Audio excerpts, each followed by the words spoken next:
Every single nerve ending felt as if it were on fire, but he was so exhausted that even the thought of screaming was too much to handle. His head hung limply as he was hunched over, just trying to focus on breathing. His wrists were tied down to the arms of the chair with his leg similarly bound. He was naked from the waist up, and blood trickled from the 2 long slashes on his chest. He had also been unburdened of his shoes and socks. Blood was also streaming from his famous lightning bolt scar upon his forehead, making its way down between his eyes and dripping from the tip of his nose onto the chair and floor. His normally chaotic hair was matted to his head from sweat.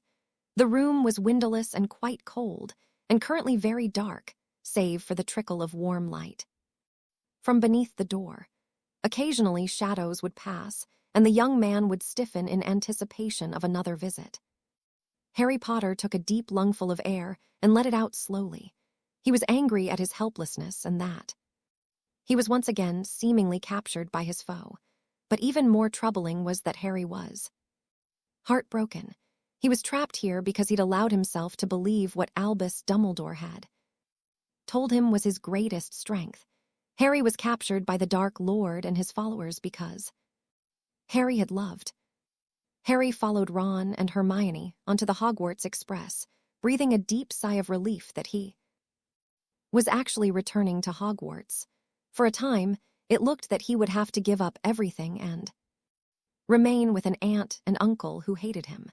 Thankfully, the Wisengamot had dismissed the charges, and Harry was free to return to school with his fellows.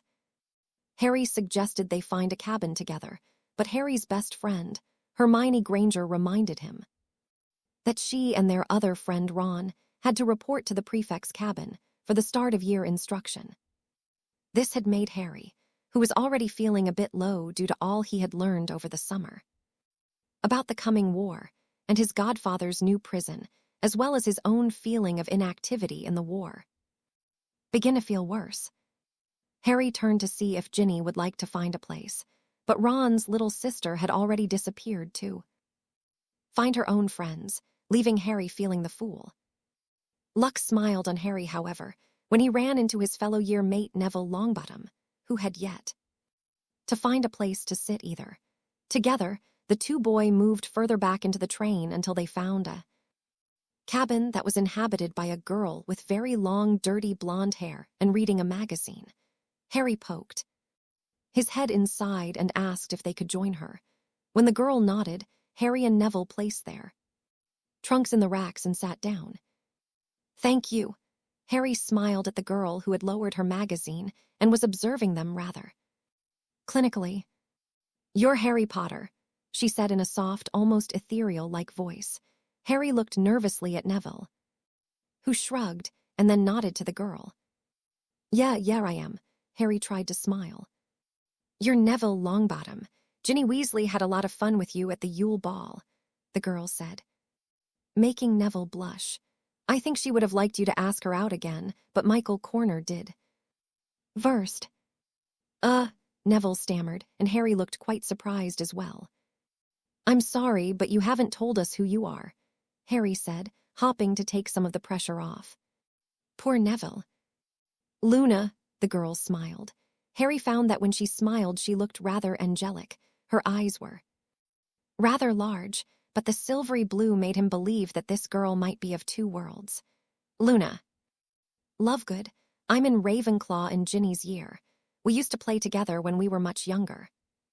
"Do you live near the Weasleys?" Harry asked. "Yes, just over the hill on the other side of the village." Luna smiled and then went back to reading her magazine, effectively ending the conversation.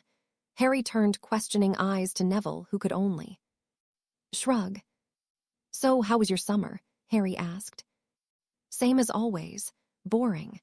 Gran dragged me to every single social event and paraded me about like some sort of prize Kneazle. I have no idea why. She did tell me that she was rather proud of my grades. Though she said I was showing improvement, I didn't think I was doing that well," Neville responded. "Well, you did spend more time studying last year," Harry pointed out. "How would you even notice? You were so busy with the tournament and everything," Neville said with a smile that faded almost at once when he saw the pained expression on Harry's face.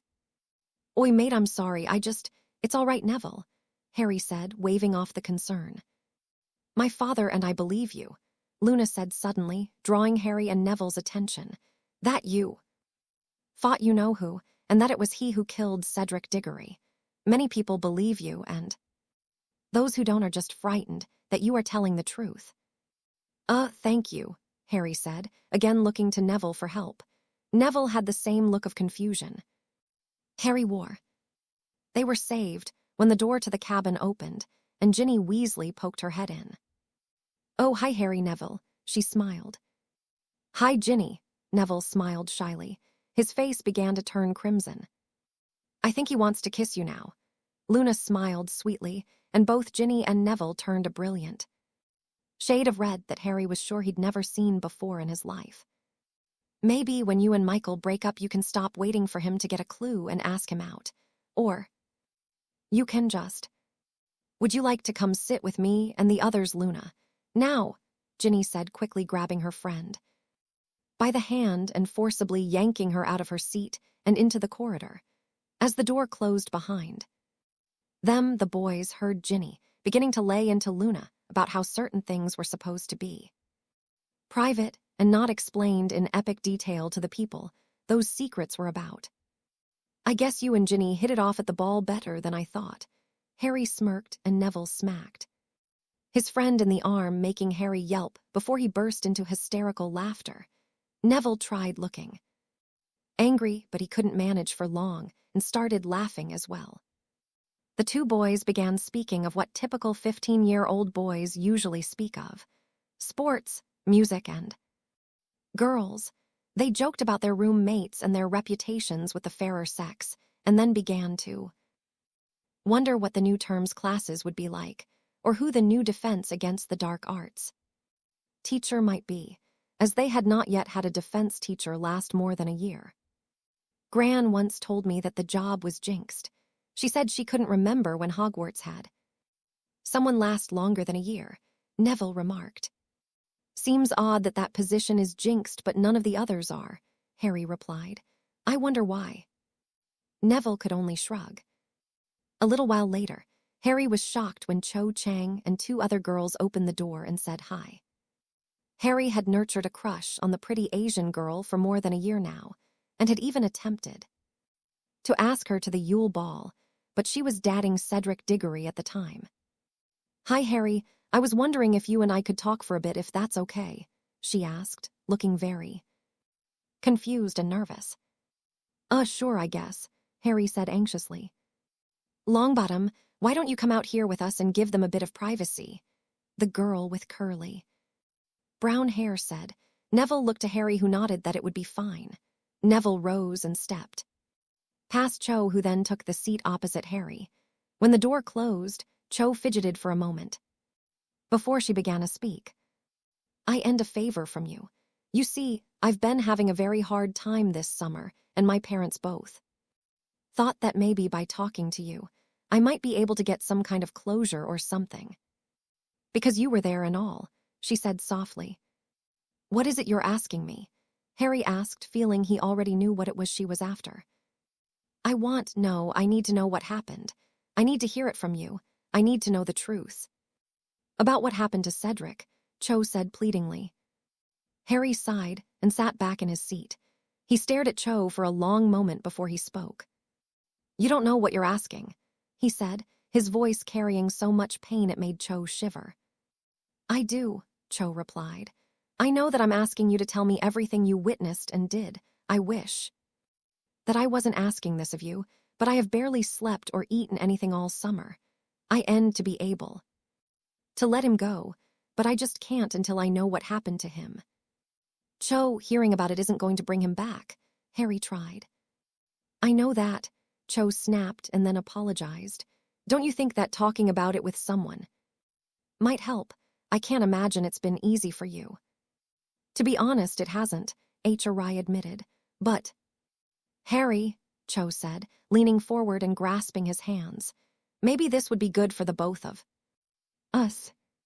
Harry looked at their hands clasped together and thought about what she had said and what she had Implied.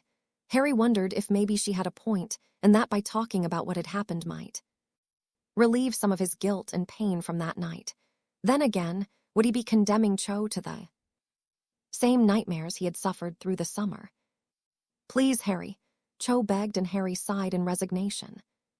Harry decided that Cho would not give up on this, and would likely hound him until she got what she wanted, and no matter what he did, whether he remained quiet or told her everything, she was going to hate him.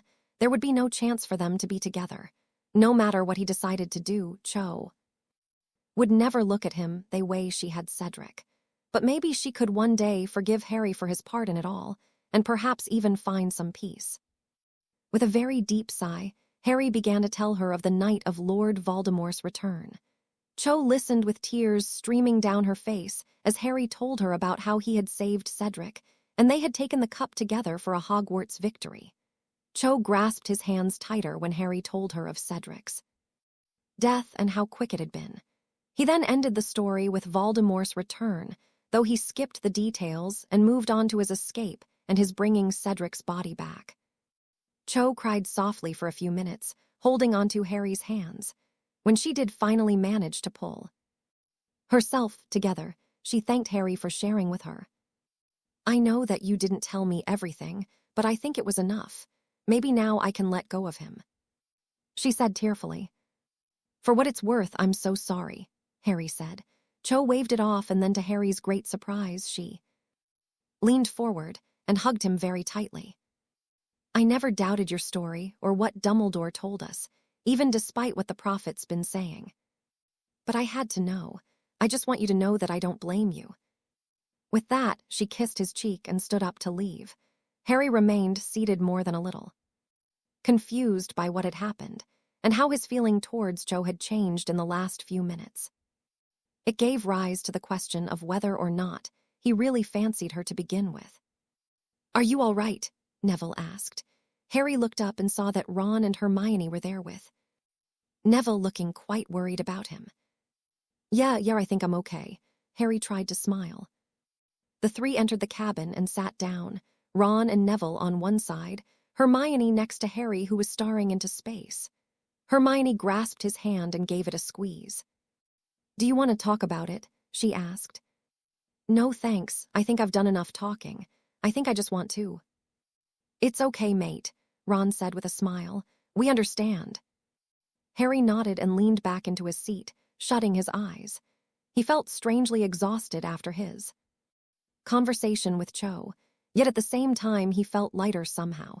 Harry hated to think that Cho had been right, but perhaps talking with someone about what had happened had been cleansing. Harry woke with a start and looked around. Ron, Hermione, and Neville all looked at him with concern. You all right, Harry? Neville asked. Yeah, fine, Harry nodded. Did I miss the lunch trolley? Yeah, she was here about 20 minutes ago, Ron said. You might still catch her. She's probably towards the front of the train, Hermione said. Do you guys want anything? Harry stood, reaching into his trunk for his money bag. Do you want us to come with you? Hermione asked with concern. No, I'll be fine. I just want to get something to eat. I don't end an escort for that. He smiled. Hermione frowned as Ron began rattling off some things for Harry to buy.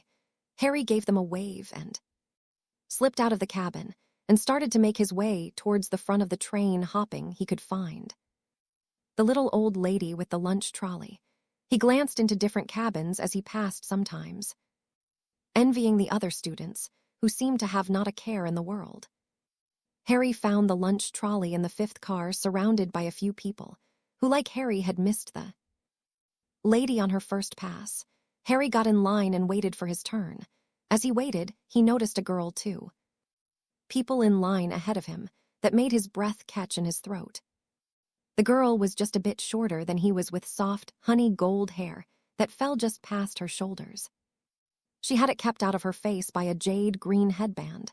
She was facing away from him, so he couldn't see who it was, but he found her very attractive from that angle. She was wearing a knee-length green pinstriped skirt and a black blouse. She stood straight and proud in her high-heeled shoes, which accentuated her legs much to Harry's pleasure. When it was the girl's turn, she stepped around the trolley, and Harry got a good, long, appreciative look at the girl, and he swore that his chest was going burst. She was stunning, with soft blue eyes and cream-colored skin. She looked like a dancer he'd seen on the cover of one of Aunt Petunia's magazines years ago, but the image had stuck with him. Her lips were thin yet full, and her nose was thin and petite, just like the rest of her. Harry couldn't help notice her chest, which wasn't huge, but by no means was this girl flat-chested. Harry listened as she gave the lady her money and asked for several items. Her voice was musically, though she sounded like she was in pain somehow. As he watched her a bit closer, he noticed that her eyes looked almost hollow, as if she had no soul. It pained him to see this vision of beauty looking so. Was empty the right word? "Hey, hurry up," a girl with pixie-styled auburn hair said, grabbing the blonde by the elbow. "We've been waiting forever." There was a line, the blonde girl said, collecting her treats and turning to follow the auburn-haired girl. Harry saw the girl with the auburn hair look at him briefly and give him a look of mild interest. Harry wondered if she realized that he had been staring at her fired. The blonde gave a look over her shoulder, and for a brief second, she locked eyes with Harry, and he swore that time stood still. The girl looked him up and down, before turning again and walking away. Harry was completely taken with her, and felt he should know who she was, but he hadn't recognized either girl. They were familiar, but he couldn't place either of them. All he knew for sure was that neither were Gryffindors. As he picked out his own snack, paid, and began making his way back to his friends, he racked his brain in an attempt to match a name with the faces of the two girls. He didn't think they were in his year, as he was pretty sure he knew everyone in his year. He thought maybe they might be 6th years. He made it back to his friends and passed out the loot for everyone to enjoy. Both Hermione and Neville thanked him, while Ron crammed 3 chocolate frogs into his mouth. The 4 Gryffindors talked lightly for the rest of the trip, while Harry was still lost in his own head, thinking about that incredible girl he had seen. He knew he had to find out who she was, and hoped that when they got to the castle, he would be able to spot her, and perhaps Hermione would know her name. When the Hogwarts Express stopped at Hogsmeade Station, the students began to disembark, and Harry received his first surprise when, instead of Hagrid's welcoming voice calling the first years to him, he heard the sharp and clear voice of Professor Grubblyplank, who had substituted for Hagrid the year previous. "Where the hell's Hagrid?" Harry asked. "Language, Harry," Hermione scolded. "And I don't know, but I'm sure he's fine." "Maybe he's still on his assignment," Ron shrugged. "He'd better be okay," Harry said to himself as he followed his friends.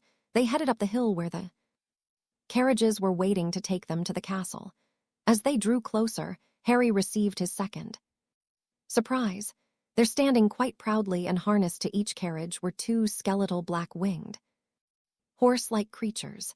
Harry cautiously approached the carriage that Hermione was now getting into and moved to inspect the animals a bit closer. They appeared like something out of a nightmare, with their blood-red eyes and their scaly reptilian wings, but as he drew closer, the beast nearest regarded him and lowered its head to sniff him, much like a cat or a dog, before it extended its neck and tried to get Harry to pat it.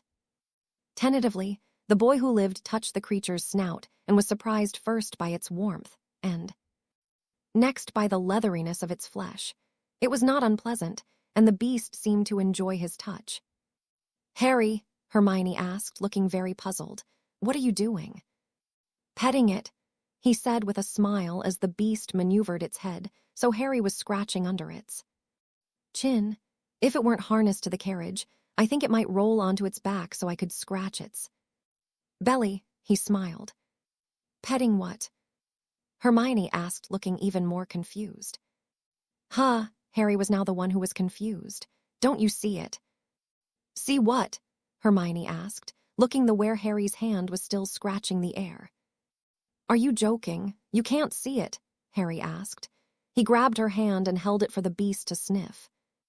Hermione looked quite freaked out when she felt the beast breathe on her before it nudged her hand. "What is it?" Hermione asked. Ron and Neville had now joined them. Harry noted that while Ron was looking all around like Hermione had been, Neville was looking right at the creature. "You can see it, can't you, Neville?" Harry said. Neville nodded, looking very nervous. "I've been able to see them since second year. They've always pulled the carriages." "How can you two see them and we can't?" Ron asked. "We can find out later," Hermione said with a mixture of anxiousness and mirth as the creature kept nudging her hand.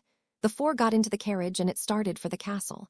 They rode in relative silence as both Ron and Hermione were pondering what it was that Neville and Harry could see pulling the carriages.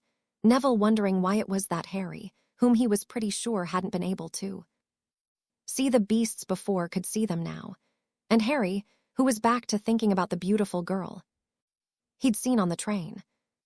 The four Gryffindors stepped out of the carriage and joined an ever-expanding group of students who were entering the Great Hall and began to take seats at the four house tables. Harry and his friends took seats near the middle of the Gryffindor table and waited for the feast to begin. "And it begins," Hermione sighed. Harry knew at once what she was talking about. He could see people looking at him and whispering. Clearly the Daily Prophet had done a very good job of smearing his name.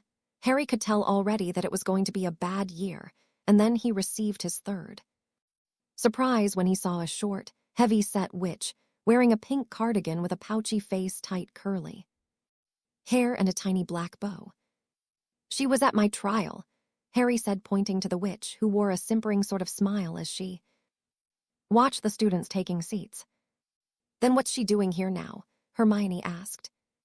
"She's got to be our new defense teacher," Neville said. Ron scoffed at the notion, but Harry grimaced. Harry turned away and began scanning the Ravenclaw table for any sign of the girl he'd seen.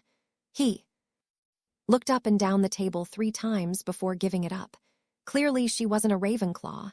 Turning in his seat, he began to scan the Hufflepuffs with no luck. On his second sweep, he caught sight of her. But she wasn't sitting at the Hufflepuff table. She was walking with her friend with the pixie hairstyle towards the Slytherin table. "Hermione," Harry said, tapping the bushy-haired witch on the shoulder. Hermione turned around to see what her friend was looking at. "Who is that girl? The blonde one sitting at the Slytherin table?" "Which one?" Hermione asked. "That one, sitting across from Parkinson," Harry said. "Are you mental?" she asked. "Harry, you've had classes with her since first year." Harry looked at her, clearly confused. "Harry, that's the Ice Queen, Daphne Greengrass." Harry felt like he'd been punched in the gut by an angry hippogriff. He was shaking so badly now. Sweat was dripping out of his hair and slipping down his face, mixing with the blood from his scar. His ears still rang with the sound of the taunting laughter of the psychotic woman who had danced around him, cutting at him as she cackled. All the while her master had taunted him, refusing to touch the boy. The Dark Lord had promised to end his life when he learned the secret. He had promised to make him watch as he captured, tortured, and killed every single person he ever cared about right in front of him, while he remained bound and helpless. Harry twisted his wrists, trying to get some kind of circulation back into his hands while doing anything he could to distract him from the piercing cold. Harry wished for the 1,000th time that he could just pass out so he wouldn't be trapped in his own mind thinking of her. "What happened to her? She looks—" Harry stammered as he continued to stare at Daphne Greengrass. "I mean, she never looked like that before." "Harry, you really don't want to bother with her, do you?" Ron asked, looking rather like someone had taped a dung bomb to his upper lip. "She's a Slytherin, and the Ice Queen to boot." "She's not all that bad," Neville said, making the trio turn to look at him. Neville began to blush under the trio's scrutiny and gulped rather audibly. "Do you know her?" Harry asked. "Not really," Neville said quickly. "Do you remember when I told you my gran took me to a bunch of parties over the summer? Well, Daphne was at a few." "So what's she like?" Harry asked. Hermione turned to gawk at her best friend who, until now, had never ever appeared to get this worked up over a girl. It was quite the change in Harry and Hermione. Wasn't sure if she liked it or not. "Quiet," Neville shrugged. "We didn't really talk all that much. I think she just likes to be left alone." "Harry, the Greengrass are a very dark family," Ron said. "Even worse than the Malfoys." "Where did you hear that?" Neville asked. "That's not true. They're political for sure, but not dark." They were saved from further discussion when the sorting of the first years began, and the Sorting Hat sang out a most unusual song, nearly begging for unity amongst the houses.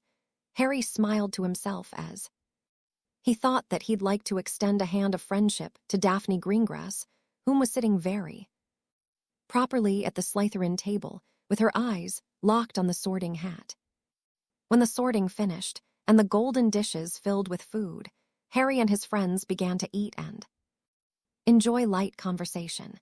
Harry was relieved to be back within the ancient school, as he was quite sure that despite being cleared of all charges, he was somehow not going to being allowed back. So focused was Minister Fudge in silencing him that Harry felt certain that Fudge would try again to prevent him from returning to Hogwarts.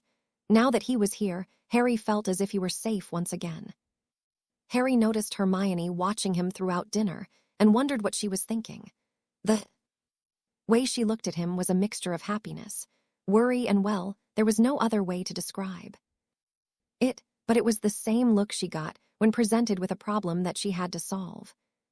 He didn't have a chance to ask her about it, because the feast ended as the last morsels of dessert disappeared, and Professor Dumbledore rose and began to speak. "Welcome, everyone," he said with his arms open wide. "I have a few notices to go over before I release you to the comfort of your waiting bed. Firstly, I must tell you that the Forbidden Forest is just that, forbidden. Some of our older students would take care in remembering that. Also, I have been reminded by our caretaker, Mr. Filch, that the list of banned items has been expanded once again. The full list can be found posted outside Mr. Filch's office. Next, I would like to welcome Professor Grubblyplank, who will be taking over care of magical creatures classes." There was a smattering of applause, and Dumbledore pressed on. "I would also like to welcome Professor Umbridge, who will be teaching defense against the dark arts. I am sure you will all join me in wishing her good luck. Now." To everyone's great surprise, Professor Umbridge had risen from her seat and stepped out from behind the head table and made to address the school. Professor Dumbledore did not look startled by this, but Harry swore the headmaster looked annoyed, though he hid it quickly. "Thank you, Professor Dumbledore, for those very kind words," the woman said in a falsely sweet, girlish voice. Harry shivered at the sound of it and tried not to imagine how horrible it might be to have to listen to that voice teach him how to defend himself. "Well, seeing all of your bright, smiling faces looking up at me, it makes me very excited to begin teaching you all that I know and to get to know each and every one of you. I am quite certain we shall all become very good friends over the year." Harry glanced about and couldn't see a single smiling face and wondered if perhaps Professor Umbridge was high on potion fumes. The short, heavy woman cleared her throat with a teeth-rattling cough and continued. "The Ministry of Magic has always considered the education of our children to be of the utmost importance. The amazing gifts to which you were all born to will come to nothing if we, those responsible for shaping your minds, are not careful in our task on instructing and guiding your development. The legacy of magic must be passed down through the generations, or we shall lose them forever. This treasure of magic amassed by our ancestors must be fiercely guarded, reverently replenished, and thoroughly polished by those of us called to the most noble profession of teaching." At this, Professor Umbridge turned to regard her fellow teachers with a warm smile and a little bow. Hermione nudged Harry and pointed out Professor McGonagall, who looked as though she was sucking on a lemon. "I don't think she likes Professor Umbridge at all," Hermione whispered. Professor Umbridge gave another one of her throat-clearing coughs, calling the Great Hall's attention. Back to her. Every headmaster or headmistress of this great school has brought something unique to the weighty task of overseeing this most historic place of education, as it should be, for without progress there would be only stagnation and eventually decay. However, progress for the sake of progress must be discouraged. Our tried and true tradition often need no tinkering. Therefore, a balance must be struck between our tradition and revolution. Harry's mind began to wander now, try as he might to pay attention. The only thing he had gotten from Umbridge's speech so far was a lot of double talk. He noticed that Hermione was paying very close attention, and from what he could tell, she was getting more and more upset by what the pink toad was saying. He made a mental note to ask her to explain it in terms he could understand later. When Umbridge finished, Dumbledore led the non-existent applause before thanking Umbridge for her inspiring words. Now, Quidditch tryouts shall be held in the next few weeks, and you should see your head of house, or the house team captain to sign up. Now it is getting quite late and your beds await. Off you go. There was a rumble as the students stood up and began heading to their common rooms. Well, that was very enlightening, Hermione said with a scathing tone. I couldn't understand what she was talking about, Ron sighed. It was a lot of double talk, Harry remarked.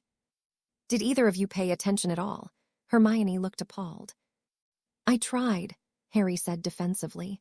She started to lose me about halfway. What was all that talk about? Progress for progress' sake. It means that the ministry is interfering at Hogwarts. That's what it means, Hermione huffed. Ron.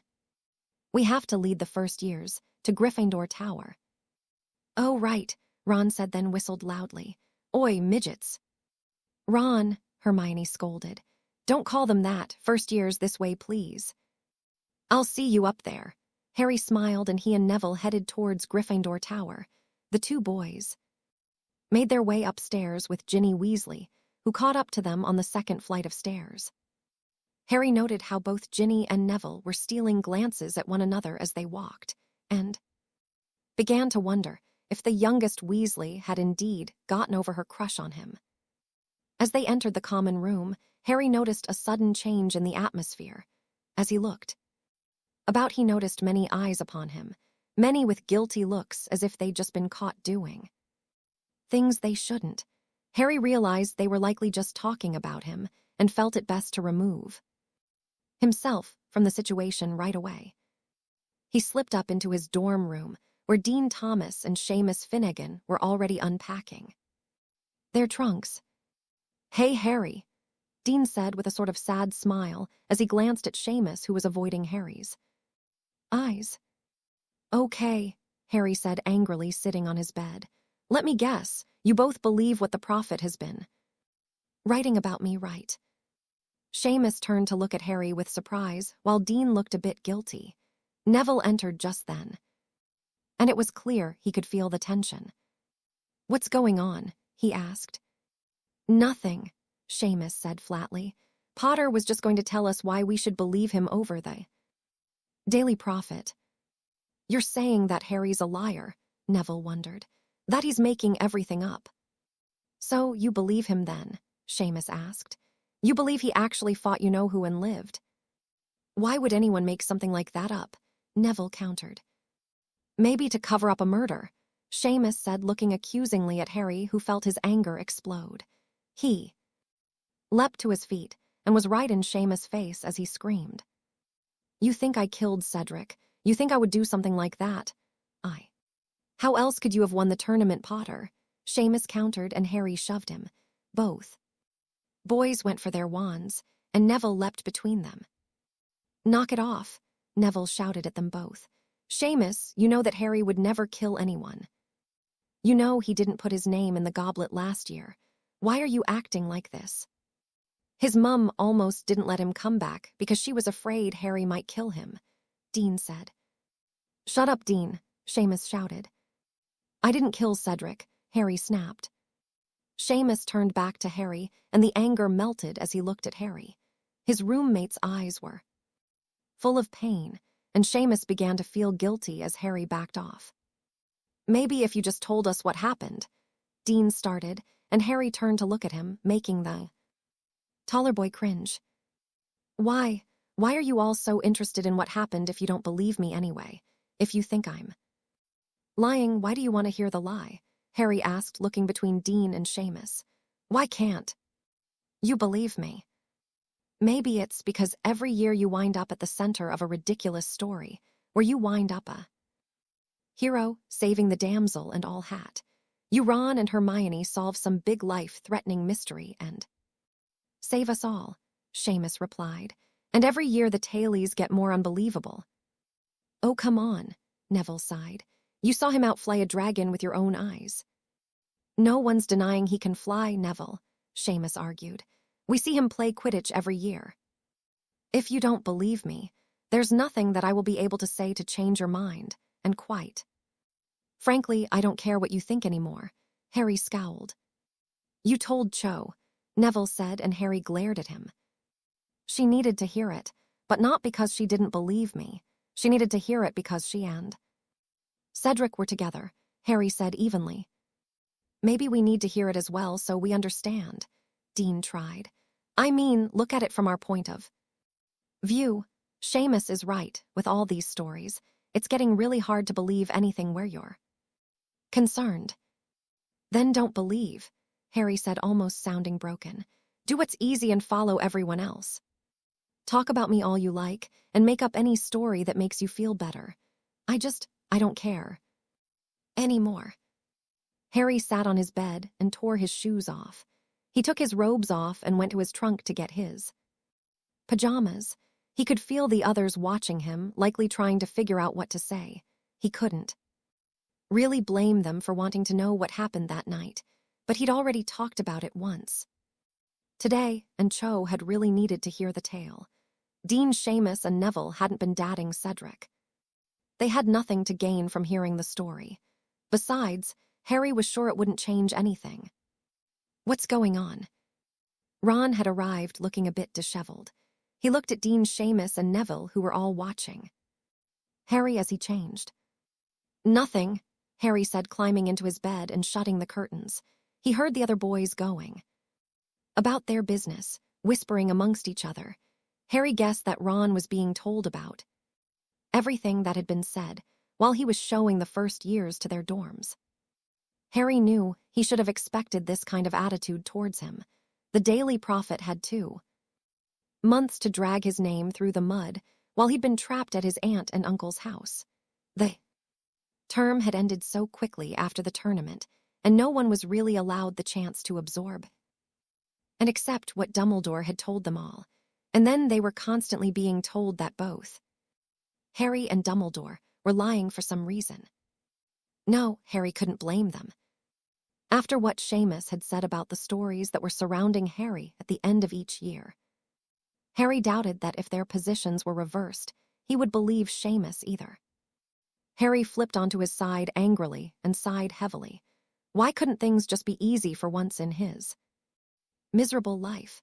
Why couldn't he have a normal, non-life-threatening existence where he got on the train, was met by faithful friends, and kissed Daphne Greengrass? Daphne Greengrass, now that was a mystery that Harry would be eager to solve. He still couldn't believe that the girl he'd seen on the train, the amazing, graceful angel, was Daphne Greengrass. Harry had felt incredibly stupid for not recognizing the girl he'd seen in potions every year since he'd started Hogwarts. Daphne usually hung out with Pansy Parkinson and Tracy Davis, who Harry was now kicking himself for not recognizing either. Both girls seemed to have had a major makeover during the summer holiday. Daphne used to have very long hair that had been down to about her waist, though she hung out with Pansy. He couldn't remember her ever laughing at him or his friends whenever Pansy had made one of her stupid jokes. She was always tight-lipped and aloof. He had known that people called her the Ice Queen, though he wasn't sure when he'd first heard it in reference to her. As Harry thought about her, he couldn't understand why she looked so empty. Her eyes, which had been so captivating, looked distant and hollow. He couldn't begin to imagine anyone appearing that cold, especially not at 15. And what about what Neville and Ron had said? Were the Greengrass a dark family, or were they just playing the political game? Even more important, why was he so taken with her? There were loads of pretty girls within Hogwarts. Lavender Brown, for one. She was one of the bustiest girls in Harry's year. Susan Bones had an even bigger chest and a classic hourglass figure. Katie Bell was extremely attractive, and Harry knew that she had amazing legs, not to mention a smile that would stop a horde of rampaging dragons. Even Hermione was pretty, though admittedly, Harry only really began to notice last year. So why was he suddenly so taken by Daphne Greengrass? First of all, she was a Slytherin, and by their very nature hated Gryffindors. So what chance did he even have with her? He wasn't just a Gryffindor, he was the Gryffindor. The one who was responsible for every lost Quidditch match and every lost House Cup victory. He was the poster child for everything Slytherins hated. But did she hate him? Did Daphne Greengrass mindlessly follow her housemates and hate Harry without truly knowing him? Even Draco hated Harry and he knew nothing about him. It was then that Harry realized that he hated Draco for the same empty reason. Yes, Draco was pompous and arrogant and basically a bully. But Harry had no idea why he was like that. Harry's mind became far too cramped with questions. He rolled onto his back and stared at the canopy of his four-poster bed for several long moments as he tried to push all of these confusing thoughts out of his mind. And then another thought occurred to him. Perhaps he was hung up on Greengrass because her new look had shocked him or something. He had been caught off guard after an emotionally exhausting conversation with Cho. Maybe his hormones had just addled his thoughts for a moment so he wouldn't lose mind or something. Perhaps all he needed was to get a good night's rest and see if he still felt the same about Greengrass in the morning. With a relieved smile, Harry rolled back onto his side and shut his eyes. That was it. In the morning, he'd look at her and he wouldn't feel much more than teenaged infatuation. "You look awful," Hermione said when she got a look at Harry as he met her in the common room. "I didn't sleep all that well," Harry tried to smile. "Bad dreams." "Oh, Harry," Hermione looked sympathetic.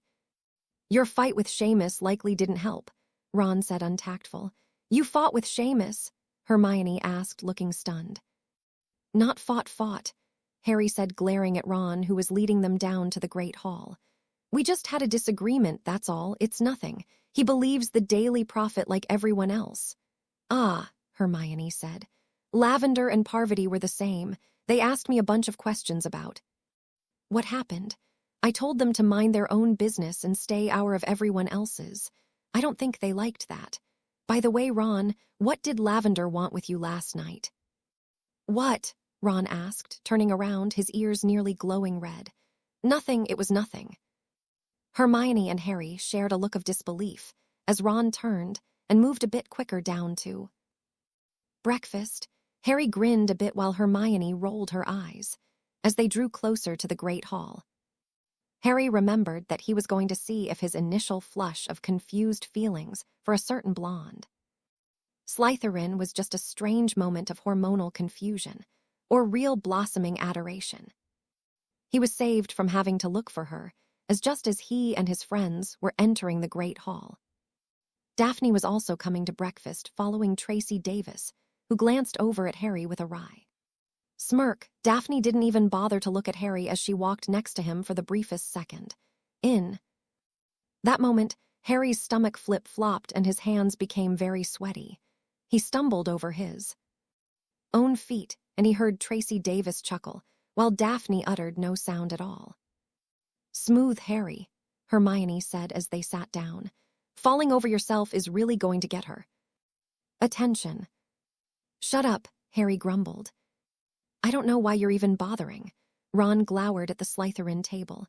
"She's a snake, they all hate us. She's never going to even talk to you civilly."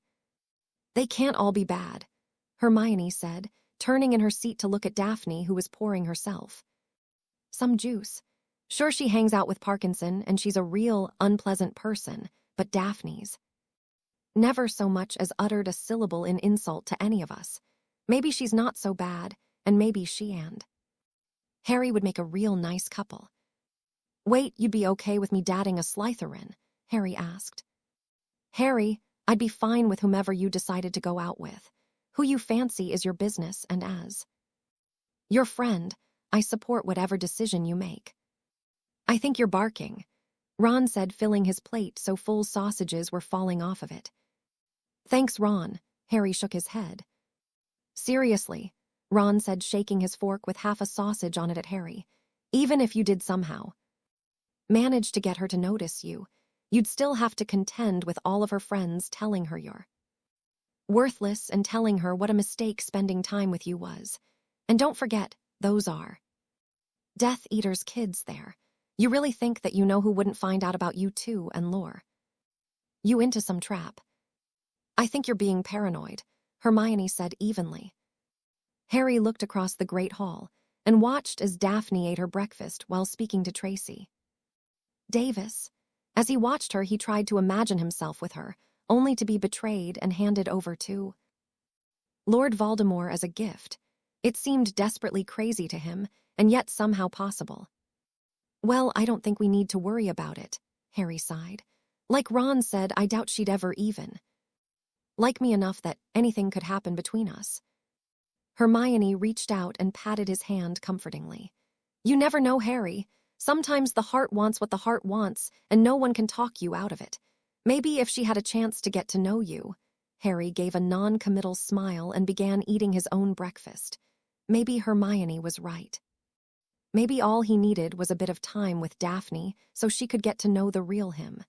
Maybe then she might find someone she liked, and they could perhaps become friends or something else.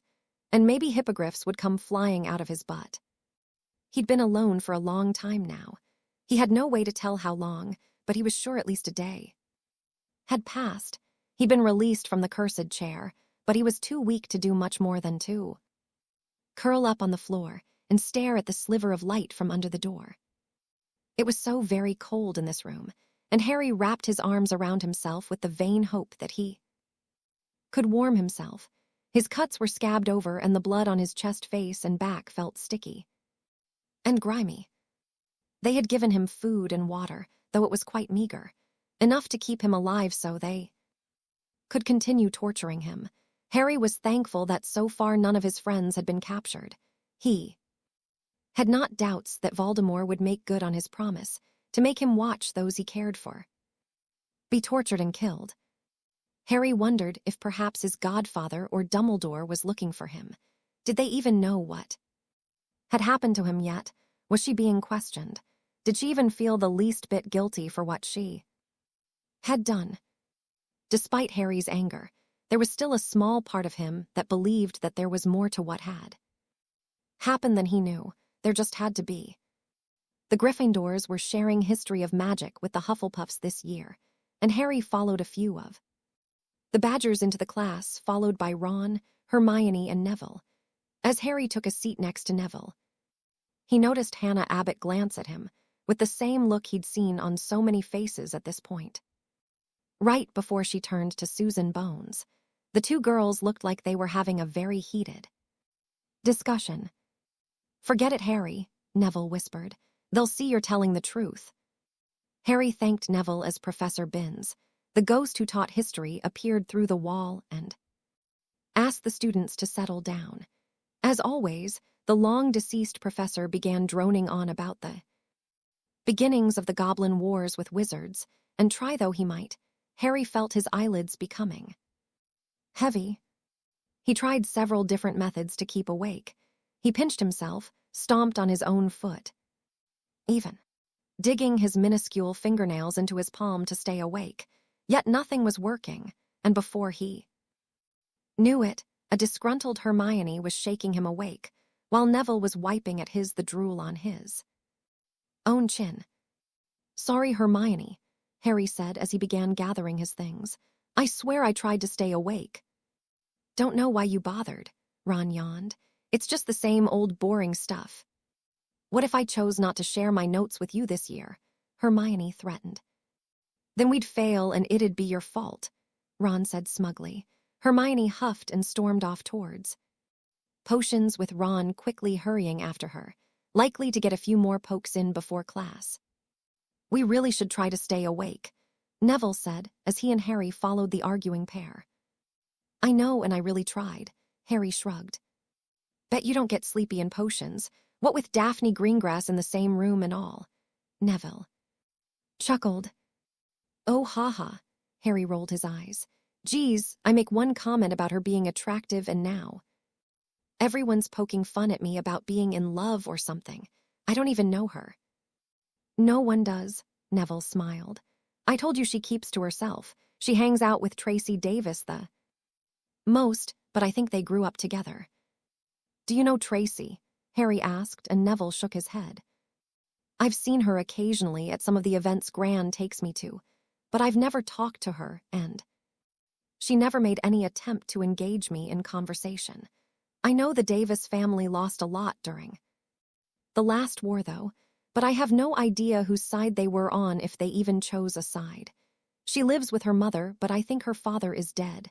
At least, I've never seen him, and I'm pretty sure I heard my Gran mention he died once, so.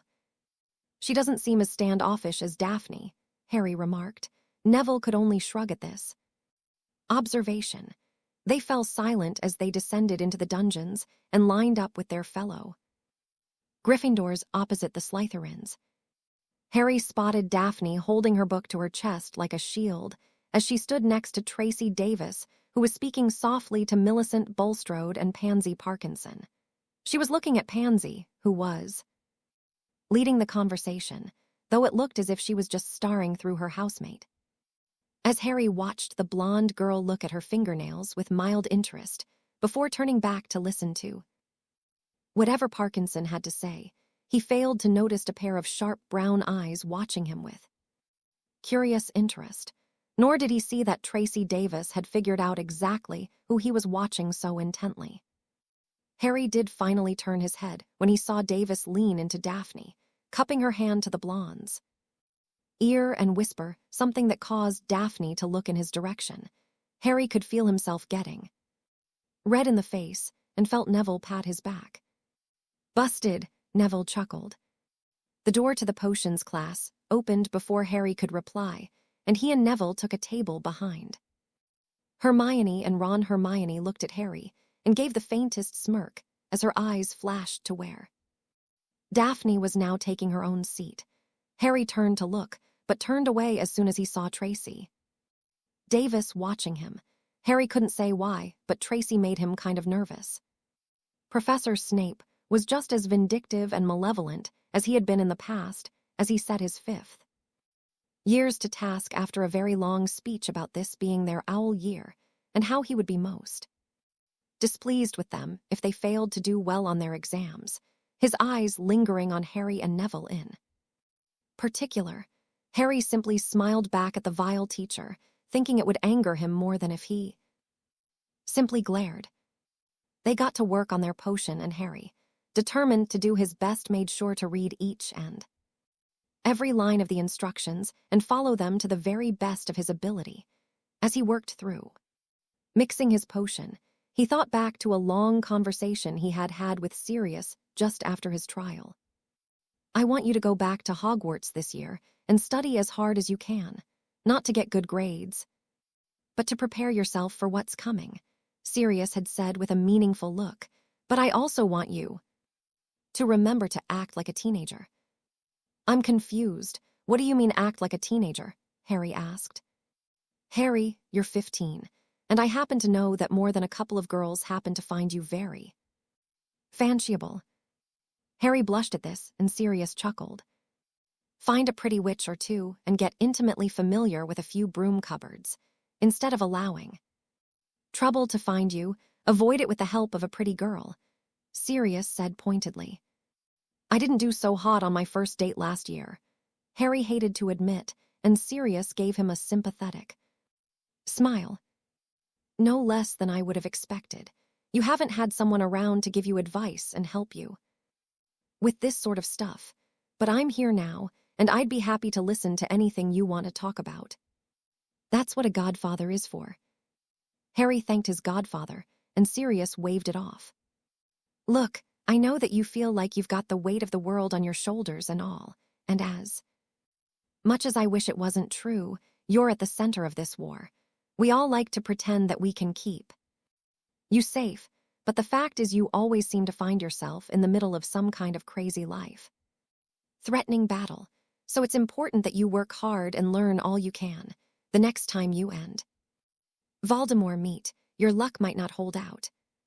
Harry nodded in agreement and pointed out that though he had learned quite a few new spells because of the tournament, Voldemort had quite a few years on him, and so far he'd been incredibly lucky. Just don't spend all your time locked in the library or hidden in an empty classroom practicing. Your Mom and Dad would be really upset if you didn't at least try to have a bit of fun, especially with a nice, pretty young witch. As Harry's potion began to simmer and glanced at Neville's potion and saw his fellow Gryffindor was once again having difficulty, Harry was sure that Neville could perform much better if it wasn't for his nearly paralyzing fear of Snape. As if summoned, Snape appeared at their table, sneering at the pair of them. "Potter, what is this?" Snape asked, looking into Harry's cauldron. Harry looked confused. "Draft of peace, sir." He could feel other students looking at him now, and began to fear what might be coming. "How is it you've managed to nearly complete what appears to be a flawless potion? Has Granger been whispering instructions to you? I can't imagine Longbottom giving you any sort of helpful assistance, as his potion looks like swamp muck." Snape glowered. "No, sir. I've been following your instructions from the board," Harry said, motioning to the blackboard. "Watch your tone, Potter. And just what step are you on?" Snape asked callously. "I'm simmering my potion for 10 minutes, stirring every 2 minutes clockwise until it turns red. Then I'm going to add 3 minced newt tails," Harry said, having memorized the next step. "Given your past performances in this class, I find it hard to believe that you have somehow managed to follow instructions to the letter and managed such a performance." Snape glowered. "Care to question me under Veritaserum, then?" Harry countered, and Snape faltered. "I'm sure you have a vial or two around here.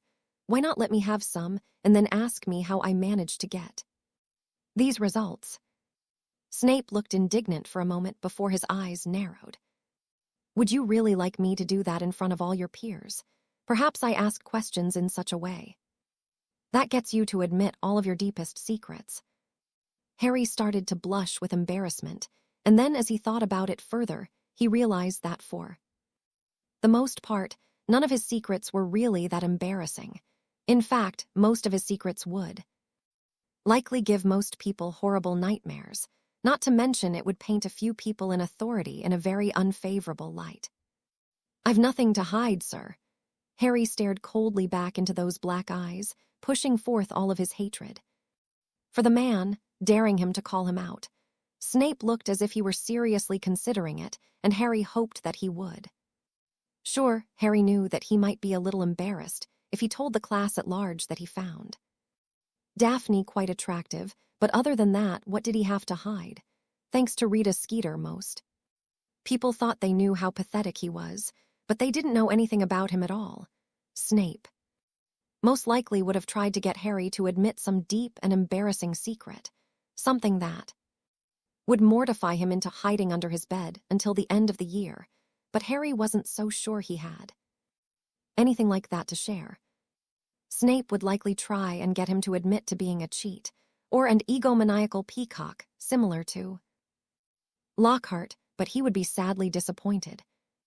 Snape folded his arms across his chest and sneered at Harry. "You are lucky that Veritaserum is so closely regulated by the Ministry, Potter, or I'd be sorely tempted."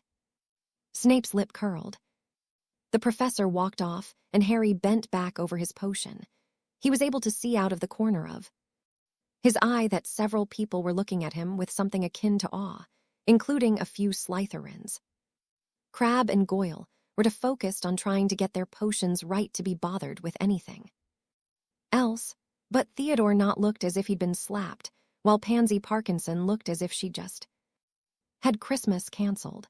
Harry thought she would have really liked to hear Harry's deepest secrets. Malfoy also looked as if he'd just watched his puppy get kicked. Tracy Davis, on the other hand, looked mildly impressed, as did Blaise Zabini. Daphne Greengrass looked as stoic and unmoved as ever. "Wow," Hermione said as they left class for lunch. "Just wow." "Were you afraid he might actually do it?" Ron asked. "He couldn't have, Ron," Hermione interjected. "He'd be in so much trouble with the Ministry." "I was hoping he would," Harry smiled. "What if he asked you something really personal?" Neville asked, looking a bit pale. "What could he have asked?" Harry challenged. "How often you wank," Ron suggested. "Ron, that's disgusting." Hermione looked very affronted. Ron simply shrugged and the witch shook her head. "As gross as Ron is, he has a point. Would you want people knowing that sort of thing?" "Considering I don't see the problem," Harry said with a shrug. "What?" Ron looked aghast. "Really not once?" "No, why? How often do you do it?" Harry countered, and Ron suddenly went crimson, his mouth open with mortification, before he quickly took the lead into the Great Hall, leaving Neville, Hermione, and Harry to laugh at their friend's discomfort. "What about if he asked who you fancied?" Neville wondered as they caught their breath. Again Harry shrugged. "So I think Daphne's fanciable. I think there's a few girls who are very pretty." "That's not really that embarrassing," he smiled. "The more that I think about things, I don't know that I have really any embarrassing stuff in my past. There are things I'm not proud of, and I don't really feel comfortable talking about." "Amen to that," Hermione said softly. "What?" Harry asked as they took seats at the Gryffindor table. "Well, it's just that. I know you're a private person and all, but sometimes I just wish you could open up to us a bit more. Sometimes I feel like I don't know all that much about you," Hermione said, ladling some soup into her bowl. "Hermione, I assure you, no one knows me better than you or Ron. You probably know me better than I know myself. Just because I don't tell you every little thing in my life doesn't mean you don't know me," Harry smiled. Hermione smiled softly and began to eat silently. Ron, who was still quite red, was shoving a sandwich into his mouth and avoiding looking at his friends altogether, while Harry and Neville began talking about ways they might manage to stay awake in History of Magic. "Hey, Harry." The four Gryffindors turned as Angelina Johnson took a seat next to Hermione. "How was your summer?" she asked with a smile. "It was great," Angelina said, cutting him off. "I got made the team captain, and so we'll be holding tryouts for a new keeper this weekend. I want the whole team out there to see how we all work together, all right?" "Yeah, I guess that'd be." Harry started again. "Brilliant. See you out there." Angelina smiled, slapping the table and walking away to eat lunch with Alicia Spinnet further along the table. "What just happened?" Hermione asked with a puzzled smile. "Hurricane Johnson, I think," Harry sniggered. "Do you think she'll be as good as Wood?" Hermione asked. Harry could only shrug. "Would usually let us finish our sentences." Harry snickered again, and Hermione chuckled as well, neither of them noticing the strange look on Ron's face as he stared down the table at Angelina. "Is this true, Potter?" Professor McGonagall looked up from the note she'd been handed by the clearly irate young man sitting before him. "Did you actually scream at Professor Umbridge?" Harry couldn't help notice the acidic way McGonagall had said "Professor" in regards to Umbridge. Harry's heart was still banging in his chest, with rage over all that had happened in his first defense class of the year. Professor Umbridge had begun the lesson by speaking to the students as if they were all 5 years old. She had talked about the upcoming OWL exams and then about how, because of the lack of consistency, due to so many different teachers, in the subject that they were woefully behind. Umbridge had then gone on to explain how they would be learning defense according to a ministry-approved curriculum, which apparently did not involve using magic. This had stirred the hornet's nest, so to speak, and the class very nearly revolted. Both the Gryffindors and the Hufflepuffs who shared the class got very confused as to how they would pass exams without ever having performed the spells. Before then, Umbridge was a surprisingly good politician, as she deflected nearly every question from her students without giving a straight answer. That was until Harry got involved. He was still kicking himself, but the pink toad had just infuriated him so much by telling everyone that they had been lied to about any threats upon their lives, and that no one could come back from the dead. She had even laughed a high girlish laugh that made Harry's blood boil. When Harry questioned Umbridge as to her proof that Voldemort had not returned, she got defensive. When she asked Harry where his proof, he offered to show the scar where he'd been cut by Wormtail, and also to be questioned under Veritaserum. Actually, it had been Neville who suggested it. Umbridge went white with irritation and had given Harry detention for speaking out of turn. She then tried to rein in class again, but Harry just couldn't seem to keep his mouth closed now. He completely lost his temper when she had told the class once again that there was nothing to be afraid of, and that the rumors were nothing more than lies to create panic. When Harry said that the only liars were the Ministry, Umbridge lost it and sent Harry to see McGonagall. Yeah, Harry grimaced. He was still seething from the way Umbridge had basically baited him into a conflict. Snape would have been proud if not begging for lessons. She called me a liar, Harry said. I would think you'd be used to that by now, after what has been printed in the Daily Prophet alone.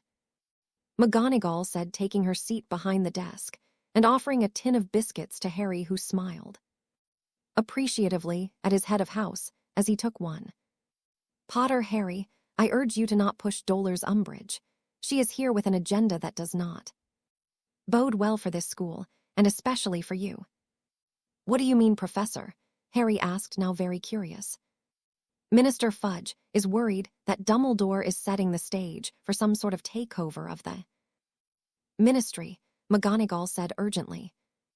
I know, I was told over the summer, Harry said. Then you must know then that the minister is worried that you will help sway opinion to Dumbledore's cause, McGonagall said pointedly. Your name and your opinion matter quite a lot to more than a handful of very important people.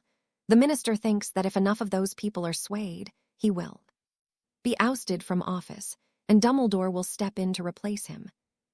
That's mad, Harry exclaimed. Indeed it is, but nonetheless, it is true. We cannot give the ministry any fuel for their fire lest we condemn ourselves to cells in Azkaban, until he, who must not be named, finally steps into the open. We are forced to fight on two fronts. I am begging you, Harry, do not give any more ammunition to Dolor's Umbridge. No matter what you have to do not let your temper get the better of you. Harry looked at his head of house's expression and with a heavy sigh nodded his consent. I'll do my best, Professor. Good. Now attend her detentions as ordered and can't you do anything about that? Make me serve them with you or even Snape, Harry pleaded. While I sympathize, I can do nothing. You will serve your detentions with Umbridge, and Harry, do remember what we discussed. Harry nodded and gathered his bag. He headed out of McGonagall's office and began to head to upstairs. There was still a few hours until dinner, and Harry felt he could get started on his history of magic assignment. As he trotted up the satires, he couldn't help marvel out how strange the year was beginning. Harry set his book bag on top of his trunk and went and laid down on his bed, rubbing his eyes hard. Harry had no idea why, but he was feeling a lot more confident than he'd ever had before. He never would have verbally sparred with Snape like he had that morning before this year.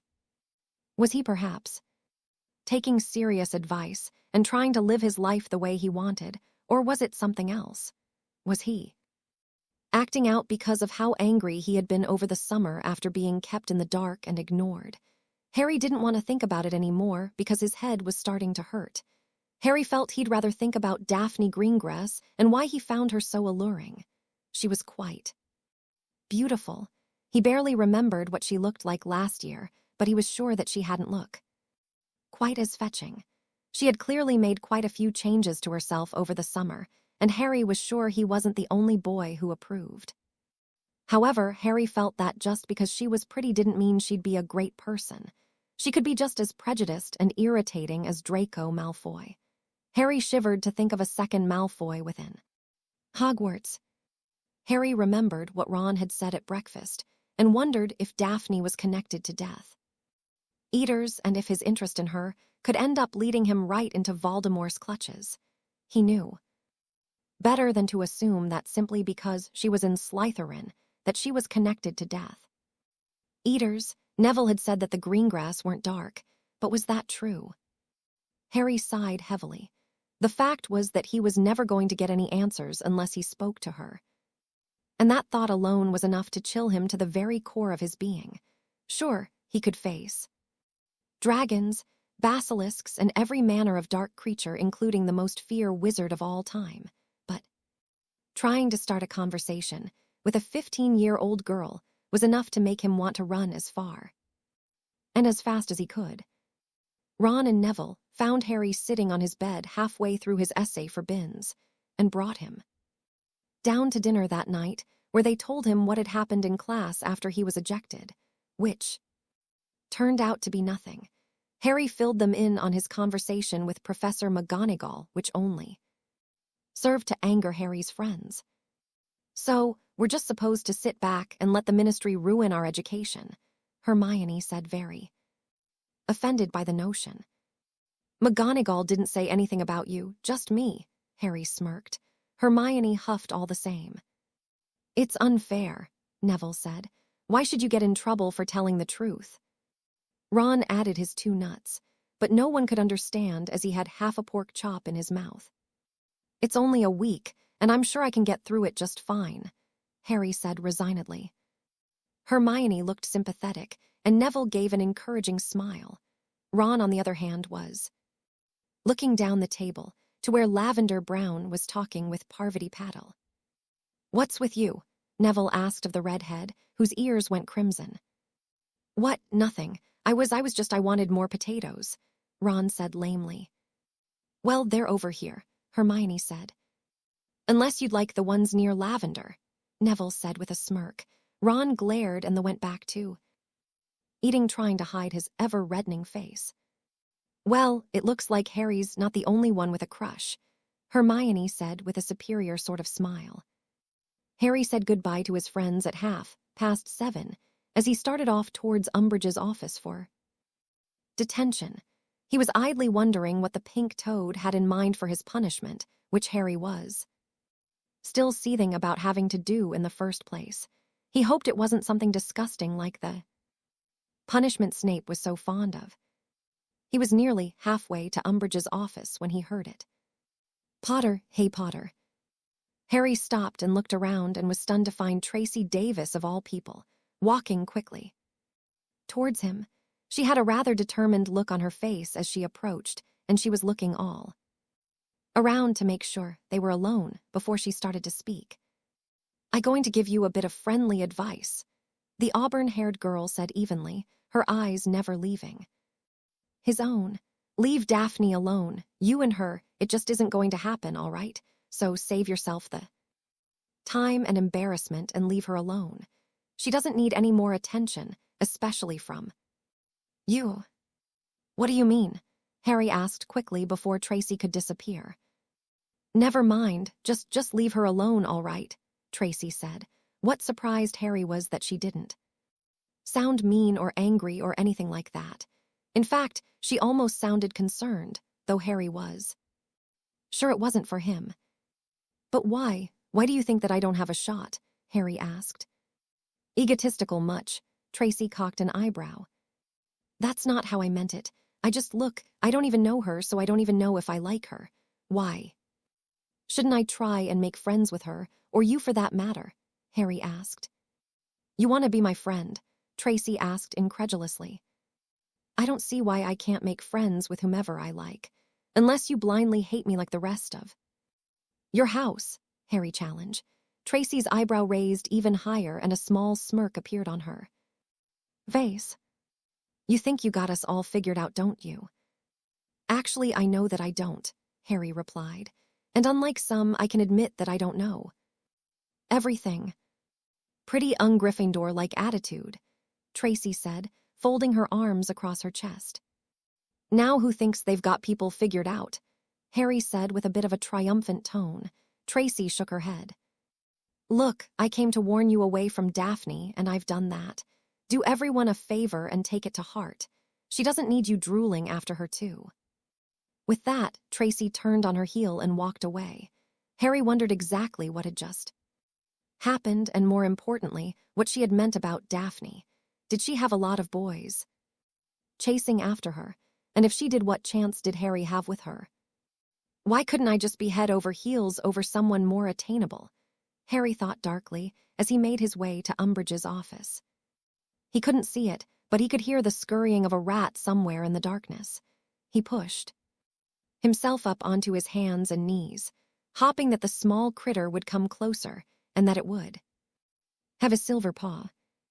He swept his eyes through the inky blackness, becoming more accustomed to the shadow after having been locked within its cold embrace for such a long time. He listened hard for wherever the creature was likely foraging and slowly moved himself towards it. Every single movement sent electric shocks of pain throughout his nerve endings, and he fought the desire to scream out. He gritted his teeth and pushed the pain down deep into his gut. He focused on finding the beast. He wanted to show the bastards who kept him that he was not some weak, pathetic child, and if they dared face him on equal ground, they might not be laughing at him any longer. He'd show them he had strength. He'd show them all that he was not a child, but a fierce and dangerous enemy, just as he'd shown the old toad.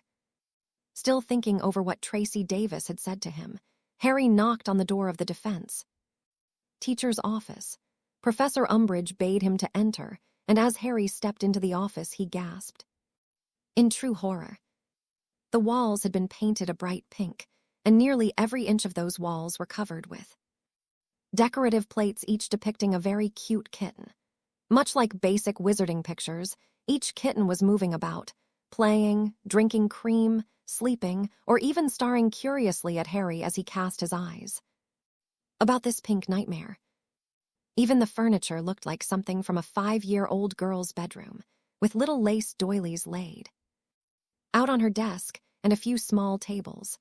The 2 chairs in the room were upholstered in pink velvet, and there was an overpowering odor of flowers that was making Harry sick to his stomach. Please have a seat, Professor Umbridge said over her cup of tea, indicating a seat for Harry where a long piece of parchment sat awaiting him. Harry sat down cautiously, fearing for some reason that the chair might turn him into a doll for this demented woman to play with. You will be writing lines for me this evening, she said, getting up from her seat. Harry was amazed at how it made very little difference in her height. Harry thought that she was nearly as round as she was tall. The shiny black heels she wore did nothing to add to her height, and Harry was sure she wore them because she thought they were pretty. Umbridge approached him, carrying a long, simple black box, which she opened to reveal a black quill. Harry had never seen a quill like this one before. It looked much sturdier than any other quill he'd ever used, which was saying something about the craftsmanship.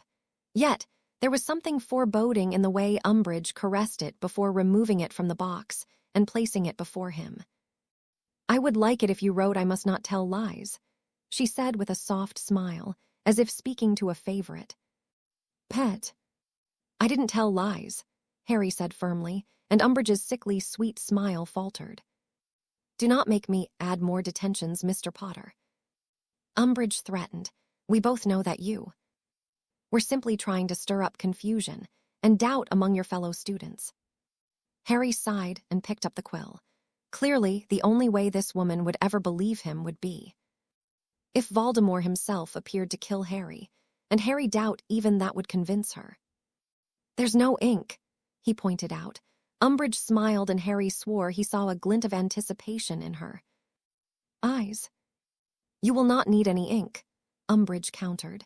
She had turned away and sat back down to finish her tea, watching him with the faintest of smirks. Harry glared at her for a long moment before he set the tip of the quill to the parchment to begin. Harry began to scratch out the line and was amazed to see red ink upon the parchment. He wondered if it was a self-inking quill, and why people didn't use normal Muggle pens when he began to feel a curious sensation on the back of his hand. He stopped writing and gazed at his hand curiously. His hand was itching badly, but he could see nothing there, at least not at first. Harry began his second line and the itching persisted, and Harry looked at his hand once again. This time he noticed strange lines on the back of his hand. Curious, and with a growing sense of trepidation, Harry wrote a third line. This time he caught it. With each letter he wrote, the very same letter was being cut into his hand, healing almost instantaneously.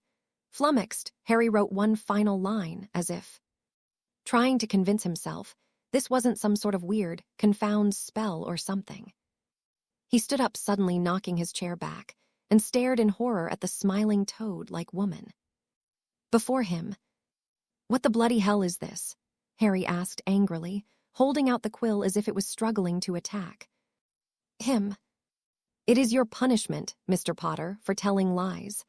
Umbridge smiled in what she thought was a sweet manner. Harry had to fight the urge to shudder.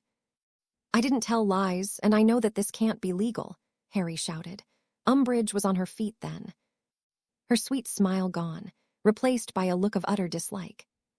"I am a member of the Ministry of Magic," she said, all pretense of friendliness gone. "I think I know what items are legal and what are not. Now sit down and get back to work, or I shall be forced to add more detentions, or even ban you from Hogsmeade this year." "I don't think so," Harry said, gripping the quill tightly in his hand. "I think we should go and ask Dumbledore if this is allowed, because I'm certain that you can't make a student perform some kind of punishment that is the equivalent of torture." Umbridge's wand was in her hand, and Harry took a few steps back as she advanced on him. Harry wondered if he'd managed to get his own wand out before she hexed him, and instead decided it was best to just get out of the office. It was too small to fight in, and the toad already had the advantage. "How could you tell anyone if you were unable to remember it?" Umbridge said threateningly. "Lady, I've faced Voldemort. Compared to him, you're a squib," Harry said wryly before he clasped the door handle and threw open the door. "Stupefy," Umbridge shouted, but Harry was already through the door and running up the hall. He hadn't run this fast since Dudley and his gang used to chase him in primary school. He was sure the toad would be following him, throwing all kinds of spells at him to stop him from reaching Dumbledore, but was shocked when he looked over his shoulder and didn't see her at all. Harry didn't give her a second thought as he ran to Professor McGonagall's office. He had no idea what the password to the headmaster's office was and didn't want to waste time trying to guess. He was sure the McGonagall would take him there immediately once he explained the need to see the headmaster. He was incredibly thankful when he rounded the corner and found his head of house just entering her office. "Professor," Harry shouted. "Potter, aren't you supposed to be in detention?" McGonagall asked, looking very bewildered at his appearance when she had already spoken to him earlier about having to attend Umbridge's detentions. "You have to see this," Harry said, holding out the quill. "Umbridge wanted me to write lines with this, and it cut my hand." He held up his hand to show where the cuts had healed, though there were white lines still visible. McGonagall snatched the quill from Harry and examined it carefully. She then looked at Harry, her face contorting to rage as she turned. Harry could not remember a single moment when McGonagall had looked ready to strangle anyone, but he was sure that if Umbridge had rounded the corner, McGonagall would have done something horrible and glorious to the fat woman who was pretending to be a teacher. "Follow me, Potter." Harry smiled with relief as he followed his head of house towards the headmaster's office. McGonagall was muttering curses about Umbridge, though Harry only caught a few words here and there, but he was smiling all the same. As McGonagall gave the password, Harry heard footsteps coming around the corner and felt his chest constrict as Umbridge came towards them along with the Minister of Magic. "Hold it, Minerva," Umbridge said, looking triumphantly as she drew closer. Fudge also wore a look of joy. As they joined Harry and McGonagall at the entrance to the headmaster's office. McGonagall turned, looking as if she had just swallowed something very sour. Harry saw her mouth go very thin, as if she were fighting not to unleash an unprofessional tirade at the shorter woman. "What is it?" she snapped. "That boy has threatened me, and I am pressing charges. I want him expelled and handed over to the Aurors at once. He was carrying a ministry-banned item and told me he planned to tell the headmaster. I made him use it on himself," Umbridge said, smiling triumphantly. "You did make me use it," Harry shouted. "Silence," Umbridge snapped. "This after he incited a near riot in my class this afternoon. He is completely out of his mind and is too dangerous to be allowed around the rest of the students." "Seems like you have been very busy, Potter." Fudge looked pleased. "And here I thought you were just scared of the truth. Turns out you're an idiot as well," Harry said. Angrily, Fudge bristled at this, and Umbridge looked more than happy at his cheek. McGonagall stepped between Fudge and Harry to prevent either of them from doing something they would later regret. "I think we should all have a talk with Professor Dumbledore and see if he can resolve this," McGonagall said as she turned and motioned to the spiral staircase. Harry lead them, with McGonagall following. Harry guessed she wanted to keep herself between him and the minister, or worse, Umbridge. Dumbledore sat behind his desk looking quite expectant, and Harry, though he might already be aware of what had taken place a moment ago. The headmaster was smiling at each person as they entered and greeted the old man. Dumbledore conjured several chairs for each person, though only Fudge and Umbridge sat down. "Already supplying Potter with a way to usurp me, I see," Fudge said gleefully as he took his seat. "I warn you, Dumbledore, if we prove Potter got this banned item from you, it'll be straight to Azkaban." "And what if I'm telling the truth?" Harry asked. "Will you have to make a public apology, will you? Listen to us about everything else we've been telling you is the truth." "Harry, if you would please take a seat," Dumbledore said kindly, though he avoided Harry's eyes. Harry glared at Umbridge, who was returning the look with equal fervor. "Now, what is this all about?" Dumbledore asked. McGonagall laid the quill on the headmaster's desk. Dumbledore's congenial smile disappeared as he examined the quill with disgust. "Potter gave this to me a moment ago, claiming Professor Umbridge was making him use it on himself during his detention," McGonagall said, watching Umbridge like a hawk. "A blood quill." Dumbledore looked very shocked as he looked between the quill and a bristling Umbridge. "If I am not much mistaken, blood quill are banned by the Ministry save for use by the goblins for certain banking contracts. Tell me, why would you make Harry use this, Professor Umbridge?" "I did no such thing. It is yet another one of Potter's nasty little lies," Umbridge said emphatically, looking quite disgustedly at Harry. "Potter came to his detention tonight and showed me that quill, which I am certain he got from someone who is well connected to the black market." Harry didn't miss the emphasis Umbridge put on the word black and had to fight the urge to leap from his chair and attack the great pink toad. He then went on to claim that he intended to remove me from the school.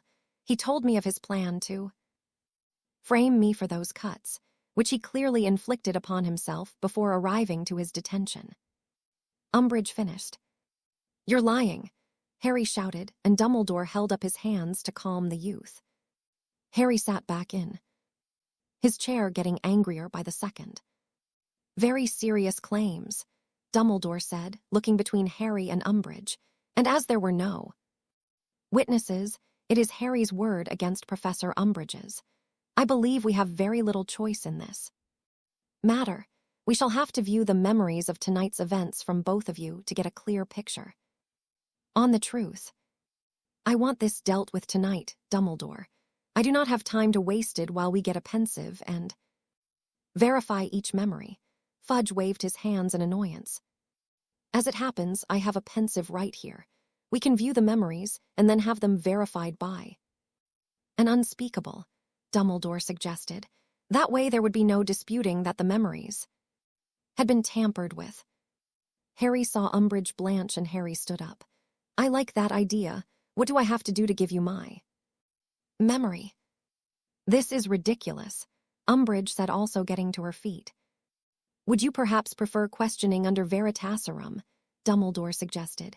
You know that if it turns out that Harry is indeed telling the truth, Professor Umbridge, that you must be remanded to the custody of the Aurors, and the parents will be questioning why someone's so willing to torture students was placed at this school by you, Cornelius. Fudge turned red at these words, snatching his lime green bowler hat off his head and beginning to twirl it in his hands. He turned to Umbridge with questioning eyes. Harry could see that the minister was now doubting his undersecretary, especially given how she seemed to be turning several shades of red, likely from trying to figure a way out of this. Harry wondered if she had really thought everything through when she'd decided how to punish Harry. It was likely she expected him to just sit there and grit his teeth. Unfortunately for her, Harry was rather sick of not doing things he had really taken serious talk to heart. On top of that, the public will likely begin to wonder what else you've been lying about, McGonagall pointed out, which made Fudge turn to glare at her with murderous eyes.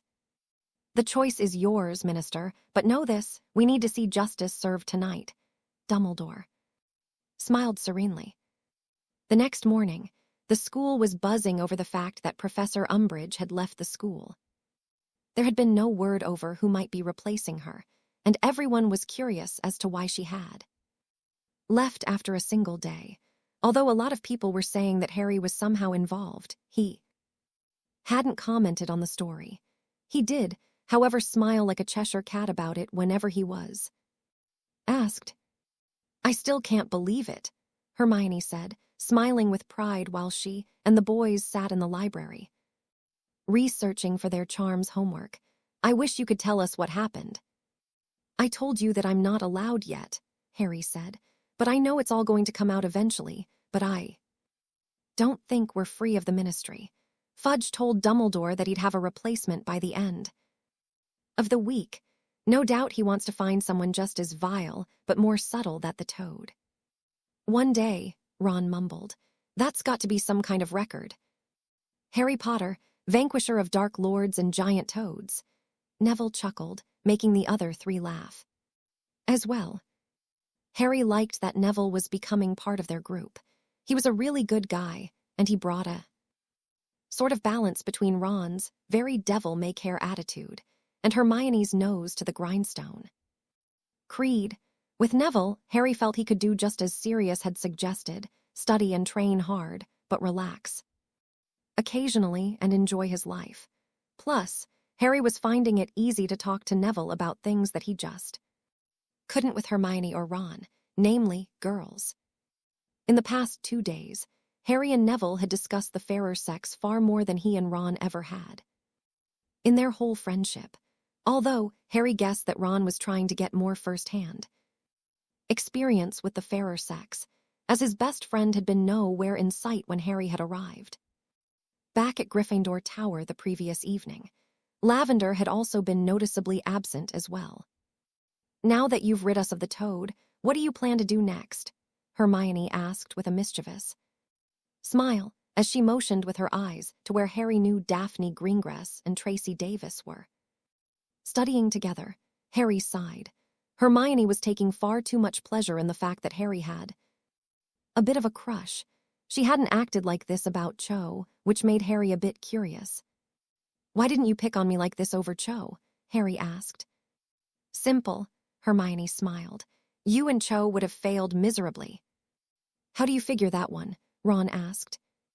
Cho is a bit shallow, or rather she used to be.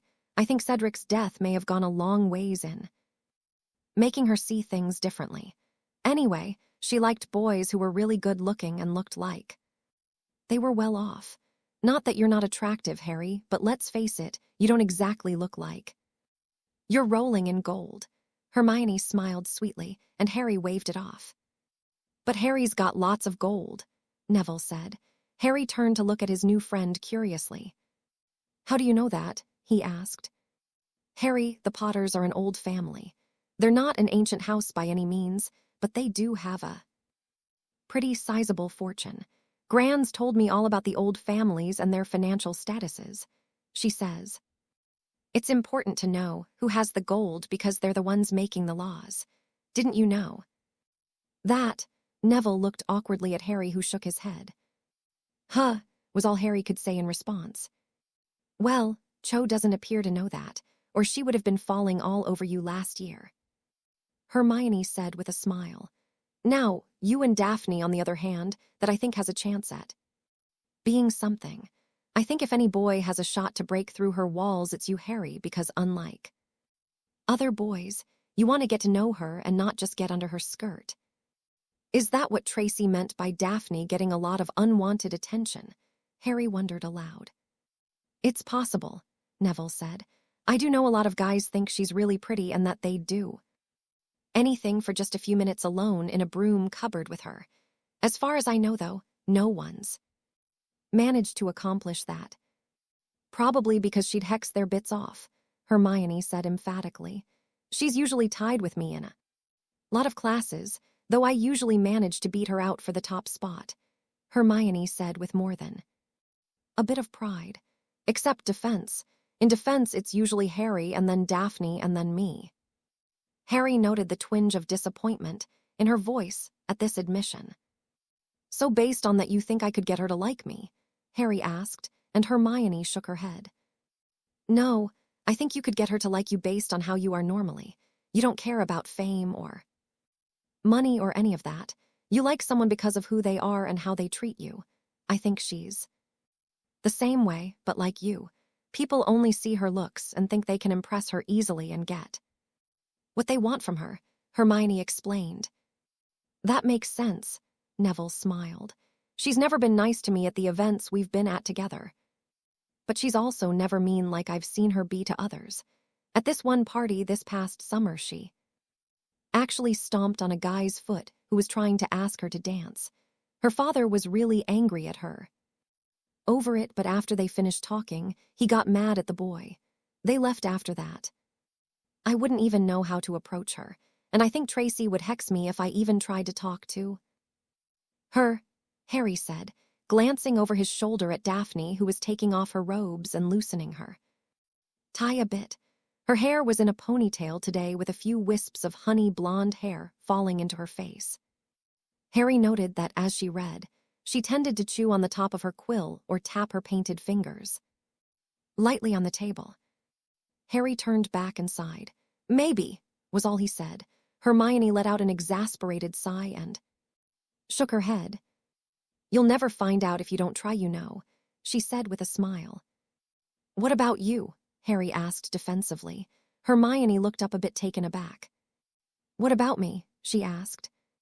Why are you so hell-bent on me making a fool of myself in front of a girl? Why don't you go out and get a boyfriend or something? Because boys are afraid of her, Ron sniggered. Show what you know, Hermione smiled. And who says I don't have someone special in mind? Who? All three boys asked rather loudly. Hermione blushed and looked down at her parchment. She mumbled something which none of them could hear, and they all leaned in even more inquisitive. What was that? Harry asked. Lee, okay, Hermione said flustered, slapping her quill down. I like Lee all right. So why don't you go for him? Neville asked with no hint of taking the mickey out of her. Hermione sighed as she picked up her quill again and leaning on her arm pathetically. Because he likes Katie Bell, and I think they might be dating, she said sadly. Really? Harry asked inquisitively. I had no idea.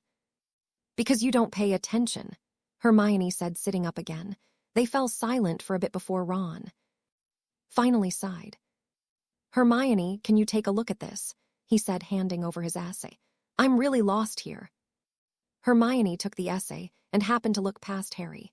With a mischievous smile that only Neville noticed, Hermione asked Harry to return one of the books they were using and get another that she needed. Harry shrugged and got up to accomplish his trivial mission. "Okay, what's up?" Neville asked curiously after Harry was out of earshot. "I saw Daphne going into the stacks, and I thought maybe Harry might talk to her if they were alone." With no one watching, she smiled evilly. "Like I said," Ron smirked, shaking his head. "Scary." Harry walked through the stacks looking for where Hermione's book belonged, as well as for the one she had asked him to retrieve.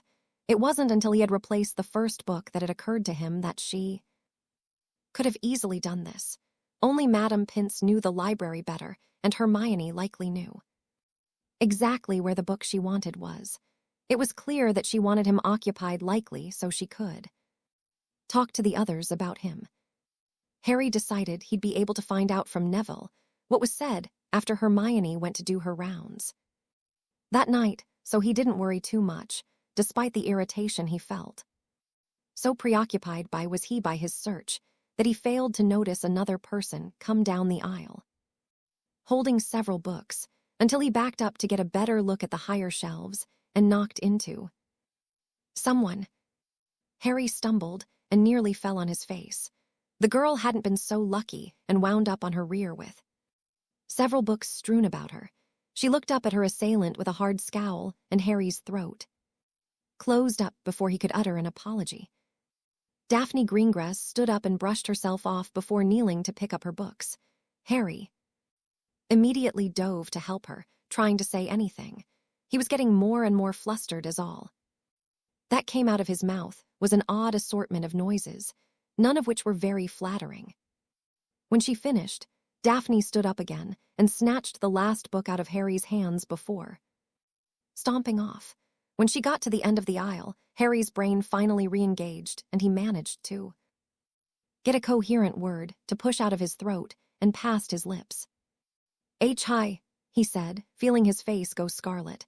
Daphne stopped and turned to look at him for a moment before she rolled her eyes and huffed and walked away. "Oh yeah," Harry said glumly to himself. "Oh yeah, that really charmed her stockings off, Potter. You are so smooth. James Bond has nothing on you."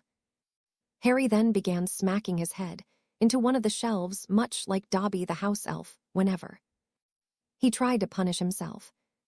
It had all been lies. She knew it now. In all honesty, she had known from the beginning that the promises that were made were nothing more than veiled threats designed to make her do just what she had done. She had been a puppet, and that alone made her self-loathing press in on her so much that she felt she couldn't breathe. Really, it had been all his fault. If he had only listened and kept his distance, if he had just stayed away and left her alone, if he hadn't done what no other had been able to do before and break through her walls and stirred all those feelings she had so carefully repressed and ignored, she would not be sitting there, staring at the wall, fighting back her self-hatred. "Get your stuff together," Daphne Greengrass said as she picked up her bag and began stuffing her own homework into it. She was so incredibly annoyed that she could barely see straight. Many would have described Daphne as plain or even cute. That was before this past summer when she had convinced her parents that she was now old enough to dress how she pleased. Her mother, who was quite understanding of how clothing, makeup, and hair could affect a developing young woman's confidence, had agreed, though her mother had always advocated for both Daphne and her sister to be able to express themselves. Their father had been harder to convince. However, after 4 years of outstanding performance in school, Mr. Greengrass had finally relented. Though when he had seen the results, he regretted it almost at once. He was now more fearful that his daughter, who already garnered far too much attention from other families, was about to get a lot more. He was unaware of her Ice Queen persona, which her mother had helped her to develop to deter most of this unwanted spotlight. Daphne's father had enough difficulty with defending his eldest against potential house unions without having to hear about what a shame it was that she wasn't more refined. "Please hurry up," Daphne said rather impatiently. "But I'm not finished," Tracy Davis said as she looked up from her transfiguration essay with confusion. "And weren't you going to get a few more books?" We'll finish it in the dorm.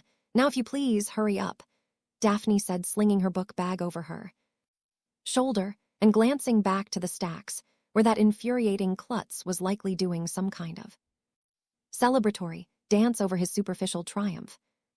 What happened? Tracy asked, quickly collecting her things and her bag before she quickly followed Daphne out of the library. Her best friend was quite agitated, and Tracy had difficulty in remembering the last time Daphne had allowed any emotion to show so readily on her face while at school. Daphne was usually quite reserved and passive. I thought you said that you told him to leave me alone, Daphne huffed, her voice soft and icy, making Tracy shudder involuntarily. Can you be more specific? I've told a few boys to leave you alone, Tracy remarked, still mystified. It was true that she had served as a sort of early warning system over the past year or so, telling any boy who expressed even the remotest interest in Daphne to not bother. Potter, Daphne snapped, though her voice was still quite soft. Tracy thought it was amazing how her best friend could be so angry, while her face betrayed none of her emotion. As much as she understood the reasons for the facade, Tracy wished that her best friend didn't need it. She was so much more fun to be around when she wasn't being the Ice Queen. Okay, what happened? Tracy sighed, struggling a bit to keep hold of all her homework. Daphne hadn't really allowed time for her to get it in her book bag. That complete dullard backed into me in the stacks and knocked me down. Then he pretended to help me pick up my books so he could slow me down and stare at me like some sort of succulent desert, and then he tried to talk to me as if nothing had happened and he hadn't, in fact, planned it all, Daphne said as she got control over herself and the mask fell back into place, and she once again looked empty and callous. Okay, let's take a step back, Tracy said, trying not to laugh. She had figured out that Daphne was likely more embarrassed that she'd been knocked on her fabulous rear end than she was actually angry at Potter, though it probably wasn't helping the situation that it had been Potter who'd knocked her down, especially after what Tracy had told her best friend the previous evening. I'm not defending him or what he did, but don't you think that maybe you're projecting onto Potter? He is clearly not smart enough to plan something like that. I think maybe you think he did it on purpose, even though it was an accident, Tracy said. You're the one who pointed out how much he's been staring at me, Daphne argued. Yes, because of all the morons you seem to attract, Potter is the least threatening, and I'm also the one who told you that he said just wanted to get to know you, and that he wasn't even sure how he felt about you. He didn't say anything about making you part of his harem or anything like that, Tracy pointed out. You're being ridiculous just like always. Don't start, Daphne sighed. I didn't. You and your delusions of persecution started this, Tracy smirked. Daphne only rolled her eyes and continued, leading them to the Slytherin common room. As the two girls walked in, Tracy saw Draco Malfoy holding court with the rest of the fifth years, save for Blaise, who was likely out with Magenta Kirkwood in some broom cupboard somewhere. Theodore not looked over and gave a wave and a smile. Tracy fought the urge to roll her own eyes. Theo had been hounding her ever since the Yule Ball the year before. Apparently he felt they had made quite the connection during the ball and hoped they could become the next power couple in their house. Your boyfriend's waving, Daphne said evenly. Don't make me hex you, Tracy countered. The two girls went to their dorm and Daphne sat heavily on her bed, pulling her homework out. Tracy sat on her own bed and stared at her best friend for a minute or two before she spoke again. You could do worse, you know, she said, watching Daphne carefully. They had been friends so long that Tracy knew all of Daphne's tells. For the casual observer, Daphne was seemingly made from stone. It was a trick she could do with her eyes. She had this gift for looking for all the world as if she were dead. She had perfected her icy persona around second year, and it had done wonders to keep away a lot of unwanted attention. But it didn't stop at all. Such was the life of being the first-born pure blood young woman. And I could do better, Daphne replied, her voice flat, her eyes locked on her homework. Yeah, who? Tracy asked pointedly, crossing her legs and folding her hands on her knees. Daphne turned to stare at her best friend, and knew by the look on her face that this was not going to be a short conversation. Can we skip the verbal sparring match that I'm sure you're itching to take part in and get to whatever? Your point might be so I can get back to my essay, she asked irritably. All right, Tracy said, disappointed etched in her frown. Fine, you're 15, almost 16, and you've shut down just about every boy who's eyed you as a potential brood, mare for their future family. So far as I can tell, your worry over being forced into an unfulfilling, loveless union where you're paraded about like some trophy is all but wiped out. So I'm curious, especially after how much fun you had last year with Ivan, why you aren't willing to at least consider dating a boy or two. Daphne sighed and set her quill down and set her parchment aside. She turned to face her best friend, full on as she spoke. First off, Ivan was from another school, and I knew that I wouldn't see him again after the year ended. That made things very easy, and I never let myself feel more than casual attraction. Daphne explained. Tracy's eyes went wide with disbelief as she began imitating Daphne talking about the Durmstrang boy from the previous year. Daphne scowled at her friend until she finally stopped. May I continue? Daphne asked, looking less than amused, while Tracy giggled to herself and waved for her best friend to go on. Secondly, the threat is always there. Boys are not smart creatures, and just because I discourage them does not mean they will not figure another way to entrap me. Most of them have very rich and influential fathers who would jump at the chance to untie their house with Greengrass. I've heard from my father several times tell my mother that Lucius Malfoy has brought up the subject of a union between our houses.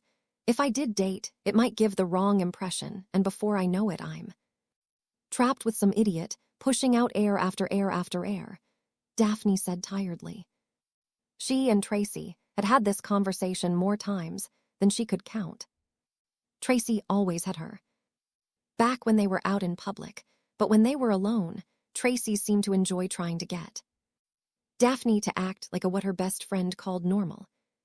And finally, Daphne continued, if I did choose to date one of my peers, I hardly think Harry Potter would even be in my top 5 choices as a suitable boyfriend candidate. And tell me why that is, Tracy asked, other than the fact that he's a Gryffindor and you'd likely be branded a traitor, harlot, or worse for dating a lion. What is so wrong with Potter?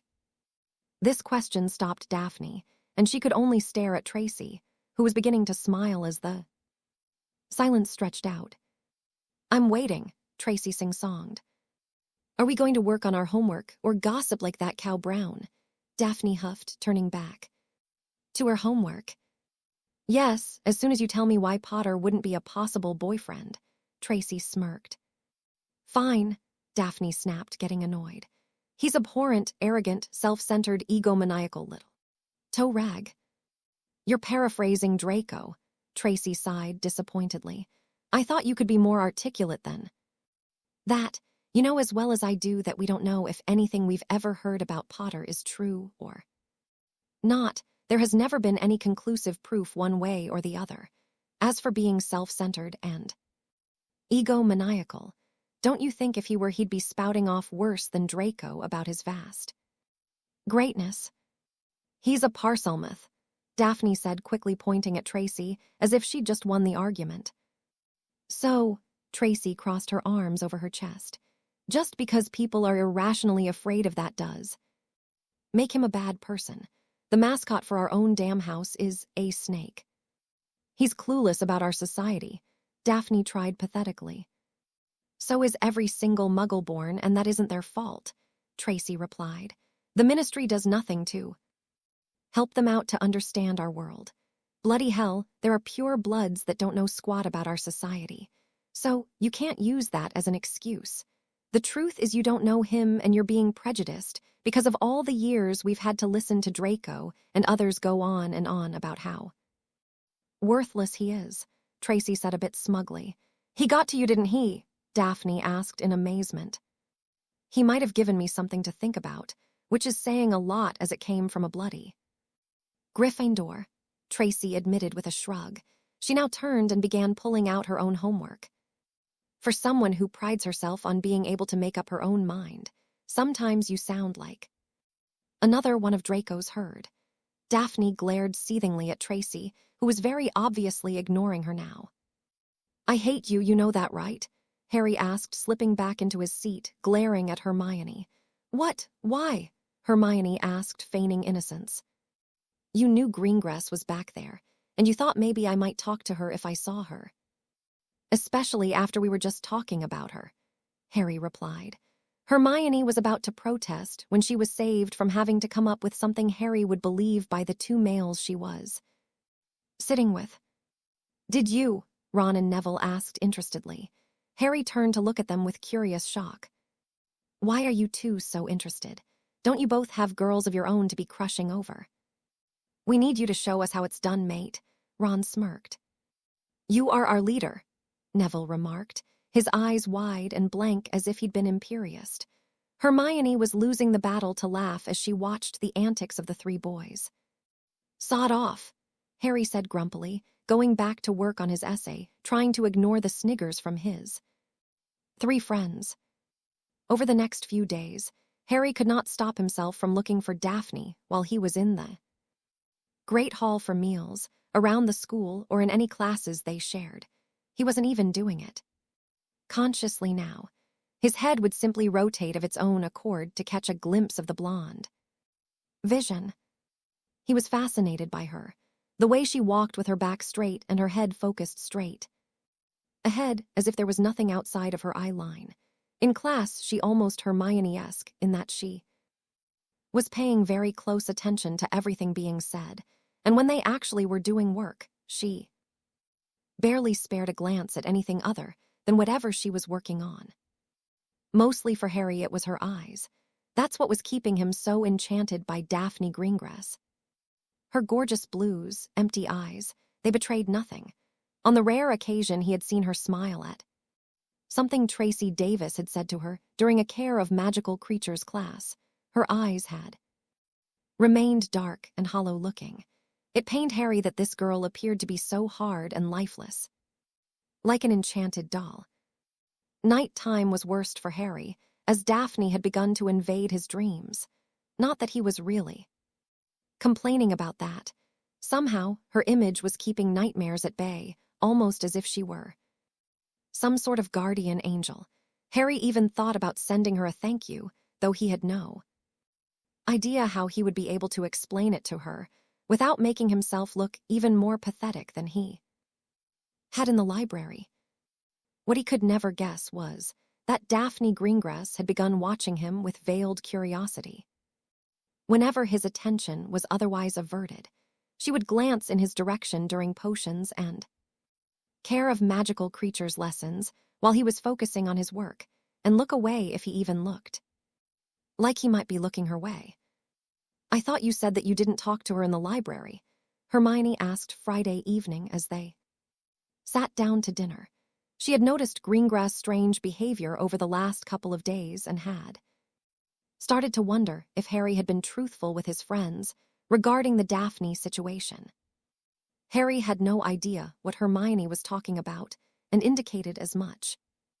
Huh. Eloquent as ever, Hermione rolled her eyes. You and Daphne, she's been watching you all week. Ever since you saw her in the library, she said as she reached for a pitcher and filled her goblet. Oh, you mean when you sent me to get your book so I could embarrass myself in front of her? Harry asked irritably. She's probably remembering how idiotic I was when I tried to say hi to her. Harry grumbled, cutting a piece of chicken. I don't know, Neville chimed in. She almost looks like she's trying to figure you out. So you've noticed it too then? Hermione asked Neville, who nodded. I noticed yesterday in potions, and she's not the only one. Tracy was looking at him a lot too, I figure. They were taking turns and telling each other what he was doing, maybe trying to figure out how he was doing so well especially after Snape went off on him again for cheating. Neville explained. Hermione gave a look of understanding, and Harry guessed she must have witnessed the same thing.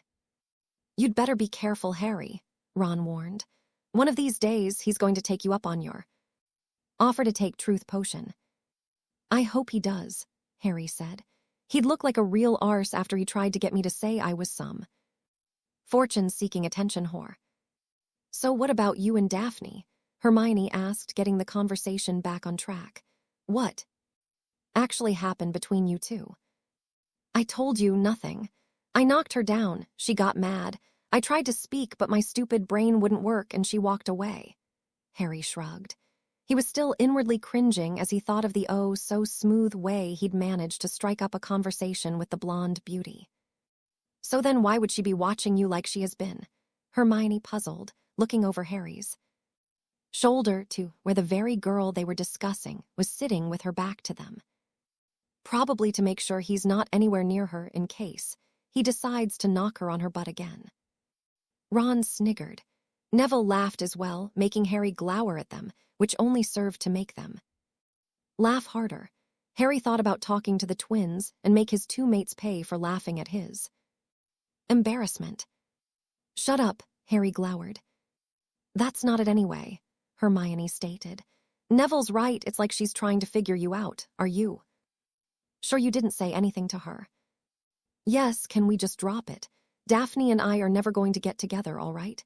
She's way out of my league, and I wouldn't even know how to talk to her, even if I could get my brain to work right." Harry sighed, exasperated. "She is not out of your league," Hermione said angrily. "You're good enough for any girl you want, and if they think they're better than you, then it's their loss, Harry, not yours. Besides, you have no idea what she thinks of you," Neville pointed out. "She could be just as interested in you as you are with her, and have no idea how to talk to you."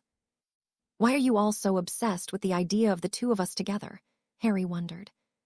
"For a lot of reasons, mate," Neville said as he looked to his new friend. "You could be the one who put an end to house rivalries, which has been going on for nearly 50 years. "It's only been 50 years, Hermione asked, looking interested. "According to my gran," Neville nodded. "She said there was always a healthy sort of competition between the two, but in the last 50 years or so, something changed and it became like a full-on hatred, and she has no idea why. No one does, so far as I can tell. Probably because they're all a bunch of evil little gits," Ron said offhandedly. "Or maybe it's attitudes like that," Harry said. "I mean, we hate each other for no reason. Okay, yes, the Quidditch team cheats like crazy, and a lot of them act all superior and say and do things to us just to get us in trouble, but we kind of do the same to them. That's not why I'm intrigued by the idea of you dating Daphne Greengrass." Hermione smiled sweetly. "Harry's dating Daphne Greengrass?" Fred Weasley asked as he took a seat next to Harry. "Good on you, mate. I heard she can be a real not a very nice person," George Weasley said to help prevent Fred getting slapped by Alicia Spinnet, who was right behind him. Fred nodded a thanks to his twin and turned back to Harry, looking very interested. "How did you manage to melt the Ice Queen's heart?" he asked. I'm not dating her. I don't even know her," Harry said very irritably. Fred held up his hands defensively and then turned to Hermione, his eyes gleaming with mischief. "Hermione, we heard through a little bird that you might fancy Lee." Hermione dropped her fork as he face-turned a shade of red that would have made every Weasley ancestor proud. Fred winked at George, who then wrapped an arm around the bushy-haired witch who was now glaring daggers at Ron, who was pointedly looking at his plate. "Not to worry," George said with a warm smile, and he gave Hermione a squeeze. "We haven't said anything to him, yet." Hermione couldn't say anything as she looked completely horror-struck between the twins, who were smiling back at her. "We've known Lee a long time, and we both agree that he could benefit with someone like you as his girlfriend, so we thought that maybe we'd offer to help set the two of you up," Fred said with an encouraging tone. Hermione still couldn't speak. I do hope you will be able to talk to him. He really doesn't like the silent type, much like ourselves," George said, looking at Hermione with concern. By now Harry and Neville were nearly choking with laughter. Hermione tried to speak, but a pathetic little squeak was all that could be heard from her, which only made Harry laugh all the harder. "All right then," Fred said as he got up from his seat. George also rose, and with funny little bows too. Hermione went up the table to join their own friends, leaving Hermione shaking with fright and embarrassment. Harry was doubled over with tears streaming from his eyes while he held his stomach, which hurt so bad from laughing. Neville wasn't in much better shape. Ron decided it would probably be a very good idea to make his getaway before Hermione's mind began working properly again, and she began thinking of a really good hex to use on him. After dinner, Neville, Hermione, and Harry began heading up to Gryffindor Tower where they had planned, finishing up all their homework so they'd have the whole weekend. Harry was anxious to finish it so he could concentrate on the tryouts for the new team keeper the next day. Both boys were still lightly teasing Hermione, who had had more than enough and was nearly ready to jinx the both of them when they were distracted by someone calling out to Harry. Tracy Davis had come out of the Great Hall and asked to speak with Harry privately. After telling his friends he'd see them in a bit, he followed Tracy into a nearby classroom. As soon as they were inside, Tracy shut and locked the door before turning to Harry, looking more than a little put out. "You know, I swear that I told you to leave Daphne alone," she said, advancing on Harry. She had her wand in her hand, and Harry went for his own. Tracy already had the advantage and fired a stinging hex at him. Harry had little choice and cast a shield charm that burned through his robes. Tracy's hex impacted on the shield, and Harry got his wand free of his robes and disarmed the Slytherin who was gawking at him in disbelief. Harry reached out and caught the girl's wand deftly. "That was," she started to say, though it was barely a whisper. "I did as you said," Harry said defensively. "I haven't done anything to her." "She seems to think otherwise," Tracy countered swiftly, though she was still goggling at how quick he'd managed to disarm her. Harry was frowning bitterly as he stared back at her. "And people thought I had a high opinion of myself," Harry snapped, taking a few steps away from Tracy. He crossed his arms, each hand clutching a wand. "That's my best friend you're talking about," Tracy said warningly, though the effect was minimized by the fact that Harry still had her wand. Harry grimaced slightly nonetheless. "Look," Harry said, narrowing his eyes. "I accidentally knocked her down in the library. I tried to apologize and she stormed off. I haven't said or done anything to her since, so whatever issues she has are her own." Tracy stared at him for a moment before a small smile appeared. "You're not wrong about that," she said, her demeanor easing up. "She does tend to be a little over dramatic." Harry could only watch the Slytherin, who began packing slowly, chuckling to herself. She finally stopped and looked at Harry as if deciding something. "Okay, look, what I'm about to say, you can't repeat to anyone. If I hear even a hint of what I tell you, I'll know you opened, you big mouth, and I promise you won't be fast enough to protect yourself from my wrath. Are we clear?" she said, her eyes narrowed, trying to be as threatening as possible. Harry seemed rather immune to her evil stare, but nodded all the same. Tracy took a seat at one of the desks and motioned that he should do the same. When he finally sat down, she was a bit taken aback when he handed back her wand. She slipped it into her robes and noted that he kept his out. Apparently he wasn't as stupid as she had once thought. Daphne has sort of isolated herself for very good reasons. She is a pure-blood daughter of a very prominent family, and more than a few ancient and noble houses would consider it a triumph to make a union through marriage. "You follow?" Tracy asked. When Harry nodded, she continued. "Daphne wants nothing to do with what a marriage like that would entail.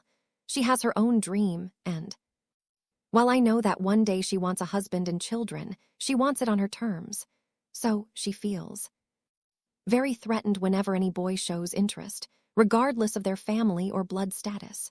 I personally think there are other ways to deal with this, but this is how she's chosen to operate. However, you have somehow managed to infect her brains, so to speak. Ever since the library, she's become increasingly curious about you. It probably helped that I told her all about our little conversation and how you wanted to get to know her, and you weren't even sure of your feelings for her, Tracy said. It was all true, Harry said. All I know is that she's pretty, but that doesn't mean anything. Looks aren't everything. You know, I thought you were an idiot. Tracy smirked and Harry shook his head. And now? He asked, not sure if he wanted to know the answer. Jury is still out, we'll see. Now, Tracy said, sitting up a bit straighter. As you may or may not know, the best way to get into a girl's heart is to have the acceptance and approval of her best friend. As I am Daphne's best friend, you'll need my say-so in order to proceed. For that, I want something in return. Harry looked at her very suspiciously for a moment before asking the Slytherin girl's price. The truth, she said simply. There are literally hundreds of rumors floating around here about you. And I pride myself on being able to tell when someone is lying to me.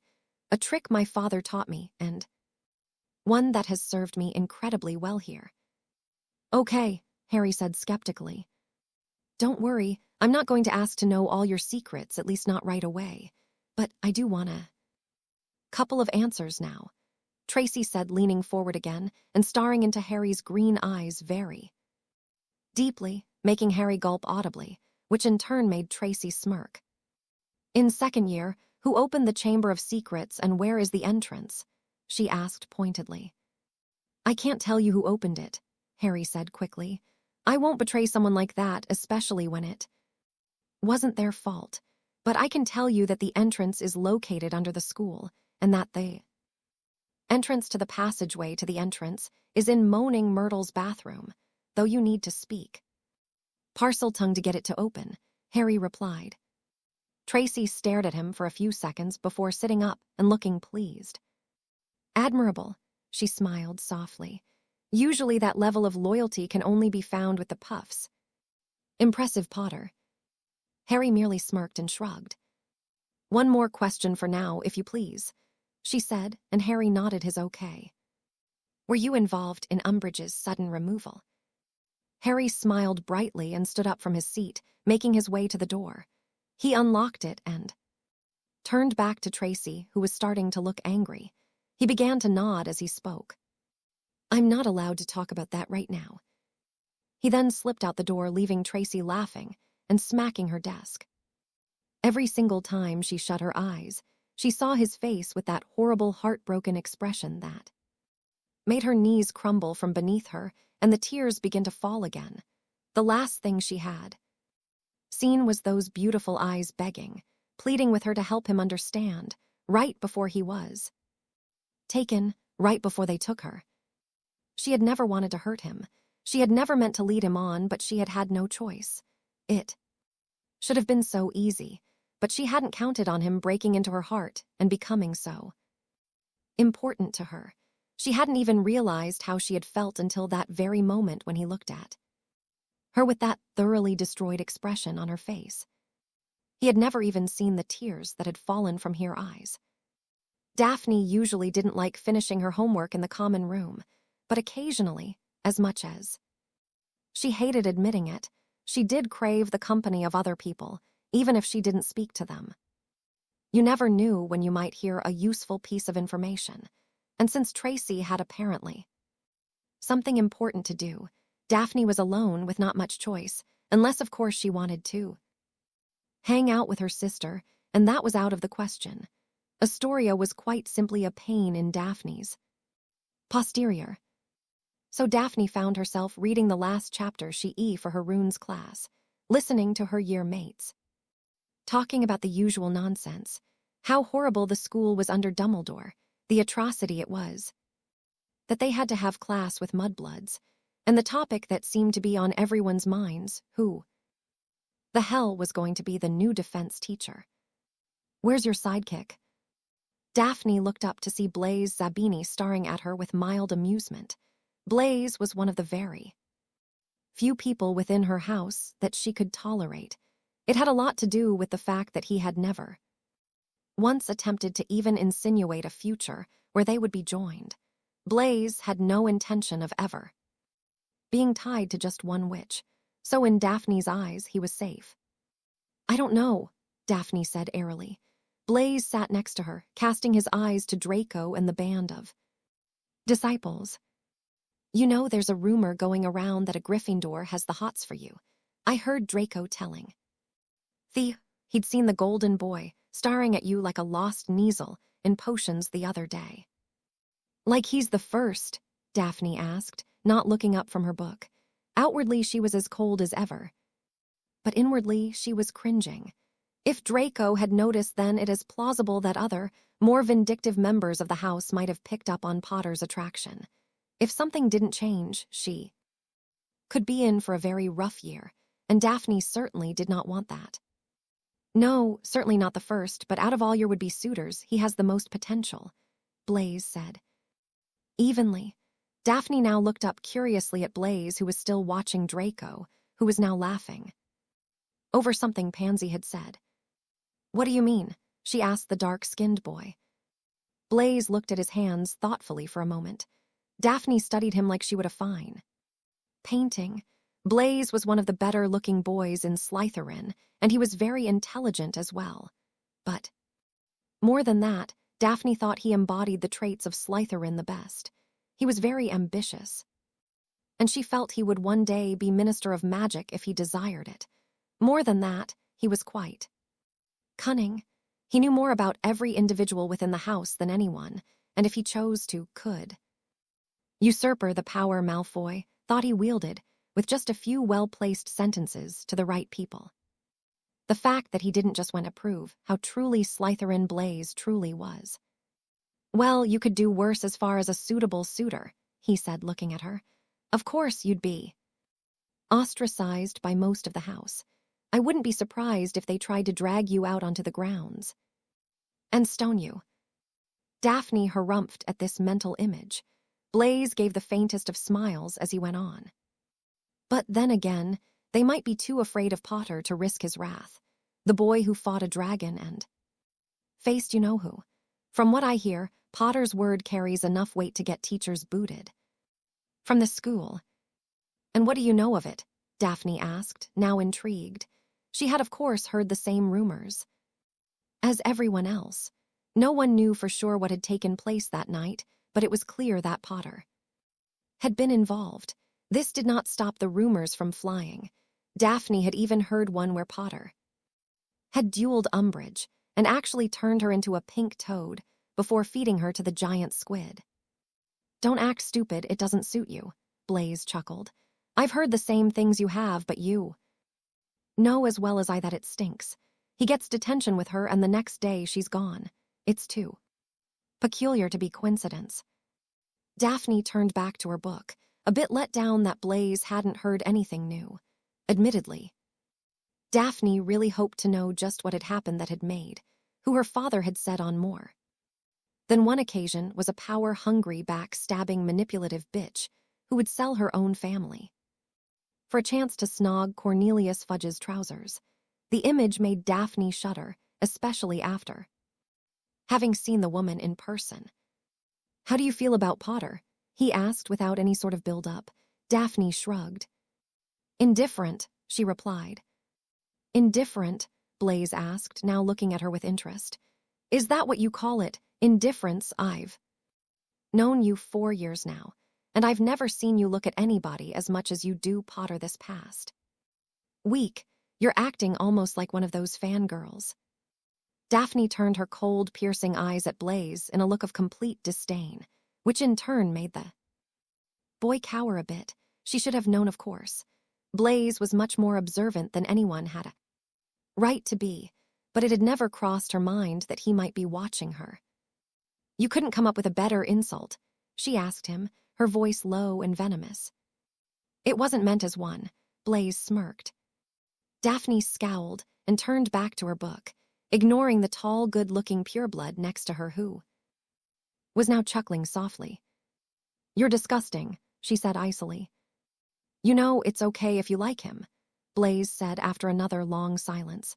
This really intrigued the Ice Queen, and she turned to look at Blaze with a very confused look on her face. Blaze shrugged as he explained. You know how I feel about the whole house system, so it's stupid not to talk to people based on what house they're in, Blaze said, his voice ever slightly above a whisper now as his eyes scanned the common room for anyone who might be trying to listen to them. Why don't you talk to Gryffindors? Daphne interrupted. Blaze shook his head. I can't force them to talk to me if they don't want to. They're as prejudiced against our house as we are of them, but forget about that for a minute. Just imagine the look on Malfoy's face the moment he saw you grabbed Potter by the back of the head and snog him senseless. It'd make his greasy blonde head explode. Blaze's smile became rather feral-looking, and Daphne smiled in spite of herself. Daphne turned her eyes to where Draco was talking very quietly now with his friends, and turned back to Blaze, who was smiling dreamily. Seriously, Daphne asked sarcastically, you want me to date Potter of all people just so Malfoy will have a temper tantrum? Blaze turned to look at Daphne, with a dreamy glint in his eye that made Daphne recoil. You cannot tell me you wouldn't love to take the prince over there down a notch or two, he replied. She did have to admit that she really liked the idea of Malfoy, seeing his the Gryffindor golden boy snogging a Slytherin girl. Draco would lose his mind over that and likely have to be admitted to St. Mungo's permanent spell damage ward. Fortunately, Daphne was saved from having to respond when Tracy entered the common room and came running over to her, grabbed her wrist, and with a quick "Hey, Blaze," ran to the dorms pulling Daphne behind her. Okay, the auburn-haired pixie smirked as she shoved Daphne onto her bed. So, I went to tell off Potter. Again, like you wanted, and he made it very clear that he hadn't done anything to you. He keeps, Daphne started to yell, but Tracy cut her off. Yes, I know, he keeps looking at you. Tracy looked sourly at Daphne, who looked as if she'd been slapped. But in case you haven't noticed, a lot of boys look at you. Shut up, will you? I'm trying to tell you something. Daphne held up her hands submissively, which made Tracy smile. So anyway, I got him to tell me that he did, in fact, get Umbridge kicked out of here, Tracy sang, doing a funny little celebration dance. Daphne gaped at her. How did you get him to tell you that? She asked with astonishment. Oh, it was no trouble at all. I just let him see my boobs, did a little dance for him. Tracy nearly fell over laughing at Daphne's scandalized expression. She ran up to her best friend, grabbing her by the shoulders and touching her nose to Daphne's. I asked him. You need to brush your teeth, Daphne said, shoving Tracy away, who was now cackling like a raving mad woman. Seriously, you just asked him. I thought you were going to shoot a stinging hex at his bits. I tried. Boy's really fast with his wand. Conjured a shield charm through his robes and then disarmed me, Tracy said, her grinning fatting a bit. He disarmed you. Are you all right? Daphne asked, looking at her closely as if she was trying to spot any wounds. Tracy waved away her concern. He didn't do anything. We just talked a bit and I asked him a few questions. By the way, the Chamber of Secrets is under the castle. You can get to it by going into Moaning Myrtle's bathroom, but you have to speak parcel tongue to get the entrance to open. Tracy smiled again, making Daphne more and more curious. He just told you that? Daphne asked skeptically. Well, I had to coerce a bit, but yeah. Tracy smiled nonchalantly. Remember how I told you he said he would like to be my friend? Well, I think he meant it, and I think he meant what he said about you too. Tracy smiled. Oh, for the love of Morgana, not again, Daphne said, getting to her feet and going to the bathroom. Tracy followed on her heels. What? Tracy asked. Daphne got her toothbrush and pointed it threateningly at her best friend. You're trying to set us up. You're spending time with him so you can convince me of all his virtues so that I'll give him a chance. Gods, why are you so set on me dating Potter? Daphne asked quite bitterly. It doesn't have to be Potter, Tracy smiled. Just date someone. Do you want to end up like my aunt? Talia. She didn't date in school, and then she ended up alone because she couldn't figure out how to connect with anyone. Now she lives in a tiny little house with 55 cats. My parents won't even invite her over because her clothes stink so bad. There is no cleaning charm that is powerful enough to get rid of that stench. Dramatic much? Daphne asked as she brushed her teeth. You would know, Tracy replied. And just what is that supposed to mean? Daphne asked, chasing after Tracy, who'd gone back into the dorm. It means that ever since we started Hogwarts, you have become more and more intolerable over this belief that you are going to end up trapped in a political marriage. And frankly, I'm getting tired of being your advanced guard. We're supposed to be drooling over boys and thinking about how far we're willing to let them go. We're supposed to be talking about who's better looking than who, and talking about which broom cupboard is the most private. Gods, Daph, I want to have a boyfriend. Tracy whined. So get one, Daphne shouted, getting really angry now. How the hell can I?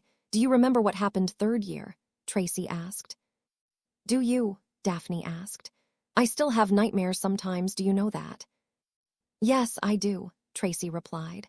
I've heard you talk in your sleep during the summer, and I know that you say you've forgiven me, but I also know that you still blame me. If I hadn't been out with Thomas, you wouldn't have been cornered and things would have been much worse.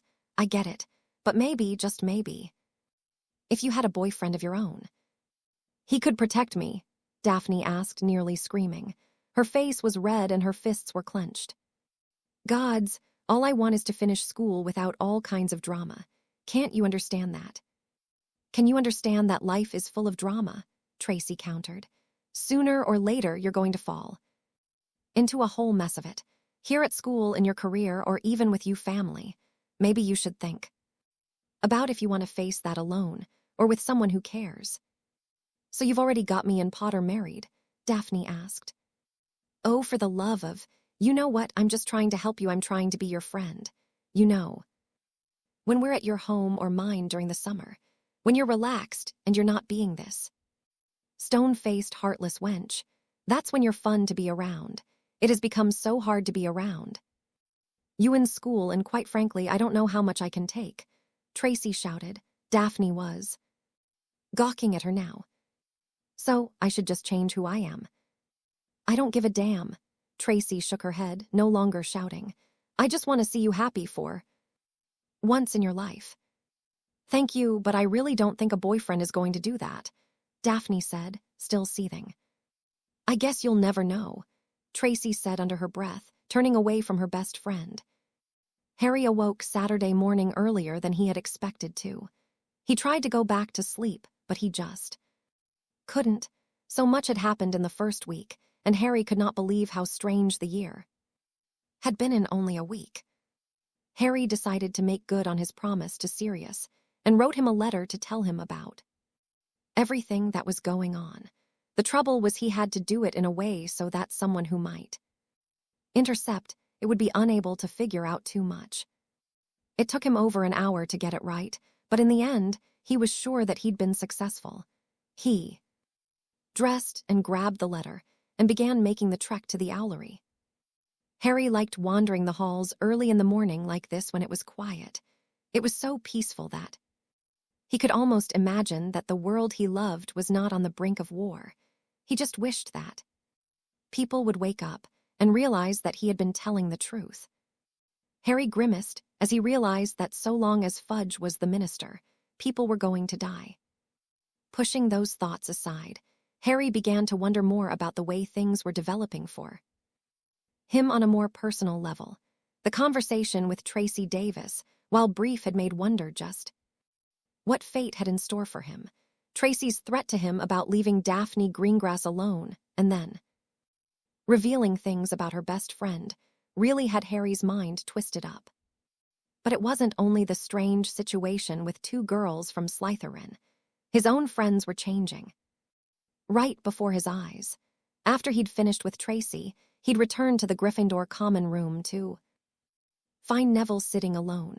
Ron had apparently disappeared again, but when Harry asked Neville about Hermione, he had gotten a huge, wicked smile on his face and told Harry that Lee Jordan had asked Hermione to go for a walk. What? Harry had asked, stunned, while Neville was laughing. You should have seen her face.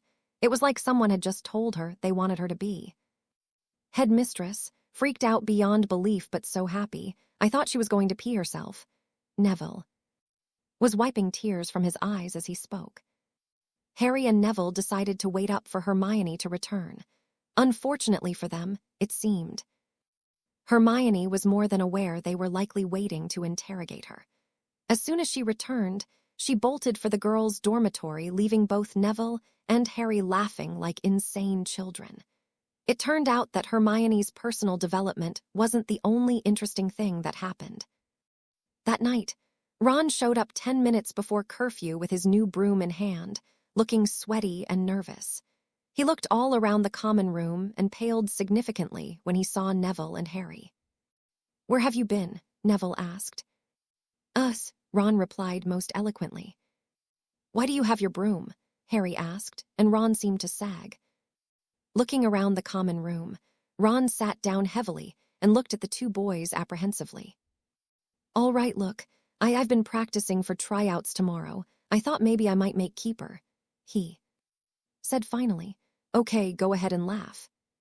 Why would we do that? Neville asked. We're your friends, we support you. Are you any good? Harry asked. Ron shrugged. Fred and George used to make me keep for them at home. I don't think I'm bad, but I suppose I'll know if I'm good enough tomorrow. Ron said, not sounding too confident. The three discussed Quidditch for another hour before heading up to bed, all anxious to see how tryouts went in the morning. As Harry made his way to the owlery, he hoped that Ron made the team.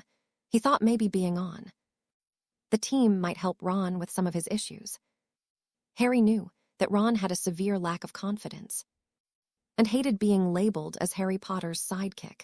It seemed to Harry like they were all changing and growing. Harry just hoped that it didn't pull them apart. He needed his friends, and though he wanted to keep them all safe from harm, he'd realized over the summer that he would never be able to keep them out of harm's way, especially if they wanted to fight as much as he did. Harry entered the owlery and began looking for his familiar. Hedwig noticed him first and glided down to his shoulder, where she greeted him with an affectionate nip to his ear. I'm happy to see you too, girl.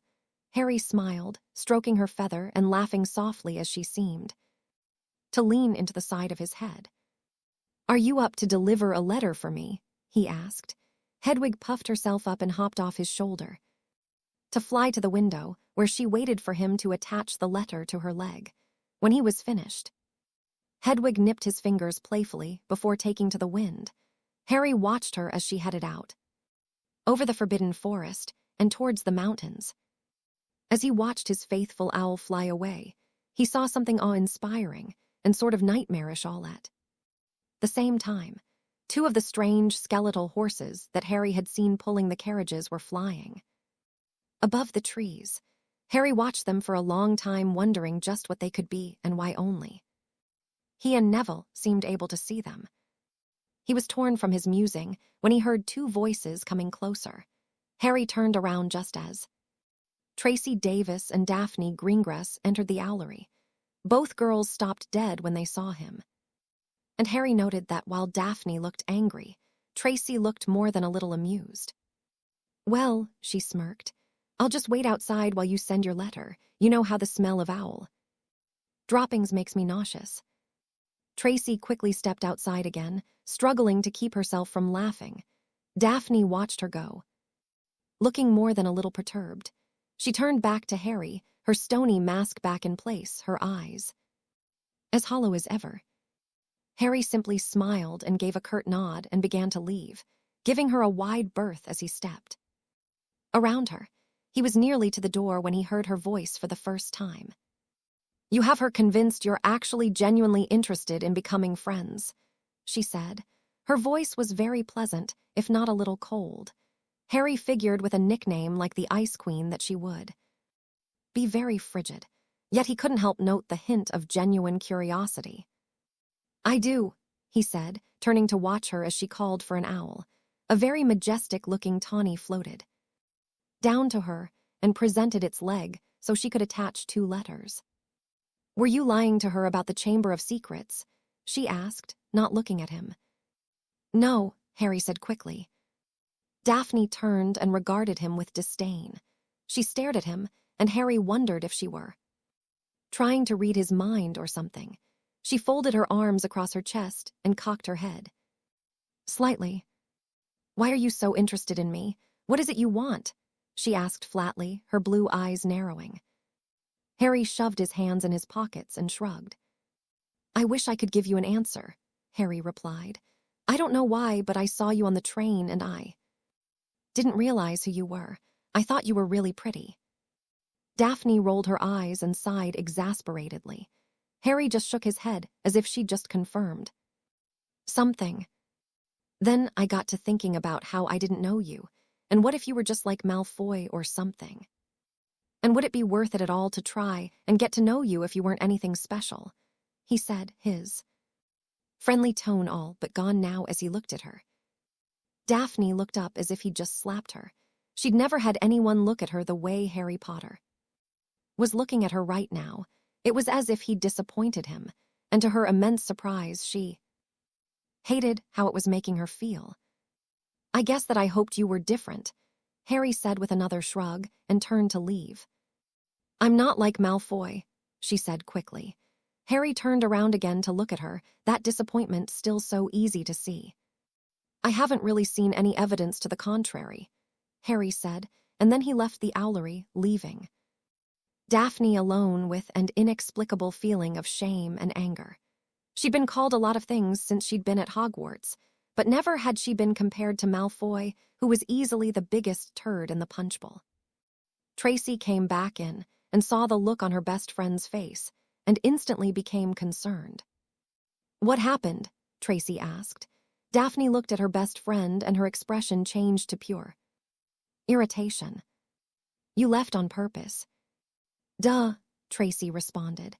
"How could I pass up an opportunity to allow the 2 of you to connect?" "He said I was another Malfoy," Daphne shouted.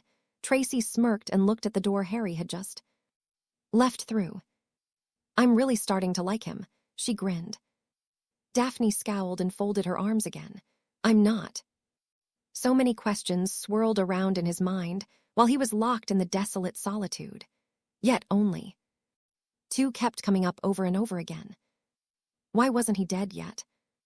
Why had she done it? His enemy had him at last, and he was defenseless. Yet the so-called Dark Lord was keeping his distance. It was almost as if he were afraid of his prisoner. Of course, that wasn't how he spun it, but Harry knew for sure that Voldemort was keeping him alive for a reason, and not just to prolong his suffering.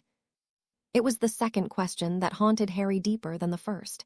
He had been sure that his trust and his faith in her had not been misplaced. They'd come so far together, broken through so many barriers, and he'd seen her soul shining through her crystalline blue eyes. Harry wondered, as he shivered in the cold, if she had really meant all those things she had said, or if it had just been a really well-done charade. Tears began to sting his eyes. He wasn't sure if his heart would survive this betrayal. Harry lay awake in his bed contemplating. He wasn't really thinking on any one subject in particular, though he did dwell on the new defense teacher a bit. Professor Martin Thornton had come as Umbridge had from the Ministry. Yet unlike Umbridge, Thornton never made any false attempts at trying to become friends. Harry was reminded strongly of the fake Mad-Eye Moody from the previous year. Physically speaking, Professor Thornton was a somewhat imposing figure. Standing quite tall, he had wispy gray hair that stood out on the sides of his head, and a long, thin goatee that came to a point and reminded Harry a lot of devil costumes he'd seen Muggle kids wear on Halloween at his primary school. Thornton had beady blue eyes and a sharp beak-like nose. The only difference between Thornton's curriculum and Umbridge's was that Thornton made the students participate in pretend situations wherein they had to negotiate peaceful settlements and avoid conflicts. When asked what should be done if a certain Dark Lord came calling, Thornton had laughed and told them all that if that happened, he would eat an acromantula. Ron had leaned next to Harry and asked if his best friend knew of any good spider recipes. The laughter that followed landed both boys in detention. Thornton was much more strict than Umbridge had been and did not allow questions to be asked, especially of Hermione. Harry and his friends guessed that Umbridge had spoken to Thornton before he'd taken the post and warned against certain individuals.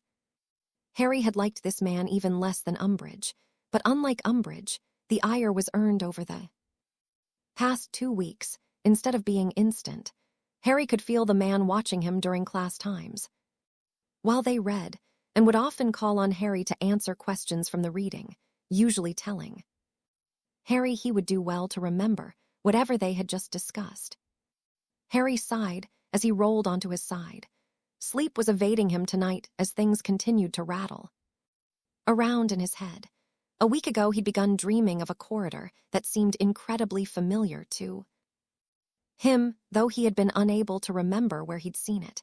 It was frustrating him to no end. Each night he dreamt of it, he would walk towards the door at the end, but never reach it. It was driving him mad. Something else that was weighing heavily on Harry was the changes he had been feeling lately. He knew it had started over the summer, but he couldn't say what had been the catalyst. Hermione had mentioned on more than one occasion how mature he was becoming. The first time she had said it was the morning of Quidditch tryouts at breakfast, after he'd told her about his encounter with Daphne in the owlery. She, Neville, and a very nervous Ron had showed up together, and he'd explained how he'd gone to send a letter to his godfather.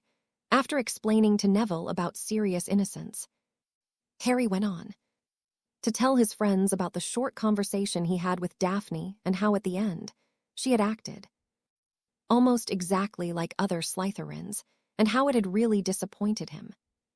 "I tried to tell you," Ron said, though he hadn't sounded happy about it. He patted his friend's shoulder sympathetically. "That's really disheartening," Hermione said. "I thought for sure if anyone could rise above the pettiness between our house, it would have been her." Neville also expressed his disappointment. Then his friends began pointing out other girls who might be more appropriate for Harry, who listened, but hadn't really cared to get too involved in the conversation, as he was still reeling from how his only real interaction with Daphne had gone. He was beginning to feel guilty for the way he'd talked to her. Perhaps he shouldn't have compared her to Malfoy, but at the same time, she had been rather rude, just as other Slytherins usually talked to him, and he had very little patience for that anymore.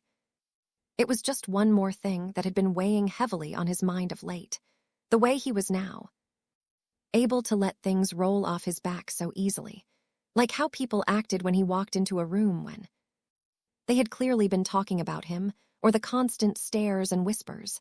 None of it bothered him anymore. He had had the chance to talk to his godfather about this a few days before. A two-way mirror that could be activated by calling Sirius' name had come to him through Owl Post. Sirius explained that it was too risky to send anything from Grimmauld Place, but Dumbledore had agreed to get it to Harry for Sirius. Harry was really happy that he was now able to talk to his godfather whenever he wanted now. He and Sirius had talked at length about Harry's changing feelings. Sirius was able to shed a bit of light on the topic, which had done a great deal to ease Harry's mind. Everyone goes through stuff like this, though in all honesty, usually much later in life. It's called growing up.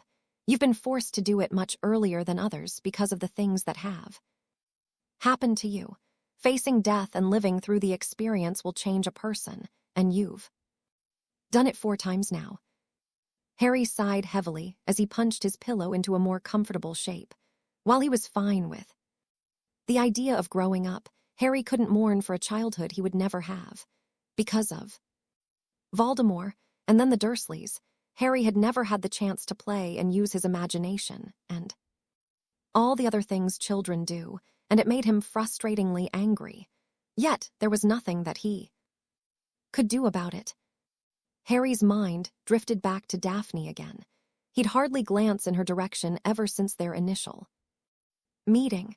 Even though he'd been disenchanted in his interaction with the blonde Slytherin, he still wondered if there were other factors involved in what had happened between them.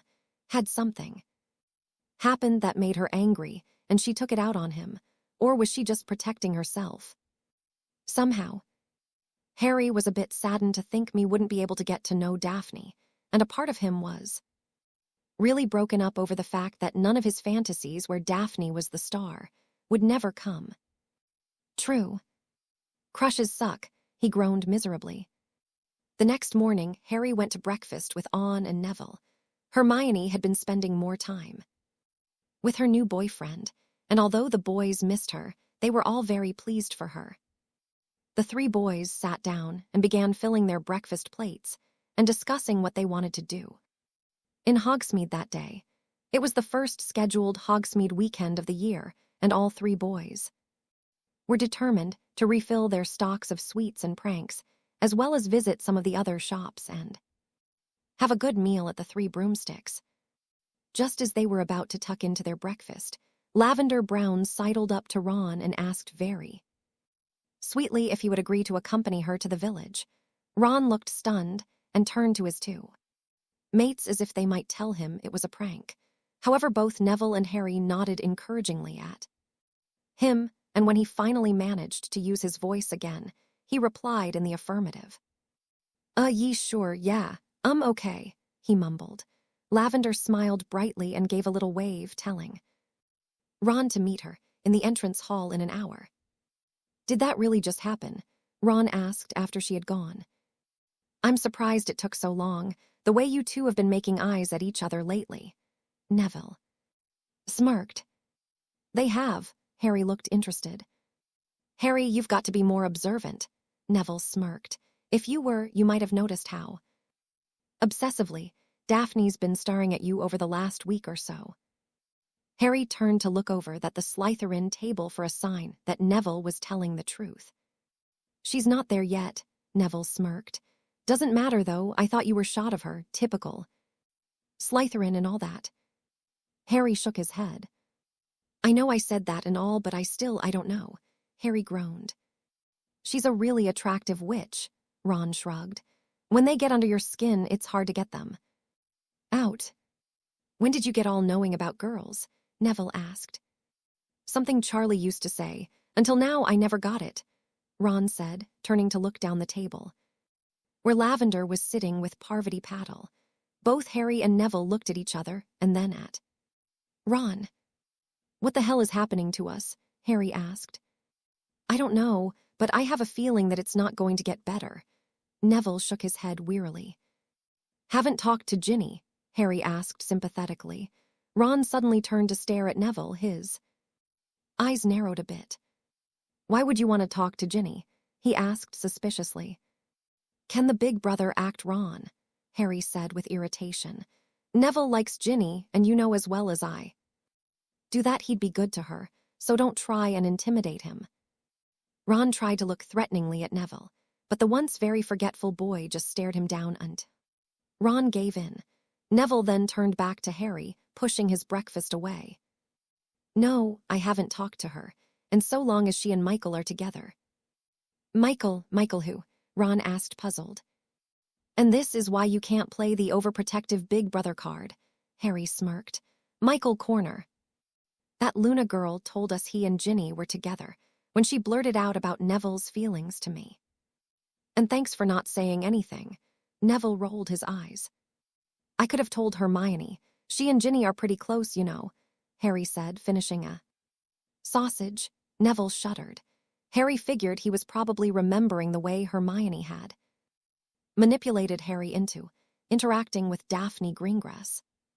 "She does like to have things her way," Ron agreed, shuddering a bit.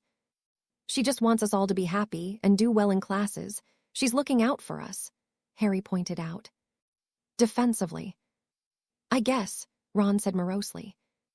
Anyway, Neville said, looking a bit saddened at Ron's tone. It wasn't a secret that Ron and Hermione hardly ever saw eye to eye, but ever since Hermione had started being with Lee, Ron's attitude had been somewhat resentful. So long as she's happy, I'm not going to do anything. There are a lot of other girls, and I'm not going to wait for her, Neville said resolutely. They ate in silence for a bit. Ron finished first and said goodbye to his friends before heading out to the entrance hall to await his date. Neville and Harry joked about how well Ron was likely to do with Lavender. After a few jokes, Harry and Neville decided to get down to the village themselves. Just as they were about to leave the castle, Harry heard his name being called and was stunned when Cho Chang came up to the two of them with a soft smile. I know this is last minute and all, but I was hoping that maybe the two of us could go into the village together. I mean, if you don't have any plans already, she asked nervously. Neville patted Harry on the shoulder and gave him an approving nod. Are you sure? I mean, Harry started, but Neville waved it off. Go, mate, Neville smiled. I'll catch up with you at dinner. And before Harry could protest, Neville was gone. Harry turned back to Cho, who was waiting patiently, chewing on her bottom lip with trepidation. So I guess it's you and me, Harry shrugged. Cho seemed to light up as she took Harry's hand and led him out of the castle to the waiting carriages. Harry was very confused as to why Cho wanted to spend the day with him. They hadn't spoken since the train ride to school, and he'd barely even seen her. Cho looked very pretty today. She was wearing a very tight pair of jeans and a forming-fitting jumper. She also seemed to be making sure that Harry was getting an eyeful as they walked. The only thing that Harry knew for sure was that today was going to be very interesting.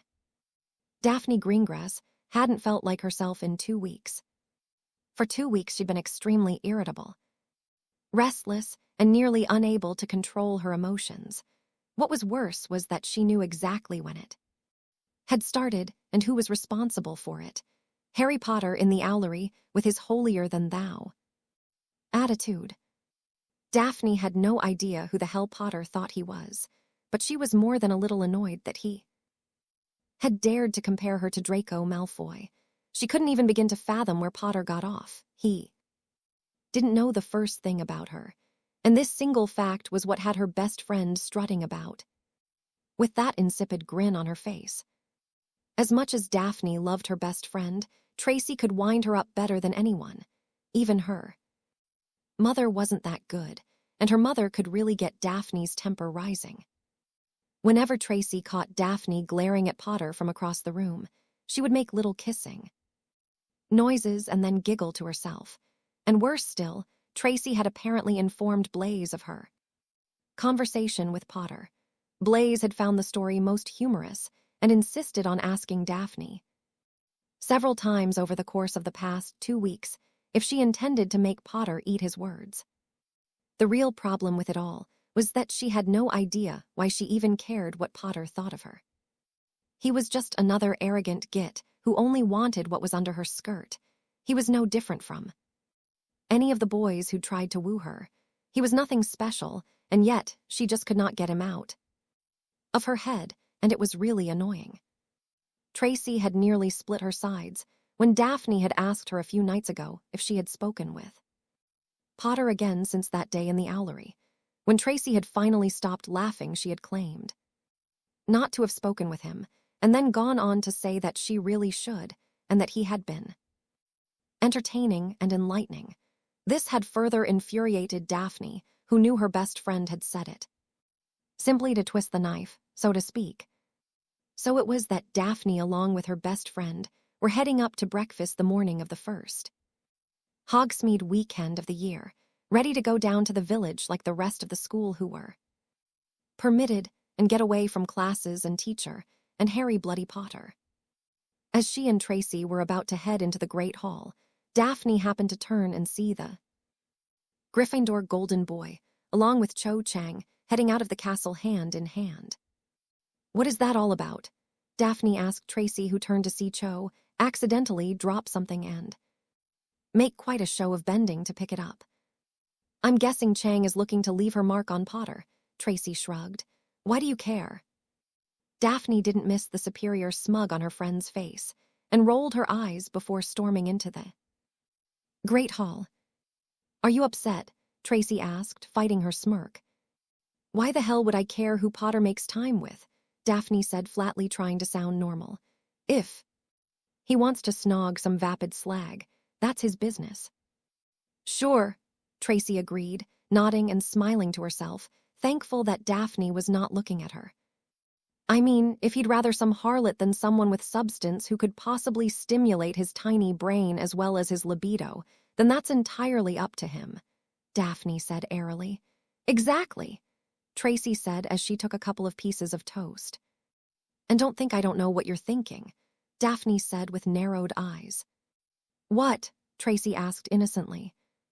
You're thinking that I could have been going to Hogsmeade with him if I hadn't been such a cold, arrogant bitch, Tracy said pointedly, smiling helpfully. I was going to say standoffish, Daphne glared.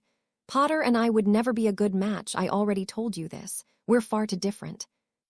No, Tracy said, dropping her half-eaten slice of toast. The only reason that you and Potter, or any boy for that matter, will never be together is because you're afraid to take a damn chance. And don't. Start with the marriage proposals and the uniting of houses, because I already know it. You've been preaching it to me since second year, and I've seen with my own eyes that for the most part that you're right. But not about Potter. Potter scares you because he truly wants to know the real Daphne. The Daphne I know. The one that only rears her head during the summer when no one can misjudge her, or try to take advantage of her in some way. You think I'm afraid to get to know someone? Daphne asked angrily. No, I think you're afraid that if you did, you might actually start to care or even love someone, and that scares the pants off you.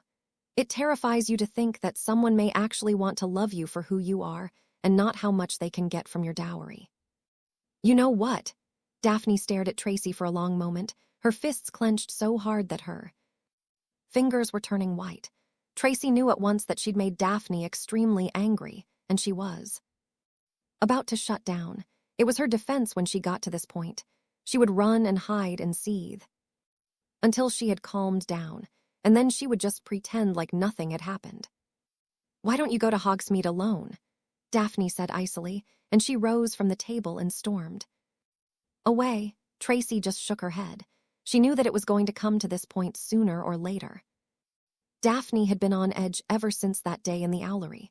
Potter had really made an impression, for better or worse, and as much as he wanted to congratulate him, Daphne was her friend, and she was a bit angry that he had upset her.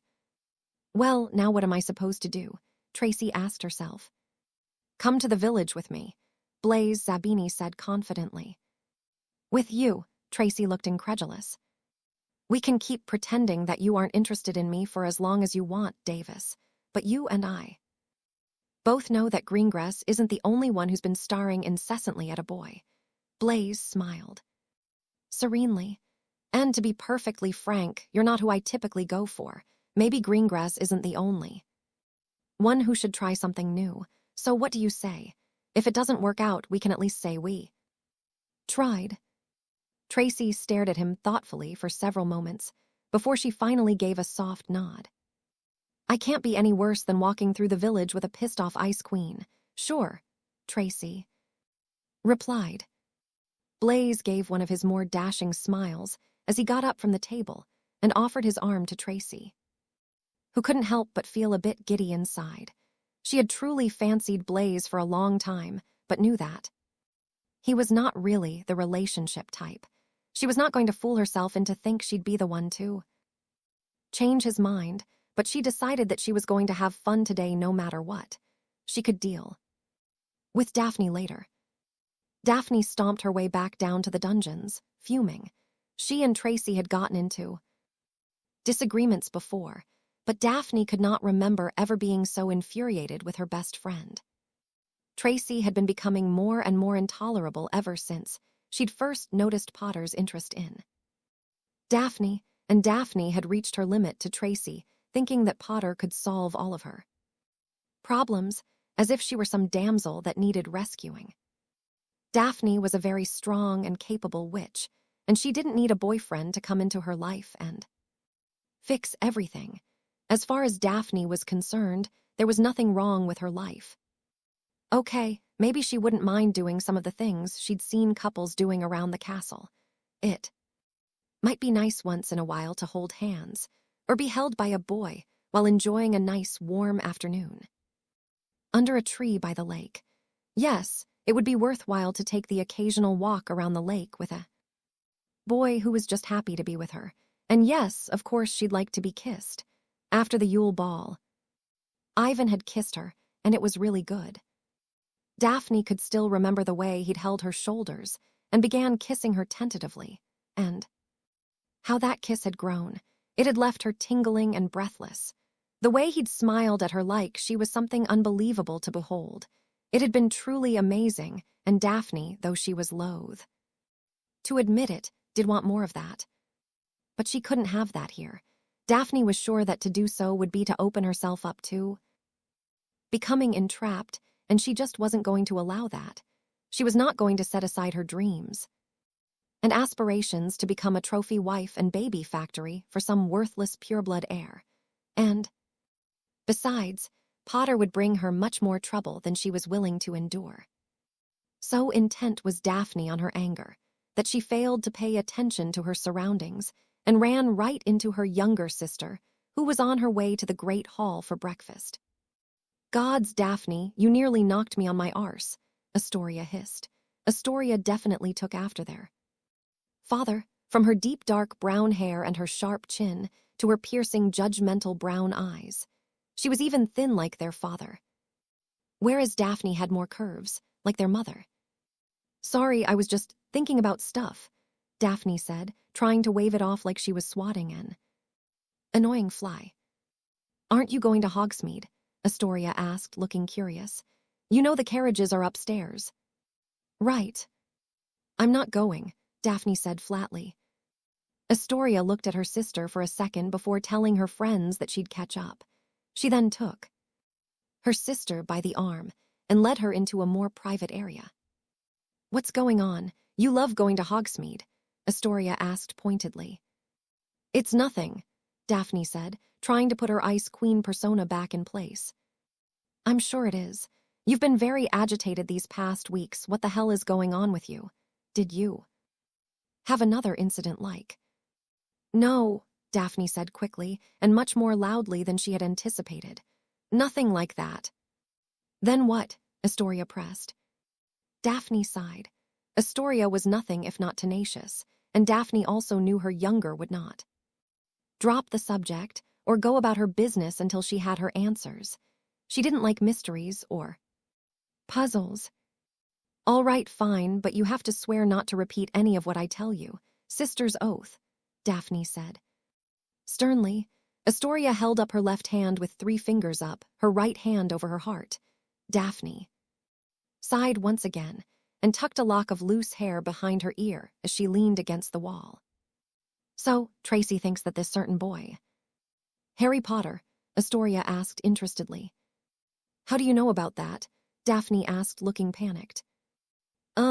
Everyone's talking about how you can't seem to keep your eyes off of him. It's got a few people getting a bit jealous, Astoria said warningly. Great, that's all I need, Daphne huffed.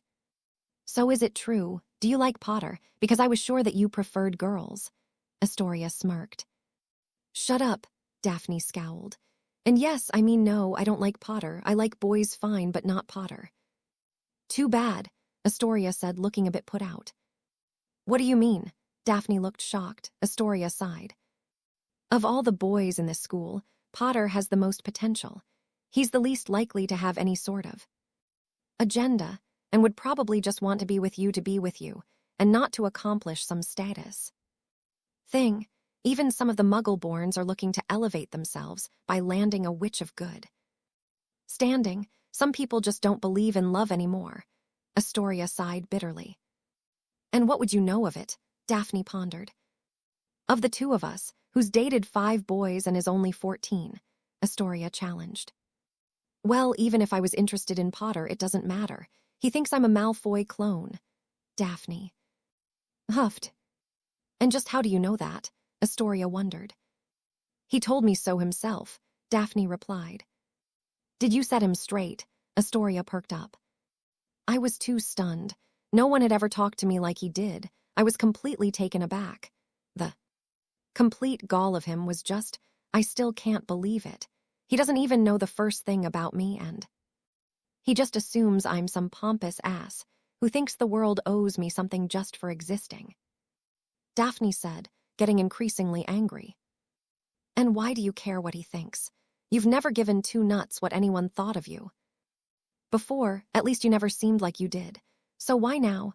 Astoria asked, believing she might already know, even if her sister didn't. I don't know. It made me so damn angry, and I haven't been able to stop thinking about what an arrogant prat he was. Daphne sighed, crossing her arms and tugging at a lock of hair. So do something about it, Astoria shrugged. Go find him and tell him exactly what you think of him. Put him in his place, Astoria suggested. Daphne turned to regard her younger sister, and a small smile began to form on her lips. She quickly hugged her younger sister and thanked her for the suggestion before she ran off, presumably to find Potter. Oh, she's got it bad. Astoria laughed after her sister left. Hogsmeade was a small village, but finding one person in it, especially when many students of Hogwarts were milling about, was not an easy task. Daphne spent 4 hours searching for Potter. She decided to do some shopping while she was there, as had been her original intent. Potter wasn't in Scrivenshafts, though she did see Neville Longbottom with Susan Bones and Hannah Abbott. She thought about asking him where Potter might be, but she didn't wish to fuel the rumor mill. Potter's best friend, Weasley, was in Honeydukes when Daphne went in there, but there was no way in the world she was about to talk to that idiot, especially while he was with the gossip queen herself, Lavender Brown, though admittedly, Daphne was a bit shocked to find those two together. She almost asked Granger, who she saw with Lee Jordan coming out of Dervish and Banges, but Daphne didn't feel like being interrogated by the Gryffindor know-it-all. On top of that, she didn't want Granger following her to make sure she didn't hex Potter into oblivion. She finally found Potter in the Three Broomstick, sitting with that complete slag Chang. She didn't notice at first because she was so angry and had really built herself into a fury, but Potter looked desperately confused and uncomfortable. As she approached their table, Cho was reaching out to take Potter's hand. It never happened as Daphne arrived, grabbed the mug of butterbeer and threw it in Harry's face. Who the hell do you think you are, Potter? How dare you talk to me like that, you arrogant little prick? You're a God's damned hypocrite. You don't want people judging you, and yet you think you know everyone else without even talking to them. You think you know exactly who I am. You talk to me for 2 minutes, and you know exactly who I am and what kind of person I am. You duplicitous, self-important hippogriff arse. Daphne threw the mug at Harry, narrowly missing his head before she turned on her heel and stormed out of the tavern, leaving everyone silent and staring at Harry, who was dripping with butterbeer, and gawking at the door himself. Cho started but stopped as she kept looking between Harry and the door. Did you forget to tell me you had a girlfriend? If I did, we would not be sitting here, Harry said, his embarrassment now giving way to anger. Then what was that all about? Cho asked, trying not to sound jealous and petty. To be honest, I haven't got a clue. Tracy Davis was leaving the Great Hall after dinner, smiling to herself. She had had a really great day with Blaze, and they had actually made plans to spend time together the next day. She was still sure that she was likely nothing more than a distraction or something, and she had no intention of letting Blaze do anything to further his reputation. But he was just as nice as she had hoped, and a lot less intimidating than he liked to appear to be. Tracy hadn't seen Daphne, but had heard rumor that there had been an incident in Hogsmeade, and was hoping that maybe Daphne had calmed down enough that maybe they could talk about it when she got back to the Slytherin common room. The fact that the incident had involved Potter was really making her curious. Davis. Tracy turned and found Harry Potter approaching her, with a rather displeased look on his face. "Could I talk to you for a moment about your friend?" he asked, nodding that she should follow him. Too curious to pass it up, Tracy chased after him until he slipped into the first empty classroom he could find. As soon as she entered, he locked the door. Tracy had a strange sense of déjà vu as he turned to look at her. "Your friend chastised me in front of everyone in the Three Broomstick this afternoon. Any idea why?" Harry asked, clearly agitated. "I had to convince my date that I was not too timing on someone else." Tracy burst out laughing. "It's not funny," Harry said irately. "No, trust me. If you knew Daphne like I did, you'd think it was hysterical. No wonder she wasn't at dinner," Tracy howled. "Look, I don't need this. I left her alone like she wanted, and now she's following me and screaming at me like we broke up or something. What is with her?" Harry asked, very agitated now. "Congratulations, Potter. You've done what no other boy has been able to do before you. You got under the Ice Queen's skin," Tracy applauded. "I bow to your brilliance," she said, giving an exaggerated curtsy. "What are you talking about?" Harry asked, looking thoroughly put out. "Okay, look, you remember what I told you about her, about why she keeps herself so isolated." "Yeah," Harry affirmed. "She's used to guys chasing her and making idiots of themselves trying to impress her, simply because she's hot or because she's Anton Greengrass' daughter, not unlike you where people fawn over you. Because you're the boy who lived." "It's bloody annoying," Harry grumbled. "Exactly," Tracy said. "You are the first boy who wanted to get to know the girl behind the mask, so to speak. When you basically called her out that day, it got to her. You got in her head. Now I don't know why she sought you out today, but I do know she wasn't real happy seeing you with Chang this morning. But we're not even friends, so why should she care who I spend time with?" Harry asked now, confused. "Well, that is the million-galleon question," Tracy smiled. "Let me ask you this. Are you still interested in getting to know her? The real Daphne, I mean." Harry thought for a moment before he admitted to Tracy and himself that he was still curious about the girl who still made his breath hitch. "Why can't I just talk to her?"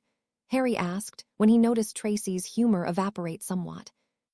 "Because that's not how this works, Potter. Be patient. We have to wear her down a bit. Now off you go, and I'll talk to you later." Harry stared at her for a moment before he sighed and shook his head. He gave a final wave and left the classroom, leaving Tracy alone. As soon as the door shut, Tracy balled up her fists, closed her eyes tight, and did a funny little celebration dance, squealing to herself. "Oh, she has it so bad," Tracy laughed triumphantly. The more she thought about all that had befallen her and the boy, the angrier she became. Everything she had feared and tried to protect herself from had happened. She had been someone's puppet, not in the way she had always thought, but there it was. She had been used for someone else's gain, and she felt disgusting for it. She hadn't really decided what made her feel worse, being used, or the feelings of guilt and shame about her part in it all, specifically because she had allowed herself to open up to another human being, to a boy who had made her see the world so much differently than she had before. Because of that boy, she had begun to believe in the myth of love. She knew it had existed because she had watched her parents and felt their love for her, but she had made herself believe that she would never find romantic love. He had destroyed that belief, and then she had done the unthinkable. She had betrayed him to the enemy. All because she had been a pawn. A stupid, mindless drone who had believed the lies she had been told. She had done it to protect what she cared for, only to give up someone she had come to care for, and it was tearing her apart. Daphne lay on her bed with a book propped on her knees so she could read, though she hadn't read a single word of it. Her mind hadn't let go of everything she had done that day and how those who were supposed to care for her had allowed her. No, tricked her into making a monumental idiot of herself. Until today, she had never shown even the merest hint of weakness.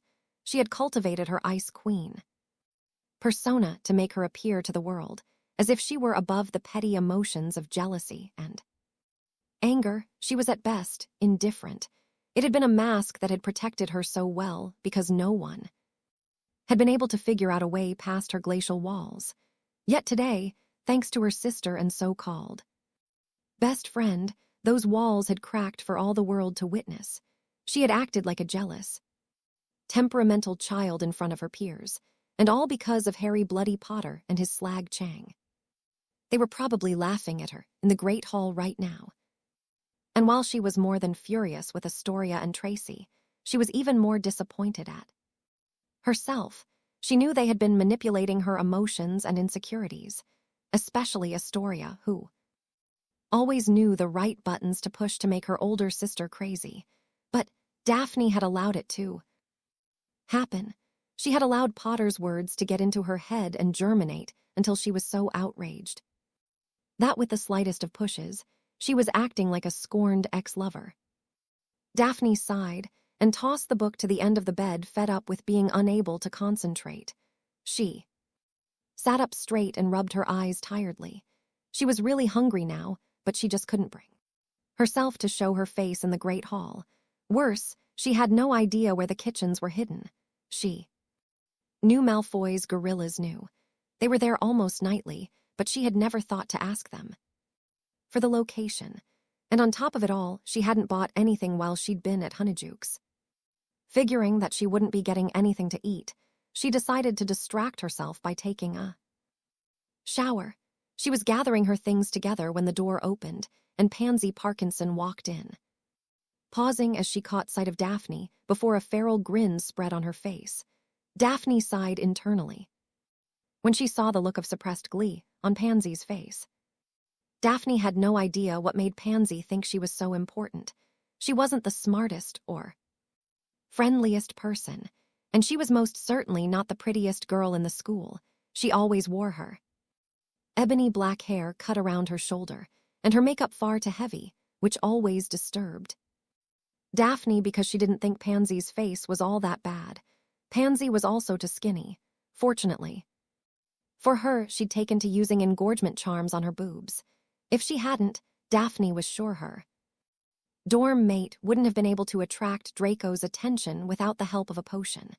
As it was, Daphne wasn't entirely sure Pansy wasn't using love potions. So, Pansy began sounding much too pleased with herself. I heard you had a bit of a hissy fit in the 3 broomsticks this afternoon. Word is you even drench Potter in his own butterbeer. What of it? Daphne asked, her voice cold and impatient just as she usually spoke. Daphne was thankful to be sounding like herself now. Oh, nothing, just that. Well, a few of us were wondering why. You know, because if Potter did something to you, a few of the boys wouldn't mind setting him straight, Pansy said, kicking off her flats as she sat on her bed. She pulled the jade green headband out of her hair and shook her head before running her fingers through her locks. Daphne was always intrigued by Pansy's infatuation with her own hair, as she barely did anything with it. It's my business, and I'll thank you and everyone else to stay out of it, Daphne said with a sniff, still not looking at Pansy. Well, I mean, we're all kind of wondering what's going on. You know, we've seen you staring at Potter in class, and I thought it was because maybe he threatened you on the train or something, Draco said. He saw him staring at you a lot as well, and well, you know how protective he can get about his friends and all. Pansy smiled.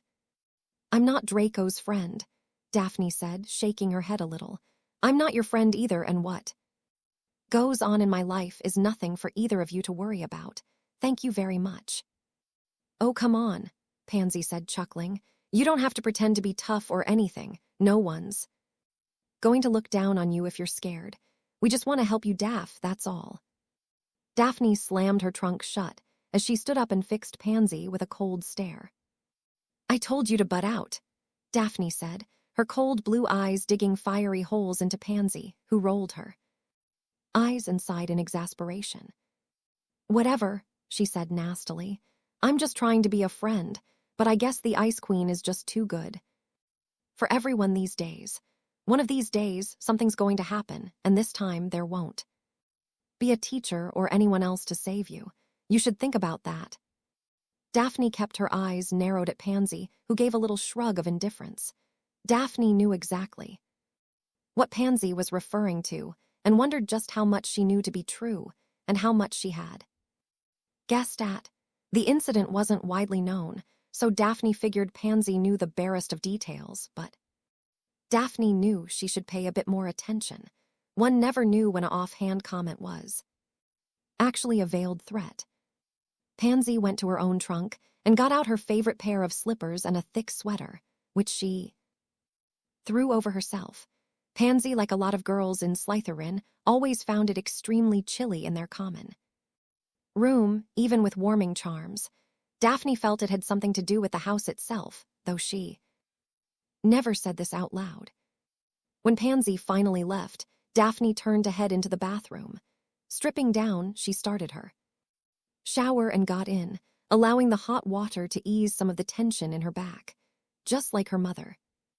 Daphne stored tension and stress in her back. At the moment, she was desperately wishing for a handsome man to come and work all the knots out, much the same way her father did for her mother. To Daphne, that was the epitome of romance. At that moment, an image of a shirtless Harry Potter entering the shower and taking hold of her shoulders entered her mind. Daphne gasped and shook her head angrily. No, she shouted inwardly. Anyone but him, even Crabbe is better than Potter. Daphne grabbed her shampoo and set about cleaning herself, deciding to focus her thoughts on her transfiguration essay, which she planned to revise to make sure it was ready to hand in. Yet, no matter what she did, Potter's face kept appearing to her mind's eye. Thinking of schoolwork led to images of dueling Potter in defense class. Thinking of what her parents might be doing led to her think of what it might be like to introduce Potter to her mother and father. She even tried to picture horrible creatures. But it only ended up with her thinking of Harry writing that stupid hippogriff in 3rd year, or else being eaten by the Scroots from last year. Either way, Potter was on her mind. What is wrong with me? When she finished her shower, she was far more frustrated than when she had decided to take it. Cursing Tracy and Astoria for their parts in what had happened, and Potter for existing, Daphne dried herself and then wrapped the towel around herself tightly before beginning to work on drying and brushing her hair. Daphne. In here, Daphne replied, recognizing Tracy's call. Sure enough, Tracy entered the bathroom holding a large cloth which she set on the counter. Daphne felt her anger bubble up at the sound of her best friend's voice, but after the day she'd had, she realized now that she was much too tired to stay mad. She'd also been extremely lonely all afternoon after the Potter debacle. You weren't in the Great Hall for dinner, and I heard from a flock of little birds that there was an incident, so I figured you probably hadn't eaten. So I brought you a few things, a peace offering. Tracy smiled weakly. Daphne gazed at Tracy skeptically for a moment before she opened the little bundle, and a thankful smile appeared. Tracy had brought her a couple of chicken legs and some rolls. Thank you, she said gratefully, taking a large bite out of a roll. So you accosted Potter and the 3 broomsticks. Tracy smiled, leaning against the counter. And don't even start blaming me for it. I didn't put you under the imperious curse or anything else. But you did make me mad this morning. Daphne tried, but Tracy wasn't going to allow it.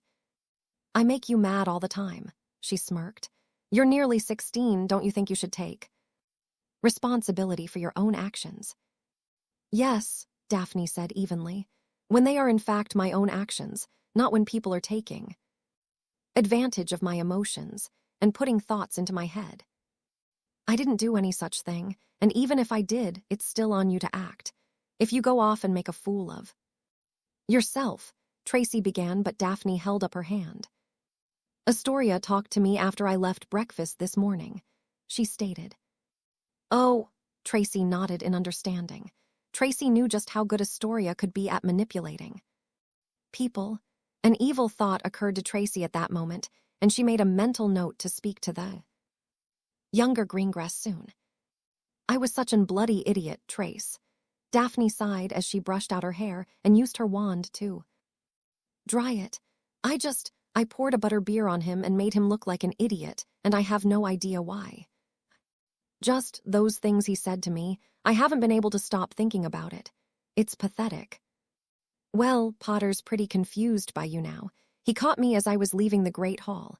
I got to tell I think the two of you need to sit down and just talk like adults, instead of acting like a couple of bratty kids fighting over a toy. Tracy said with a shrug. Right. Daphne rolled her eyes as she finished her hair and took a chicken leg. And I suppose you think if we did talk, we might find out we have stuff in common and then fall madly in love. No thank you, she finished determinedly. Well, think about this, Tracy suggested. You hate guys fawning over you because all they see is a extremely fanciable witch who is also the daughter of Anton Greengrass.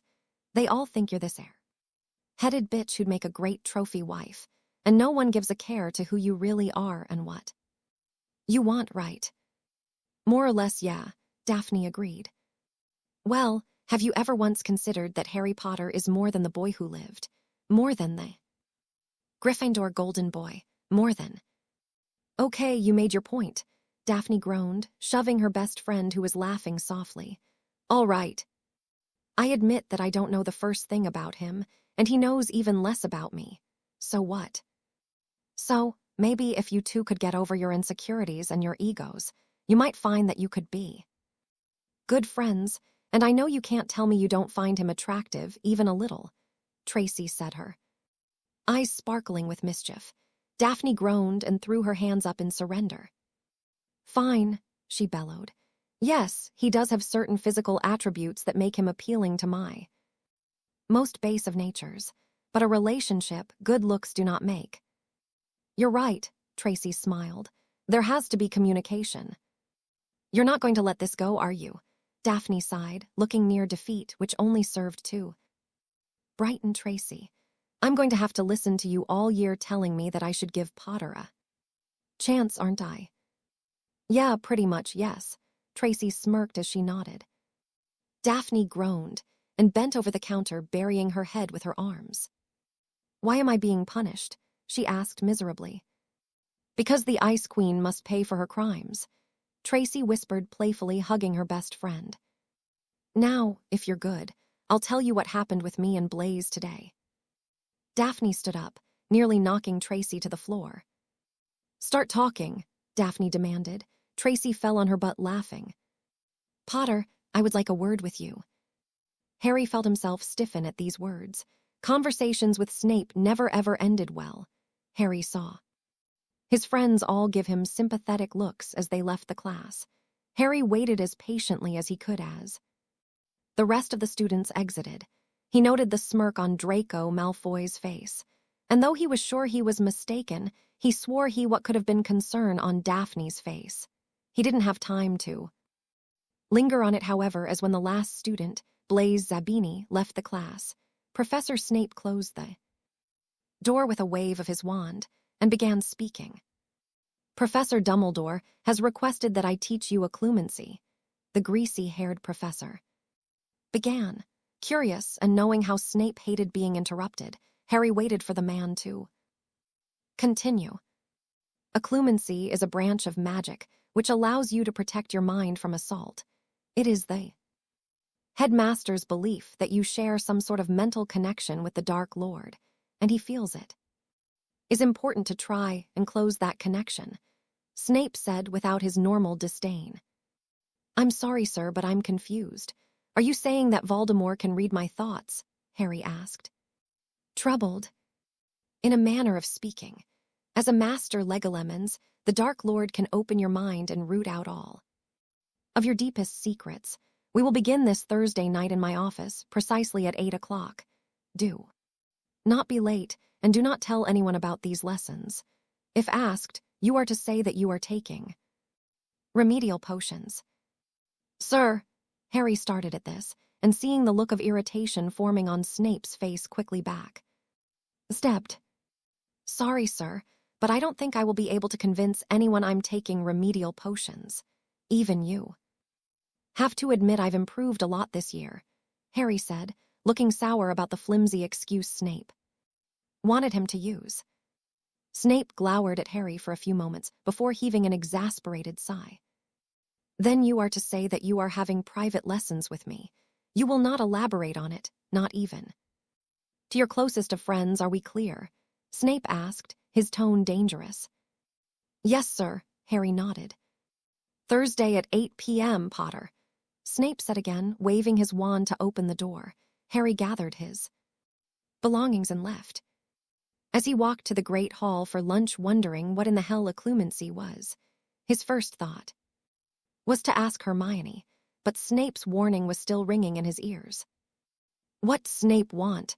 Hermione asked as Harry took a seat next to her at the Gryffindor table. Dumbledore wants me to have special lessons with Snape, Harry said, trying to be as vague as possible. What kind of lessons? Neville asked suspiciously. He didn't say, Harry said, hoping it would end the conversation.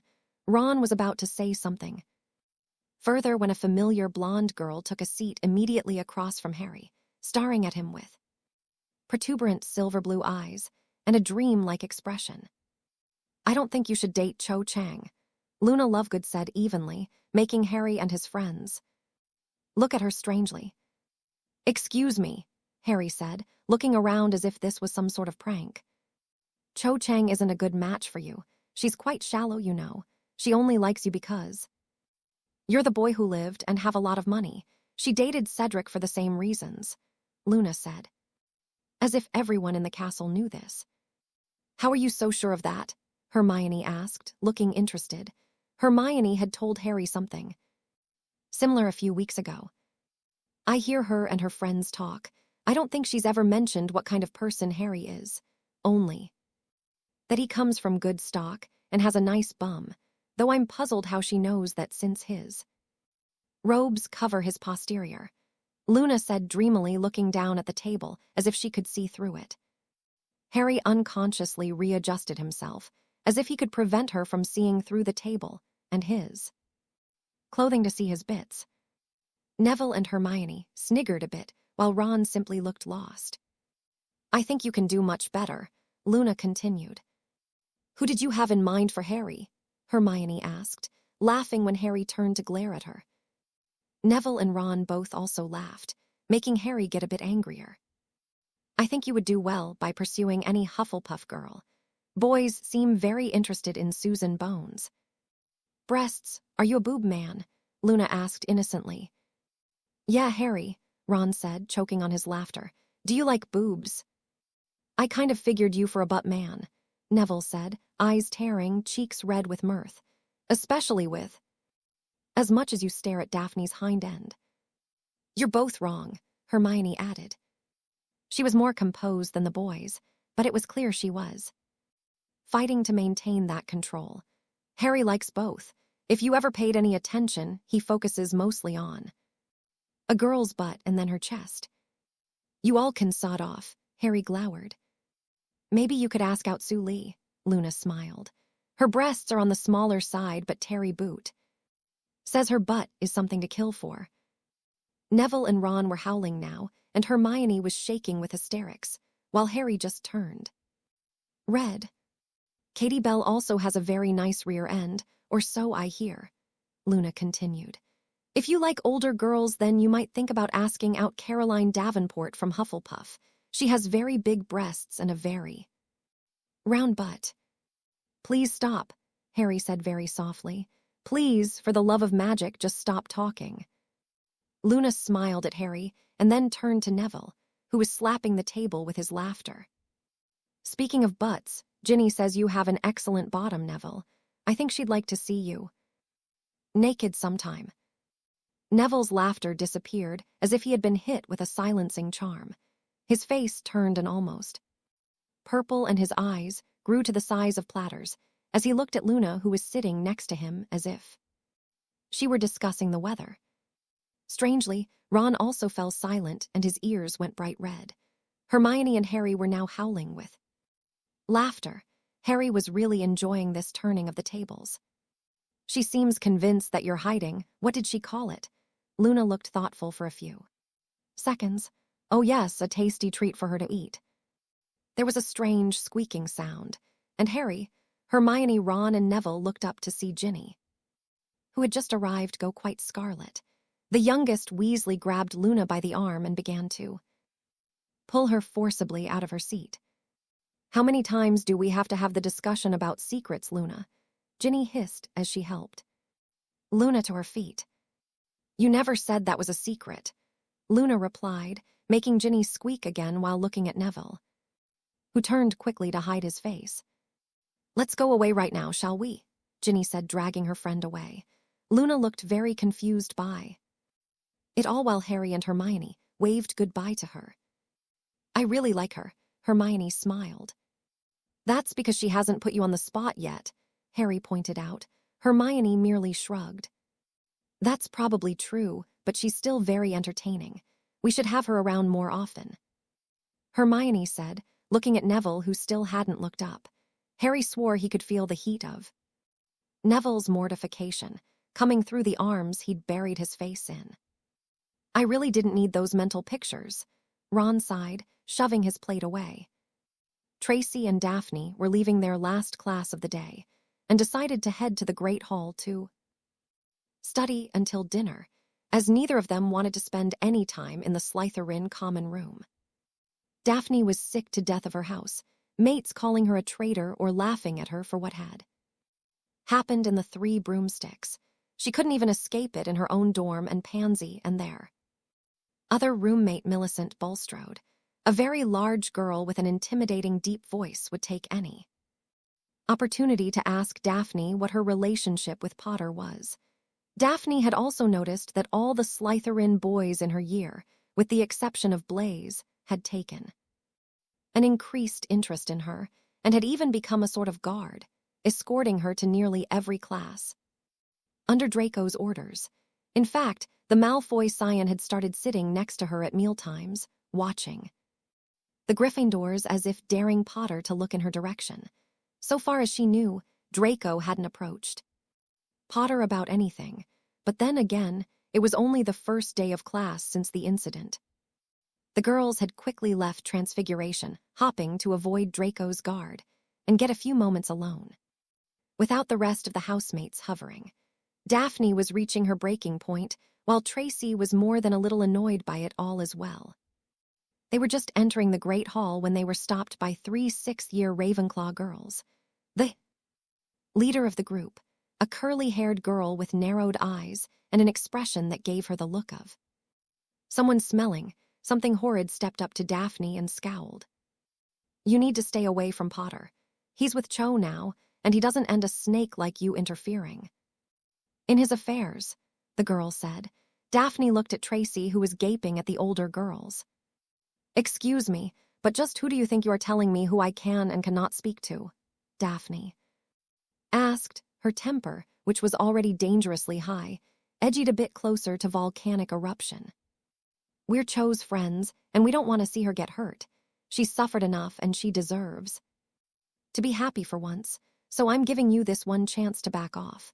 Cho and Harry are very happy together, and they don't need you trying to ruin it for them, the girl said, poking a finger in Daphne's shoulder. That had done it. Okay, the Ice Queen said, her voice low and menacingly. Tracy began to smile as she took 3 steps back. I have no idea what you think is going on, but currently, there is nothing going on between me and Potter, and if there was, it would be our business. He is free to befriend or date whomever he wishes. If he is with Cho, then there is nothing I or anyone else can do about it, is there? The girl nodded confidently. However, if Potter were to choose to date someone else, including myself, that would be his choice. And to be frank, I think Potter could do a lot better than that whore, Chang. Anyone with half a brain could see that she doesn't really care about him. She's only interested in his fame. That's my best friend you're talking about, the girl said, advancing on Daphne, who had her wand out, and dug it into the girl's stomach, halting her approach. I don't care if she's the goddamned queen, Daphne remarked, her eyes narrowed and cold. The older girl actually stiffened. If you ever try and intimidate me again over Potter or anything else, I will shove my wand right up your arse and cast an blasting hex. Are we clear, bitch? The girl had gone pale, and her two friends looked flummoxed as to what they should do. Daphne made a motion with her head, excusing the girls from her presence. After they were gone, Daphne bent to pick up her book bag, which she had dropped earlier. You are awesome, Tracy praised. Ravenclaws, Daphne rolled her eyes. Sure, they're all smart, but they're all talk she doesn't have. The stones to carry out anything she might threaten me with. Now I think it would be hysterical for you and Potter to start hanging out. Chang would lose her mind if her boyfriend was talking to the Ice Queen. Tracy sniggered, watching the three girls take seats at the Ravenclaw table next to Cho, who had apparently watched the whole scene. I didn't think they were together, Daphne said, looking to Tracy, who shrugged. I can find out if you want, she smiled. Daphne contemplated it for a few minutes before she nodded. If they are dating, I'm not sure Potter even knows it, Daphne said, still glaring at the Ravenclaw table. Tracy was fighting to hide her smile. She knew that Daphne, though she would deny it if asked, was curious about Potter's dating situation for other reasons, not just because of the so-called threat she'd just received. Now, if only they could talk to each other without attacking each other. It was the worst feeling he'd ever felt. It was beyond guilt, beyond shame. It was utter and total degradation. He stared up into those cold, triumphant red eyes and focused every bit of hatred and malice into his eyes. The Dark Lord merely laughed at him, mocking his pain. Voldemort had invaded Harry's mind, tormenting him by making him watch his most treasured memories. He had fought, but he hadn't been taught to fight against a frontal assault. He'd only worked to shut the connection, so he'd had to endure relieving his deepest, most beloved memories, knowing the Dark Lord was learning who mattered to the boy the most. Sirius, Hermione, Ron, Neville, her. Her face that morning by the lake, and the way she had smiled at him, her lips pressed against his, and the way she'd held the back of his neck as they kissed, even the way she would glare at him with narrowed eyes when she was angry at him, or anyone else for that matter. Even after all that she had done, how she had led him to this, God help him, he still cared for her. And now Voldemort knew it. Sit down, Potter, we have much to discuss, Professor Snape said as Harry entered the elder man's office. Snape rose from his seat and came around to stand in front of his desk, crossing his arms and glaring down at his pupil, though Harry noticed it wasn't as apparent as in years past. Tonight we will be discussing what you will be learning. I have no intention of actually teaching you, as you have not had time in which to organize your mind. And the method will be uncomfortable for you, Snape said evenly. I don't understand, Harry said as he sat down. Occlumency is not something that can be mastered in a few hours, Potter. Unlike charms or transfiguration, it is a subtle yet demanding art. You cannot simply wave your wand and protect your mind. It takes great concentration, something that until recently you seem to have lacked. Snape stared at Harry, who was watching the man pointedly, taking in his every word. An accomplished Occlumens will be able to repel any attack made by a Legolimens and protect his secrets.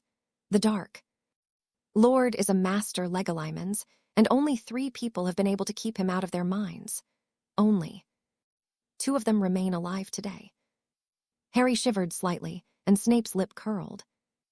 Normally, a Legolimens must use eye contact in order to break into your mind. Through that contact, the Dark Lord would most certainly be able to discover your deepest emotions and memories, and use that information against you, Snape said, avoiding Harry's troubled gaze. I must warn you now, Potter, that I have never taught occlumency to anyone, so I will be teaching you in the same way in which I learned myself. That will consist of actual attacks upon your mind. Tonight, however, I shall be attempting to teach you ways of organizing your mind. Sir, Harry started, you said that Voldemort and I share a sort of connection, yet just now you said that he would need eye contact to break into my mind. Professor Dumbledore did not explain to me in what way you share a link to the Dark Lord, only that he fears that your mind is vulnerable. He has tasked me with teaching you how to protect it. Snape replied, most unhelpfully. Snape turned and retrieved something from his desk, which he handed to Harry. It was a book on the mind arts called The Mental Fortress. You will read chapters 7 through 18 by our next lesson next week. You will also begin to put into practice the things which you read about, most especially clearing your mind before you go to sleep. Now, put it away, and we shall begin. The first thing you will need to learn is how to control your emotions, especially anger. Anger is the one emotion that will crumble even the best mental defenses. Harry nodded, knowing what Snape said was true. How many times had he leapt without thinking? Because his emotions had gotten the better of him.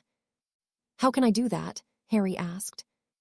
Discipline, Potter, Snape said as if it were obvious. You control your emotions, not the other way around. Your father, for instance, could not control his temper, nor did he have any discipline. Your mother, on the other hand, was the epitome of self-restraint and control. I have said time and time again that you are just like your father. Yet lately, you've been displaying more of your mother's qualities. Embrace that, Potter. You knew my mother, sir. Harry perked up. Snape turned away, and Harry could tell that Snape was trying to hide something. Sir, Harry asked, rising to his feet. You did know her, didn't you? You were friends. Weren't you? Harry didn't know how he knew, but something in the way Snape was now avoiding his gaze, and the way he'd spoken of his mother told Harry that Snape had been fond of his mother. Snape turned back to Harry, his sneer back in place, but Harry noted that his cold black eyes did not hold the malice they usually did. The next thing. You never answered my question, sir, Harry said, and Snape seemed to get angry, though he also looked confused. Read the book I gave you for next time. We shall begin your training when we met next week. You are dismissed, Potter, Snape said, waving his wand to open the door.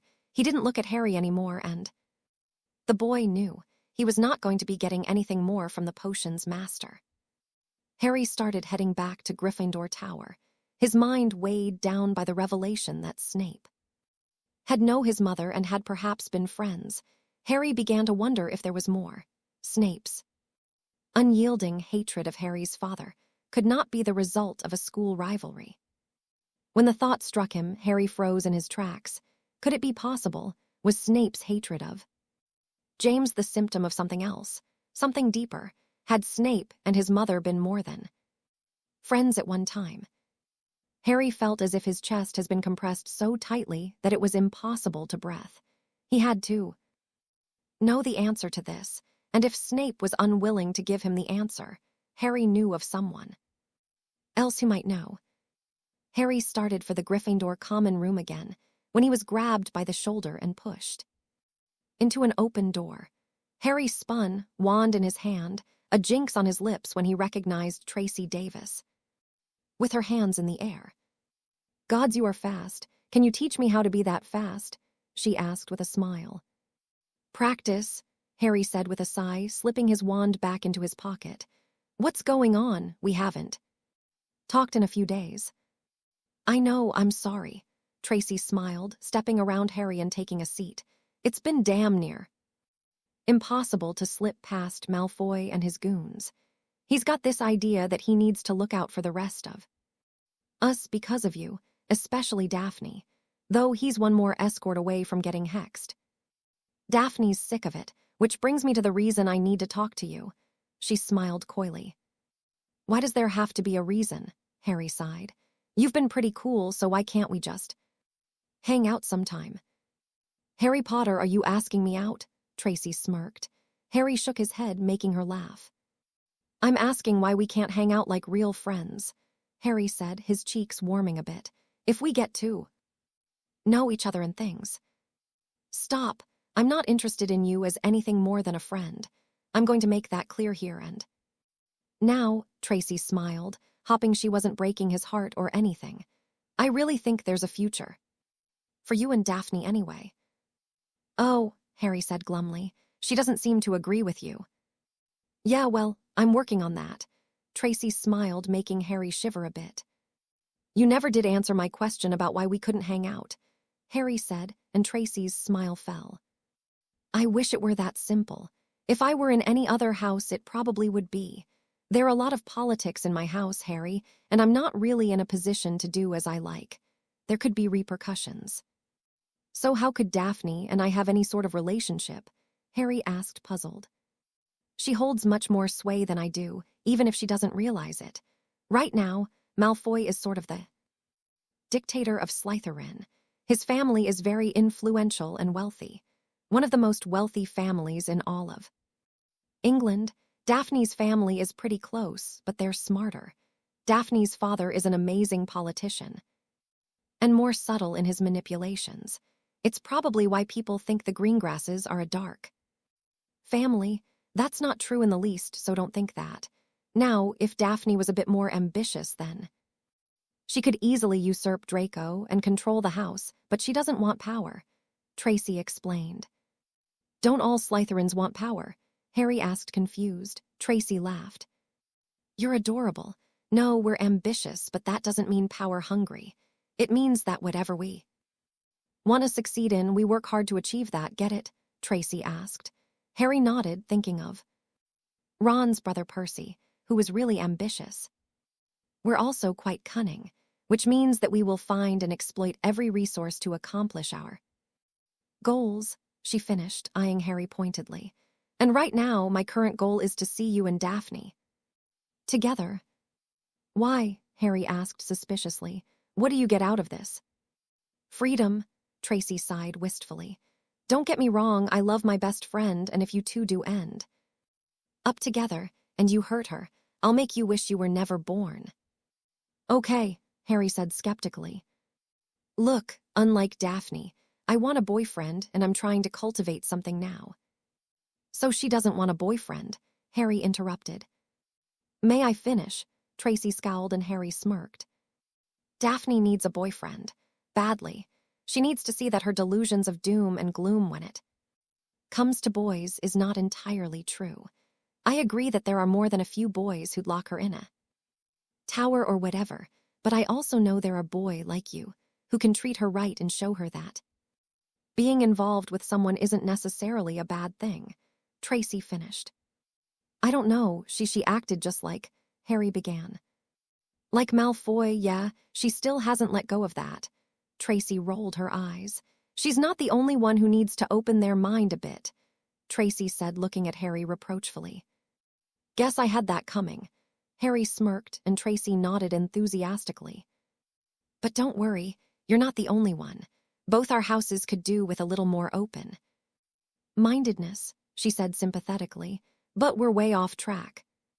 I needed to ask you about your girlfriend. What girlfriend? HRI asked, looking confused. Chang, how serious about her are you? You mean Cho, we're not dating, HRI said, looking more confused now. You're not? Tracy asked, equally puzzled. No, we went to Hogsmeade once, and then she got mad at me after Daphne screamed at me. I haven't even talked to her this week. Why would you think she was my girlfriend? Harry asked, very curious now. The other day, she sent a few of her fan club to tell Daphne to stay away from you. That she had no business talking to you and that you and Cho were together. They got pretty bitchy about it. Tracy explained. She actually cringed as Harry got angry. I should never had agreed to go to the village with her. I was miserable the whole time. She just kept talking about herself and other boyfriends. She barely asked anything about me. Harry groaned. Okay, just to be clear, you're definitely not going out with her, Tracy asked for confirmation. No, Harry said adamantly. I think I'd like whomever I date to be a little less self-centered as she seemed to be. Good, Tracy smiled. So, how receptive would you be to a chance to talk with Daphne, one-on-one? I mean really talk, not just hurl insults, though she might end up doing that. She's pretty defensive. I don't know, Harry shook his head. I don't think we left very good first impressions on each other. Most definitely not, Tracy agreed. But you can have a second chance, Saturday morning at 10 in. The Quidditch stands. You'll be alone and nobody should bother you. All right. Yeah, I guess. Harry shrugged and Tracy smiled brightly and punched his arm playfully. Just keep an open mind, remember. She grinned before slipping out of the classroom. Harry waited for 5 minutes before following and returning to the Gryffindor common room, and then to his dorm, where he retrieved the two-way mirror Sirius had sent him. Harry climbed onto his bed, shut the curtains, and cast a privacy spell before activating the mirror to speak to his godfather. Harry, to what do I owe this unexpected visit? His godfather smiled brightly when he saw Harry's voice. I have some questions, and I think you're the only one who can answer them, Harry said, Sirius noted the grim expression and became somber. All right. Did my mother ever date Snape? Harry asked quickly. Sirius looked as if he were going to choke, clearly not expecting that question. It took him a moment to collect himself before he responded in the negative. No, Sirius said flatly. So far as I am aware, Lily and Severus never dated, though I do know they were friends for a long time, until something happened in our 5th year. I never heard the story, but I do know that when they started Hogwarts, they were thick as thieves. They grew apart each year, partially being in different houses. But in 5th year, they had a rather big row, and Lily never spoke to him again. Why? I had my first lesson with him tonight, and he brought up the fact that I'm starting to show the same self-control my mum had. He's never mentioned her before, and I asked if they knew each other, and he got real quiet. I kind figured out by his look that they had been friends, and after our lesson, I wondered if Snape's hatred of my father was partly because of my mum. Well, I won't say that it wasn't. Snape knew your father like your mother and was pretty jealous. But whatever happened wasn't your dad's fault, Sirius shrugged. Sorry I'm not more helpful. That's all right. I guess I'll just have to find out on my own. How did your lesson go? Sirius asked, looking concerned. Fine. He gave me a book I need to read, and then next week we're going to start. Harry shrugged. Harry, I want you to work hard. Occlumency is a great defense and will help you in a duel. Voldemort can see into an opponent's mind pretty easily and know what they're going to cast before they do. Protect your mind, and you might get a bit of an advantage the next time you face him, Sirius said. Pointedly, Harry nodded. Anything else? Actually, there is. There's this girl. Harry told his godfather all about Daphne Greengrass and the strange situation he found himself in. He admitted to liking her, physically speaking, but wasn't sure if he really fancied her because he knew virtually nothing about her. Sirius expressed his pride that Harry would look past a girl's looks to find someone worthy of dating. He then advised Harry to take the time and talk to the girl and forget about the house lines or whatever other people might say, because in the end it was about how the two of them felt about each other. The most important thing is that you keep an open mind, just like your little friend told you, Sirius finished. What do you know about the Greengrass family? Same as anyone, I suppose, Sirius shrugged. Pretty influential politically, wealthy, and one of the few non-dark ancient and noble houses, though they do have a somewhat shady past, but every family has its skeletons, even yours, but that shouldn't matter. Okay, it's just, well, I hear a lot of things and I'm not sure what to believe, Harry admitted. Follow your instincts, kid. Sirius smiled and Harry thanked him for being there. They said goodnight. And Harry went back to the common room to work on his homework with his friends. They tried to get Him to tell them what it was he was studying with Snape, but he refused to budge. He knew it was really bothering them not to know, but he had been told not to say. And despite the fact that Snape had once been friends with his mother, Harry was sure Snape's lingering hatred of his father was still the dominant emotion, and Harry had no doubt the conniving potions teacher would make Harry pay dearly for disobeying him. Saturday arrived before Harry had realized it, and after he finished his breakfast, he waved goodbye to his friends, who all wished him luck. They'd all been excited that he and Daphne were going to talk. Ever since he'd revealed what had happened after his lesson with Snape the other night, Harry noted. The Hermione was especially hopeful-looking, and wondered how much of it had to do with the fact that things weren't working out between her and Lee. They had become friends for sure, but as Hermione put it, there didn't seem to be any spark. Ron, on the other hand, could hardly be seen without Lavender at his side. Ron was clearly as puzzled as any other boy in the school, as Lavender was easily one of the best-looking girls in 5th year, and usually ranked in the top 10 of the entire school by most boys. None of the other Gryffindor boys could figure out what she saw in Ron, including Ron himself. Whatever it was, Lavender wasn't sharing. Then there was Neville, and his growing crush on Ginny Weasley, who, if you believed what Luna Lovegood said, had a real fire in her loins for Neville. Harry and his friends had been treated too. Another visit from the bluntly honest Luna the day before at lunch. The blonde Ravenclaw had sought out Hermione, who she had heard was very smart and asked some questions regarding transfiguration.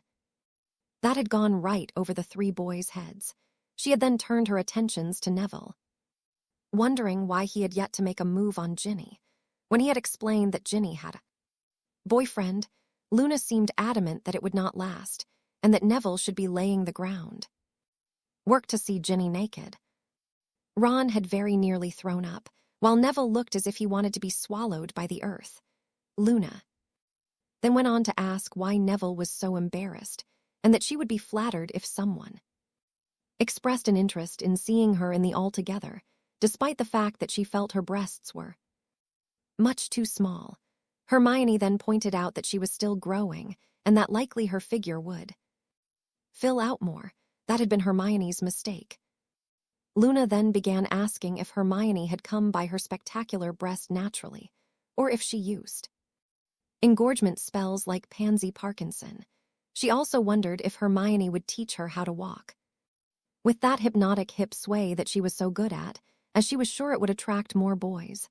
This had of course sent Harry, Neville, and Ron into peals of laughter.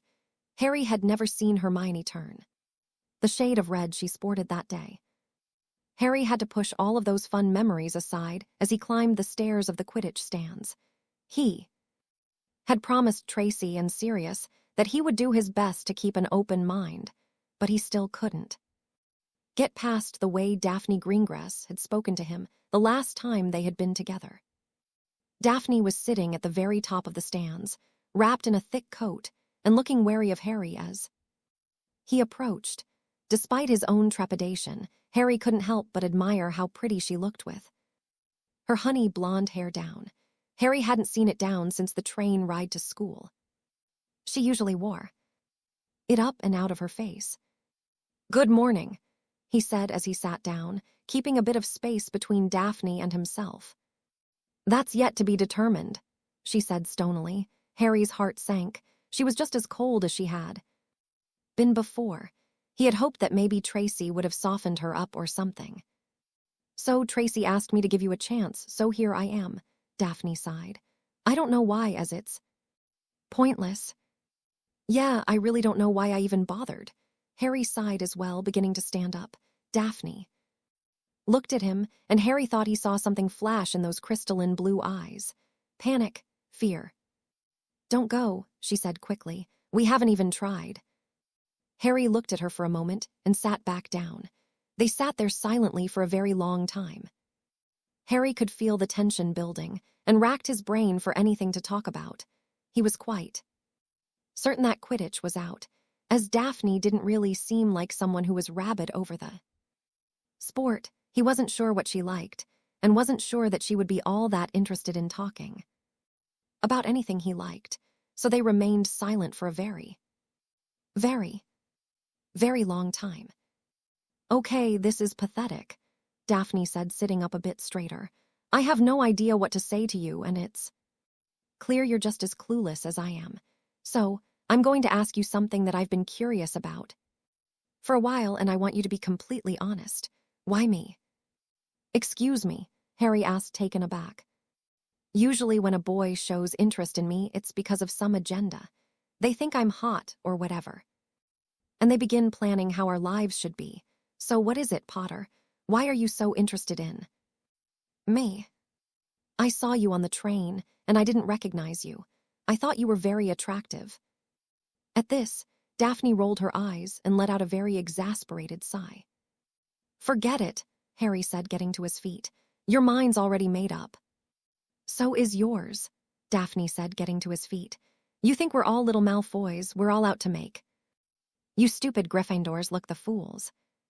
You asked me a question, I was trying to answer it, and you got all superior like you already knew what I was going to say, like I was exactly like everyone else, Harry pointed out.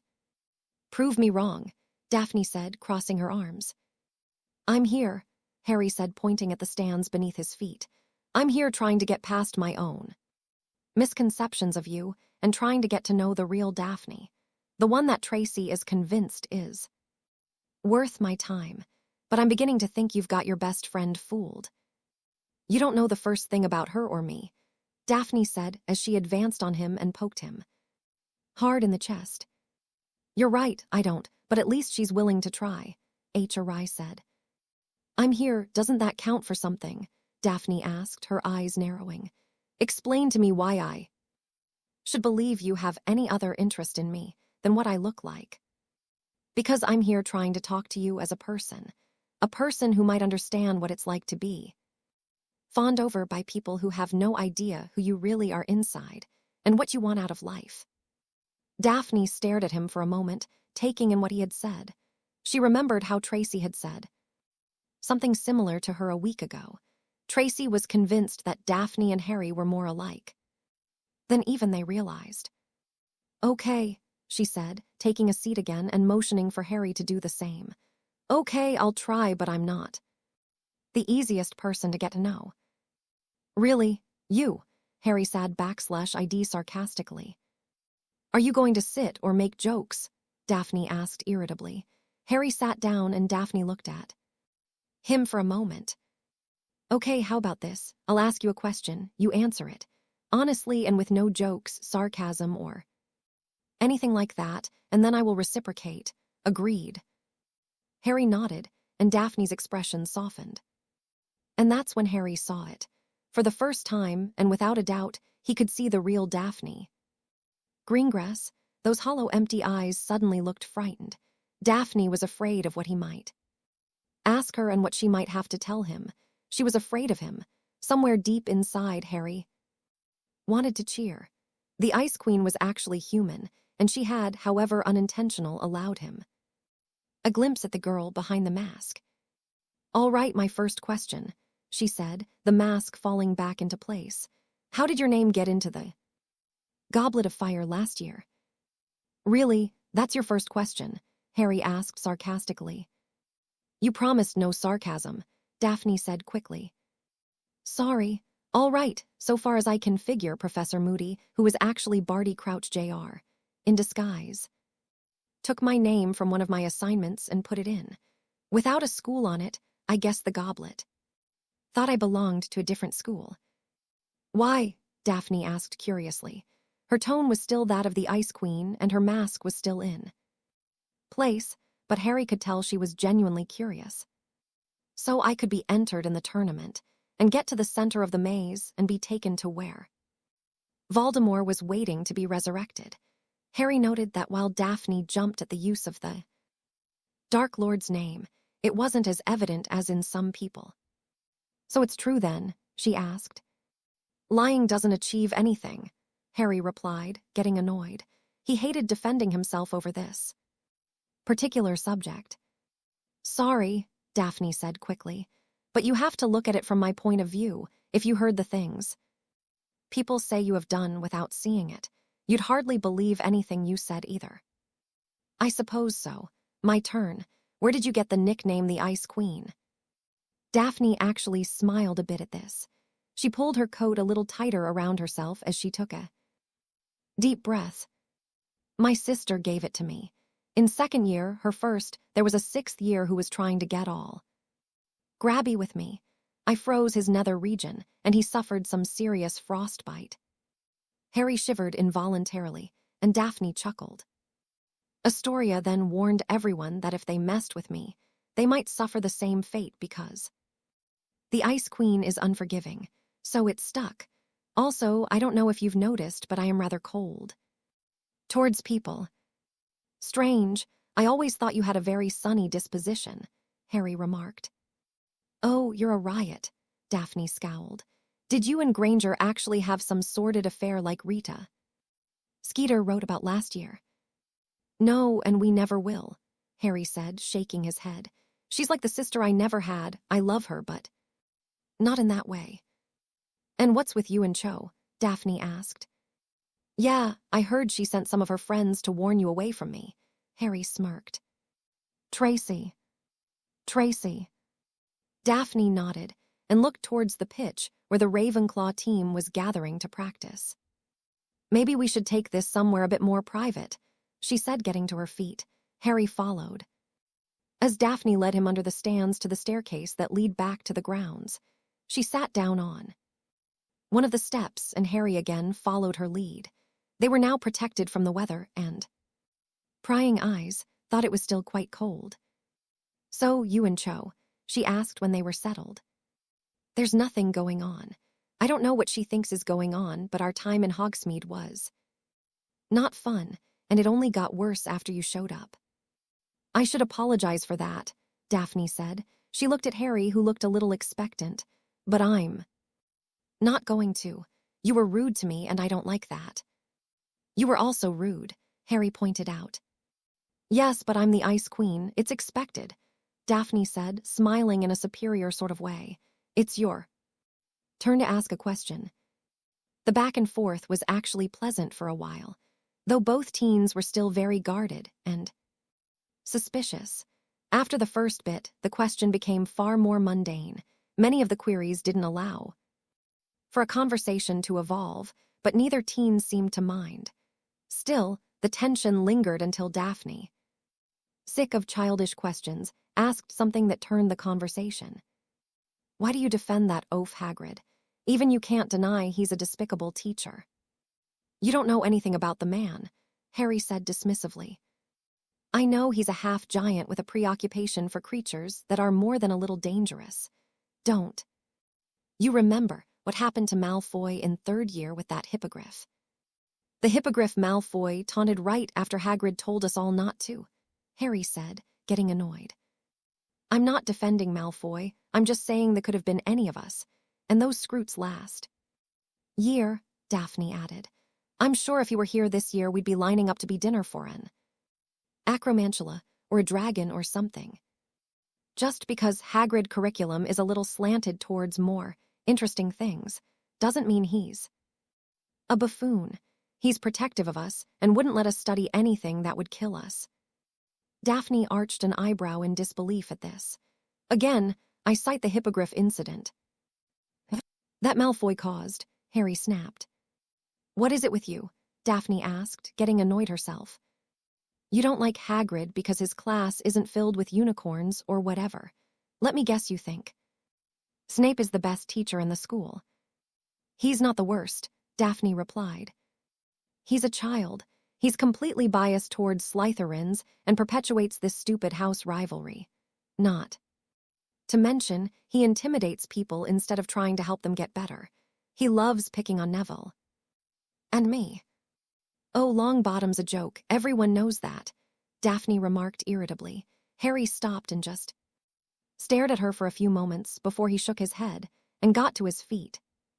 Where are you going? She asked in annoyance. I won't sit here and let you insult my friends, Harry said flatly. Hagrid may not be a good teacher. but he's always been there when I needed him. And Neville's going to surprise a lot of people. See you around. I see. We disagree on one thing and you walk away. You're pathetic, Daphne said defensively. Maybe so, but it's better than being. Harry stopped himself and turned around again. A what, Potter? Daphne asked, clearly angry now. Go on, say it, a bitch, right? You were going to. Say that I'm a huge bitch, because I don't like Hagrid, right? No, Harry said, turning around one last time. A lonely bigot. Daphne could only gape as he walked away.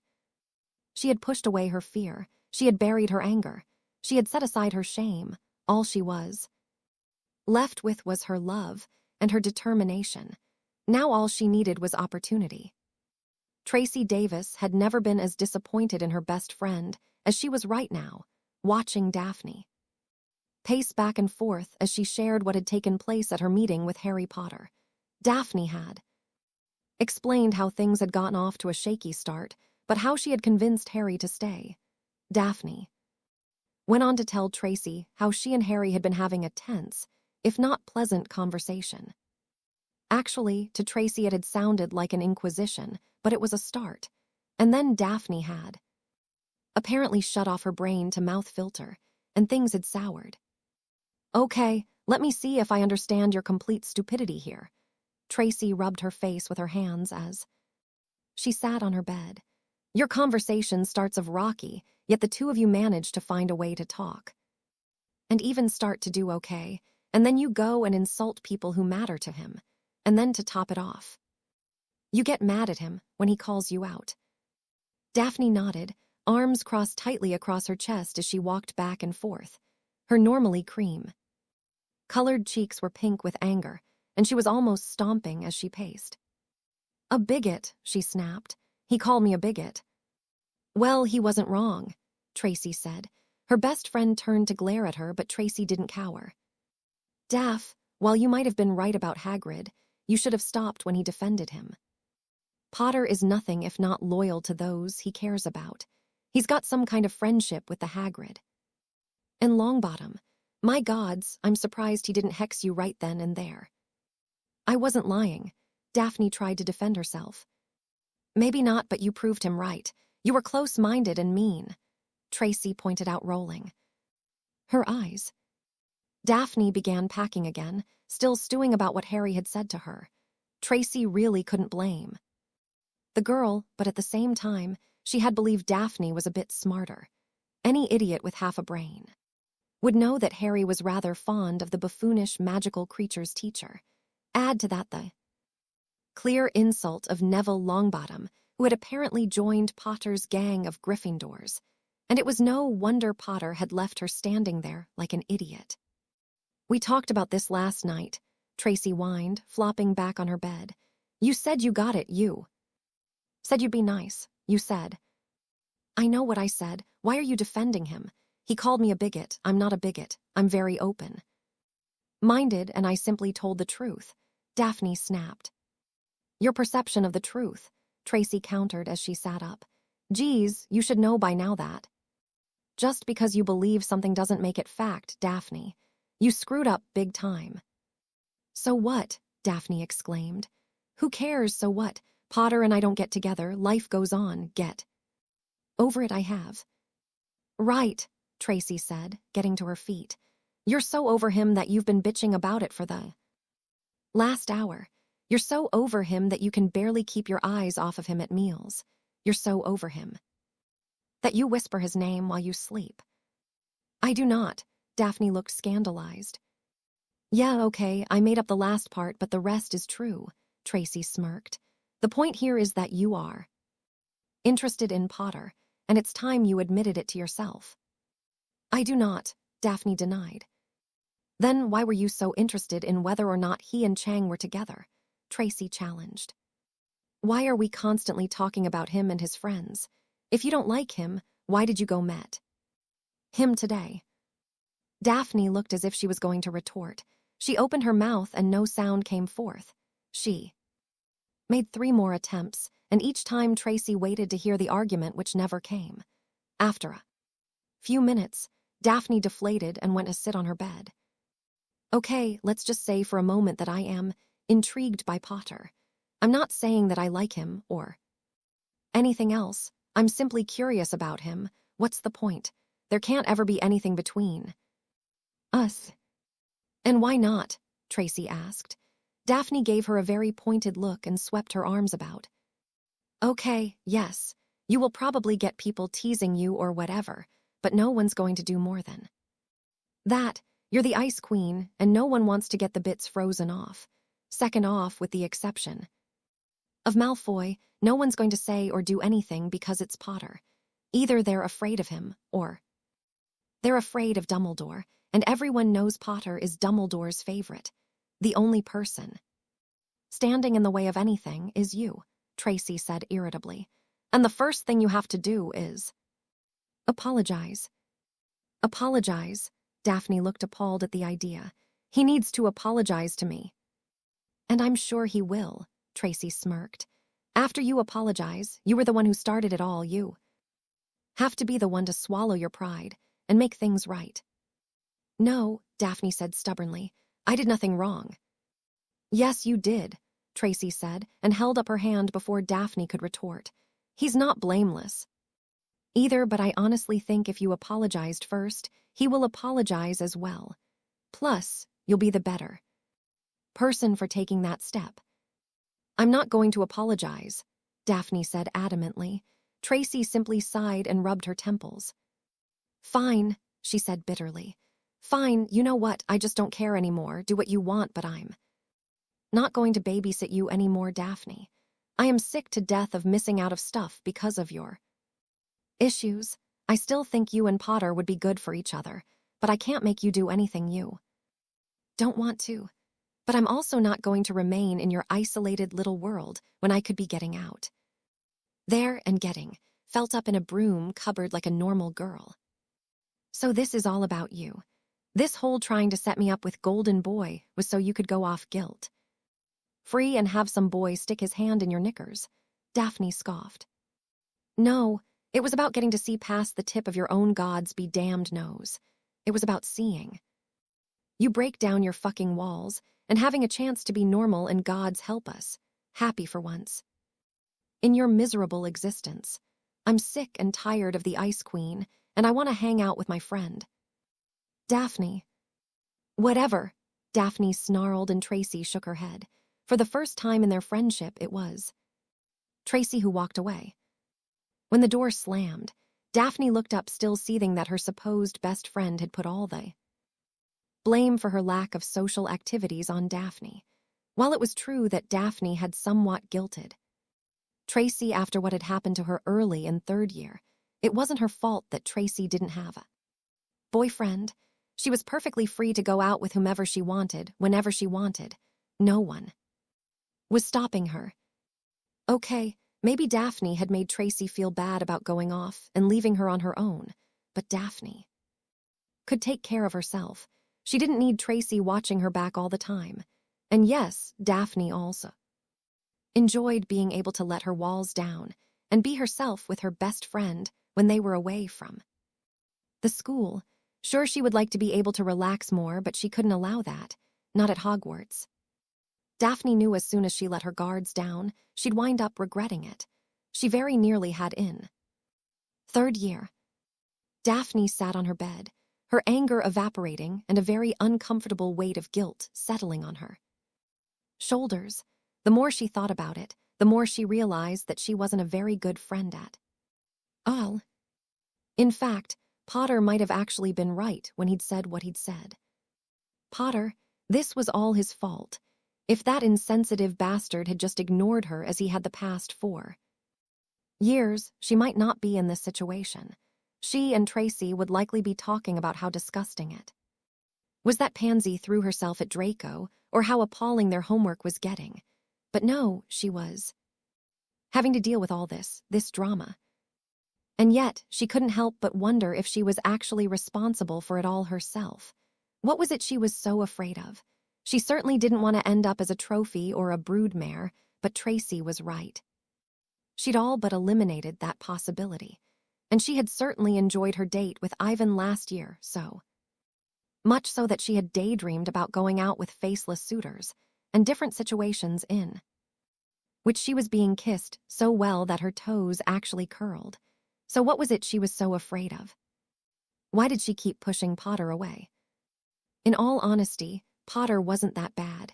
Sure, he could use some help with his wardrobe, but other than that, there wasn't anything wrong with him, was there? He was certainly one of the nicer-looking boys. In school, even his perpetually messed-up hair was adorable in its own way. And how many boys were there with emerald green eyes? Daphne had been sort of enjoying their talk earlier. It had been nice, if not a little tense. As Daphne analyzed the conversation in her mind, she began to realize that it was when she had begun to feel relaxed that she had brought up Hagrid and Neville. She had sabotaged herself. Things were beginning to be comfortable, and she had subconsciously thrown the proverbial wrench into the works. Tracy had been right. "Oh crap," Daphne said glumly. "So, I don't get it," Hermione said as she, Harry and Neville sat against a wall in the 6th floor corridor. They had decided to get out of the common room for a while. Ron and Lavender were nowhere to be seen, which had led to a few innuendos before they had left, and Harry had told them all about his rendezvous with Greengrass.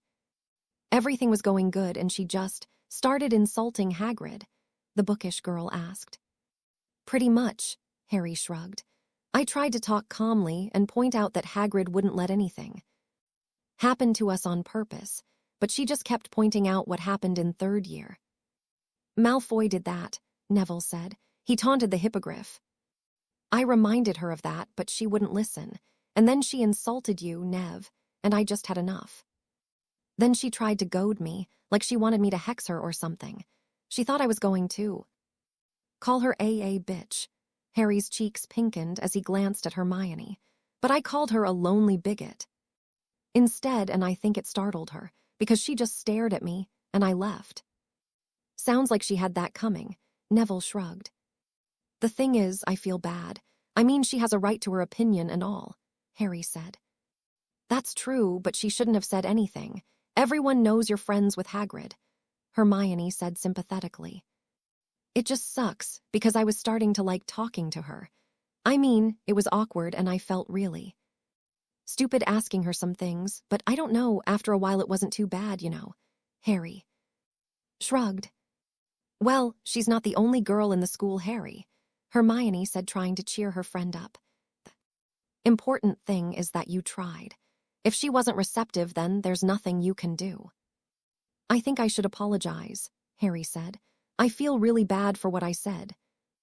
"Dumbledore's right, mate. You really are noble," Neville smiled. "Not many guys would apologize for saying something like that, even thought it was true." "True or not, I don't think she deserved it," Harry sighed. "I'm proud of you, Harry," Hermione smiled. "You've really grown up a lot." "Sirius said the same thing," Harry chuckled. "He says facing death and surviving has that effect on most people. I think he meant that he was the exception." Hermione chuckled a bit at that, while Neville simply listened. They sat in relative silence for a bit when Hermione began to laugh softly. Both boys turned to stare at her, and she beamed at them. "You got your wish," she said, and laughed harder when Harry and Neville looked even more puzzled. Being normal. Most boys spend way too much time thinking about girls and trying to get them to notice them. You're just as normal and anyone else. Both Harry and Neville began laughing as well. "Seriously though, Harry, I'm sorry things didn't work out," Hermione said, nudging his shoulder with her own. "Ah, it's all right. I don't know why I even let myself think anything would have happened," Harry said. "Sadly, something did happen," Neville said. "You made friends with Tracy, a Gryffindor and a Slytherin." "Making friends, my gran would die." "I feel bad for her," Harry said. "I can't imagine not being able to hang out with certain people because someone who doesn't even matter might object." "I'd really like to know what it's like within their house," Hermione said.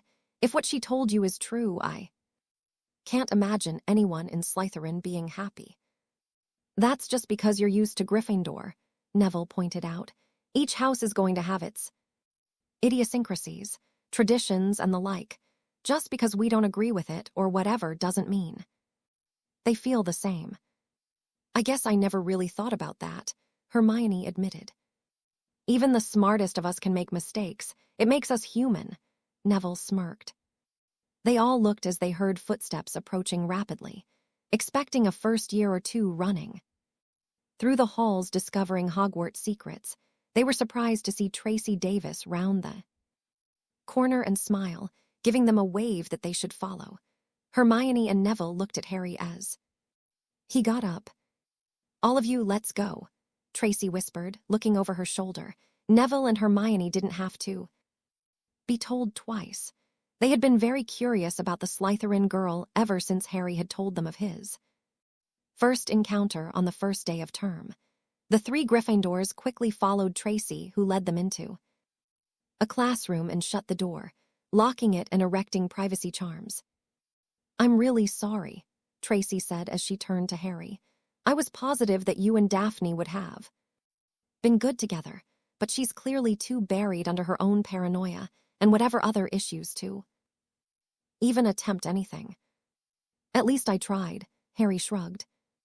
"We both did," Tracy replied. "I just wish you could have seen the real Daphne. She's actually really great. She's funny and considerate and sweet. But here at school, she just locks herself under the Ice Queen and won't let anyone near her. Quite frankly, I'm sick to death of it." "I didn't want to cause problems for you and Daphne," Harry said apologetically, but Tracy waved it off. "Don't," she said simply. "Daphne and I have been friends since we were in nappies. We fight all the time, but we always know that we care about each other. I'm just sick of her at school. She's not fun and hard to talk to, and it's bloody annoying. I hoped that maybe if you two got together, even just became friends, that some of the real Daphne would slip out and I wouldn't hate school so damn much." "Isn't there anyone else you are friends with?" Hermione asked, thinking that Tracy sounded very lonely. She felt even worse when Tracy shook her head. "There are people I talk to in Slytherin, but no one I'd consider hanging out with. Most everyone has some sort of agenda or something. I just have no patience for that sort of thing. I mean, it's one thing to plan for your future and strive to reach your goals, but some of the things I hear people discussing just makes me cringe. Theo thinks he's going to be Minister of Magic one day and thinks the way to do that is through marriage and political backstabbing. He has no interest in law at all." Tracy looked appalled. "You're welcome to hang out with us whenever you like," Harry offered. Tracy smiled, and to his and everyone else's surprise, Tracy hugged him tightly. "I really do appreciate the offer, but I already told you what could happen. It's part of the reason I hoped you and Daphne could work things out. It has to be someone with influence to cross the house lines in order for others to follow. So long as people like Malfoy and Bletchley and Cross hold sway." She shrugged, looking sad. "I think it's just awful," Hermione said, crossing her arms. "It's stupid that you can't be friends with whomever you please simply because of which house you're sorted into. It didn't used to be that way," Neville said softly. "That's what my grandfather tells me all the time. He's ashamed of what Slytherin house has become."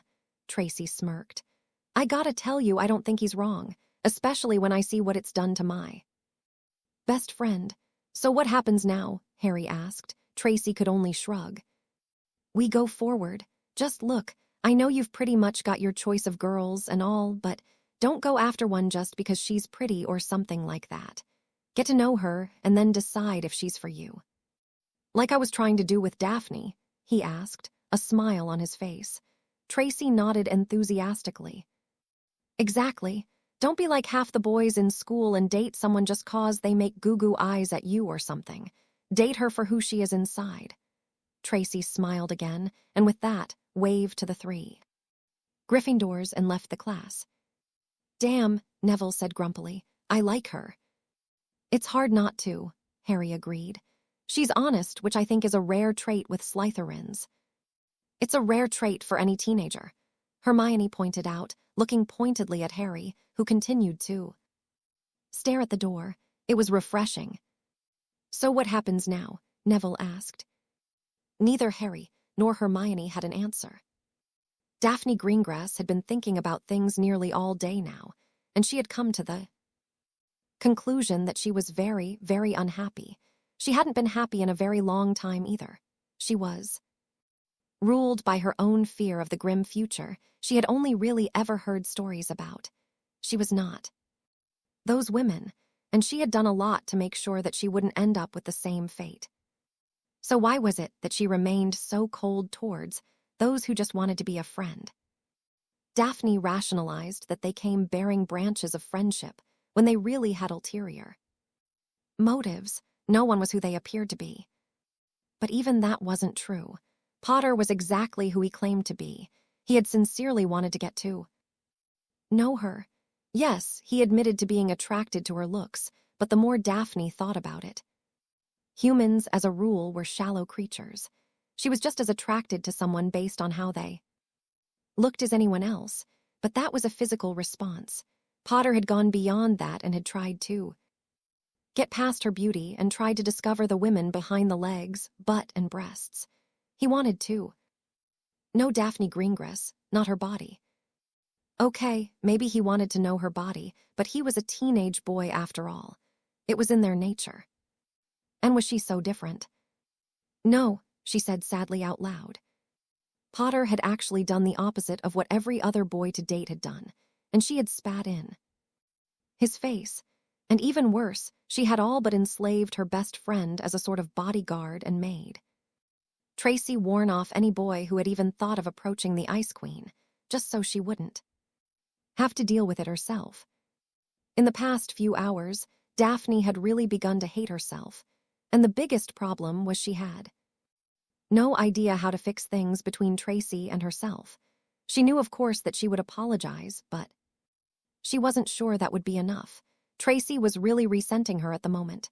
Daphne had kept her best friend from being more social. Tracy was very different from Daphne, and all Daphne had done was try and repress her best friend's nature just so she wouldn't be alone, all because she was afraid. The tears came without warning, and Daphne didn't even attempt to stop them. She was angry and she was filled with self-loathing. This was not the person she wanted to be. This was not the person her mother and father had tried to raise her to be. Daphne wondered what her father would say if he knew exactly how Daphne had treated her best friend while they were in school. Anton Greengrass was a hard man, but he was not so callous as to treat his friends or his family like rugs to walk upon. And her mother, Daphne stifled a groan as she imagined the look of shame upon her mother's face if she knew what Daphne had become, and just imagining it tore her heart to shreds. She had to fix this. She had to somehow salvage her friendship with Daphne, and she had to fix herself. She had to find a balance between the real Daphne and the Ice Queen. Try though she might, Daphne knew that she could not simply abandon the Ice Queen. It was too much a part of her, and it still had a purpose to serve. But she could not allow that persona to rule her existence. As Daphne sat up and wiped at her eyes, she tried to think of the best way to fix all of these problems before it was too late, and every way she tried to think of always came up with one final answer. Harry Potter. Daphne was going to have to apologize to him, and she was going to have to make a real attempt to become his friend. She knew that by doing this, it would help her allow other people past her defenses, and perhaps even loosen her up so she could be closer to the Daphne that Tracy missed. The Daphne she herself missed. Making this leap with Potter would more than likely be easier than with someone else because of one simple fact. Daphne was positive that Potter didn't have an agenda for the two of them. Daphne heaved a sigh and went to the bathroom to wash her face. It wouldn't do to present herself before Potter with puffy eyes and a splotchy face. Daphne wasn't really sure if she should just find him, or if she should try and find Tracy first and get her advice, or even perhaps ask Tracy to set up another meeting. She discarded the last idea almost at once. She made a vow to do her very best to not take advantage of her best friend anymore. Tracy meant too much to her, and it was high time she started showing her. When she had cleaned her face and fixed her hair, she set out to find Tracy. She knew that if she was going to make a real attempt with Potter, she was going to need the support of her best friend. Tracy had already established a loose friendship with Potter, and as such knew him better. She would need Tracy to bounce her thoughts off of, and if things got tough, Tracy would likely have good ideas on how to fix it. Besides, Potter had Tracy's approval, and Tracy was a very harsh critic when it came to boys. Daphne went into the common room, but didn't see her friend anywhere. Seeing her younger sister, she went to ask if Astoria had any idea where Tracy might have gone. "Do I look like her keeper?" Astoria rolled her eyes. "That's your job." Daphne cringed. She knew that Astoria likely didn't know about their fight and knew that she meant something else, but the words stung anyway. "I don't need your attitude right now," Daphne said a bit harshly. "Oh yes, your majesty," Astoria said with a mock bow. "Please forgive this lowly servant, but I just can't go and seek." "Shut up," Daphne snapped. "A simple yes or no will suffice, Torre." "Don't call me that," Astoria replied. "No, I don't know where your friend went, satisfied." "Thank you," Daphne said, spinning on her heel and heading into the castle in search of her best friend. Her first thought was the Great Hall. It wasn't quite dinner time yet, but Tracy might have been in. They're taking part in a game, or just simply reading a book. However, when Daphne reached the Great Hall, she didn't see her friend. She went to the library and the astronomy tower, thinking she met up with Blaze and they went up for a nice long snog. Both places she came up empty. By that time, dinner was being served, and Daphne felt her best bet was to go down and wait for Tracy to show up. Daphne was one of the first Slytherins to show up, after Crabbe and Goyle, who couldn't miss a meal if they tried. Daphne took a seat where she could see everyone enter the Great Hall. It was an hour into dinner before Tracy arrived on the arm of Blaze. Daphne felt a pang of self-hatred when she saw how happy Tracy looked at the moment. Daphne waved to Tracy, but her best friend ignored her completely. Daphne felt as if someone had just stabbed her heart with a red-hot poker. Tracy and Blaze took seats further up the table. Daphne thought about joining them, but she could see there was no room, so she ate for the first time in her whole school career, alone. Daphne stopped watching her friend and instead sought out Potter, who was having what looked to be a very pleasant conversation with his friends. He was laughing at something Longbottom was saying, while Weasley looked like a tomato. Likely it had something to do with Weasley's relationship with Brown. Everyone was talking about what poor taste Lavender Brown had in choosing Weasley. Daphne scolded herself. Slytherins weren't everyone, and she had overheard someone the other day say that Weasley and Brown actually made quite a sweet couple. As Daphne watched, she noticed how Harry was around his friends, and she wondered just how they could sit there telling jokes and acting for all the world as if they hadn't a care at all. She wondered if she could ever allow herself to let loose and relax. Could she sit and joke and act as if nothing else mattered except that moment? The mere idea of letting her guard down terrified her, which is why she had basically antagonized Potter earlier. When dinner was finished, Daphne waited for Tracy and Blaze to get up and start heading for the door. She immediately got to her feet and intercepted them. "I need to talk to you," Daphne said when she got close. "I kind of think we're done talking," Tracy said rather coldly. "Not yet," Daphne said, taking Tracy's arm and dragging her away. "She'll met you in the common room, Blaze." Blaze smirked and waved. He'd listened to Tracy most of the afternoon talk about what had happened with Daphne and Potter and how it had affected her. Blaze had felt for Tracy as he knew how irritatingly difficult Daphne could be. He, like a lot of boys, just thought Daphne needed a real good shag, though no one was willing to risk getting their bits frozen off to straighten her out. "Okay, I'm sorry," Daphne said when they were safely away from prying eyes and ears. "I've been a complete bitch to you, and I forgot that you're my best friend. I haven't let you get on with your life. Because I was terrified of being alone, especially after third year." Tracy just stared at Daphne, not sure if she could believe what she was hearing. "I've thought about everything you said, and even what Potter said, and I've realized that I'm a really unhappy person, and I've been taking it out on you instead of looking inward. So I just wanted to say, I'm sorry and ask for your help." Tracy huffed and folded her arms across her chest expectantly. "I need your advice on how I should approach Potter so I can make a real attempt this time. Not one so you'll stop pestering me, or anything, but a real try and making friends." Tracy wasn't sure if it was her tone of voice, the genuine humility in her eyes, or the actual words that fell out of her head that made her want to hug her best friend, but without realizing it, she had wrapped Daphne in a tight hug as her best friend broke down in tears. Inwardly, Tracy was giggling like a greedy child as she watched her mental picture of the Ice Queen being burned at the stake. It was more than a little frustrating. No one was talking. She didn't dare ask questions as it might arouse suspicion, yet she wasn't getting any information. How was she supposed to formulate a plan without some kind of intelligence? Patience had never been her strongest trait, and right now, it barely existed. She needed to find out what was going to happen to him, and she had no idea how much time was left. Daphne spent a month trying to figure the best way to try and approach Potter once again.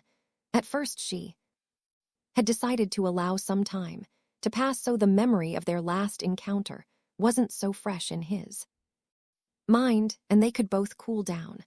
Also, Daphne felt she needed the time to get a better handle on what made her feel the need to attack him.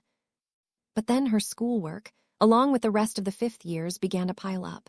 Tracy was kind enough not to mention Daphne procrastination, partly due to the fact that Daphne herself would bring it up every couple of days, usually after potions, where Potter's advancement was beginning to garner some jealous talk amongst her fellow Slytherins. The fact that Professor Snape had not even verbally harassed the Gryffindor had people concerned for their head of house's health. During this time, Daphne was allowed to try and mend fences with Tracy, who was getting along quite well with Blaise Zabini. While they were not an official couple, the two were the topic of many gossip circles. Daphne couldn't remember Tracy ever being so God's damned giddy. It was almost annoying. Tracy kept saying that she didn't believe that things would last, but she was truly enjoying the ride. While it lasted, she kept telling Daphne that she should get off her duff and try it for herself. The problem was that the more time that went by, the more fearful Daphne became. She knew that she had really alienated herself from him, but she also knew that if she was going to even attempt to make herself a better person, she knew that Potter would be the only one, outside of Tracy, who could help her without wanting something in return. So it was 2 days before the second Hogsmeade weekend that Daphne had screwed up her courage and sought Harry out after the last class of the day. She had staked out a spot in the entrance hall where she would be able to see him coming. Her plan was to catch him before he went to dinner and ask him for a moment. As the minutes passed, she felt herself growing more anxious. She had rehearsed what she had planned to say for a week now, and even practiced it on Tracy. Her friend had declared it good enough, but Daphne wasn't convinced that it would be enough. On top of that, she had begun to have dreams about Potter, some of them quite scandalous. She hadn't mentioned anything about that to Tracy, who more than likely would have teased her mercilessly. That morning, Daphne had awoken from a dream that had involved a half-naked Potter, a horse on the seashore. Daphne's shower that morning had been decidedly cooler than she normally liked. Daphne had decided that her dreams were the manifestation of her anxiety about what she was hopping to accomplish. She had been making great strides to become a person she would be proud to know. One who wasn't so narrow-minded, and to use Potter's words, bigoted. Daphne was still using her Ice Queen persona, but now it was only within the Slytherin common room. Outside the house, most people didn't bother her, so she figured she could loosen up a bit in classes. But she knew, and Tracy had agreed that within the confines of Slytherin House, it was best if she appeared as if nothing had changed. However, one person had noticed a change, and Daphne was rather unsurprised at this. Astoria did. Know her older sister better than most. Astoria had only mentioned that her sister seemed different, but hadn't commented further. Daphne figured that Astoria was likely trying to figure out the cause of the change, so she could use it to her advantage later. Tracy had offered to sit with her, and even be nearby when she actually faced Potter, but Daphne had declined, believing that she really needed to face the Gryffindor on her own. After all, she couldn't rely on Tracy for the rest of her life. It was time to grow up and take care of things on her own. That didn't help alleviate the nerves, as she spotted Harry walking with Longbottom, and Weasley a few moments later. It looked like they were in the middle of a rather important conversation, likely about Quidditch or some other such nonsense.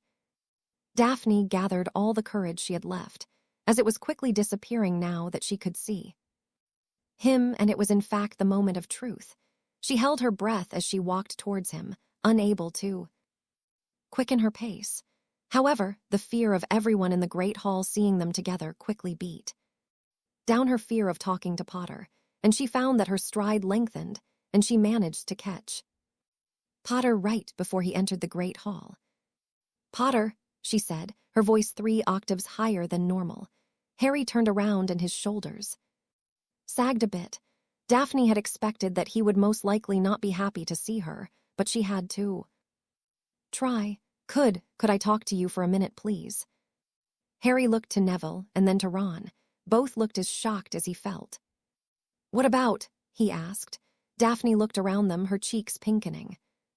"Privately?" she asked, looking towards the closest hallway where she knew a suitable classroom was just around the corner. Again Harry looked to his friends, who had nothing to offer in the way of advice, unless you count Neville patting his shoulder encouragingly. Harry looked at Daphne with trepidation, as if he was mulling it over before he finally sighed and nodded. Daphne looked relieved, and she led him towards the class room she had selected. Once they were both inside, and the room was locked, Daphne turned to look at Harry, who still looked wary of her, though he did relax a bit when he saw that her wand was not out. "Okay," Daphne said with a heavy sigh. "I sort ofno, that's not right. I wanted to say that she stammered. She began packing, which was her go-to action when she was flustered, angry, or confused. She also began fidgeting with her hands. "What is it, Greengrass?" Harry asked impatiently. Daphne hated how he said her name before it hadn't been so full of venom. He clearly hadn't forgotten their last encounter. "Look, this isn't easy," Daphne said, her voice rising a bit. "Just say it so we can get on with our lives," Harry said, also starting to feel irritation. "Well, give me a damned minute, Potter. We're not all perfect." "Whatever," Harry said, pushing past her towards the door. "Damn it, Harry, I'm trying to apologize," she shouted, stopping Harry cold. It was almost as if someone had frozen him in place. Very slowly, he turned around to face her, which made her more nervous than she had felt before, because all his ire was gone, to be replaced by wonder. "Come again?" he asked. "I'm sorry," she said, her voice very soft now. She also found that she could not look him in the eye. "Last time we talked, I said a lot of things that I shouldn't have. I knew you were friends with Hagrid. And I intentionally, or maybe not, I don't know. The point is, I got scared when things were starting to get comfortable, and I reacted negatively. I said those things just to push you away, and I'm sorry." There was silence for a few minutes until Daphne finally looked up. She thought for sure that he would be smiling smugly at her, or something, but instead he was staring at her with wonder. "Did it hurt?" he asked at last. "To apologize just now?" There was smile or anything that would make Daphne believed he was teasing her. He actually looked a little concerned for her. "Oh, you have no idea," Daphne replied, breathing a sigh of relief that she had actually done it. "I bet," Harry nodded. "I'm sorry too. What I said, it was unfair." Daphne looked surprised for a moment. She had kind of expected him to apologize as well, after all. Tracy had believed he would, but it still seemed somehow strange. "I was angry and a little hurt. I hadn't wanted to fight with you, and like you said, we were starting to get along," he said, leaning against a desk. "I don't know if it's too late or not, but I was kind of hoping that maybe we could try this whole thing." "Again," Daphne said, looking truly frightened. Harry noticed that her eyes were alight with her anxiety. And while he liked seeing her emotion reflected in those amazing blue oceans, it was not the one he wanted to see. "What happens when things begin to get comfortable again? Should I expect more insults towards my friends or what?" Harry asked seriously. "No," Daphne said, waving her hands in front of her. "No, I'm trying to be better. I'm trying to be less afraid and to stop pushing people away. I don't want to be lonely, and I definitely don't want to even be perceived as a bigot. So I promise that there won't be any insults, though I can't guarantee that I won't be sarcastic." Harry smiled and nodded. "That's acceptable," he said. "Maybe we could meet in Hogsmeade on Saturday and," Daphne said, looking nervous. "I actually have to," Harry started. "It's all right, I understand." Daphne shook her head. "No, it isn't," Harry tried. "I should have realized you had a date with Chang," Daphne continued. "What?" Harry balked. Daphne looked up at him, puzzled by his confusion. "You and Chang, I noticed she was around you a lot more lately," Daphne said. "Yeah, and it's bloody annoying," Harry said bluntly. He sat down now at one of the desks and ran his hands through his hair. "I have no idea what's going on with her. It's like she's deaf when I try and tell her that I'm busy or that I'm not interested in something." "She's claimed you," Daphne said as she also sat down. "Claimed me?" Harry looked more confused. "She's been not so subtly letting girls know that you belong to her. She even had a few of her disciples tell me off for talking to you," Daphne explained. "Yeah, Tracy mentioned that.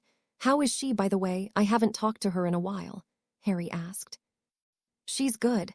I think she misses talking to you as well. Her and Blaze are dating now, and she's really happy with that," Daphne said, unable to hide the tinge of jealousy at her friend's happiness. Harry missed it, though. "So what are you going to do with her? Chang, I mean." "I don't know. I mean, I don't want to hurt her feelings, but well, there's nothing there. She's never even asked me anything about myself. Whenever we talk, it's all about her, you know," Harry said, looking pitiful. "So wait, if you're not going out with her, what is it you're doing on Saturday?" Daphne asked. "I was trying to tell you." Harry brightened a bit. "Hermione and some others have gotten rather tired of Professor Thornton not teaching us any spells, and they've decided that they want me to teach them defense. Well, Hermione told me today that Neville and Ron have sort of asked around, and there's more than a few people who are interested, so we're going to meet at the Hog's Head Tavern and talk about it. They want you teaching them." Daphne looked skeptically. Harry simply nodded. Daphne also noted that he didn't look superior or egotistical about. In fact, he looked scared out of his robes over the idea. Could I?" she started. "I was trying to invite you. If you're interested, that is. Otherwise, we could meet up after if you'd like." Harry smiled, looking rather embarrassed. "Would a Slytherin be welcome? All those Gryffindors might get kind of upset if a snake is there," Daphne pointed out. "If they have a problem with it, they can deal with me," Harry said determinedly, which made Daphne smile slightly.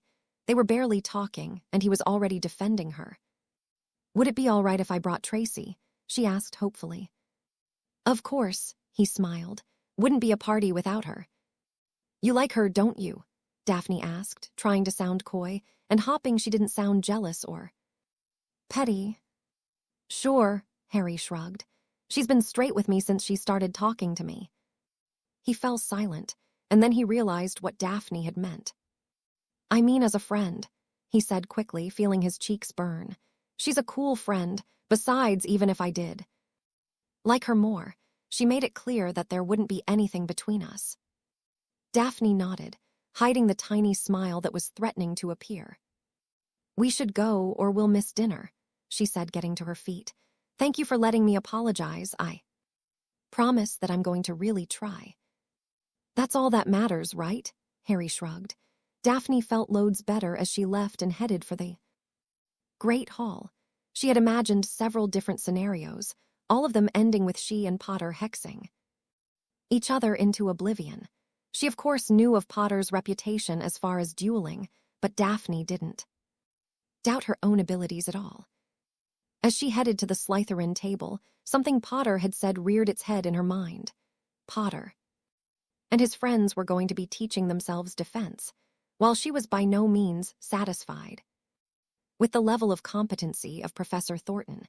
Daphne couldn't imagine trying to learn defensive spells on her own. It could be dangerous without proper instruction. Yet she was intrigued by the idea.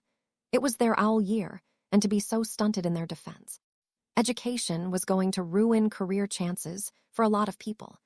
Maybe by banding together they might be able to accomplish at least a passing grade. It would be worth it in Daphne's mind. Besides, she just couldn't imagine facing down a dark wizard hell bent on ending her life and simply talking him out of it, as they were being taught to do now. Saturday morning, Daphne woke, showered, and took extra time dressing herself and brushing out her hair. She had decided to wear it down, and Tracy had advised that she looked her best like that. She chose her nicest jeans, which were not exactly skin-tight, but did wonders for her legs and her bum. Simply blouse and a dark green jumper finished off her attire. She and Tracy then went up to breakfast. Tracy had agreed to accompany Daphne to the Hog's Head at noon, so long as she could bring along Blaze. Daphne didn't think it would be a problem, though she had not asked and decided not to mention it. Daphne could feel her stomach tightening with nerves, as she had planned to spend time alone with Potter after this meeting. She was very interested in the meeting itself, but just the thought of walking through the streets with Potter was nearly paralyzing. It wasn't that she was afraid of what people might say when they saw them. In fact, she was more than prepared for that. The Ice Queen could handle all of that concern easily. No, Daphne was afraid of saying something stupid again and being unable to fix it this time.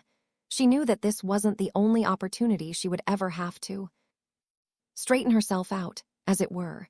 Yet there did feel like there was a lot that depended on this day. "You should really eat something," Tracy said as she was finishing her own breakfast. Daphne hadn't so much as nibbled on a bit of toast. She kept looking over Tracy's shoulder towards the Gryffindor table. "He's not going to change his mind," Tracy said after noting her friend's expression. "You're going to have to spend the afternoon with him, so you'd better just accept it." "I'm not worried about that," Daphne said with annoyance. She cringed as she spoke. It wasn't a great start if she was already getting irritable. "I don't want to repeat my earlier errors." "Then don't," Tracy said as if it was so simple. "Look, just calm down. Just let things happen on their own. Don't overthink about anything. Just go, talk, and worry about everything else later. Just remember, when you start feeling comfortable, shut up. That'll make talking difficult," Daphne retorted.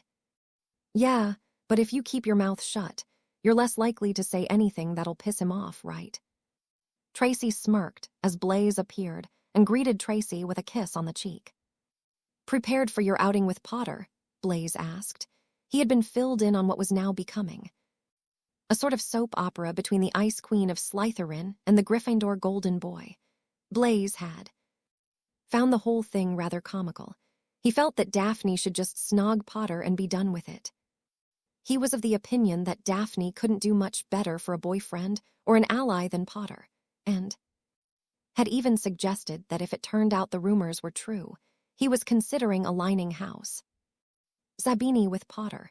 Daphne could understand his reasoning. The Zabinis were not vastly wealthy, but they did have quite an amount of gold that would be wasted by Death Eaters. "She's not eating because she's nervous," Tracy remarked. Daphne shot her a very evil look which Tracy ignored. "Because nothing's more attractive than throwing up on your date because you starved yourself," Blaze smirked. Daphne's eyes widened in horror, and she grabbed a piece of toast. Both Tracy and Blaze chuckled. Daphne tried to glare at them, but she noticed Harry and his friends entering the great hall at that moment. She noted that Harry looked tired this morning. He sat down heavily and propped his arm to hold his head as he yawned widely.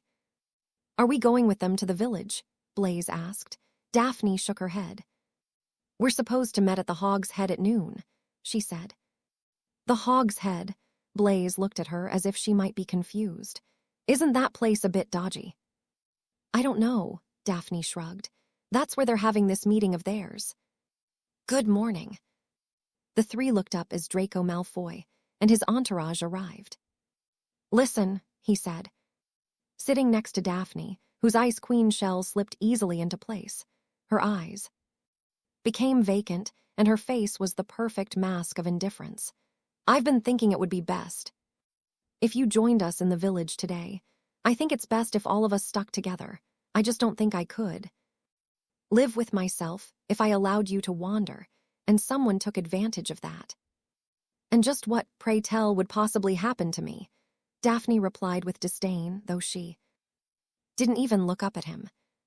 "There's no reason to get defensive," Pansy Parkinson said sympathetically.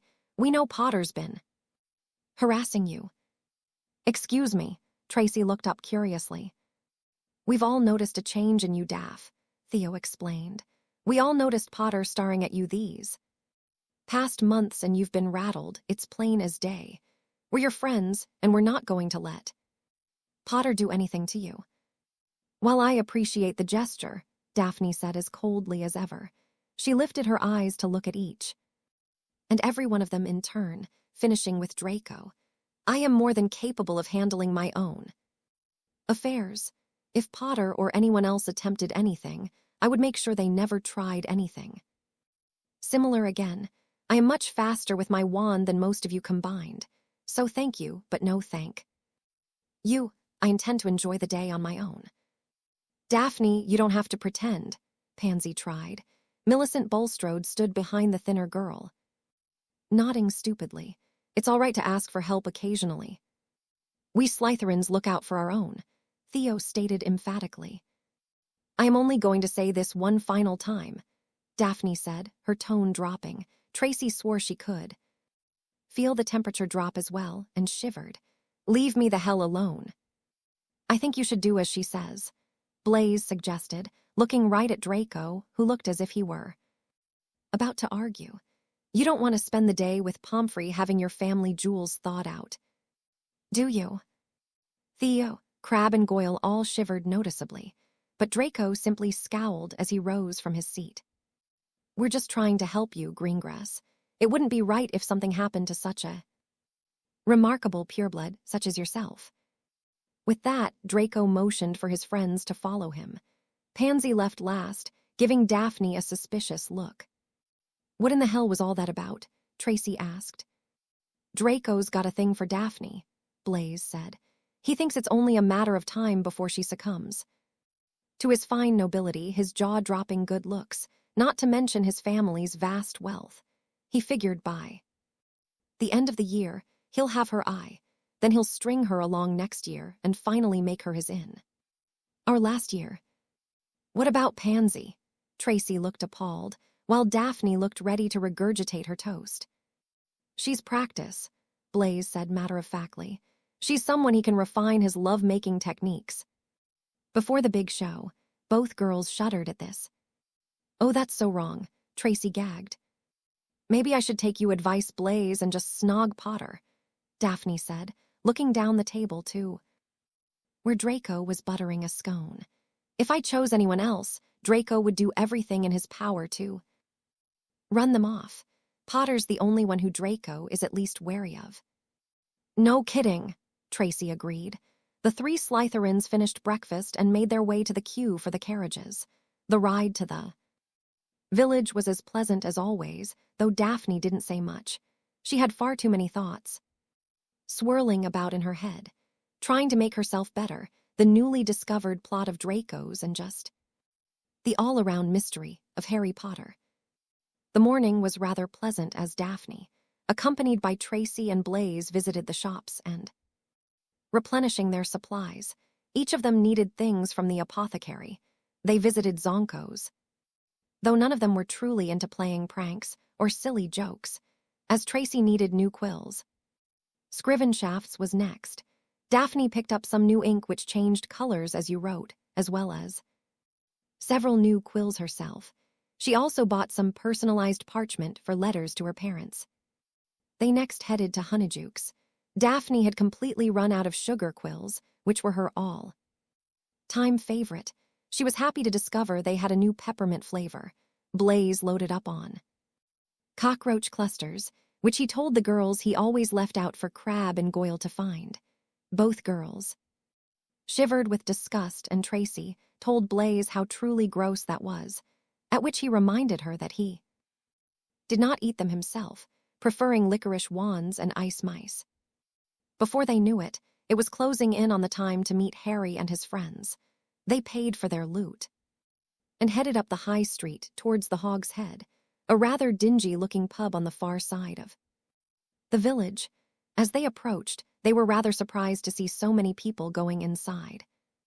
Daphne recognized the Weasley twins and the rest of the Gryffindor Quidditch team. All of the fifth-year Gryffindors were entering, and several Ravenclaws and Hufflepuffs as well. In fact, Daphne was quite sure that every fifth year, with the exception of Slytherins, were here. They entered the pub and found even more students taking seats around Harry, Hermione, and Neville.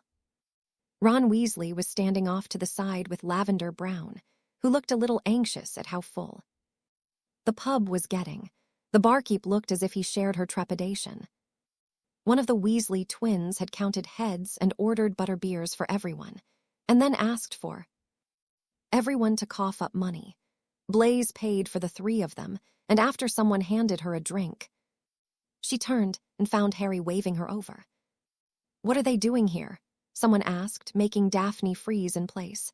It wasn't loud enough for the rest of the students to hear, but it made her nervousness, which was already quite high, grow even more, and she felt herself begin to shake. "Go on," Tracy whispered in her ear as Harry was still waving her over. He had an empty chair next to him, which was clearly meant for her. "Glad you came." Harry smiled as she took the seat and gave him a cursory nod. "It's nice to see you." Hermione smiled before getting to her feet to address the rest of those gathered. "Right, thank you all for coming. So you already know why we're here. We need to learn defense. Real defense, not negotiation tactics or some other rubbish. We have to know how to protect ourselves, as well as people we care about, because," Hermione took a breath, steadying herself, "Voldemort is back." As expected, the reaction was immediate and pathetic. People dribbled their drinks, shuddered, and in one case squeaked. Harry shook his head, and Daphne noticed the disappointment on his face. She was suddenly filled with shame as she had shuddered and nearly dropped her bottle. "Where's the proof of that?" someone asked. Daphne scanned the crowd, searching for the source of the question, but instead found the poisonous glare of Cho Chang. Sitting next to her was the curly-haired girl who had threatened her weeks before. Daphne had since learned that her name was Marietta Edgecombe. "Who are you?" Ron Weasley asked angrily from behind Harry. "Zacharias Smith," the boy with sandy blonde hair said, getting up. "And I want to know what makes you all so sure that you know who's back. Where's the proof?" "Exactly what kind of proof are you looking for?" Harry asked. Daphne was rather impressed with how icy his voice sounded. "Because if you're here hopping to hear what happened to Cedric, you can clear out now. You either believe me or you don't." "Believe you," Smith said now, looking at the rest of the students. "The guy who got away with slipping his name in the Goblet of Fire. The same guy who can speak to snakes and Harry didn't put his name in the goblet, Neville said, looking murderous. It was a Death Eater, the same Death Eater who put us all under the imperious curse, to show us what it felt like. Is it true you can produce a Patronus? Susan Bones asked, getting angry at her housemate. She was, giving him a sideways glare that made him sit down. Yeah, Harry nodded. Daphne turned to look at him with awe. She'd not heard that rumor. He fought 100 Dementors in our 3rd year, Hermione said proudly. Harry seemed to cower a little. He fought a basilisk in our 2nd year, Neville added, in the Chamber of Secrets. Again, Daphne looked odd. She knew that Harry knew where the chamber was, but hadn't heard about the basilisk. Don't forget save the Philosopher's Stone in our 1st year, Ron said, smiling and slapping Harry's shoulder. I know he learned a bunch of stuff for the tournament last year, Hermione said, and has now faced Voldemort. The crowd shuddered again. 4 times and lived. All right, Harry said, now getting to his feet. Look, when you say it like that, it makes it seem fantastic and all that, but the truth is that it was mostly luck, and I did have help on some of that. The point is that, until you're in a situation where you're a heartbeat away from death, where it's just you and your wand, and the next spell you cast could save your life, you just won't understand how truly scary that is, how it will change you, but only by learning all you can and practicing it will give you the chance to possibly live through it, and maybe even save your families.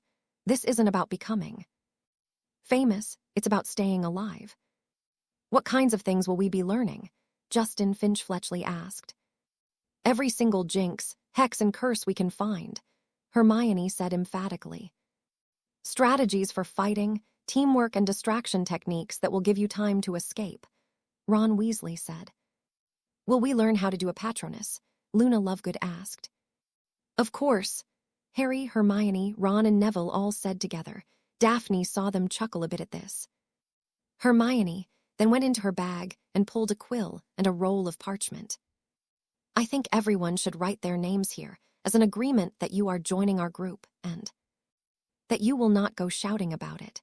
While Professor Thornton isn't as obvious as Umbridge was in his attempts to prevent us from learning, he's still from the Ministry. Are you really going to let Slytherins join? Someone shouted angrily. Can you trust them not to go right to Professor Snape about all of this? Zacharias Smith asked. You got a problem with people learning to defend themselves, Neville queried. I got a problem with Slytherins learning more spells they can use against the rest of us, Smith said. Another boy, a Ravenclaw with dark skin, stood up and agreed. You can't trust any of them, he said. I do, Harry said stonily. Daphne, Blaise, and Tracy are her because I asked them to come. Daphne knew that wasn't true. He'd only asked that she come. She had asked if Tracy could join, and they had dragged Blaise along. Harry didn't even know about Blaise until they had walked in. If Harry trusts them, we do too, one of the Weasley twins said, looking menacingly. I do too, Ginny Weasley said to the dark-skinned Ravenclaw whom she was sitting next to. The boy sat down, though he still didn't look happy. Ginny looked angry as well. This isn't about house rivalries, Harry said pointedly. It's about protection, and I don't care who you are or what house you belong to. If you genuinely want to learn to defend yourself, then you're welcome here. Harry then signed his name to Hermione's list. Neville went next, followed by the Weasley twins. In ones and twos, everyone came forward and signed their names. Daphne was shocked by it, as she was. Sure, some of them would just leave, but no one even attempted. Even Blaise and Tracy signed up. Hermione was the last one to sign, and when she put the parchment away, she turned back to the group. So the next thing we should decide is how often we will meet, she said, looking rather relieved. It should be no less than once a week. Daphne nearly lost control of her jaw when she realized it had been Blaise who'd said this. There was a lot of nodding at his suggestion, though. People who were on Quidditch teams all argued that it could not interfere with practices. When that was decided, they hit their first problem: where to meet. No one could come up with a suitable place, and Hermione suggested they all think it over, and they would communicate to everyone when they found a suitable place. After that, the meeting ended.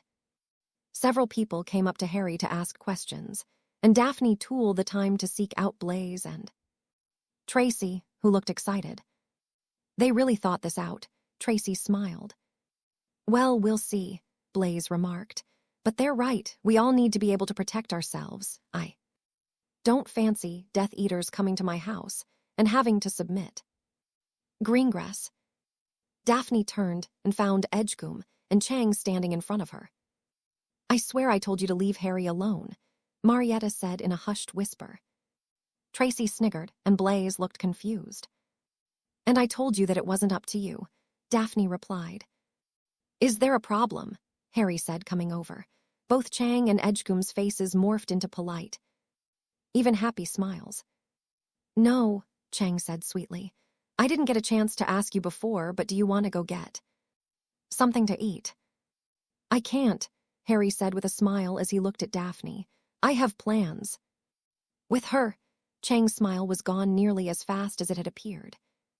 Yes, with Daphne. Now if you'll excuse me, HRI said, waving for Daphne to lead them out. What about us? Chang shouted. Harry stopped and turned around.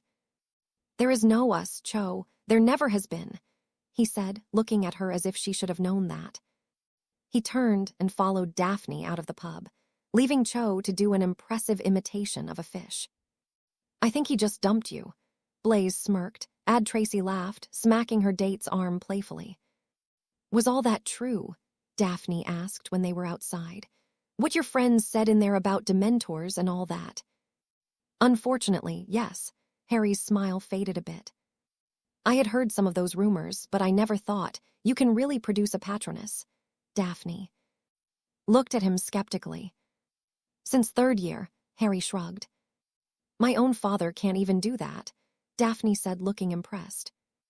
I wanted to know how to do it, because whenever the Dementors got near, I would pass out.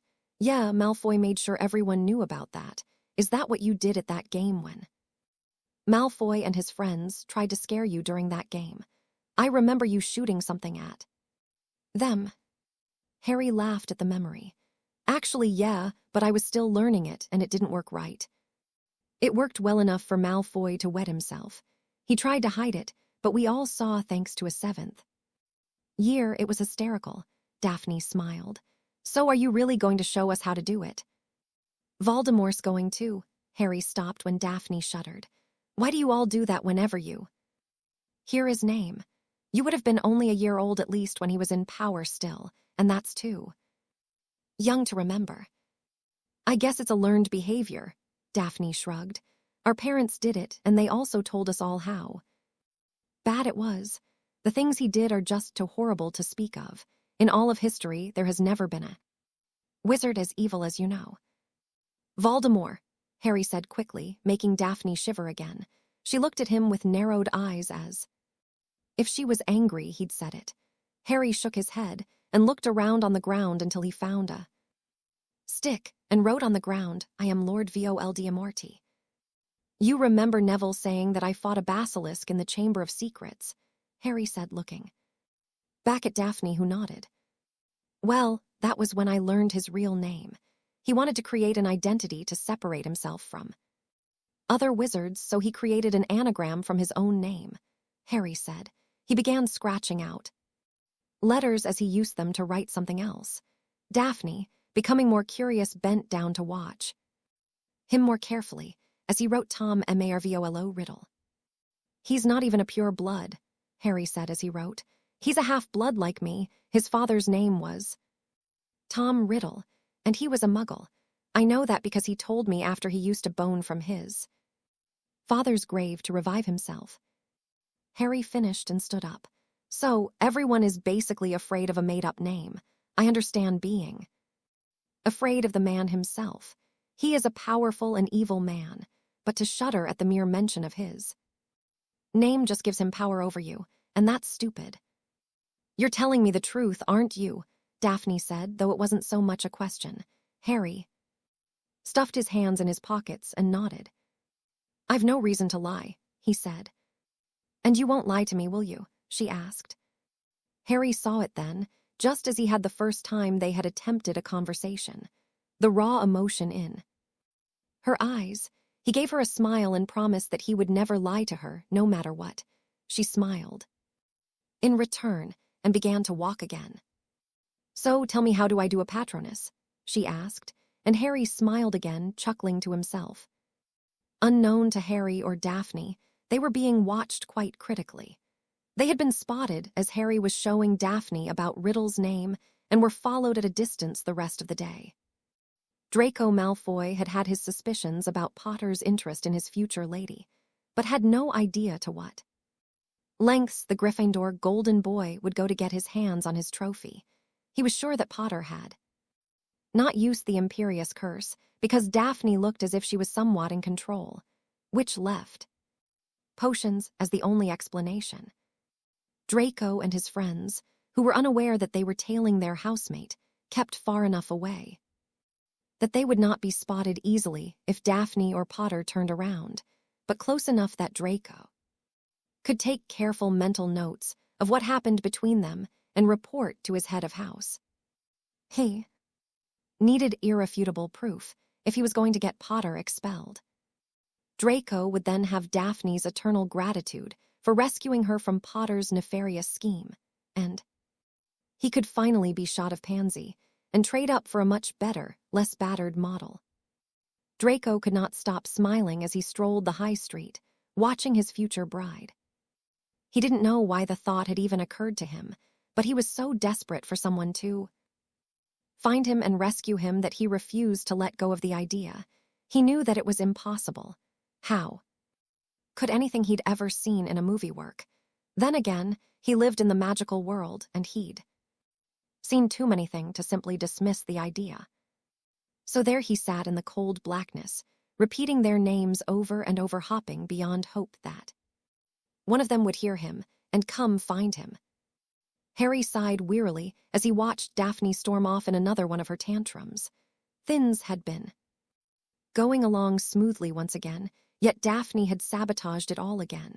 Any other boy would have given up on her at this point and moved on to the next bird, but Harry had inside information and knew that, despite the tantrums and the sarcasm and everything else, Daphne was becoming legitimately interested in him. Tracy Davis had talked to him a great length a few weeks ago and explained Daphne Greengrass to him.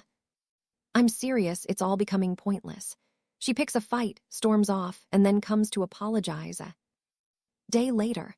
Harry was running his hands through his hair frantically while Tracy sniggered at him. "I'm done, Trace. I've got more important things I should be worrying about here." "Don't give up, Harry. She told me that she really likes talking to you. She thinks that you really understand her. Hell, she's starting to rely on you more than me." Tracy smirked. "What do you mean?" Harry asked curiously. "That thing with Malfoy the other day," Tracy said. "You know how he basically accosted her. She was livid, and I mean fit to murder. Usually she would drag me down to our dorm so we, or rather she, could vent her frustration, but she sought you out instead, and it isn't just the stuff that makes her angry either. You've proven you're trustworthy to her, and that means a lot. You're like the new me. Only not as cute." Tracy smiled. Harry rolled his eyes and Tracy pushed out her bottom lip in a mock pouting fashion, which only made Harry groan. "You just have to be patient with her. She's not real good with change to begin with, but this time she's changing herself, and that's much harder," Tracy said when she stopped laughing.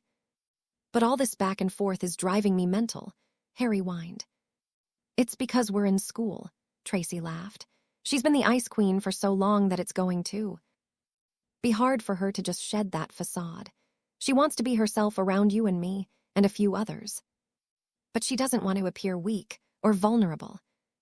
I guess I can understand that after what you both have told me, but still," Harry sighed, folding his arms in exasperation. "If it helps, she really does feel bad about it all. She knows she's doing it and she hates it, but it's a defense mechanism." Tracy smiled. And she is getting better. She went a whole week this time. Before she exploded. And something else, she's spending more time getting ready each day, she knows. She'll talk to you. Whether she's conscious of it or not, she's trying to attract you. You notice she's wearing her hair down a lot more. What does that have to do with? Harry began to ask, but Tracy cut him off. She thinks that she looks better when it's down. A lot of girls do. It's so they can flip it and play with it's a way we flirt. Okay, Daphne's no great shakes at flirting, but she's trying. The point here, Harry, is that Daphne's got a long road ahead of her to become the witch she wants to be, and she needs your help to do it. So, will you help her? Harry grumbled to himself and got up from the table he'd been sharing with Daphne until she'd stormed away. The truth was that the times when they weren't arguing were fun, and now Harry, loath though he was to admit it, had a good idea of what Ron and Hermione's friendship was like. He was also getting better at reading the subtle signs that Mount Daphne was in danger of erupting. The way she would stiffen a bit, or focus really hard on something in the distance. If they were walking, she would begin walking as if she had something lodged in her. Harry shook his head and pushed all of this negativity out of his head. He really didn't need it clouding his mind when he was about to meet with Snape for his weekly occlumency lesson. Harry knocked on Snape's door and waited until the professor bade him to enter. Harry stepped inside and set his book bag beside a desk as he reached for his wand. Professor Snape was, as usual, pulling thoughts from his mind and placing them in the pensive. Have you been practicing clearing your mind before bed? Snape asked without turning around.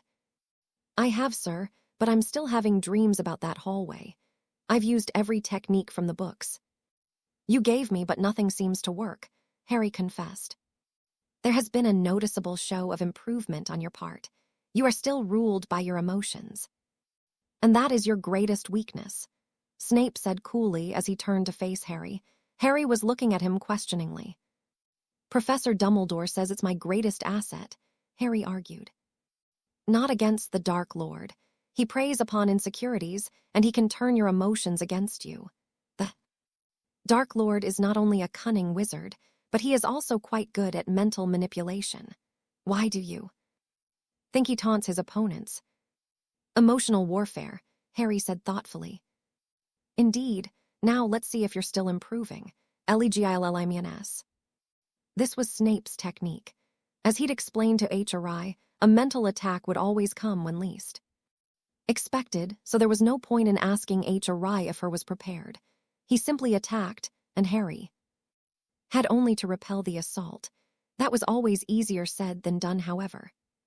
2 grueling hours later, Harry was sitting with his head resting on the desk trying to catch his breath. Snape had conjured a glass of water for Harry before turning to replace his stored thoughts back into his head. I do not say this often, Potter, and if you ever tell anyone, I will deny it and put you in detention for the rest of your academic career, but I am pleased with you. You are beginning to use less effort to throw me out of your mind. If you keep up your progress, you will soon be able to shut me or any other intruder out of your mind without even using a spell, Snape said evenly. Thank you, Harry said when he'd finished gulping down his water. Now, I'm afraid I need to speak with you on a more personal matter. Snape looked quite disgusted as he turned and sat behind his desk. I have received several complaints about you from certain interested parties regarding your infatuation with Miss Greengrass. My what? Harry looked startled. It has come to my attention that you are spending a lot more time with Miss Greengrass, and it has more than a few people concerned. Someone has even accused you of using a Mortentia on her. I did not, Harry scowled. If I even suspected you of having drugged any student, you and I would not be having this conversation. Besides, while you improving your occlumency shields, you are by no means a master. You may or may not have noticed that I focused tonight on your memories that had to do with Miss Greengrass. I know the truth. Harry felt violated and ashamed as he stared hard at the potions teacher. who was indifferent to the boy's stare. I simply wish to tell you to be careful. A relationship between a Gryffindor and a Slytherin will be put under much scrutiny. You will not only have to contend with each other's faults and shortcomings, but she will be influenced by her housemates, as will you. Sir, forgive me, but it kind of seems like you're giving me your blessing or something. Harry said shakily. Snape actually smirked and chuckled at this, which crept Harry out further. One might say that, Snape replied. For as long as I can remember, there has been a very clear divide between House Slytherin and House Gryffindor. Rarely has a friendship formed and survived. At that, Snape's face darkened noticeably, but before Harry could ask anything, Snape waved his wand.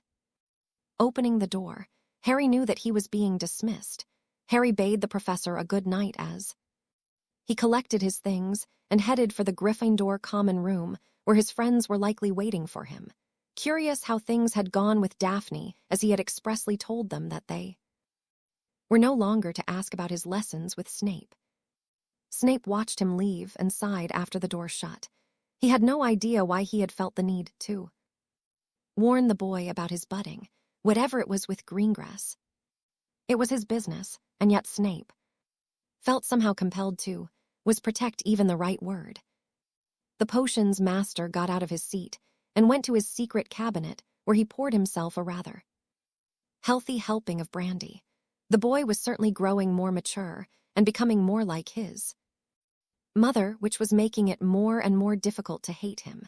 He had always known that the boy wasn't exactly like his father, but it had helped to believe that in order to hold tight to that grudge. But that was evaporating now, and Snape wasn't sure what would happen to him if he lost his hate. It was what had sustained him.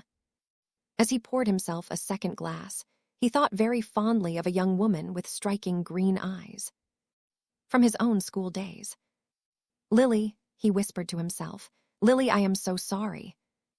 Every single head looked up as Daphne stormed through the Slytherin common room. She ignored everyone as she made her way to her dorm, hoping that Tracy was either already in there or that she would follow her.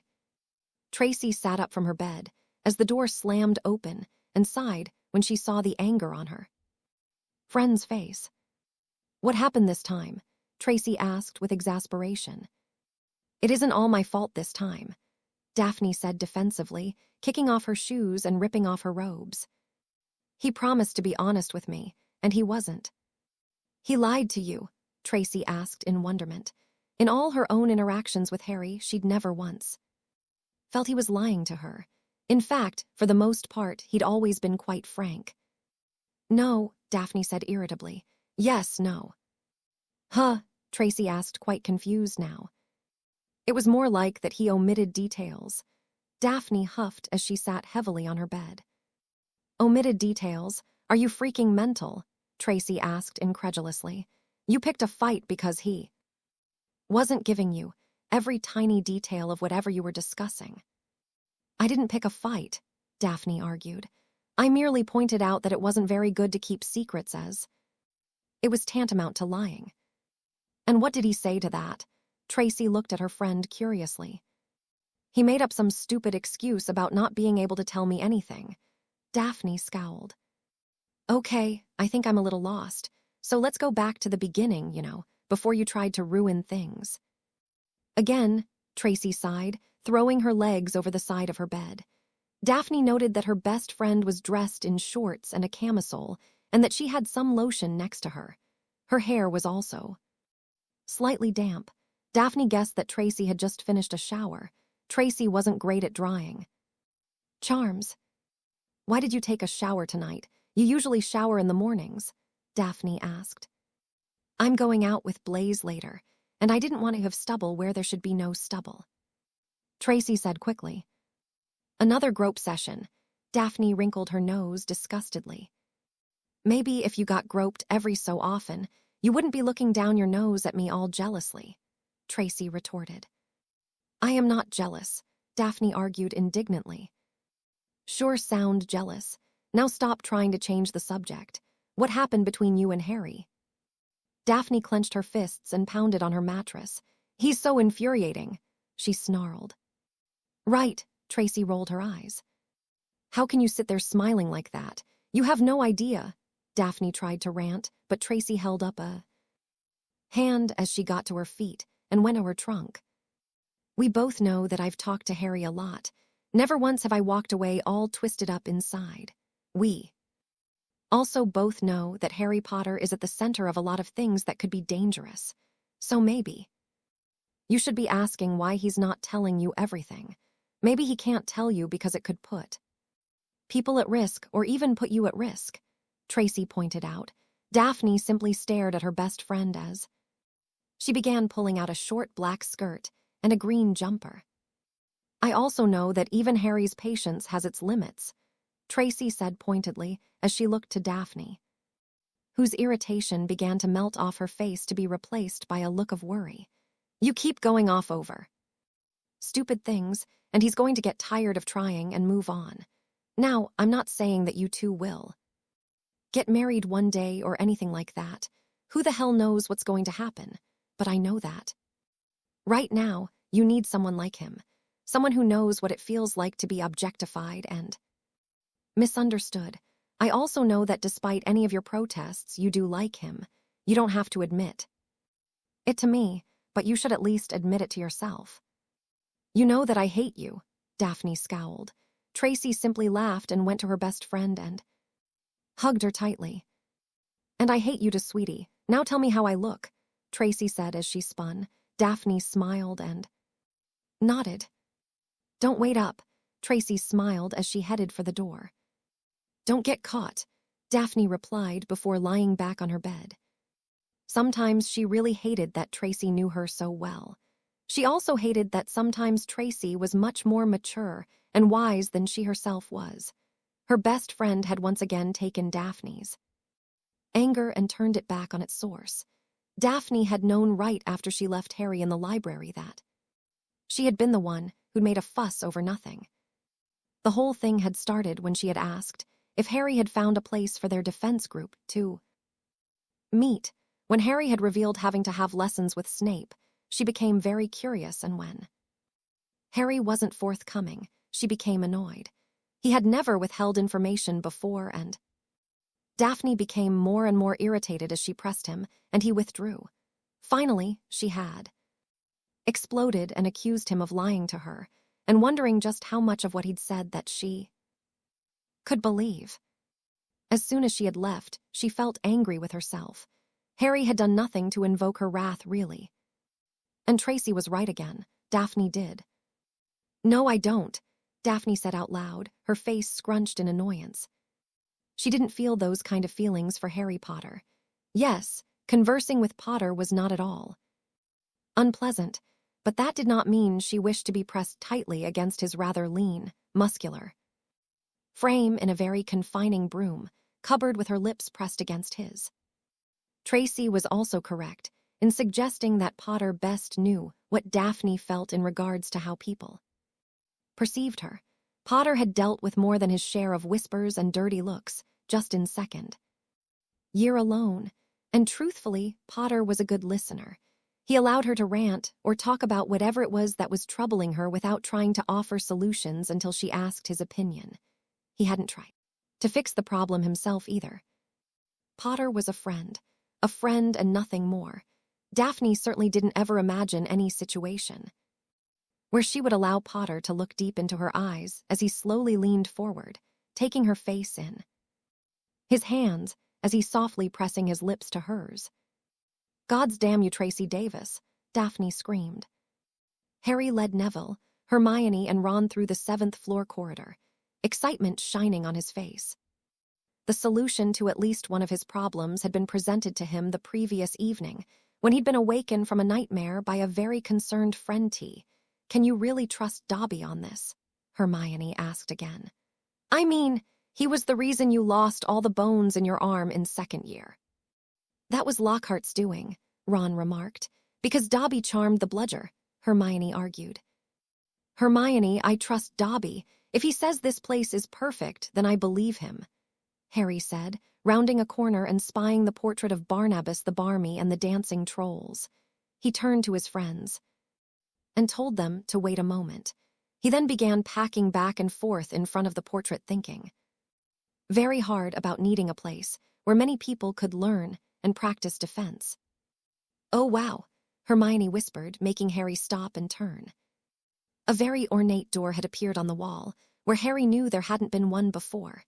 Harry grasped the silver handle and opened it, beckoning his friends to follow. "Oh, holy crap," Ron said as he took in the room. The others were just as impressed as they stepped further into the room to investigate it. The room was nearly as big as the Great Hall, without being filled with tables. Along one wall was a floor-to-ceiling bookshelf with hundreds of books along with many different types of defense tools, which Harry became very interested in looking over. Neville was enthralled by the animated dueling dummies and was inspecting them quite closely, smiling like a child at Christmas. Hermione had, of course, went to scan the covers of the books, smiling much in the same way Neville was. "I am so getting Dobby a mess of socks for Christmas." Ron smirked approvingly. "This place is perfect," Hermione shouted gleefully. "There's plenty of room and there's a whole mess of potions and other first aid-like things, so we don't have to go to Madame Pomfrey." "That's a huge help," Harry said. "Might get a bit suspicious when a whole mess of us show up some night if something went wrong. Those dummies will be great when we're using more powerful stuff," Neville said, pointing to the practice dummies behind him. "That elf really came through for you." "I can't wait to tell Daphne," Harry smirked. "Is she talking to you yet?" Hermione asked as the foursome headed for the door. "Honestly, I don't know," Harry shrugged. "She's so damned complicated." "What did you expect?" Ron laughed, clapping Harry on the shoulder. "Philosopher's Stone first year. Chamber of Secrets and a Basilisk second year. Dementors and Wormtail third year. Triwizard Tournament and you-know-who. Last year Daphne Greengrass this year." "I doubt Daphne is going to try and kill you, though," Hermione smirked. "Oh no, just drive me completely crazy," Harry retorted. "Hey, at least she's talking to you," Neville pointed out. "Ginny's still ignoring you?" Hermione asked with concern.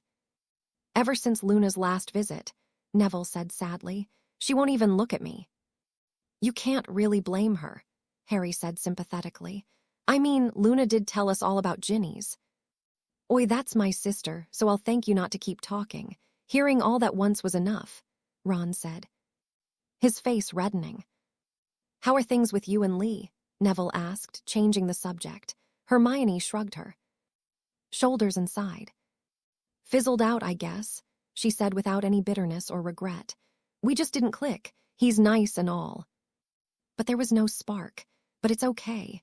There are quite a lot of boys in this school, not to mention the world." "The world?" Ron looked puzzled. "Oh, come on, Ron. You don't honestly believe that you're going to meet your wife here at Hogwarts, do you?" Hermione asked. "Most people do," Neville pointed out. "Most wizarding couples met here at school." "I'm not going to limit myself," Hermione said evenly. "I'm not going to settle for someone just because I spent 7 years with them here." "Where do you plan on meeting Mr. Wright?" Ron asked, looking interested. "Maybe here, maybe at university, maybe in my career, or maybe it'll be one of those things that just happens," Hermione shrugged. "No one can say for sure when or where love will choose to strike." "Have you been reading one of Parvati's romance novels?" Harry asked suspiciously. Hermione clamped her mouth shut and turned a bright red, making her 3 male friends snigger. Hermione smacked Harry's arm and scowled, or she tried to. The laughter of the boys was too infectious. "Shut up," she said, fighting her own laughter. Her weak attempt to make them stop laughing only caused them to laugh harder. Over the next couple of days, the word was spread to everyone on the secret list of when and where they would be meeting for the first Defense Club meeting. Daphne, Tracy, and Blaze arrived a bit early. As Daphne wanted to talk to Harry, she had once again apologized for her behavior and promised him again that she would try harder. Harry had as usual brushed it off. When the 3 Slytherins arrived at the place they had been told about, they found Hermione Granger standing in the hall examining a large painting of Barnabas the Barmy. "Go inside," she said without looking at them directly. She made a motion with her head, indicating a door that Daphne was quite sure hadn't been there before. As they went inside, all three of them gaped. "That was our reaction as well," Harry said as he greeted them. "This is brilliant," Tracy said. "How did you find it?" "A friend pointed me in the right direction," Harry replied. "That's some friend," Blaise smiled as he and Harry shook hands. "He's certainly one of a kind. Have a look around, we're not going to start until everyone shows up." "Got a minute?" Daphne asked. Harry nodded and they went off to a private corner. "So, I heard some things, and I wanted to make you aware of them," she said when they were away. "From everyone else. Remember how you told me that Snape had more or less warned you about?" "Being your friend, yeah," Harry nodded. "Well, I think that Malfoy might have gone to him and told him you were using love potion on me, or something," she said. "That explains a lot," Harry said thoughtfully. "And I bet you can't tell me what that is." Daphne looked annoyed slightly. "Not details, no," Harry said sadly. "I already told you that I'm not allowed to say anything. Why would Malfoy think I was giving you love potion? Probably because he's seen us together. I'm actually shocked there aren't 1,000 rumors flying around about us," Daphne said, looking surprised. "So, what do you want to do? Do you want me to keep my distance, or—" "No," Daphne said louder than she meant to, causing a few people to look in their direction. Many more people had arrived as they had been talking, and the room was filling up. "No, you're my friend, and I'm not going to let other people tell me who I can and can't be friends with," she said emphatically. "So we are friends then," H.R.I. said for clarification. Daphne gave him a wry look and he smiled in response. "It's just sometimes you're hard to read, and I don't want to make any assumptions," he said playfully. "Oh, har, Daphne rolled her eyes. "I think you have a mess of students to teach, and you'd better be a good teacher. My owl grade depends on you," she said, shoving him to the front of the class. Harry laughed as he allowed Daphne to push him along, neither noticing Tracy's pleased and rather triumphant smile. "They're all here," Hermione said as she finally entered after the Creevy brothers. "Right," Harry said, getting the attention of those present. "So tonight I thought we'd start with something simple. We're going to practice disarming." "What?" Zacharias Smith looked disappointedly at Harry. "Are you joking? We all know how to disarm." "If I knew, it'd be something stupid." "Disarm me," H.R.I. said flatly. The sea of students parted so Zacharias had a clear shot at Harry. He looked around at them with a look of cowardly surprise. What?" he said finally. "You said you knew how to do it, so show me," H.R.I. said, not relinquishing Smith's stare. Smith looked around nervously, as if asking his Hufflepuff friends for help. "Come on, you big prat," George Weasley called out. "Disarm the only person to have beaten you-know-who." "Oh," H.R.I. turned quickly so he was looking at George, who was grinning at Smith. "That's another thing we're going to be learning tonight. In this room, you will either use the word Voldemort or Tom Riddle. If you can't even try, you can get out now." "Who's Tom Riddle?" someone asked. "Tom Riddle was a student here like 50 years ago. He became Lord Voldemort because he didn't want anyone to learn that he's actually a half-blood. His father was a muggle." H.R.I. told them all before turning back to face Zacharias Smith, who was still standing alone. "All right, disarm me." Smith drew his wand, shaking visibly, and aimed it at Harry, who also had his wand out. "Ex Expelliarmus," Smith said. The spell shot wide and fizzled, leaving Harry still holding his wand. "Expelliarmus," Harry snapped, flicking his wand. Smith's own wand was wrenched from his hands and said to Harry, who caught it deftly, earning a smattering of applause. "Sometimes the most basic stupid spell will save your life," Harry said, turning to look at the rest of the group. "Just because you think it's stupid doesn't mean it isn't worth knowing and practicing." Harry returned Smith's wand and had people pair up. As he feared, very few people were able to cast a decent disarming charm. Hermione, of course, perfected it within a few tries.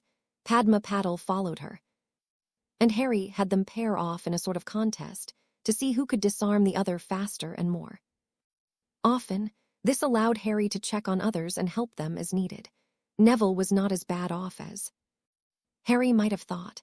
It seemed Neville's acceptance into Harry's circle of friends had inspired the boy to work harder than anyone. Cho Chang, it seemed, needed a lot of help, and she tried to monopolize Harry's time. Daphne watched as the pretty Asian girl pouted and stamped her foot, trying to look extra cute or whatever in order to attract Harry. Harry didn't seem to be taking the bait. "I don't think you need to worry," Tracy said from beside her. She and Blaze were taking turns in disarming each other. So far, Tracy had done it twice, while Blaze only managed once. "I'm not worried," Daphne said flatly as she took aim on little Dennis Creevy, who seemed to be the only one willing to work with a Slytherin. "Oh, good," Tracy smirked, "because I thought I saw the green-eyed monster of jealousy on your shoulder for a minute." "Jealous?" Daphne turned to look angrily at her best friend. Her wand was suddenly torn from her hand, and Dennis gave a triumphant shout as he caught it. "Look what you made me do." "Here you go," Dennis said, running up to hand her the wand back before returning to his spot. "I didn't do anything. You weren't paying attention," Tracy pointed out. "You distracted me with all your talk of being jealous," Daphne argued. She took aim and managed to disarm the smiling Gryffindor, who praised her on a job well done. He ran over to collect his wand from her and then went back to his spot. Daphne thought Dennis was rather cute the way he seemed so eager to please. Was it talk of jealousy or actual jealousy? "I saw you two earlier. I saw how you were smiling at him during his little speech as well. I told you before that you should just admit that you like him," Tracy said confidently. "He's my friend," Daphne argued. "Are you sure that's it?" Tracy asked with an infuriatingly jubilant smile. "Sod off," Daphne replied, making Tracy laugh harder just as Dennis managed to disarm Daphne once again. After an hour, Harry called everyone back to order and allowed Hermione to tend to a bit of business. She had. The Gryffindor witch handed out charmed galleons, which she explained would tell them of the date and time of the next meeting. When she was finished, Harry told them all to practice disarming when they could, and that in the next meeting they would be learning stunning and shield charms. "Don't forget to kiss him goodnight." Tracy laughed as she and Blaze headed for the door, leaving Daphne blushing madly. "How'd you do?" Harry asked, making Daphne squeak in surprise. She smacked his shoulder hard, telling him not to sneak up on people. "Sorry." "Apology accepted. Now can you tell me how to slow down my heart rate? My God, I nearly jumped out of my skin," Daphne said, still clutching her chest. "So how'd you do?" Harry asked again. "All right, I think. I could have used some help, but you never made it over to us," Daphne said, frowning. "Yeah, sorry about that. Every time I tried to move on from Cho, she or one of her friend really needed my help," Harry groaned. "I noticed she was trying to keep you to herself," Daphne said. "Bloody annoying. I think she's trying to make up with me or something. The thing is, there wasn't anything to fix. We were never together," Harry remarked. "That's not how she sees it," Daphne replied. "Well, let's see if I manage to teach anything. Try and disarm me," Harry said, taking a few steps back and holding up his wand. Daphne nodded and raised her own wand. She said the incantation, and Harry's wand was pulled from his hand, though it didn't sail into her hand, as Harry had made Zacharias Smith's do. "Not bad," Harry smiled impressively. "But your wand movement is really rather chaotic. You actually don't need a lot of movement. A sharp stab will do the trick, and really mean it. Try again." Harry collected his wand and took up his position again. Daphne tried again using Harry's advice, with far better result, though she was unable to catch his wand. "Much better. You just need to work on catching it. Remember, if you don't catch it, there's a better chance he could retrieve it and finish you off. Don't give them the opportunity. How did you learn all this? Daphne asked as she prepared to disarm Harry once again. Same way we all did. I don't know, used it more. Harry shrugged as his wand was taken from him once again. He smirked as Daphne tried to catch it and protect herself from it, much like a little kid who was learning how to catch a ball for the first time. I guess that hadn't occurred to me, she said, rather embarrassed. I try not to, Harry replied. Anyway, a little owl told me that you are turning 16 next week. Daphne tried not to scowl, as she knew exactly who the little owl was. You don't need to do anything, she said. Actually, as we're now officially friends, Harry smiled playfully. Daphne rolled her eyes. I think it only appropriate that I get my friend a gift for her 16th birthday. The trouble is, I have no idea what you like.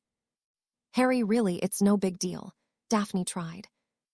Look, you either tell me, or I ask the little owl, and I got the impression that she'd enjoy seeing you embarrassed, Harry said with a shrug of his shoulders. Daphne seemed to be weighing her options. That's really not fair, she tried. She really didn't want anyone making a fuss over her birthday. Her parents would be sending her gifts, of course, and Tracy and Astoria likely were going to get her something, but other than that, she expected her birthday to be just like any other day. Life isn't fair, now spill it.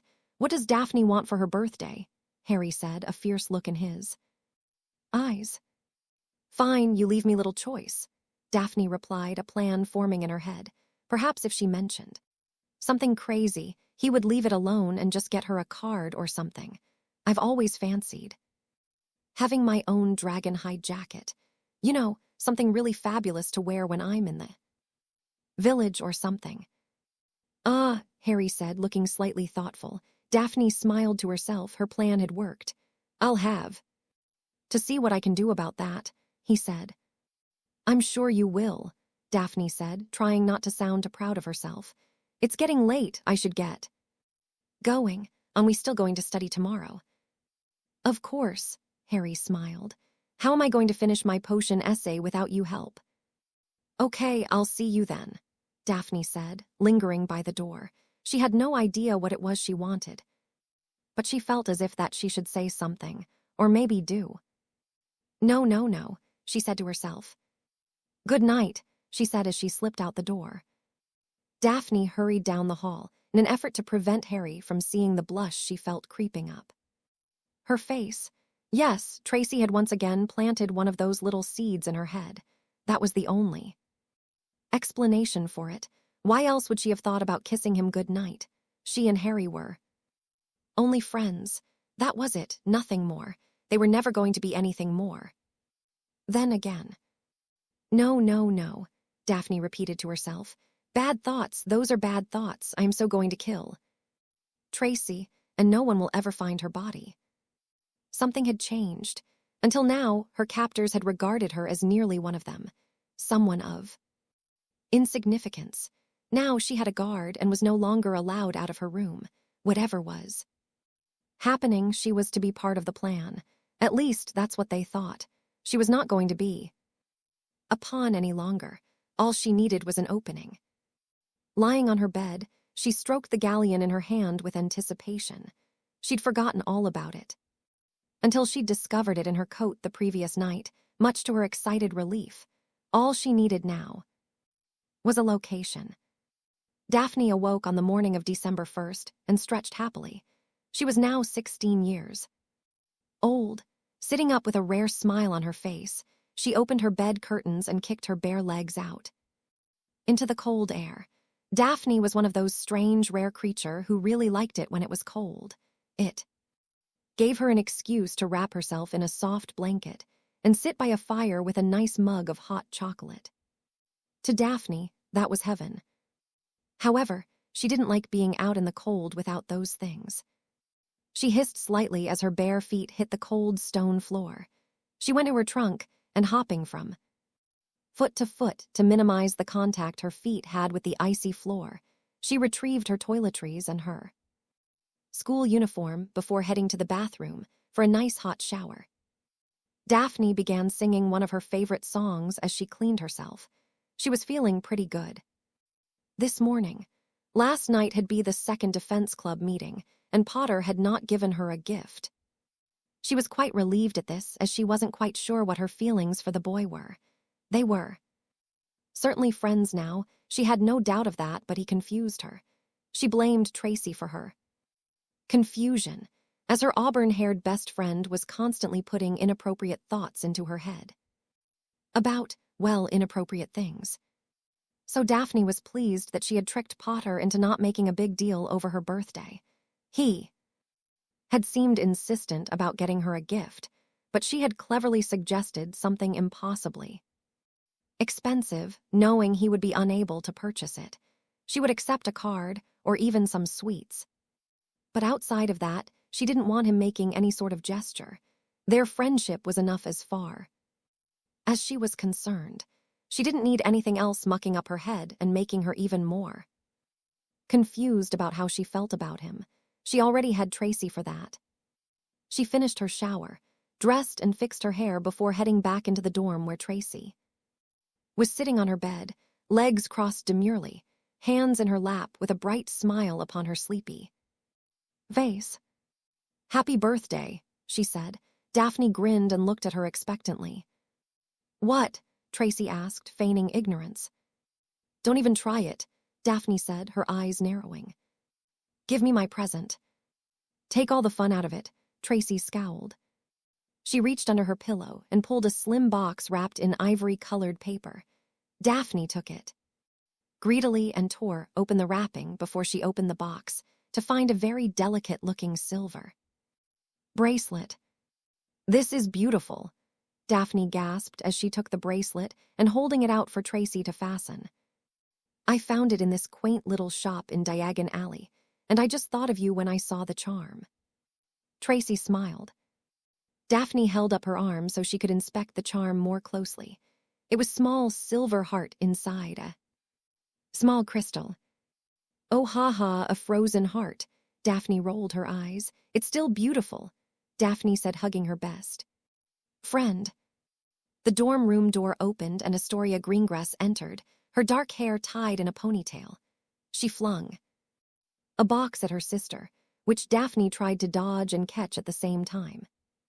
"Happy birthday, Slag," she said flatly before she left. "Thanks, bitch," Daphne smiled. "You guys are so weird," Tracy said, getting up from her bed and going to her trunk to get ready for the day. Pansy and Millicent were stirring now as well. "Why do you two call each other names all the time? I've never even seen you fight or anything. You guys are so close." Daphne shrugged. "It's how we tell each other we love each other, I guess. Every family has their quirks." "Whatever, I'm going to go get cleaned up." Tracy smirked as she headed for the bathroom. Daphne sat on her bed as she opened Astoria's gift, smiling as she saw the bottle of her favorite fragrance. She opened the bottle and gave her wrist a spritz before she rubbed her wrists together and gave it a sniff. "Making yourself smell enticing for your master?" Pansy asked with a sniff.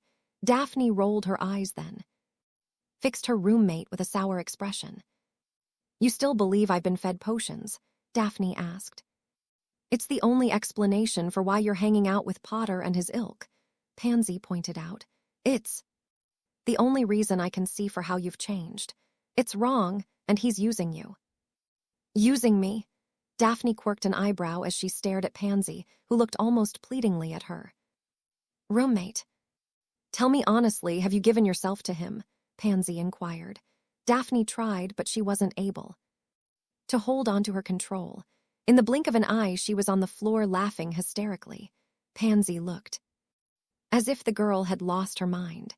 She looked to Millicent, who was only staring stupidly at the blonde on the floor. Pansy shook her head finally and grabbed her things to go clean up. Millicent watched Daphne for another minute before she followed Pansy. Daphne got herself under control a few moments later, and she climbed back onto her bed, still chuckling. A bit later, Tracy returned, ready for breakfast. "Why are you smiling?" Tracy asked. As Daphne got up and collected her bag, she began to tell her best friend what had transpired. She actually said, "Given yourself to him?" Tracy asked as they entered the great hall. Daphne could only nod as she was taken by another fit of giggles. "I can't believe they're all still harping on about this." Draco told Snape, and if Snape didn't do anything, that should have been a signal or something. "Who cares?" Daphne smiled. "Draco's just upset because his little plan has been ruined, as if it would have worked in the first place." "What do you think your parents got you this year?" Tracy asked, changing the subject. Daphne's parents always got their daughters fantastic gifts for their birthdays. "I haven't got a clue, but I know my father was going to be in China for a bit. I'm hopping something made of silk or jade," Daphne said, not bothering to hide her excitement. The two girls took their customary seats and began to consume the morning meal, both occasionally looking up for the owl pose to start. When the first owl appeared, Daphne stopped eating altogether and scanned the ceiling for her family's owl. It didn't take very long as Calabos, the Eurasian eagle owl, soared straight and true, unlike others who circled about. Calabos landed with a flourish of his wings. He gave a sort of bow to Daphne, who smiled and stroked his chest feathers before offering him a few strips of bacon. "Well, it doesn't look like jewelry," Tracy said, taking in the package. Daphne shrugged and untied the gift from the owl. She tore at the wrapping and opened the box to find an exquisite green silk robe. Daphne gave a soft moan as she touched the material. "Good guess." Tracy smiled as Daphne lifted the robe out to inspect it. There was silver trim around the collar and the sleeves. Daphne could not wait to wear it, thinking of how wonderful it would feel against her skin. If it hadn't been for Calabos, Daphne might have missed the card that accompanied the gift. The owl gave a screech and nodded at the box where the card had fallen out. Daphne thanked the owl again and ripped open the envelope. "Dearest Daphne, happy birthday. We know that you will likely be in classes today, but do try and enjoy the day as much as you can. 16 is a very special age for a young witch. You are growing up so fast, and we are proud of the young woman you are blossoming into. Smart, determined, and loyal. No parents could ask for more in a daughter. All our love. Mom and Dad." "That's so sweet." Tracy smiled as she read the card over Daphne's shoulder. "I wish." But Tracy never got to finish her wish as two barn owls landed at that moment, carrying a large box addressed to Daphne. "What's that?" Tracy asked curiously. "Did they send you something else?" "No," Daphne said, though she didn't sound sure. "It's usually just the one." She reached out and untied the owls, who took flight immediately. Calabos gave a hoot and took to the sky as well. Daphne didn't even watch him go as she was puzzled by the new package. Astoria Tracy and her parents had already given her gifts, and no one else ever bothered, with the exception of Zabini. Daphne doubted anyone else knew when her birthday was. "Are you going to open it, or should I?" Tracy asked impatiently. Daphne gave her a warning look as she began to unwrap the new box. When she finally pried the lid off, she gasped in astonishment. "That can't be real," Tracy stammered as she beheld what lay inside. Daphne's head shot up and she began to scan the great hall. He'd done it. Daphne looked back down at the black dragon hide jacket and touched it with trembling fingers. It was simply the best-looking jacket she had ever seen. Lifting it up as if it were made of glass, she unfolded it to get a good look at it. It was very fine and decidedly feminine. She knew from the color, as you could not dye dragon hide, that it had to have come from a Hungarian horntail, and Daphne had to wonder if it came from the same one Potter had faced the previous year. "Please try it on," Tracy begged. Daphne nodded mutely and slipped her robes off before slipping on the amazing jacket. It fit her like nothing else, almost as if it had been tailor-made to fit her and no other. "There's no card or note or anything," Tracy pointed out after admiring her friend's gift a bit jealously. "Do you know who it's from?" Daphne nodded and looked through the great hall again, this time finding the responsible party as he walked into the great hall along with one of his friends. Daphne got to her feet and marched as fast as she could, punching Harry Potter in the arm as hard as she could. Harry cursed and spun to face Daphne, who was still wearing the new jacket. "I told you not to bother," she shouted. "I told you not to make a big deal out of it, and you went ahead and did it anyway, you complete arse." Harry was still holding his arm, though he was smiling at Daphne now. He knew exactly what she was referring to, as she was wearing it. "It looks good, do you like it?" he asked. "Of course I like it," Daphne said angrily. "I absolutely love it, you prat. Why did you do it after I told you not to? How could you even afford it?" "Does it really matter?" Harry asked. "I asked you what you wanted and then got it for you. I told you something really expensive so you wouldn't bother. I didn't want you to get me anything. Because I didn't want you to feel obligated, you complete and utter prat," she shouted. More than half the great hall was looking in their direction now, and Tracy had come running over now to hear what was being said. "Well, it looks like it backfired," Neville Longbottom said with a smile. "Clearly you don't know Harry that well." Daphne could only stare at Harry, and he noted that there was no anger in her eyes, despite her tone of voice. In fact, if he had to classify what he was seeing, he'd call it amazement. "You are," she began, but her tone was empty of irritation or annoyance. She was speaking almost reverently. "I know, an arse, a prat, and a git." Harry smirked and rolled his eyes. "Surprising," Daphne said. And then she did something that made more than a handful of jaws drop. Especially her best friends and her sisters, who had been watching this whole scene play out. Daphne closed the gap between herself and Harry and wrapped her arms around his neck very tightly. She held him very closely for several long moments, squeezing him as if he were something precious to her. Harry had only begun to wrap his own hands around her middle when she suddenly let go and stepped back. Her eyes were wet with tears as she gazed at him before spinning on her heel and racing from the great hall. "You really are powerful," Tracy whispered in awe before she too ran from the great hall, likely to find her best friend. Harry turned, visibly stunned by what had just happened, to find his friends and most of the rest of Gryffindor staring at him with gob-smacked expressions. It was then he noticed that it was nearly dead. Silent in the great hall, Harry happened to look towards the head table. Professor Dumbledore gave a slight nod of his head and saluted Harry with his goblet before giving the young man a sly wink. Harry knew that with his simple act of friendly generosity, he had just changed worlds. "You, Potter," Tracy smiled proudly at her Gryffindor friend. "You are something else." Tracy and Harry were alone in a small classroom on the 3rd floor later that night. Tracy had been wanting to talk to Harry all day, but had been unable to do so as they had classes and the like. Right after dinner, however, she had followed Harry and his friends as they were heading to the library and caught hold of him, asking for a bit of his time.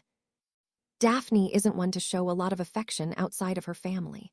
We've been friends all our lives, it seems, and I can count on one hand how many times she's imitated a hug between us. She always been guarded and all that, but you, sir, you broke down all her defenses today." Tracy beamed. "It was just a jacket," Harry sighed. "No, it was more than that," Tracy said, shaking her head. "To her, it was a sign that you really care. Yes, it was expensive and all that, and she's not a materialistic person by any means, though sometimes she can seem that way." "I don't understand," Harry said, scratching his nose. "Are you saying she likes me now because I got her a gift?" "No," Tracy said quickly. "It has nothing to do with the gift, though. I'd really like one of those jackets for Christmas if you're so inclined." Tracy smiled and winked. Harry rolled his eyes and chuckled. "Let me see if I can explain this. Okay, any other boy who was trying to woo her." "Woo her?" Harry asked with a smirk. "Get into her skirt," Tracy said pointedly. "Would have bought her some expensive gift without asking." Her if she wanted it. They would try and buy their way into her heart, got it? So far, Harry nodded. You asked her first. You didn't have an ulterior motive for getting her the jacket, other than it was her birthday, and you think fondly of her. It was nothing more than what you might do for Longbottom or Granger, essentially. She would have been more than happy with a simple card from you, and you went above and beyond, because you wanted to do something special for no other reason than to make her happy. She gets that, and it really touched her. In fact, it overwhelmed her completely. You've proven to her that not everyone wants her for a trophy or anything, that you like her because of who she is on the inside. I honestly didn't give it that much thought, Harry said, astonished by what he was being told. And that's why she's falling for you. She's what? HRI looked odd now. She still has a way to go. I mean, she hasn't even admitted it to herself, but she's into you, Potter. Now the question is, how do you feel about her? Because if you don't like her in that way, you need to tell me now, because I'm not about to let her get her heart broken, Tracy said, her smile disappearing.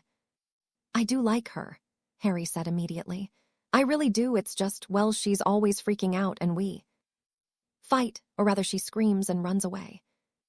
I've already told you why, Tracy said. Unlike other girls, Daphne doesn't wear her emotions on her sleeve. She usually buries them, something I'm told you're familiar with. You've been talking to Hermione, Harry accused. We may have had words, Tracy said with a smirk. The point is, she's allowing herself to feel this stuff and it scares the pants off her. I told you, you need to be patient with her. I know that you'll be good for each other.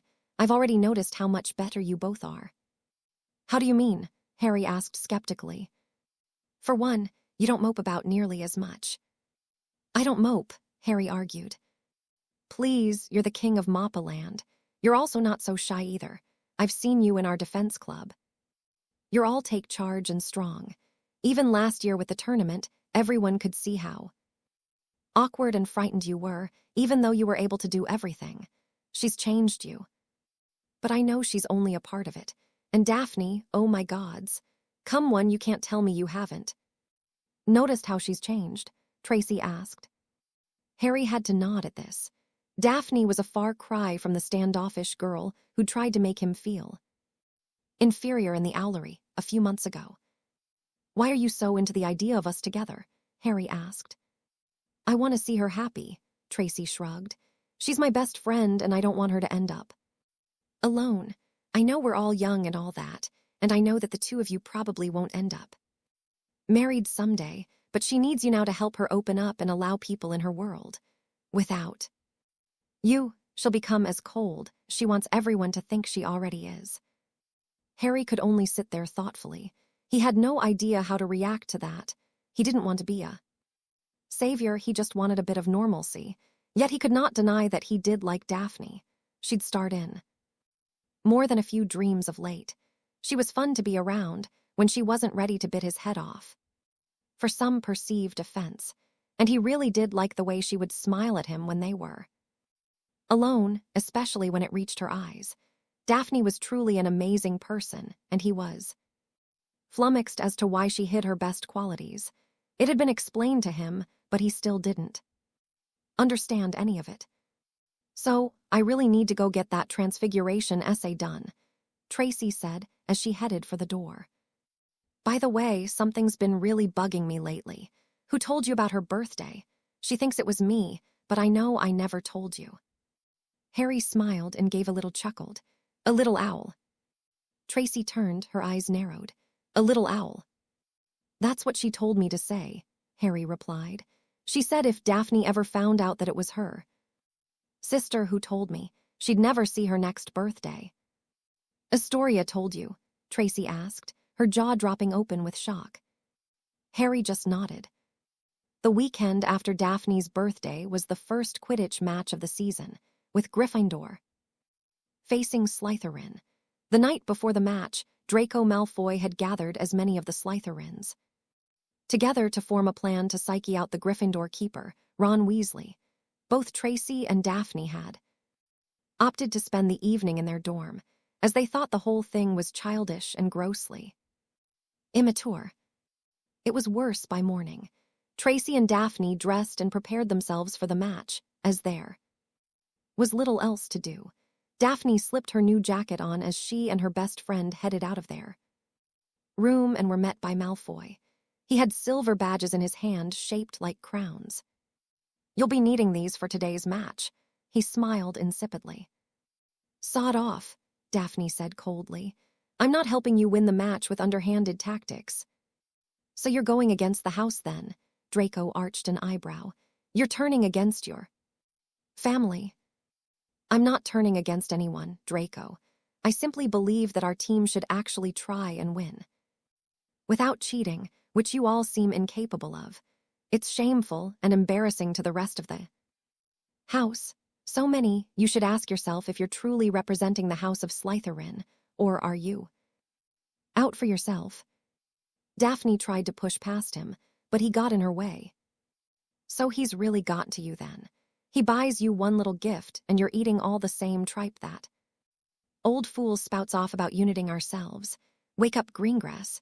You're nothing more than a means to an end. He's using you, you're his spy in our house." "What are you talking about?" Daphne asked angrily. "Potter, he's brainwashing you. He's filling your head with all these half-truths and rubbish. He's blinding you with his flashy gifts so he can get you into his bed, all the while making you turn against the people who are truly here for you. Pretty soon, he'll have you screaming for mudbloods and squibs to be treated better while he's spreading your legs and..." Draco felt Daphne's hand connect with his cheek, and his eyes narrowed dangerously. "This is the very last warning I'm ever going to give you, Malfoy. You and I are not friends, nor are we related, so my relationship with Potter or anyone else is my business. If you ever try and stick your pointed nose into it again, I will make Pansy a very unhappy girl because I will remove your jewels and make a nice pair of earrings out of them." Daphne shoved Malfoy out of her way, with Tracy following her, desperately trying not to laugh. "Fine," Draco said to himself. "I'll play your game, Greengrass. I will teach you once and for all where your loyalties should be. I will show you beyond all doubt that being with Potter is a grave mistake." The last 2 weeks of term flew by, and for the 5th year, the Christmas holiday was an extremely welcome relief. All the 5th and 7th years were drowning under a mountain of homework, all preparing them for the upcoming exams. It was even tougher for the Gryffindors, however, as ever since the last Quidditch match, their team had been disbanded. The entire team had been punished after Harry and Fred, and quite literally beaten the snot out of Draco Malfoy after the game. Malfoy had tried taunting Harry after the very impressive trouncing by making fun of the Weasley matriarch. Professor McGonagall had brought both Fred and Harry into her office, scandalized at their behavior. Her punishment had been overruled, however, by Professor Thornton, who had recently been named High Inquisitor of Hogwarts, and title which he was using to make dramatic changes within the school. He overturned McGonagall's punishments of detention and expanded it. Each and every member of the Gryffindor team was given a lifetime ban from playing Quidditch ever again. McGonagall had protested, pointing out that only Fred and Harry had been involved, and that it was far too harsh a punishment for even them alone. Thornton disagreed, and his decision was final. Even Dumbledore was unable to overturn it, thanks to the actions of the Minister of Magic. Daphne was incensed when she heard of what had happened. She was especially infuriated by Draco's boasts that he had single-handedly gotten the Gryffindor team banned.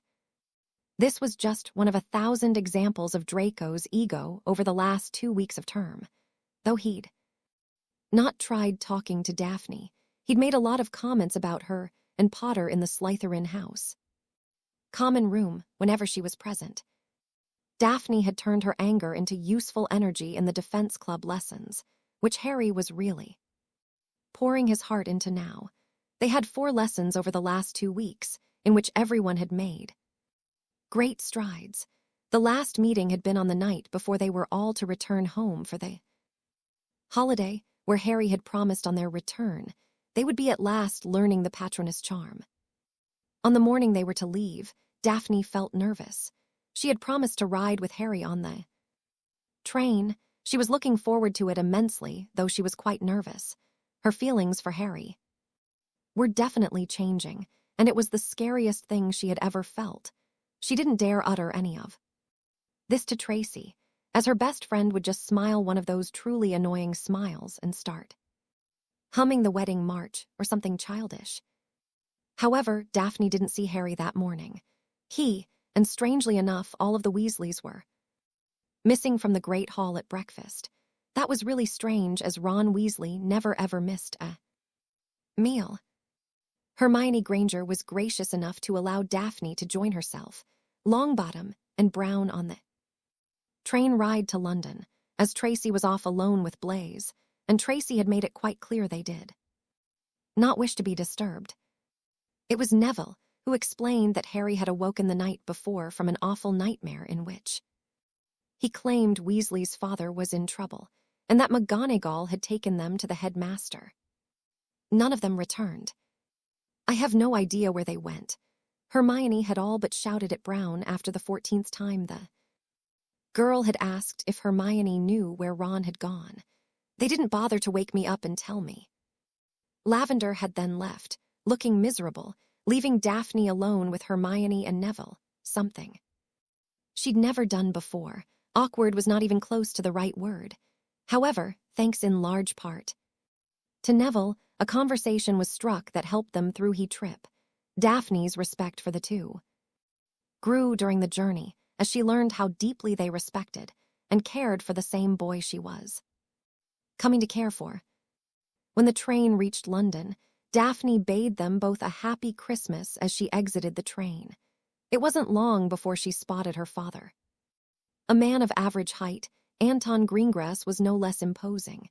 His dark hair was cut short and had a bit of graying on the sides. His eyes were dark and hard, though he had a somewhat easy smile. Standing next to him was a virtual mirror of Daphne, slim, with long honey blonde hair and soft blue eyes. Abigail Greengrass was an angelic vision. Her eyes lit up the moment she saw her firstborn and opened her arms in greeting.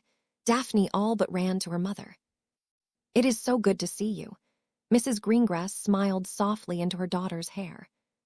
"I've missed you so much," Daphne said as she was released so her father could have his turn. "You have grown again," he said. "Don't need to bend at all anymore." Daphne couldn't help but smile. Astoria joined the family and received her hugs as well, before she began chattering on with their mother, who took her youngest by the hand. Their father wrapped an arm around Daphne's shoulder and began to lead the family towards the barrier. "Your grandparents are eagerly awaiting our return," he said with a wise smile. "Nana has ordered we bring you straight home." "Are they staying for Christmas?" Astoria asked eagerly. "We insisted," Mrs. Greengrass said with a nod. "It's been too long since we were all together." "This is a very fine jacket, young lady," Anton noted of his daughter's outerwear. "A gift." Daphne nodded, but remained quiet, hoping Astoria would keep her mouth shut about who had given her such a gift. "Impressive, a suitor," Anton pressed. "Anton, leave your daughter alone," Abigail said, patting her husband's shoulder playfully. "If she doesn't wish to share with us about her love life, then we shouldn't pry, though I do confess myself curious." Daphne could feel the heat rising in her face and kept her eyes on the ground as they walked. "Especially regarding the rumors of one particular boy," Abigail continued. Daphne felt the hair on her neck stand up. "I wonder, sweetheart, if you might be willing to tell us about Harry Potter." Daphne froze, making the rest of the family stop as well. Both her parents were smiling softly, and even her father looked as if he were enjoying her discomfort. Astoria, on the other hand, was far too interested in anything that wasn't in Daphne's general direction. "You little spy," Daphne said coldly. "Perhaps if you felt you could share with us, Astoria wouldn't feel the need to keep us up to date on. What was happening with you? Anton said protectively, as Astoria now cowered behind their mother. Daphne glared hard at her younger sister. This was unforgivable, and Daphne swore that Astoria would not live to see 15. The Greengrass home was not quite as lavish as some other pureblood families, but it was inviting and warm and cheerful, and Daphne loved it, especially when her whole family was together. She was barely through the door when her grandparents were there to wrap her tightly in their arms and lament about what a beautiful young woman she was blossoming into. Dinner was a very simple affair that night. The family was gathered around the table listening to Astoria, who was running the entire conversation. Daphne was thankful for this, as it kept the spotlight off of her, especially as she knew her parents were very curious about things they had heard about Harry Potter. However, luck was not with Daphne, as soon Astoria was now out of things to talk about. And everyone turned to look at Daphne, who felt all the blood drain from her face. "Well, you've been very quiet this evening," Scarlet Greengrass said with an affectionate smile to her granddaughter. The elder Greengrass woman had owlish brown eyes, wise and observant. Her hair was mostly gray, but still had much of its original dark brown, like her son's hair. "I think she's hoping we won't ask any more about Harry Potter," Daphne's mother said with a conspiratorial smirk to her mother-in-law. "Harry Potter," William Greengrass said with an approving smile. "I am quite curious as to if what I've heard or read about the young man is true, and how serious are things between the two of you?" William Greengrass was a strong, broad-shouldered man with a short beard and silver gray hair. He was a very stern man, though he had a very soft spot for his two granddaughters. "We're friends," Daphne said in a squeak. She cleared her throat and repeated her claim, feeling nervous when her mother and grandmother shared knowing looks. "I expect that you're feeling pressure from others in your house about associating with him," Anton asked, folding his napkin neatly and placing it on his empty plate. A tiny set of arms reach up to take his plate. "Thank you, Darcy." "A bit, but nothing I can't handle," Daphne said, thinking of Draco's snide comments. "Mostly everyone steers clear of me. They say he's given her love potions." Astoria piped up, but sank in her seat when Daphne glared across the table. "I don't think so," Abigail said with a learned eye at her daughter. "For one, your eyes are quite clear.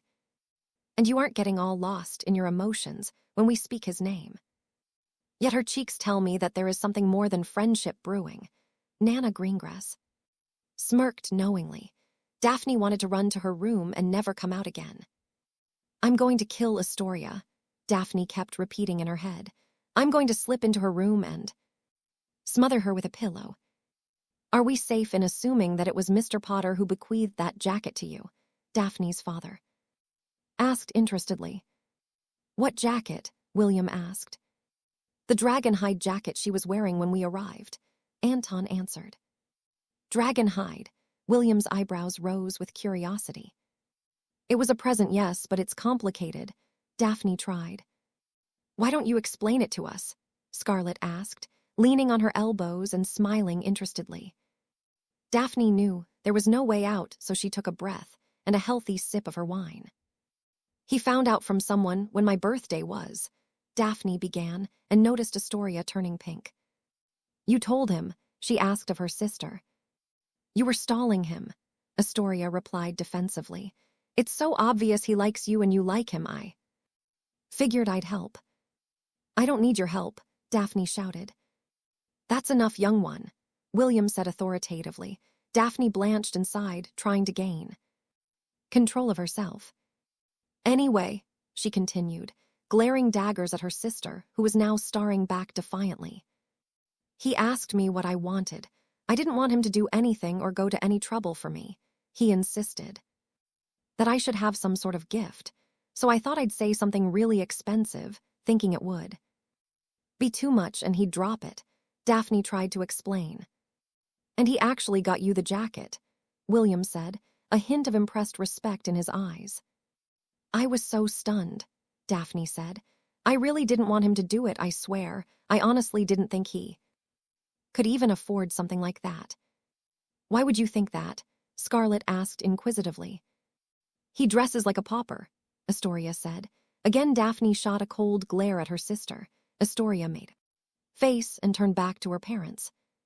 Smothering's to good, Daphne thought. Drowning, that's what I'll do. I'll drown her in her own bath. That's very strange, William said. Charles was not the epitome of fashion by any means, but he always dressed quite nicely. James was also well dressed. Lily was no slouch, Abigail said, puzzled. Have you both forgotten that they are all gone? Scarlet asked, setting her empty wine glass down. I understand he lives with muggles. Is that not right? Daphne only shrugged. We haven't talked about his home life. What do you talk about? Anton asked. School mostly, Daphne shrugged. We really only starting talking, really. She keeps getting mad at him for no reason, Astoria supplied. Why do you keep talking? Daphne asked, wanting to jump over the table and strangle her sister. It's true. He's always very nice to her, and she screams at him for no reason. You don't know what you're talking about, Daphne said, her anger rising. I think that's enough. It's getting late, and we have quite a bit to do tomorrow. Off to bed, the both of you, Abigail said, losing her patience with her daughters. Daphne and Astoria got up and said goodnight to all the adults, giving each a hug before heading upstairs. The adults listened as the two girls were having a very heated yet whispered argument all the way upstairs. Well, that was very unusual for them, Anton said humorlessly. I thought we were so lucky that they never fought. Abigail sighed, sitting back in her chair. Sounds to me our little Astoria is trying to play matchmaker for her sister. Scarlet smiled. I must admit, I am relieved to hear there is a boy in her life. I was beginning to think she might be a witch's. Witch? Mother, Anton glowered. Oh, don't be like that. Scarlet smiled and waved annoyingly at her son. You can't tell me the thought hadn't crossed your mind. Times have changed, Abigail shrugged, if that's what made her happy. Not to mention an outcast, Scarlet remarked. I think she's already becoming one, Anton said. Given the state of things, associating with that boy could be dangerous. Because of Fudge and his jihad against Dumbledore, William asked curiously. He's teetering on the edge, and I don't think he'll remain in office too much longer. It isn't Fudge that worries me. I've heard whispers that maybe the Potter boy isn't as touched as we're supposed to believe. You're talking about what he claims happened at the end of the tournament, Scarlet asked. Anton nodded. You think he was telling the truth? Abigail asked. I'm beginning to, Anton admitted. We're all so focused on this political drama that we're not paying attention elsewhere. You know, the Germans and the Spanish are putting more strict policies on magical travel. I also know that the Danes and the Bulgarians are trying to up their Auror recruitment numbers. Where's you hear all of this? William asked proudly. He was always impressed with his son's ability to learn what was happening in other countries, despite the fact he was not a member of the ICW. One has but to open their ears and eyes, Anton said cryptically. So what does this mean? Abigail asked worriedly. We managed to remain out of the last war, William said heavily, but I fear that won't be the case this time. Do we tell Daphne to stay away from the boy? Abigail asked fearfully. Gods no, Scarlet said. You can't do that. This boy is good for her. You all saw how different she is. Ever since she started school, she's been reserved and distant. She tries to act as if she's the same excited, happy girl we all remember, but ever since she turned 12, she became distant. This boy has managed to break through her walls. You could all see it as she sat there tonight. She was smiling. For no other reason than she was happy. When was the last time any of us saw her smile for no reason? The other three adults sat in thought for a moment. Abigail felt horrible as she could not remember the last time she'd seen her eldest daughter smile a real smile. She had not been ignorant to what had been happening to her daughter, but she had chosen not to comment. She always felt horrible about it. But she just had no idea how to approach her daughter to ask what was happening. If it hadn't been for Astoria, she'd likely know nothing about her eldest. I think we need to find out more before we make any kind of decision, Anton said at last. We can't tell her who to be with, William said firmly. It is her life and her heart, if she chooses to give it to this boy. Then we will support her, Scarlett said emphatically. We will be happy for her and we will back her on. Whatever choices she makes, we are her family and that is what we do. Wise as ever, William said affectionately. Daphne usually loved the Christmas holiday, but this year was proving to be very embarrassing and confusing, yet she had picked up on a theme. Her parents and grandparents all seemed quite enthralled with the idea that she might date Harry Potter. They weren't even subtle about their hints. It started the first morning of the holiday when she awoke and went down to breakfast. During the holidays, she was a late riser. She also stayed up very late into the night, reading or writing letters or whatever. Yet it was on Christmas Eve, when most of her family was out, that Daphne fell into a very enlightening conversation that would be constantly on her mind during the rest of the holiday. Good morning, Nana. She smiled sleepily as she stumbled into the kitchen for breakfast. Her grandmother and the house elf Darcy were in the midst of baking. It is indeed, and you almost missed it, Scarlet Greengrass smirked. I will never understand how you can sleep so late into the day. Your sister was up at 7. Well, Astoria is an overachiever, Daphne shrugged. Besides, it's the holiday and I'm allowed to have few lions. I suppose you are. A little extra time to dream of your boyfriend, I imagine. Daphne felt the heat rise in her cheeks. She had been dreaming of Harry, though not really in a romantic way per se, but he had played a rather important role in her nighttime fantasy. We're just friends, I told you, Daphne protested. Then tell me why it is you blush so hard when the subject comes up, Scarlett asked mischievously. It's even worse than when we needle Astoria about her little strip tease when she was 4. I'm not so old that I don't remember what it's like to have feelings for a boy and not understand them for what they are. Nana, the situation is complicated, all right, Daphne said, taking a seat at the small table where she could eat and watch her grandmother work. Love is never simple, my sweet, and before you try and explain how you believe it to be an impossibility, let me tell you that I already know about what hovers over the boy. But I ask you this, and I wish you to be honest, more honest than you've ever been. Is he worth it? I'm not sure I understand, Daphne confessed, and her grandmother smiled. This boy has changed you, Scarlett began. None of us, your mother or father, nor myself or your grandfather, chose to say anything for our own reasons, but we all saw how different you were after your first year. You were harder, as if you were hiding behind some sort of mask. Daphne looked down, slightly mollified. With each year, it got worse. Then, of course, we had to hear from your sister that people were referring to you as the Ice Queen, whatever that meant. Every year when you returned from school, it was more apparent. It was in your eyes. Scarlett looked up pointedly at her eldest granddaughter. It was almost as if a Dementor had sucked out your soul. Sure, you smiled and laughed and carried on as if you were still the same, but we could all see it in your eyes. You were lost behind your own walls. Did you know that your father agreed to your makeover because he believed it would help bring you back? He wanted to see your real smile again. He was so devastated when you returned from London looking so grown up and so hollow. I didn't, Daphne began, but her grandmother held up a hand and bustled around the kitchen island, where she'd been rolling out dough, to take a seat beside Daphne. When you arrived home the other night, it filled my heart to bursting when I saw my precious little flower again, and I don't mean you entering the house. I mean when I looked into your eyes at dinner. And there, in your precious blue eyes, was that fire that I had missed for so long. After you went to bed, your mother wept with joy. You father and your grandfather were beyond relieved. Of course we're all worried, as this Harry Potter does seem to attract unwanted, or I should hope it is unwanted, attention. But we all see that you clearly care for the boy, even if you yourself haven't realized it. You're starting to sound like Tracy. Daphne rolled her eyes.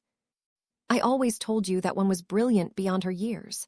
Scarlet smiled, patting Daphne's hand. Okay, I'm not saying that I do or I don't, but if I did feel something more than friendship for Harry, what am I supposed to do about it? I mean, we already have so much pressure on us and we're just friends. He's a Gryffindor, and most of my house thinks he gets preferential treatment or something.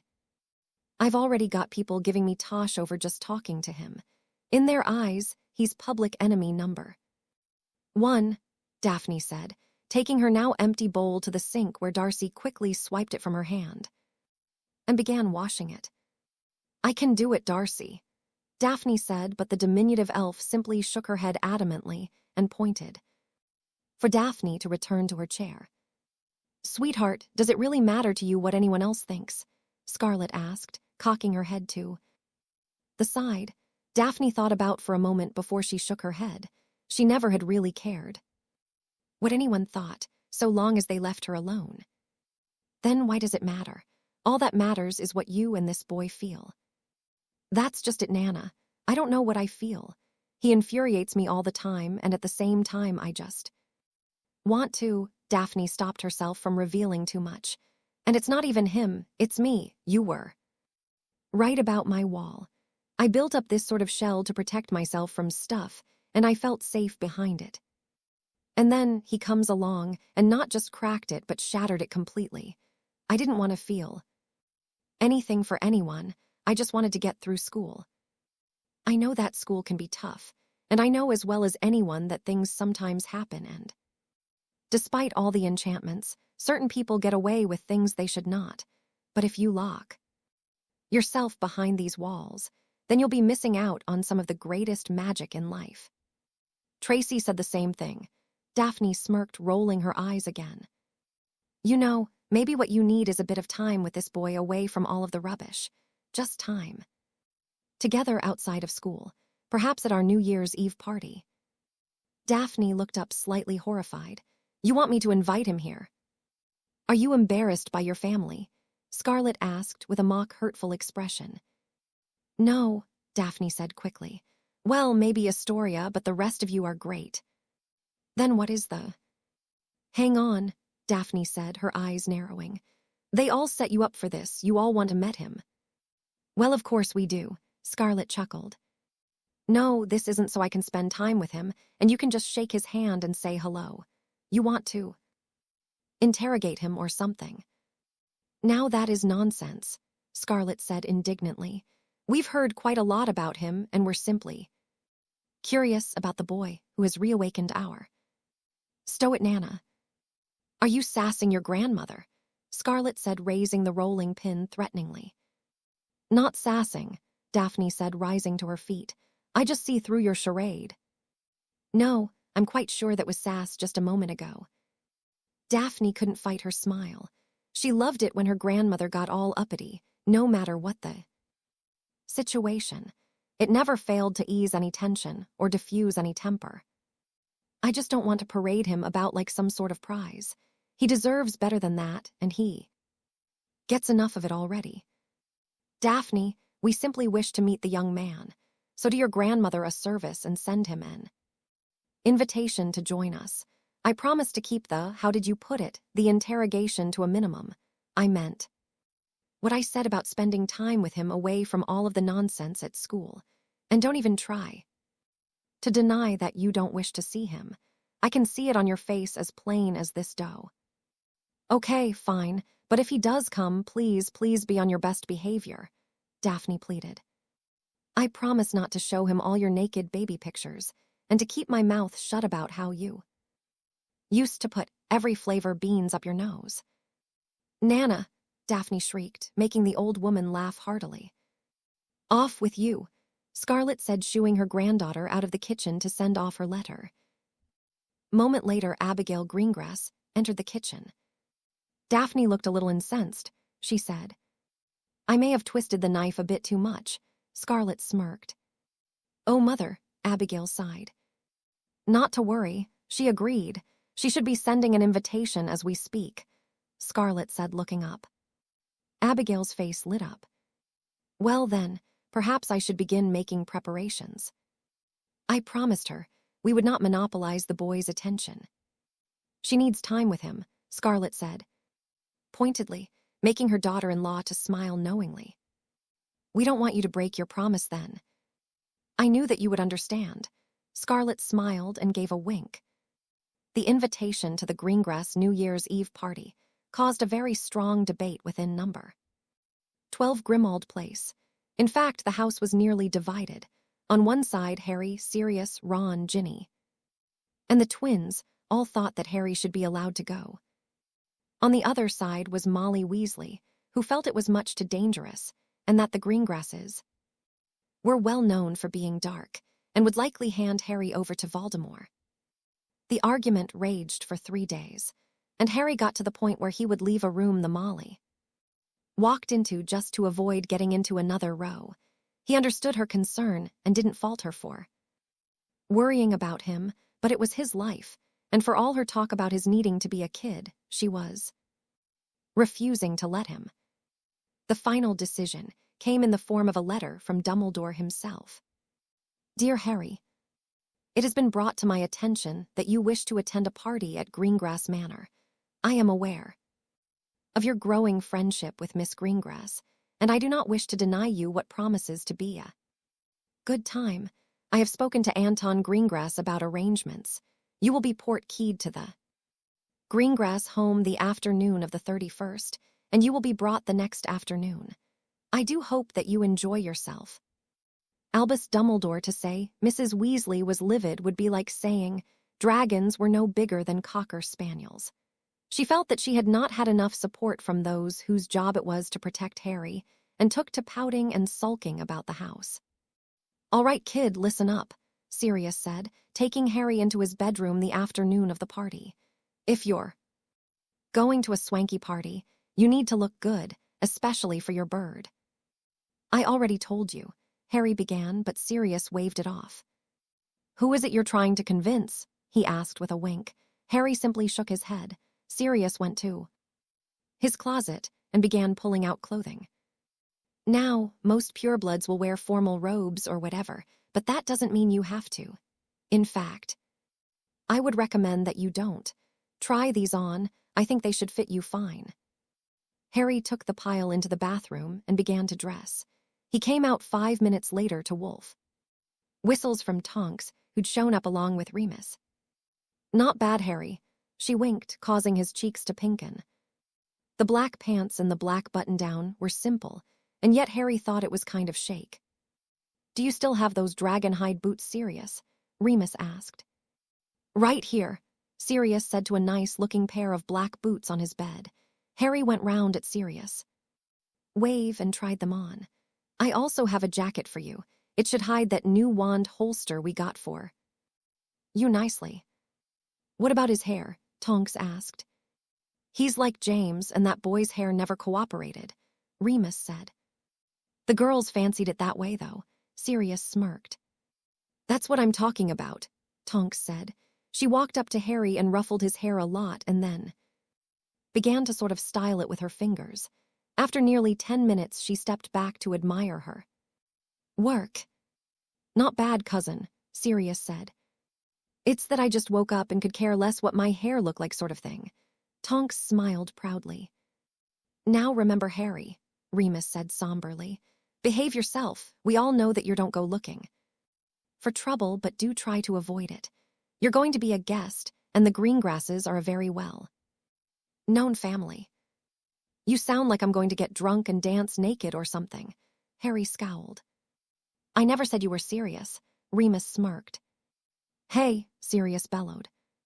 "I think there's a story there," Tonks said conspiratorially. 5 actually, Remus confirmed. "None of which you'll be hearing about," Sirius said threateningly.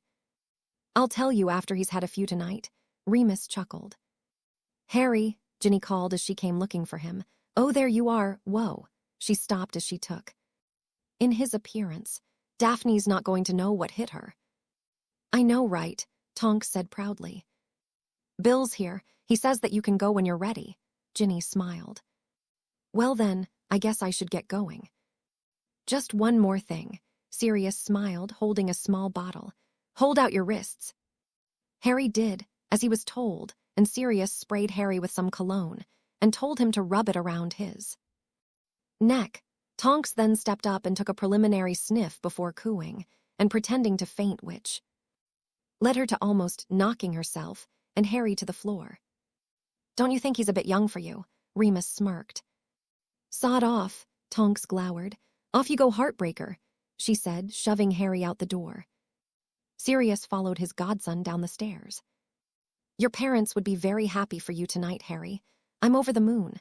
You above all others. Deserve a bit of fun, and from what you've told me about Miss Greengrass, I think you've made a good choice. We're just friends, yeah, I pretty much got that. But I also don't know of anyone who buys an expensive jacket for someone he considers just a friend," Sirius said with an eye roll. "Except me," Harry pointed out. "Yeah," Sirius chuckled. "Yes, except you. Now go on, get out of here." Harry gave his godfather a hug before he and Bill portkeyed to Greengrass Manor. Harry was very grateful that Bill caught him before Harry fell on his hind end. The sun was going down now, and the only light came from the moon, which was fighting to reveal itself from the clouds. "Wouldn't want you showing up with torn trousers." He smirked at Harry. Bill reached into his pocket and drew out a watch, which he handed to Harry. "This is your portkey for tomorrow. It's time to bring you back at noon, so make sure you're set too." "Leave then," Bill said as Harry fastened the watch to his wrist. "Thanks, Bill." Harry smiled and the older redhead nodded. "Go and have some fun," Bill said, and then apparated away. Harry turned towards the rather simple two-story house and headed up the walk. The house was set on a bit of land, and Harry could see when he turned around another house across the road. Harry wondered if it was another magical family. The entirety of the law was blanketed in snow, and there were several large trees which were clear of leaves. There was warm light coming from the windows, and as he drew closer, Harry heard cheery voices. As he stood before the door, Harry felt a wave of anxiety. He was completely alone here and about to met a bunch of new people. He couldn't leave, as he didn't know how to apparate, and the portkey wasn't going to activate until the next morning. So, taking a deep breath and reminding himself that Gryffindors were supposed to be brave in the face of adversity, Harry knocked, then waited, then knocked again. On the third knock, the door was opened, and Harry found himself looking at a tiny elf with a long, thin nose and protuberant blue eyes. It was wearing a short apron that looked very clean and starched. Hi, I'm Harry Potter. Harry started. The elf's eyes went wide and a huge smile appeared. "Please be coming in, sirs. Missy Daphne is waiting on yous," the elf said with a high, squeaky voice as it opened the door. "Thank you," Harry smiled. The elf shut the door and clapped its hands together. "Pleased to be following me. I is Darcy, the Greengrass house elf," she said, nearly skipping as she led Harry down a small hallway. She rounded a corner and cleared her throat, and Harry heard the voices fall silent. "Mr. Harry Potter is arriving," Darcy said, and stepped aside so Harry could enter. There were more than a few people in the sitting room, and Harry tried to take them all in, but he was saved from any really awkwardness as Daphne appeared and gave him a welcoming hug. "I'm so glad you came," she said with a smile that touched her eyes. Harry felt his chest swell with relief. "Come in, I need to make the introductions. By the way, I'm going to apologize in advance." "Why?" Harry asked. Daphne shook her head as she approached a finely dressed man with dark, close cropped hair. "Father, may I introduce Harry Potter?" Daphne said. "Harry, this is my father, Anton Greengrass." "An honor to meet you," Anton said, grasping Harry's hand firmly. "May I introduce my friends, Gerald?" Holmes, Kenneth Pritchard, and Howard Davis. I believe you know his daughter, Tracy.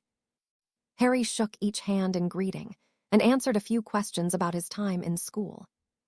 And who is this? A woman said from behind Harry and Daphne. Harry guessed this must be Daphne's mother. She was a beautiful woman with the same honey gold hair and the same jewel-like blue eyes. Harry Potter, Harry said. Abigail Greengrass. It's really nice to meet you, Harry said with a soft smile. Would you like to accompany me for a drink? Abigail asked. Harry glanced at Daphne, who gave a nod. Harry agreed, and Daphne's mother took his arm and led him towards a large table loaded with food and drink.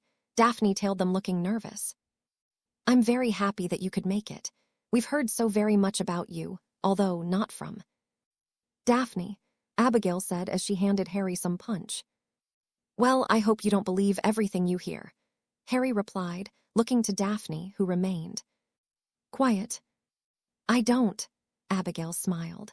Now, I do wish to introduce you to a few people before I release you into my daughter's company. She and the other young people are in the downstairs lounge. Daphne refused to join them until you arrived. Harry allowed Abigail to lead him through the sitting room. Abigail bypassed everyone, and Harry began to wonder why, until they came to a small sofa where two older people sat, smiling brighter as they approached. Harry Potter, allow me the honor of introducing you to William and Scarlet Greengrass, Daphne's grandparents, Abigail said. Harry smiled and shook hands with them. Scarlet refused to let his hand go and instead pulled him into an empty chair next to her. Well, Mr. Potter, Scarlet smiled. Harry noted Daphne going pink in the face, though she still hadn't said anything. Abigail put a hand on her shoulder as she smiled down at her daughter. My granddaughter here tells me you two have become quite good friends, Scarlet said with a pat on Harry's hand. I guess so, Harry responded, looking to Daphne for help. The blonde's face was stony, but Harry swore he could see something in her eye that actually made him shiver a bit. You must be, William said, looking at Harry critically. She must mean a lot to you for you to spend so much money on a birthday gift. Dragonhide isn't cheap, son. Grandpa, Daphne hissed. Abigail patted her daughter's shoulder while trying to keep from laughing. What is it that you do, sir? I mean, what is your job? Harry said, lamely trying to change the subject. Oh, this isn't the time or place to discuss business, Scarlet chided. It is also quite rude to ask about his intentions, William, as you very well know. William nodded apologetically. I wonder, Harry, if you might tell me how you're finding your 5th year to be. I remember quite well how difficult it was preparing for your OWL exams. Well, it hasn't been a laugh, Harry smiled, thankful for the topic change, especially with the lack of teaching we're getting in defense. Your professor is not teaching you anything, William asked in surprise. Both Harry and Daphne shook their heads. Thankfully, Harry's taken it upon himself to show us what we need to know, Daphne said. The three adults turned to Harry, who blanched a bit. That's quite good of you to show your friends and share what you know, son, William said, impressed. Actually, it's more like 40 or so people, Harry said, looking away embarrassed. Let me see if I understand this, Scarlet said, her brow furrowing. You are teaching students how to defend themselves. That's right, Harry nodded. And just how do you believe yourself qualified? Scarlet asked. I don't, Harry replied. I was asked to show my friends what I knew and kind of got suckered into leading a sort of study group. And don't forget all the things you've accomplished. He's going to teach how to do the Patronus charm, Daphne said quickly. What? William gaped. Is that true? Abigail asked, gobsmacked. Young man, do you mean to tell us that you can actually perform a Patronus? Scarlet asked, looking incredulous. Yes, ma'am, since my 3rd year, Harry said, trying to sound as humble as possible. I don't believe it, William scowled. Are you trying to impress us with some far-fetched? Scarlet began. I can prove it if you like, Harry said, trying not to get angry. The three adults looked at each other. "I think I would like to see that," William said. The Greengrass women all nodded in agreement. Daphne realized that she had actually never seen Harry produce this legendary Patronus. Harry got to his feet and looked around. Should I do it here?" he asked. "Go on, boy," William said. Harry cringed a bit at the word boy, as it reminded him of his uncle. Harry pulled his wand from his new wrist holster, and to everyone's great astonishment, cast the Patronus right in the sitting room. Those who had not been privy to the conversation were shocked to find a very large silver stag standing in the room, regarding them all in turn. There were a couple of choked screams and a cry of shock from a very well-dressed man in the corner. "Very impressive," Anton Greengrass said as he came over. The stag evaporated and he looked at Harry, who was quite unsure what to say. "Am I correct in guessing that my parents asked you for some sort of demonstration?" "Actually, I think we rather goaded him," William said. "Our apologies to both of you. Perhaps, Daphne, you would like to escort Harry downstairs with the other young people," Anton said. His eyes narrowed ever so slightly at his father and mother. "Yes, father," Daphne said, taking Harry's hand and leading him out of the room. "I'm sorry about all of that," Daphne whispered as they walked down the hallway. "It's fine," Harry replied. "I expected something different. They've been really on me about you and me, and, well, I just thought they were going to interrogate you about us," Daphne said, turning to face Harry. "It's fine, don't worry about it," he tried. "Well, the rest of the night should be much more enjoyable. There's only a few of us, young people here, so," Daphne sacched, beckoning Harry to follow with her finger. They descend a dark staircase into a large room, much like a common room at school. There was a wireless playing music and a few teens talking and laughing. "Harry!" Tracy Davis shouted as she leaped over two girls sitting on the floor. She wrapped Harry in a warm hug. "I'm so glad you came. This is really cool," she said when she pulled back. "How was your Christmas?" he asked. "Fantastic. Thank you for my gift, it was fabulous." Tracy grinned and gave him a playful punch in the shoulder. Daphne introduced Harry to the others at the party, most of whom he knew from Hogwarts.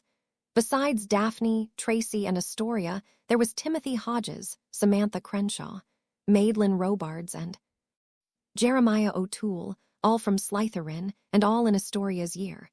At first they were just as horrid as any other Slytherin, but after a while they began to warm up to Harry, having never spoken to him before.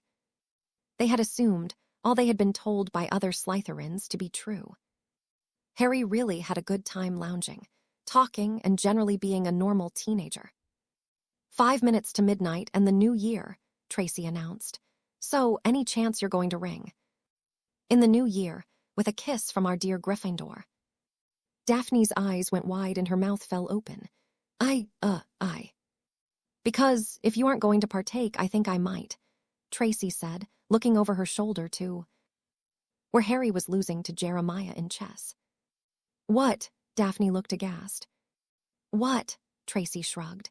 "Everyone knows that the right way to ring in the new year is to kiss, and the pickings are a bit slime this year. So, if you have no intention of partaking in such a great tradition, I'm going to." "If she doesn't, I'm going to," Astoria said from behind Daphne. "You will not," Daphne hissed, her eyes narrowing. "No one is kissing that boy." "And why shouldn't we?" Astoria goaded.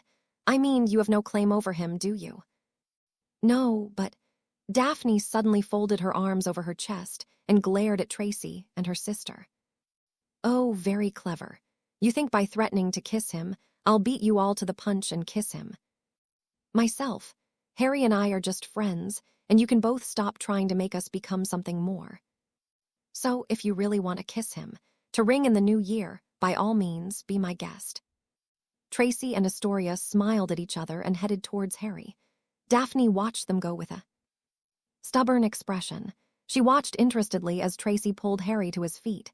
She whispered something to him, and Astoria started bouncing on the balls of her feet.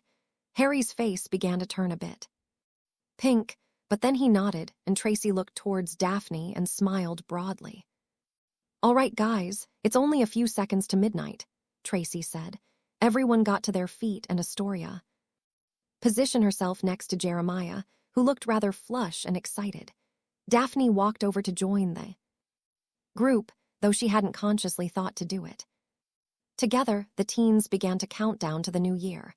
When they reached one, Tracy threw her arms around Harry's neck and began to draw him closer. Harry slipped his arms around her waist and something in Daphne snapped. Before she could even blink, she was lunging at Harry and Tracy, shoving her best friend aside. She grasped his head in her hands and kissed him soundly. She was trying desperately to push away her fear. She needed to be clear-headed. He needed her to be clear-headed. She was not going to have much time at all. She needed to act with a clear head and she could not let her fear control her. She was his only chance. "I'm sorry," Daphne said to Harry, her voice soft. I shouldn't have done that." "Why not?" Harry asked. The two teens were sitting together in a corner of the room where they had been celebrating the coming of the new year. It was close to 5 in the morning now, and nearly everyone was sleeping. Daphne's sister, Astoria, was curled into a very tight little ball, wrapped in a blanket with only the top of her head showing. Tracy was splayed out on one of the two couches, using someone's cloak as a blanket. The other teens were lying in a row on the floor. Daphne sat next to Harry wearing her dress, though her shoes were now in another corner of the room. She was constantly gripping the carpet with her toes, almost as if it were a nervous tic, or something. Daphne hadn't been able to stop herself ever since Harry had mentioned he'd liked the color of her toenail polish, which was a deep crimson. She had Harry's jacket draped over her shoulders, as he'd offered it to her earlier, when she began to shiver as the fire died down. "I shouldn't have done it because Tracy and my sister they made me do it." "Made you do it?" Harry asked, slightly incredulous. "I didn't see either of them twisting your arm and, as I recall, you shoved Tracy down to get to me." Daphne shook her head. "You've really got to learn how true Slytherins work. It's never as blatant as arm twisting." "What do you mean?" Harry queried. "She's evil, okay," Daphne said, almost as if she were pleading for him to understand. "She told me that if I didn't kiss you at midnight, she was going to. It's all psychological." "Okay," Harry looked quizzically. "Why would you care if she kissed me?" "I didn't," Daphne said, but then she shook her head. "At least I thought I didn't, but I don't know, when I saw her throw her arms around you, look, I don't know what's going on with me. And I know that I've been really hot and cold with you, but the truth is, you kind of befuddle me." "How do you mean?" Harry asked, looking very confused now. Daphne sighed and shook her head. Pulling the coat she wore a little tighter around herself. She stared at her bare feet, forcing herself for the umpteenth time to stop trying to rip up the carpet with her toes. "I wish that I could pinpoint just what it was about you, Harry," she said softly. Harry smiled when she said his name. She usually used his surname, like every other Slytherin. You're so patient and understanding," Daphne tried. "You actually listen to me instead of pretend to while trying to look down my shirt or whatever." Daphne opened the jacket to reveal her black dress with its rather deep, plunging neckline. "I mean, I've been wearing this thing all night and you haven't once looked at my chest. You always look into my eyes. I mean, I know that you like the way I look, you told me so, but all the time we've spent together, you've been more interested in me as a person," she finished. Harry just nodded. Daphne sighed as she looked at him. "I've told you why I basically became the Ice Queen. I wanted to protect myself from idiots who saw me as a sort of trophy. I had to suppress all my emotions to be as cold and uncaring as I could. And then you come along and you make me think and feel things, and it's got me all mixed up. I'm torn between trusting you implicitly and wondering what your angle is." Harry looked concerned as Daphne's eyes welled up, and she angrily wiped at the tears before they could fall. She turned away from him, trying to hide her weakness. "And I'm so afraid of you," she whispered. "Afraid?" he asked, shaking his head in confusion. Daphne didn't turn back for a long time, but when she did, the tears were gone, and she was looking imploringly into his eyes. "When I think about you, when I'm in my dorm or whatever, I get this sort of tightening in my chest, and I feel my stomach gets all queasy." "So you're saying I make you sick?" Harry asked, arching an eyebrow. Daphne giggled and nudged him with her shoulder. "No, it's something else," she shook her head. "Maybe." Daphne shook her head quickly, and Harry gave her a nudge with his shoulder as he smiled. "Maybe what?" he asked. "Harry, how do you feel about me?" Daphne asked. Harry took a deep breath and held it for a second before he spoke. "I think that you're a very complicated person," he said politically. Daphne gave him a strange look, and he smiled.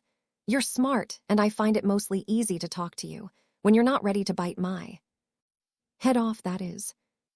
Daphne laughed softly and gave him another playful nudge. "I still don't feel like I know you, though. I mean, we talk a lot and all, but you still have your walls up."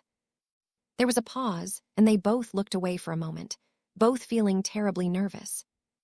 "I was really happy when I got you invitation, because I just couldn't wait to see you again.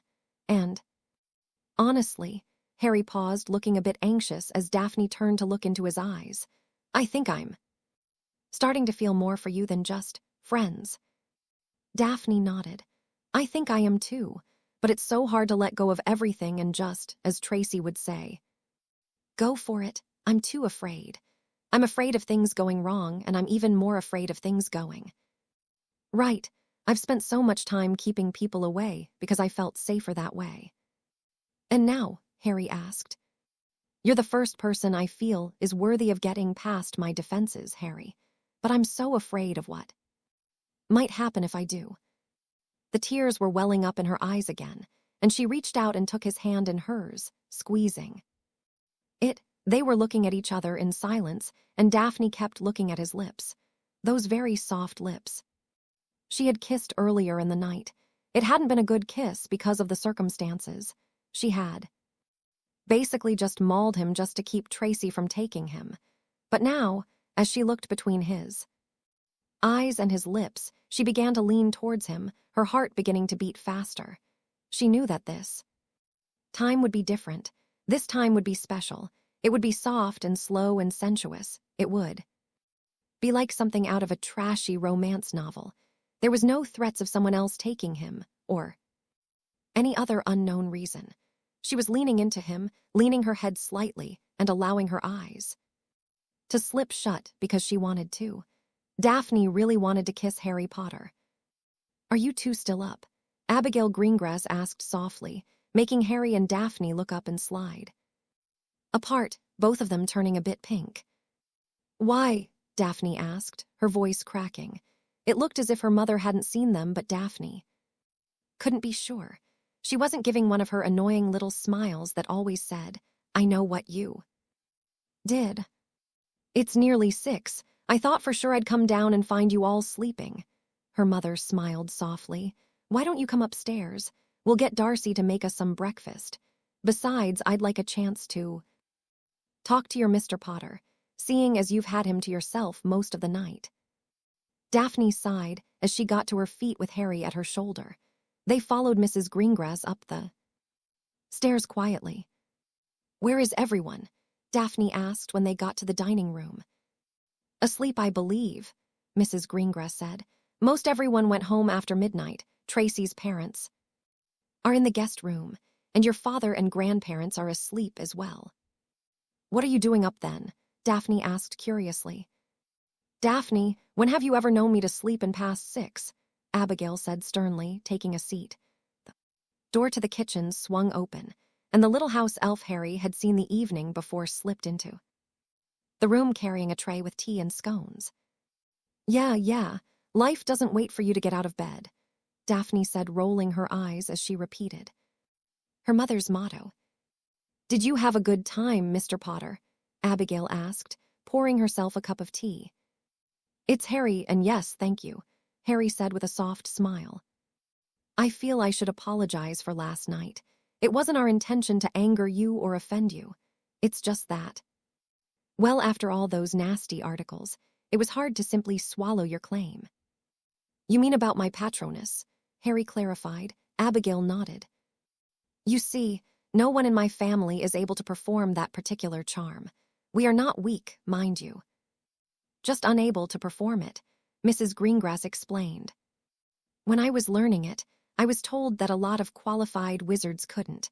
I don't think being unable to perform a single charm makes you weak. My friend Neville has a lot of trouble with his spell work. But I think he has it in him to be an extremely powerful wizard one day. Indeed, Abigail smiled. When we spoke last night, you mentioned that you were teaching defense to your peers. May I ask what you've taught them so far? I started with the disarming charm. I mean, they all knew it, but after a bit of practice, it was clear that no one could use it properly. What good is knowing a spell if you can't use it effectively? We've worked on stunning spells and shield charms and protective type spells, but I want to move into more offensive spells when we get back. The whole point is so people can do everything they can to protect themselves and their friends and families, Harry explained. And you plan to start with the patronus charm? Abigail asked curiously.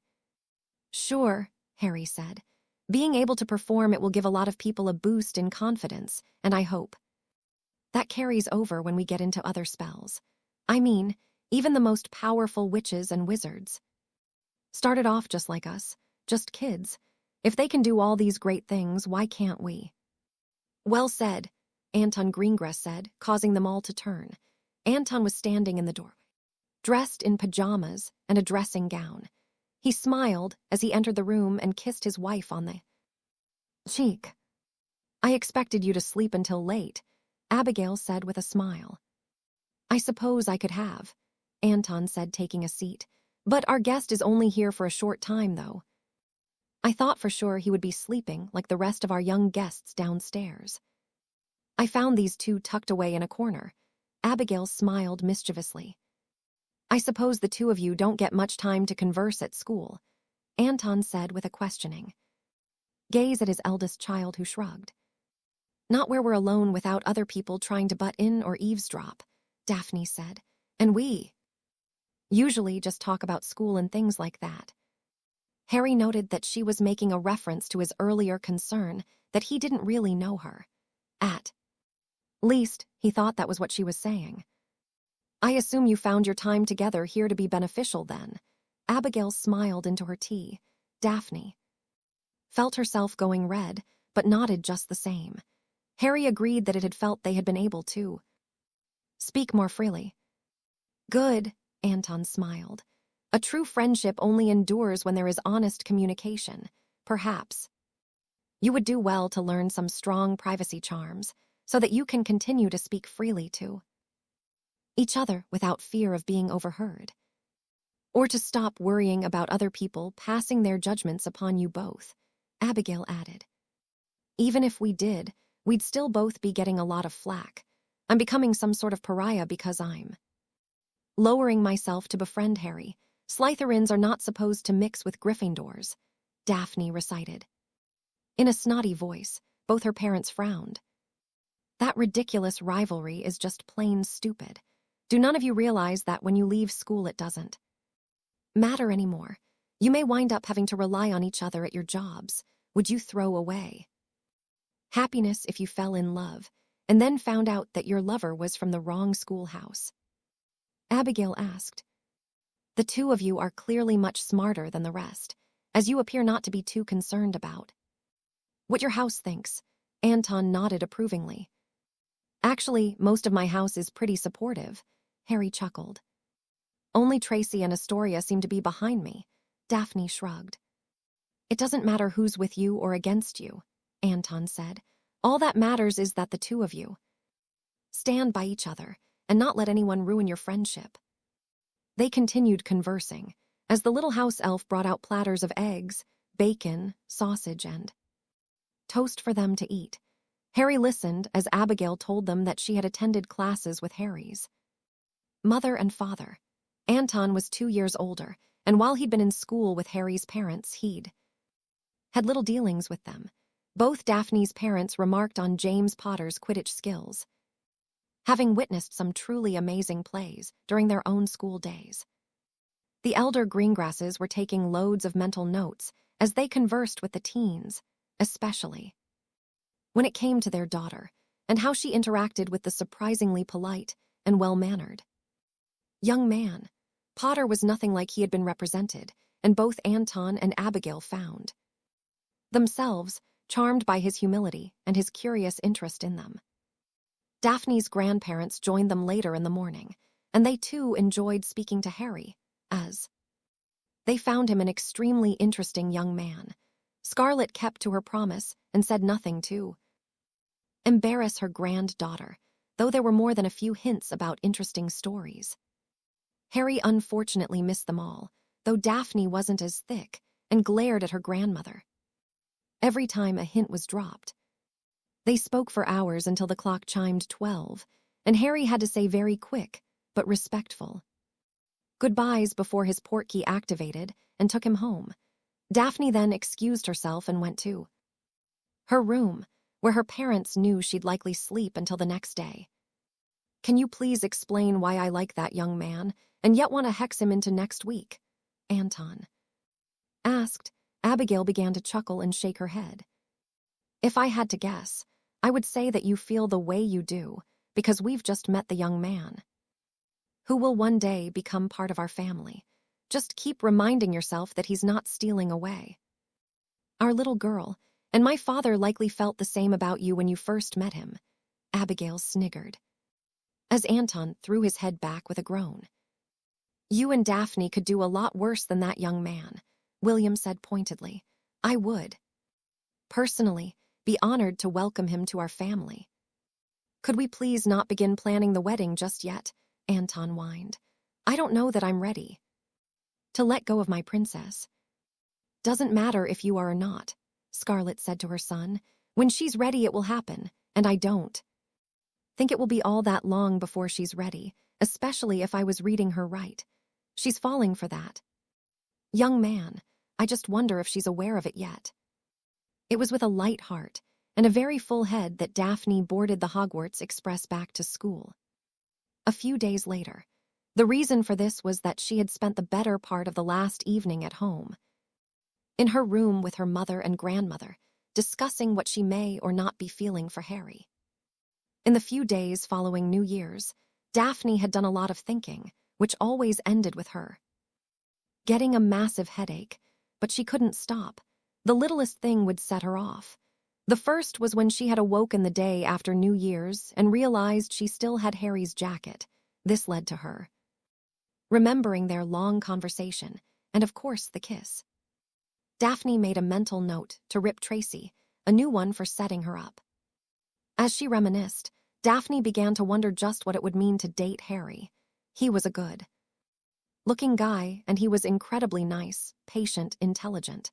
Hell, Harry was nearly everything she could ever want from a boyfriend. But still, she knew that she would become a target, not only of Lord Voldemort. Daphne decided she was not going to fear the bastard's name. As Harry said, it was a really stupid name. No, Daphne would be a target of ridicule, and gods knew what else. She would be seen as a traitor to Slytherin House, and though she knew that it shouldn't matter, it really did. She knew just how vindictive some of her housemates could be, and especially Draco Malfoy. She argued with herself over how unimportant what other people's opinions were, but it kept coming up in her mind. Then there was her own personal issues. She had vowed to become a better person, and she knew she had made strides in that effort, but the Ice Queen lingered much more than she really wanted, and it was the Ice Queen who kept telling her that dating Harry was a bad idea, that despite what she might be feeling in her heart, it was a passing thing, and like other crushes she may or may not have harbored, this one would pass. The Ice Queen kept telling her that Harry Potter would simply break her heart and leave her worse off than before. He would either lie to her or, worse, use her and leave her when he was finished. discarding her like an old pair of shoes. Daphne hated herself for thinking like that, as Harry never showed anything to give her a modicum of doubt about how genuine he was. This, of course, led to thinking about what might happen if they got together. Was she even good enough for him? She was selfish and conceited. How could he even like her at all, much less want to be with her? Daphne barely slept over the next few days, as her mind would not stop thinking all of these things.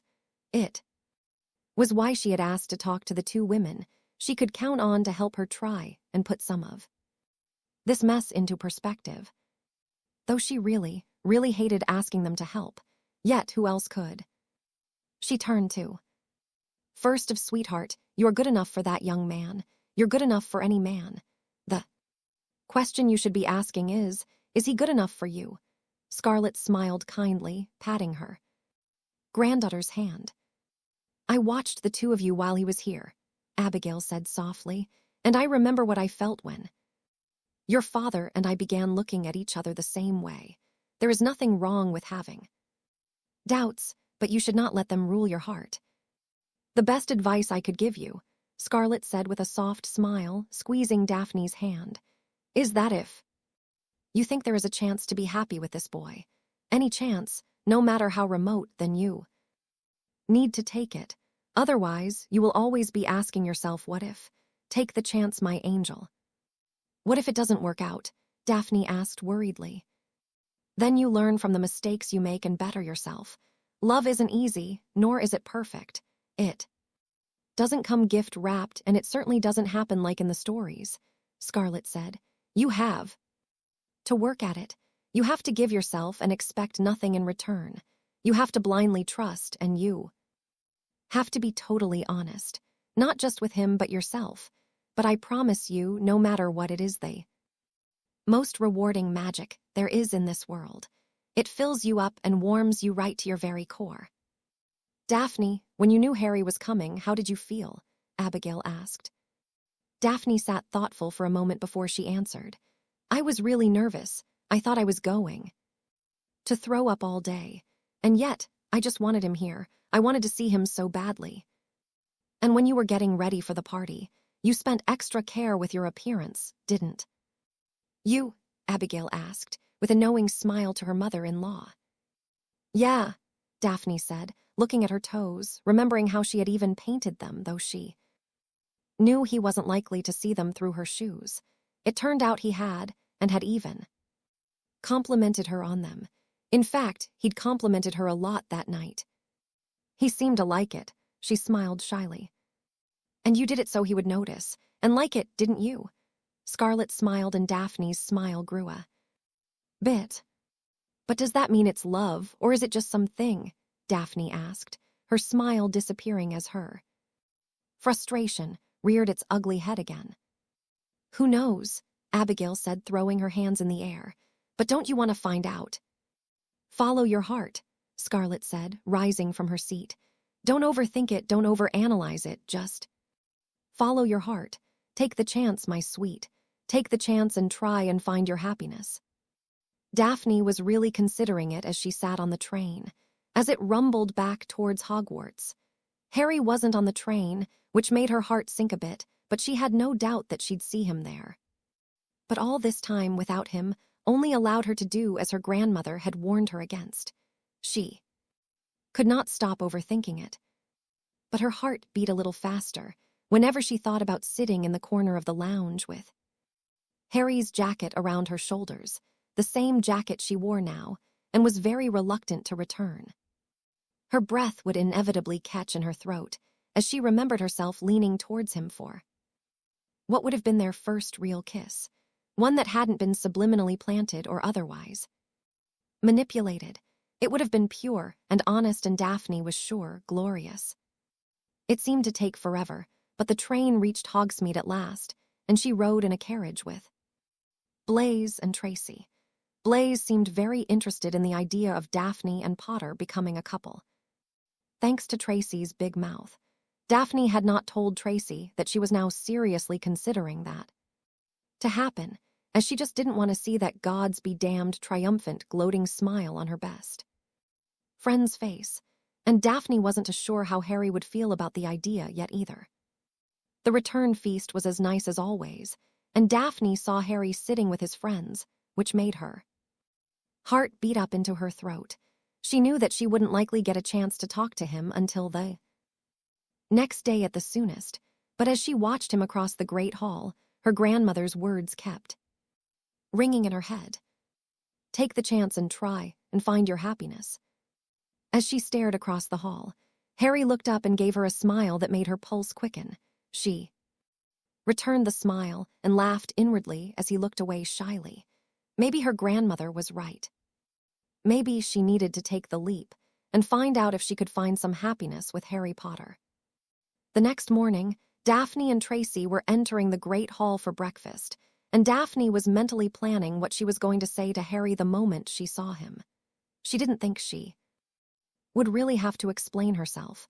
In fact, she felt that she would present him with the idea that they might in fact take a walk around the lake, and then, once they were far away from prying eyes, she would try and subtly broach the idea that they might consider moving beyond friendship, in an experimental fashion, of course, and see if there might be some kind of spark between them.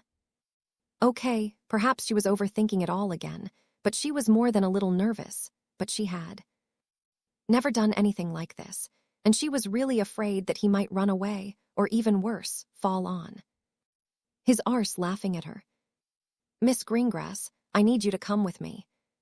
Professor Snape was standing in front of her, looking stoic, though Daphne thought she saw something similar to anguish in his coal black eyes.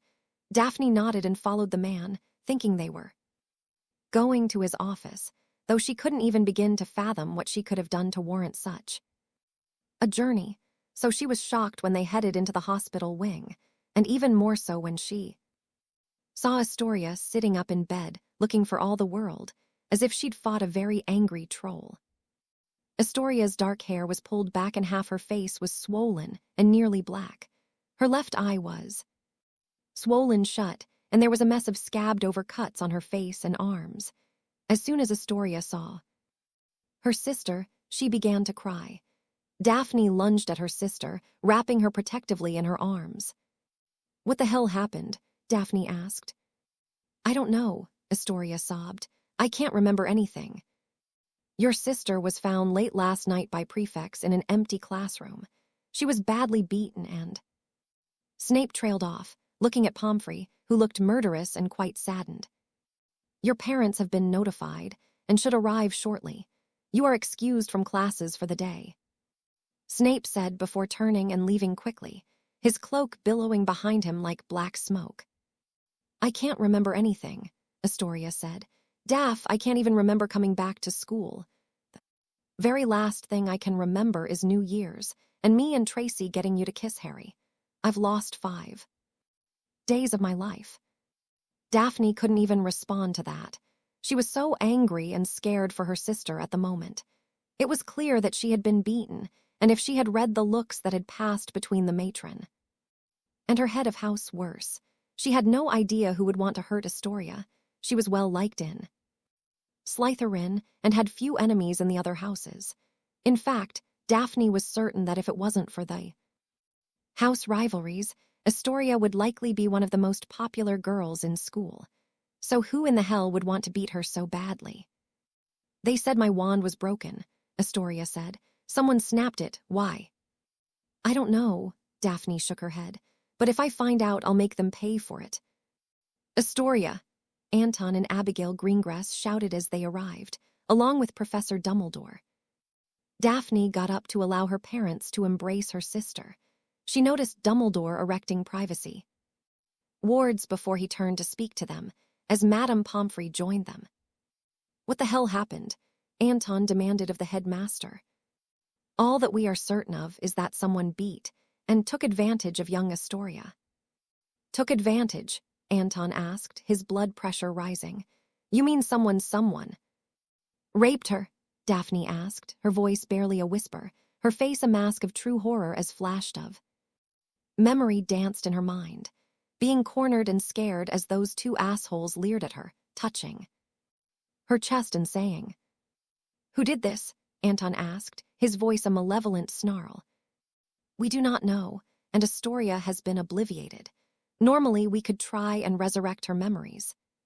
But whomever was the culprit has done a very good or a very bad job, and I fear that should we try it, might damage her mind more, instead of just removing the memory of the incident. I can't remember the last week, Astoria said, fighting the sobs. How are you going to find out who did this? Abigail shouted, her anger more than evident. I am truly sorry. But I do not have an answer, Dumbledore said sadly. This has never happened in the school's history, and my heart is truly heavy. I wish I had more to offer you than hollow words. Daphne felt completely numb when she returned to the Slytherin common room 3 hours later. Her father had screamed and threatened, and her mother and Astoria had cried, but nothing had been solved. There had been no witnesses, and Astoria was likely never to remember what had happened. In some ways, that was oddly comforting that Astoria would not have to remember or be haunted by the incident. Then again, knowing that you had been assaulted was bad enough. She began heading for her dorm, wanting to lie down. Her head hurt very badly, and she felt sick to her stomach. It was so odd to think that she had been worrying about how she might ask Harry if he wanted to become more than friends just a few hours ago. Daphne wasn't even sure if she wanted to see Harry at all now. She was about to enter the girls' dormitories when someone grabbed her arm and pulled her into the boys' dormitories. Daphne had her wand in her hand and a curse ready on her lips when she turned to see Draco Malfoy there, hands held up in surrender, though he was smiling coldly. Put it away, Greengrass. I'm here to talk, Draco said, his voice low and condescending. I don't have any interest in anything you have to say, Malfoy, she snapped, turning to leave. Even when it involves what happened to dear Astoria, he asked. Daphne whipped around and punched Draco hard in the mouth. Draco reeled back, nearly tripping over someone's trunk. Daphne shook her now throbbing hand as Draco stood up again. You bastard, she shouted. I'm going to cut off you balls and feed them to you, you arrogant sick cocksucker. If you do anything to me, you may as well say goodbye to Mummy and Daddy, Draco said pointedly, staring her down. What? Daphne asked, stopping short. You have a bit of a choice to make, Greengrass. You can do as I tell you and become favored above others, or you can ignore what I'm here to tell you and watch helplessly as one by one everyone you love is tortured and killed right before your very eyes. And I suppose you think you're going to scare me with a threat like that, Daphne scoffed. Seriously. Malfoy, I don't see how. Draco held up his left arm and pulled up the sleeve to reveal a tattoo that made Daphne's heart freeze. I could have imperioused you and have done with it, but I have other orders, Greengrass. Daphne could only stare in shock at her housemate who was sneering superiorly at her. He let his sleeve drop, hiding the dark mark again. Now, for the record, I had nothing to do with what happened to your sister. That was a message to let you know that this is not idle talk. If you wish to protect her from further harm, along with the rest of your family, you'll do exactly as you're told. And don't think for a second about telling anyone, because the moment you do, they all die. Astoria, Mummy, Daddy, your grandparents, even cousins you've never met. The entire Greengrass line will be purged from the world if you utter a single syllable to anyone. Am I clear? Daphne could only nod mutely, her eyes wide with revulsion. Draco smiled again and took a step towards her. Daphne backed away, making Draco's smile grow larger. You are going to be the key to a plan which will place Potter in the Dark Lord's hands. Do as you're told. And you and your family remain alive. W what? Daphne hissed. The Dark Lord knows everything, Greengrass. He knows Potter's taken with you, and he knows how gullible Potter can be, so you're going to make him believe you love him. You'll do whatever it takes to convince the golden boy that you have fallen deeply in love with him, and you're going to wait for orders from me. Do that, keep your mouth shut, and your family lives on. That's it. Play your part, and you may save your family. Draco sneered as he brushed past her, leaving her standing paralyzed with anger and fear in the boys' dormitory. The pieces were now in place, and her moment to act was approaching, though she wasn't being told anything. She knew that she was going to be used again to make Harry do what they wanted of him. But this time, she wasn't going to be their dancing monkey.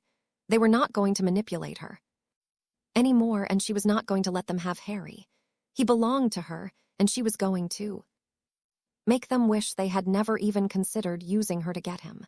She'd been an idiot, but not anymore.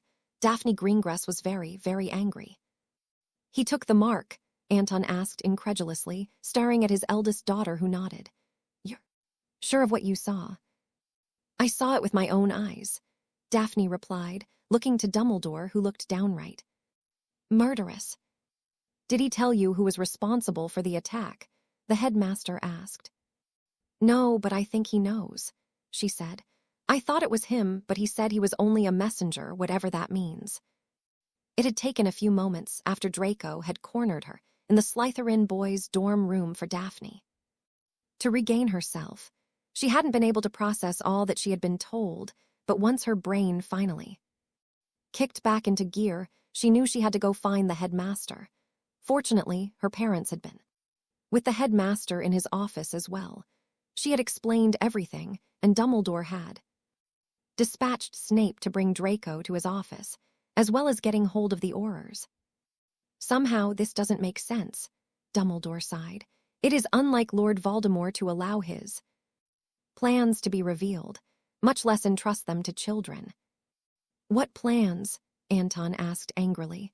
All that Daphne said was that she was to make Potter fall for her, which has already happened, Abigail remarked, looking sadly at Daphne, who hung her head. Daphne wasn't sure if Harry had fallen for her, but she felt very strongly for him. She felt like she was being twisted up inside. If she had just continued being a bitch to Harry, Astoria would never have been hurt. But he did.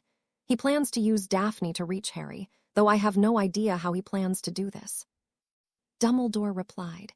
"He must know that Harry feels very strongly for your daughter, or he would not have bothered. Lord Voldemort only views love as a weakness to be exploited, which he clearly means to use." Dumbledore was prevented from speculating further when there was a knock on the office door. "Enter," Dumbledore said. Snape entered, holding onto Draco's arm. Draco was shoved into a seat, and two Aurors entered the office along with Professor Thornton, which surprised everyone. "Professor Thornton, I do not believe your presence was requested," Dumbledore remarked. "Yet I feel that I am needed. As a member of the Ministry, it is my duty to see that this matter is dealt with properly. After all, the child is from one of our most esteemed pure-blood families." Snape coughed, and Dumbledore glanced at his potions master. He knew that Snape was likely thinking the very same thoughts as he himself had in that moment. Thornton hadn't seemed to care about any of the other students, pure blood or not, save of course for Harry Potter. Likely the man was here now to try and protect the son of Lucius Malfoy, because the man was so close to the Minister of Magic. "Very well," Dumbledore said, much more interested in seeing justice served. "Mr. Malfoy, Miss Greengrass informs us that you spoke with her about what happened to her sister, and that you issued several threats regarding her family." "I have no idea what you're talking about," Draco said evenly. He looked right at the headmaster, his signature sneer missing from his pale, pointed face. "Could you please tell us where you were last evening after the feast?" Dumbledore asked, his eyebrows raising slightly. "I was in the common room until around midnight, then I went to bed. I was playing chess with Adrian Pusey and talking with Pansy, Greg, Vincent, and Theo." "May I ask you to roll up your sleeves?" Dumbledore asked patiently, though inside he was anything but. "Why?" Draco looked suddenly worried. He glanced towards his head of house, who was looking away from him, and then to Professor Thornton, who was clearly becoming agitated. "What is the meaning of this, Dumbledore?" the defense teacher asked irately. "We simply need to verify Miss Greengrass' story." Dumbledore said, glaring at Thornton. Your sleeves. Please. Draco looked murderous as he glanced at Daphne, who looked quite happy that Draco was about to get thrown into Azkaban. Her feeling of triumph melted, however, when his arms were shown to be quite unblemished. It was there, she shouted, pointing at Draco's left arm. On his left arm, he showed it to me. There doesn't appear to be anything on his arm, Professor Thornton said, looking a bit confused as he eyed Daphne critically. I swear it, Daphne shouted. He had the dark mark on his arm. He must have charmed it, or something. Now that's ridiculous, Thornton said, growing irritated. To accuse anyone of taking on the dark mark. Perhaps the stresses of the coming exams are proving to be too much. Shut up, you wanker, Daphne snapped. Daphne, Anton shouted, making Daphne calm down a bit. One of the Aurors stepped up and asked Dumbledore's permission before waving his wand over Draco's arms. Nothing happened. Draco was now beginning to look annoyed. I've had enough of this, Draco said, rolling his sleeves back down. She's been harassing me for months now. At first it was just annoying, but this is just plain sick. She's been like this ever since I turned her down when she asked me to go to Hogsmeade. You filthy fucking maggot, Daphne roared, launching herself at Draco, who stepped back. Anton and the two Aurors prevented Daphne from reaching Draco. She went for her wand, but her father snatched it out of her hand before she could utter a curse. Thank you, Mr. Malfoy, that will be all. Dumbledore sighed heavily. Draco turned and left without another word. He did it, he heard Astoria, Daphne shouted. He has witnesses that he was in the Slytherin dormitories all night, Professor Thornton pointed out. Daphne turned to the man, who was little more than a puppet for Fudge. Perhaps the trauma of what happened to your sister is proving to be too deep of an emotional strain for this young woman, and she would do well to spend a night or two in the care of Madame Pomfrey. He told me he was behind it. He knows who did it. He's a lying little bastard, Daphne shrieked and screamed, tears burning her cheeks as her father grasped her tightly, pulling her into a tight embrace. As she broke down in angry sobs, Anton stared at Dumbledore, who looked furious. The headmaster turned to Snape, who also looked quite upset, which was saying something as Snape never displayed emotion. It appears that your services are not required at this time, Dumbledore said to the Aurors. Professor Thornton looked pleased for some reason, but Dumbledore paid him no mind as the man left the office. Where did you find him, Severus? Dumbledore asked once the others were gone. In the boys' bathroom. He said he'd been washing his face, Snape said quietly. Do you believe him about being in the common room last night? Dumbledore asked. I am not sure, but it will be easy enough to check his story. He named more than a handful of people who he was with. Question them all and then report back to me. Severus, Dumbledore looked at the man meaningfully, and Snape nodded before sweeping out of the office. Dumbledore then turned to Daphne and with a soothing voice asked if she would be willing to submit her memory of the conversation for him to examine. Daphne agreed, and a moment later, Dumbledore and her father were peering into it, pensive together. When they re-emerged, both looked troubled and disappointed. The tattoo was nothing more than ink. Young Mr. Malfoy likely drew the mark himself to fool you, Dumbledore said sadly. Given your emotional state, you would have accepted what you saw without question. Anyone would have in the same circumstances. You are not to be blamed. Daphne looked horrified, but I saw it on his arm. Of that there is no doubt, Dumbledore said, indicating the pensive. Unfortunately, he didn't give you enough information for us to move forward with, Dumbledore said, deeply saddened. And of course, with the Ministry denying Lord Voldemort's return, we will have a great deal of difficulty in proving anything to the Ministry, especially as Lucius Malfoy has the Minister in his damned pocket, Anton said bitterly. Indeed, Dumbledore agreed. So what happens now? Abigail asked with worry. We'll go to our vacation house, Anton said firmly. Very few people know of it, and it's well warded. And what about the girls? Abigail asked, looking at Daphne, who was finally getting herself under control. Anton sighed heavily and shook his head. We can take Astoria out for the remainder of the year and tutor her ourselves. I'm sure we could get her teachers to send along her schoolwork. But Daphne, this is her owl year, and I fear removing her would hurt Hugh academically. I don't want to go, Daphne said softly. I'm not afraid of Draco. It isn't Draco that worries me, my dear, Anton said, looking up. I know that you feel strongly for Harry, and I'm more worried about what you know who is planning for him. I don't want either of them here if there's any sort of threat, Abigail snapped. I'm not leaving, Daphne said firmly. I'm not going to let them control me. Anton looked at his eldest daughter proudly as he rose from his seat again. I would expect nothing less. You're going to let her stay? Abigail asked incredulously. Abby, my love, you yourself this very morning told me that she was growing into a woman. Our days of telling her what she can and cannot do are all gone. In a year, she will be an adult, and I think she's earned the right to start making her own decisions. Anton looked at his wife with sad eyes. Daphne's mother stared at her daughter, tears slipping down her cheeks. You're right, she said as she stepped forward to embrace her firstborn. I don't like it, but your father's right, but you must promise to be safe.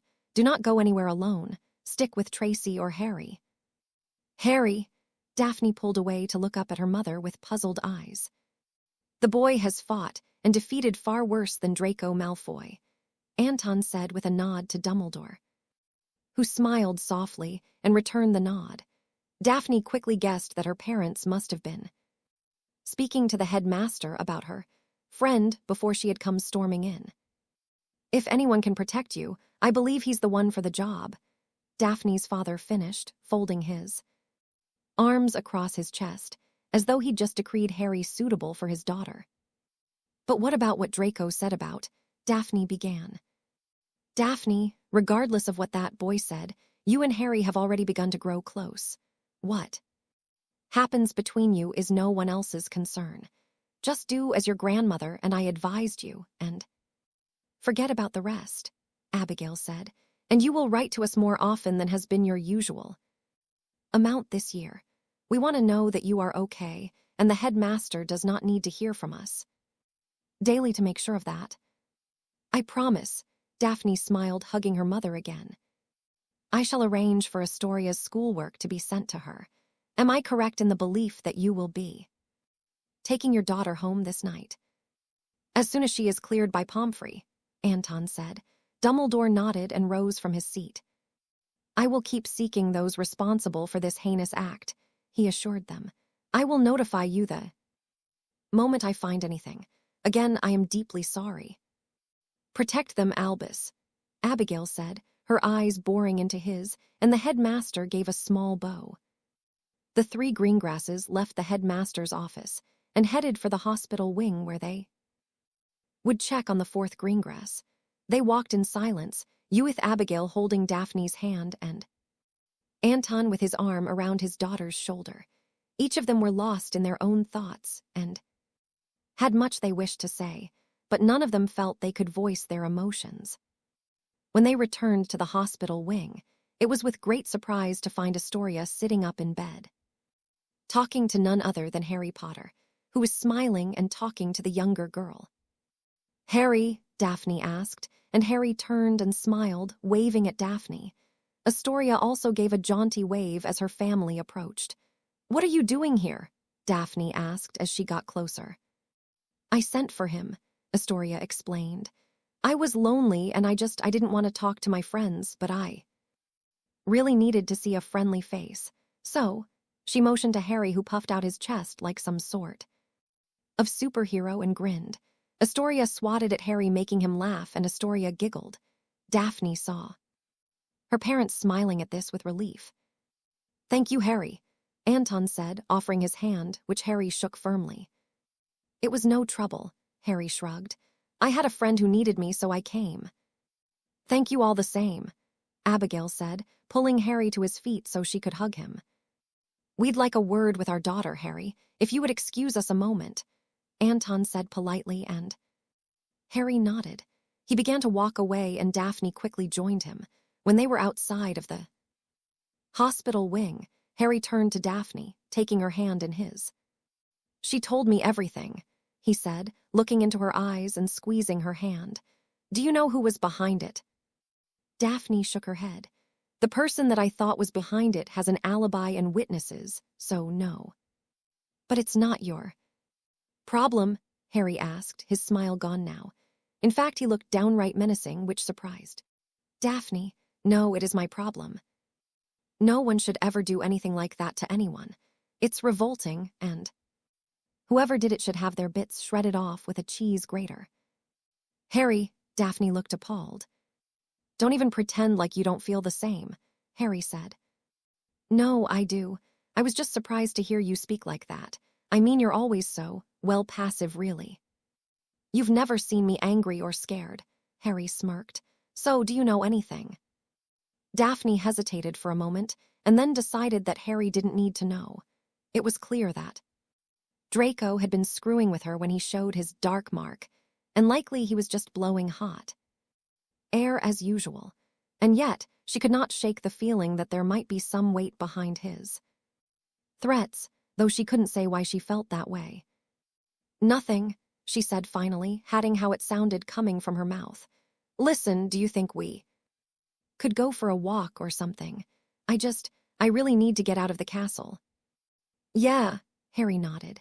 Daphne rushed back into the hospital wing to let her parents know she was leaving and bade them goodbye, as well as hugging her sister tighter than she ever had before.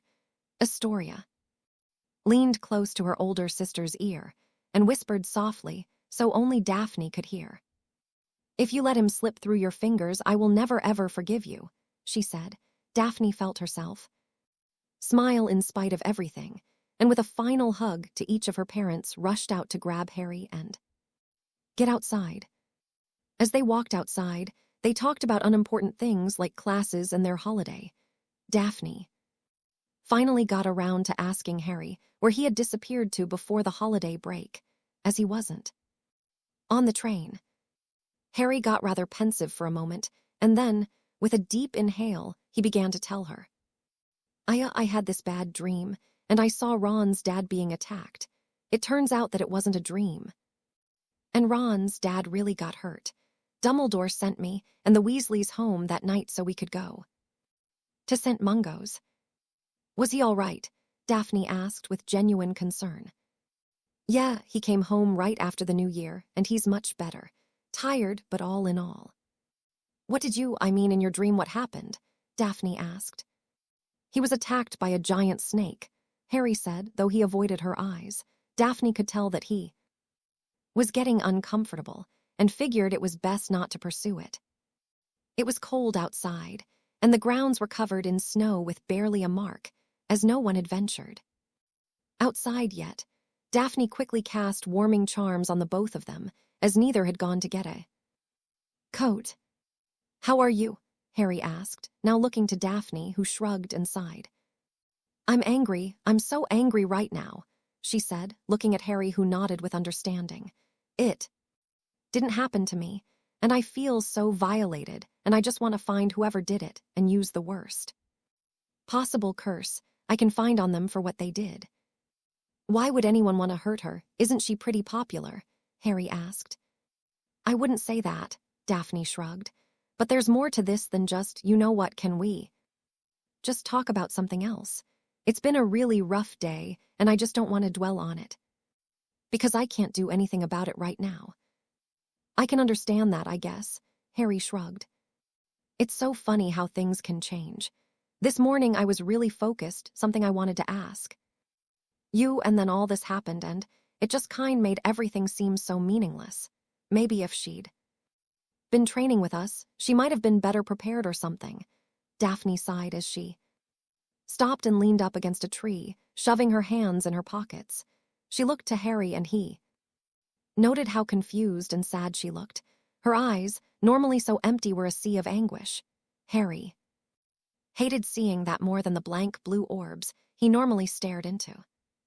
"What did you want to ask me?" Harry asked, taking a step closer to the blonde whose cheeks got a bit pinker, and he knew it wasn't the cold making that happen.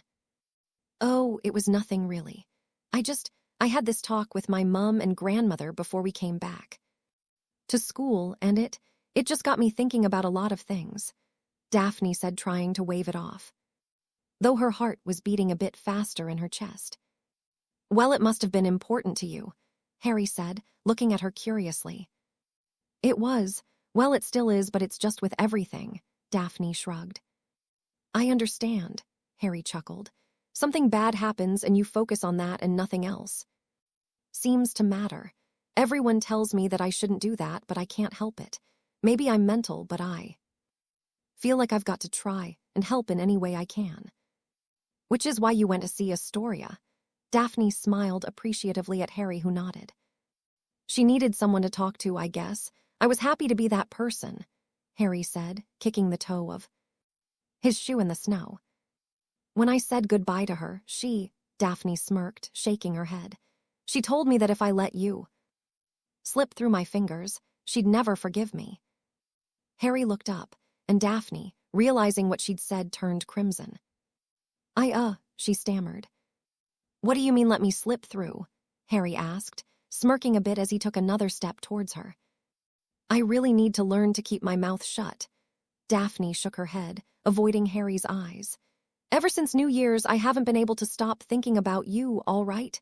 Daphne said, still keeping her eyes on the ground. "Really?" Harry asked. Daphne had to look up because he hadn't sounded smug or egotistical. In fact, he sounded genuinely surprised. As she looked at his face, it confirmed that Harry was puzzled by her statement. Yeah," she said. "Remember how we're talking about how you make me feel sometimes?" "You said I made you sick," Harry smirked. "I did not," Daphne said indignantly, though she was laughing. She stood up and gave him a playful shove. "I said that I sometimes feel nauseous when I know I'm going to see you, you jerk." "Oh yeah, that's right, I make you want to throw up," Harry laughed. "You're such a git, you know that?" Daphne smiled. "Can you be serious for a moment? This isn't going to be easy for me, and I don't know if I'll ever feel brave enough to do this." "Okay, I'll try," Harry nodded. Daphne took a few moments before she continued. "Look, I like you, Harry. I think I have for a while, but I've been denying it because I've been afraid. Petrified is probably more accurate, but I don't want to be afraid anymore." Harry watched as Daphne took a very deep breath and closed the gap between them in 3 steps. She looked up into his eyes, and he saw something he'd never seen in her eyes before. It was beautiful. It was hypnotic, and it made Harry's heart feel like it would burst. She took his hand in hers, and she took another steadying breath. "I think kissing you that night really I don't know, made me want more than just be friends. So here I am, asking you right now how you feel about me, Harry."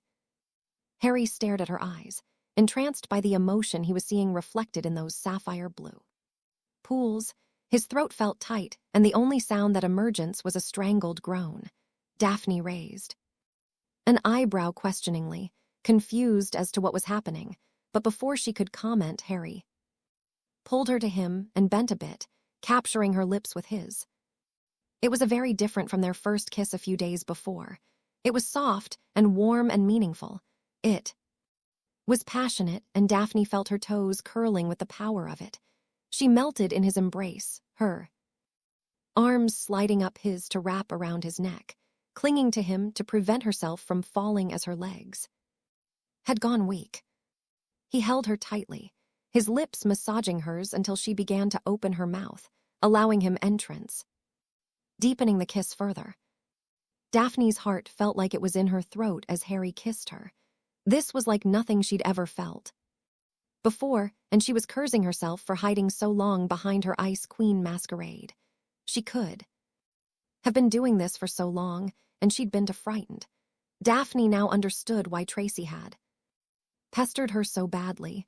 She knew what this felt like, and she wanted her best friend to know it. Daphne made a mental note to thank Tracy when she saw her again.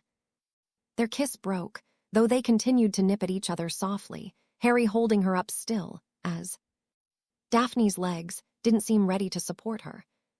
"So, do you know how I feel about you now?" Harry asked jokingly. "I'm not really sure," Daphne chuckled. "Maybe you could explain it to me again, a bit slower this time." Daphne smiled, looking into Harry's eyes. Harry smiled brightly and bent again, kissing her again.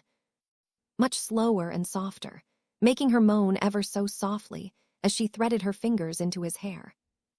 It was after dinner when Daphne showed up in the dorm, where Tracy was working on homework. The moment she looked up and saw her best friend, she knew something had changed. Daphne never ever glowed. "Okay, sit down and spill it," Tracy demanded. There was a knock at her door, and she rose from the bed as the woman entered, glaring at her. "Your presence is requested," she had said with a mock curtsy. Daphne nodded and followed the woman.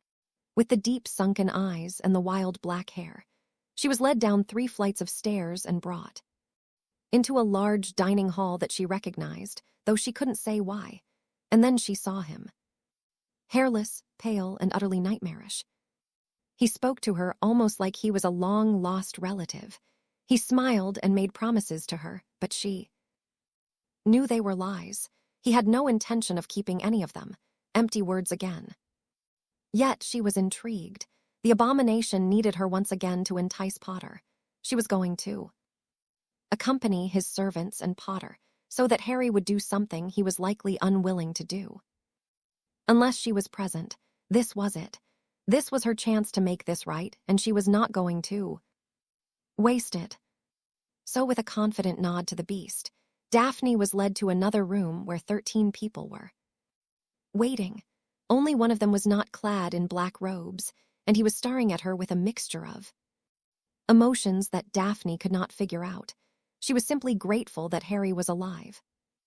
Daphne stared at her reflection in the mirror, hating it with every fiber of her being, and wanting nothing more than to destroy it for all eternity. She had never ever felt such loathing, and it was all directed at herself. She stood, wrapped in a towel, fresh from her shower with her hair dripping wet in her face and her eyes dull.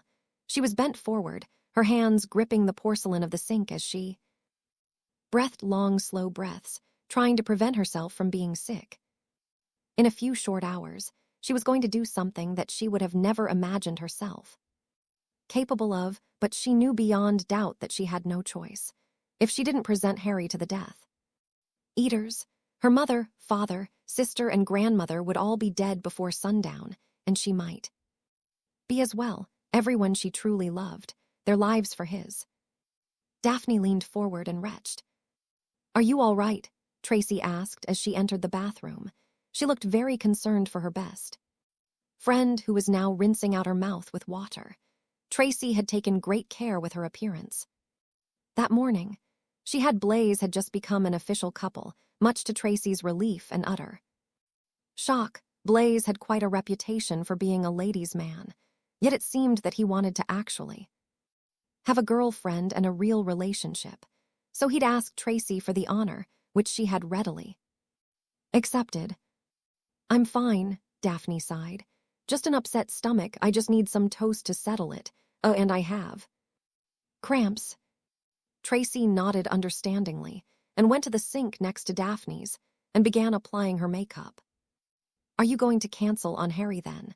I'm sure he'd understand if you weren't feeling up to it." Daphne thought for a moment about taking Tracy's suggestion, but the faces of her family swam behind her eyes, and she shook her head. "No, I can't," Daphne said bitterly. "I've been looking forward to this for a while, and I want to go to the village with Harry." "You're not fooling me," Tracy said, turning to stare at her friend.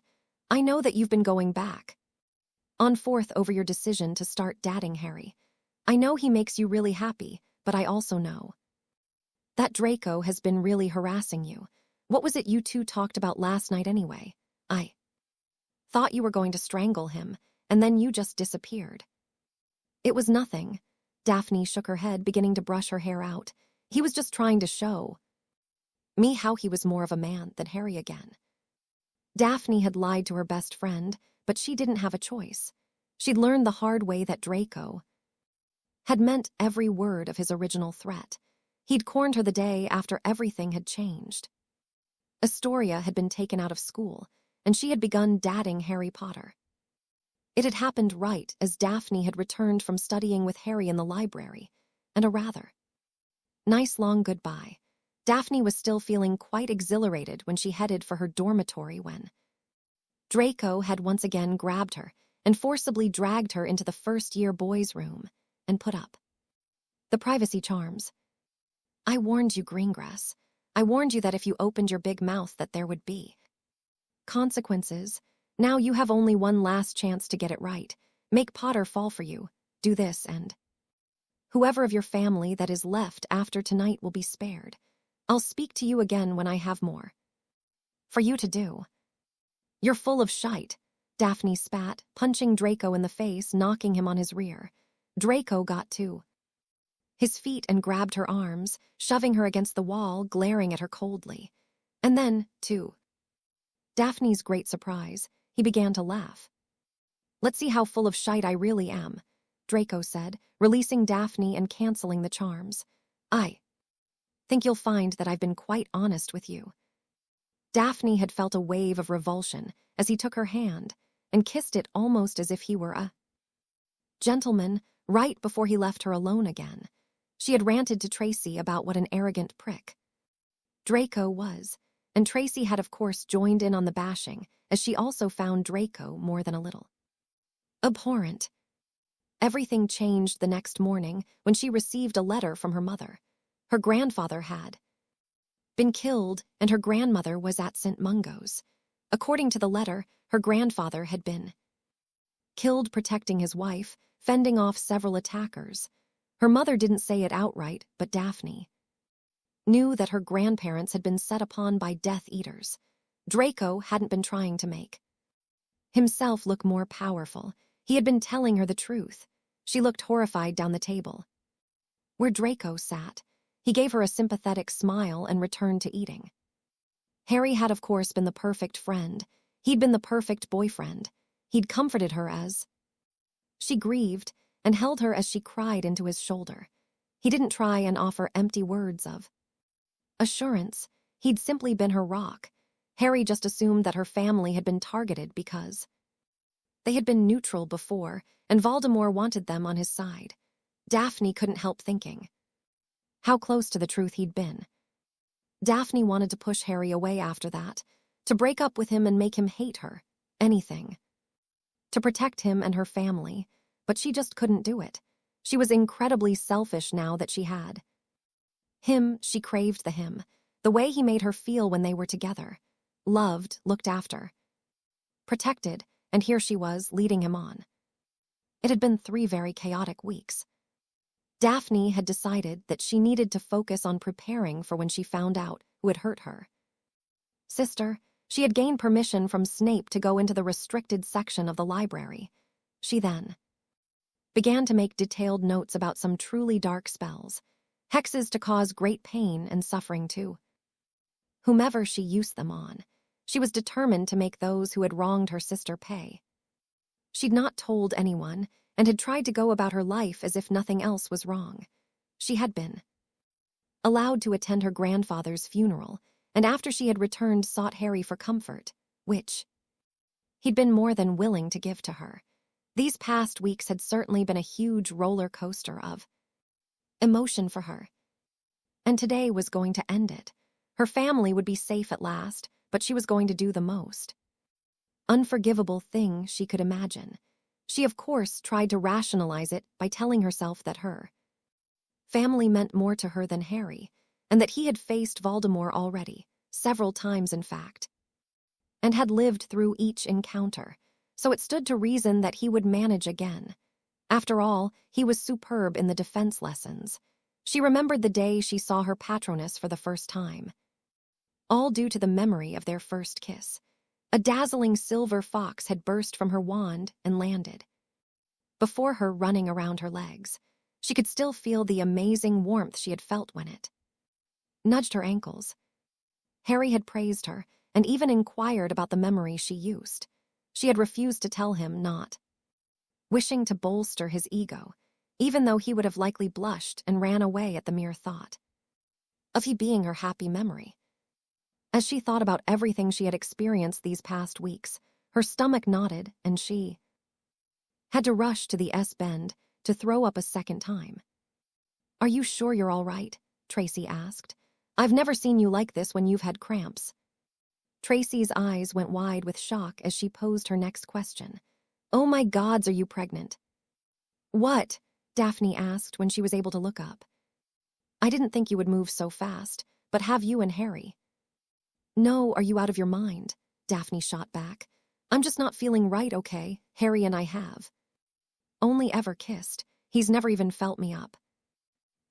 "Well, that's a shame," Tracy smirked. "We haven't had a moment alone where he could. Why am I even telling you this? It's none of your damn business," Daphne shouted. Okay, Tracy said, holding up her hands in surrender. "It's just, for as long as we've been friends, I can't remember you ever tossing your cookies like that." "I'll be fine," Daphne lied. "Well, you'd better get moving, or you won't get any breakfast before you leave," Tracy said, looking worried at Daphne, who was trying to pull herself together. Daphne regretted shouting, but she was terribly edgy this morning, and she wasn't even sure how she was going to manage with Harry. After Tracy left, Daphne went back to the mirror and attempted once again to fix her hair. Despair was so great that she was unable to do much, and in the end, pulled it into a ponytail. Doing her make-up was easy, as she never wore much, and finally she dressed, slipped her wand into her dragon hide jacket which Harry had gotten her for her birthday, and headed up to the Great Hall. As she walked up towards the Great Hall alone, she thought over what she was to do. Draco had caught her the previous evening once again. This time, rather than smug, he looked a bit strange. Anxious. He didn't say anything at first, but handed her 3 photographs, which made Daphne's heart freeze in her chest. There was no mistaking the house. It was her family's vacation house, the one that was supposed to be well hidden and protected. The second was shot through a window into the house, where Astoria was lying on the floor reading, unaware she was being watched while her mother sat in a chair speaking to someone, and the third showed her father tending to her grandmother who'd been released from St. Mungo's a week earlier and was recovering with her family. "This is to motivate you," Draco said with his usual bravado. "Why are you doing this?" Daphne asked, looking into his hard gray eyes. Draco shook his head and sneered. "Because it's time to restore the proper order to our world. We are the superior wizards, Greengrass. He'll make you understand. Take Potter to the edge of the village heading towards the mountains, away from the train station. Be there at noon and keep him there. Tell no one or they die. Get him there or they die, then you'll be free," he said before slipping past her, leaving her with the pictures and a heavy heart. She hadn't slept at all that night.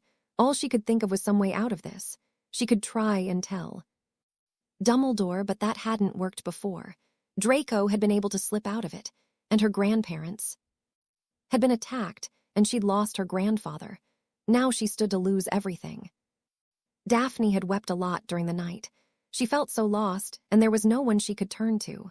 She wondered about some way to warn Harry, but Draco had told her that she had to get him to the designated spot or her family would die. If she warned him, he might not go. On the other hand, she knew Harry well enough now that if she did tell him, he would go simply to protect her and her family. He was stupidly noble that way. Granger had called it his saving people thing when they had been talking about Harry's exploits a few weeks back. And so, Daphne knew what she had to do. She had to hand Harry over to the Death Eaters, and with every step she took, her self-loathing grew and grew until it was all-consuming. She had to stop at the entrance to the Great Hall and steady herself. She knew that once she saw him that she would be unable to go through with it, but her family needed her. Her mother and father, and even Astoria, who was so much stronger than Daphne believed herself to be. So, Daphne made another decision. With a very deep breath, she shoved down everything she felt for Harry. The way she felt when he smiled at her and playful nudged her, or the way he smelled in the morning, fresh from a shower. How it felt when he took her hand in his, or his arms wrapped around her, holding her so damn tight that she felt she would exploded from the nirvana of it. And then there were his kisses, those sweet, tender, mind-blowing kisses. Even thinking of them now made her toes curl in her shoes. She took it all and pushed it all down into her gut. She then slipped back into the comfortable facade of the Ice Queen. She would have to be careful, as Harry would be suspicious if she was too cold towards him. He'd come to know her so well. She had to try and act as normally around him as possible, but to keep her feelings locked down tightly.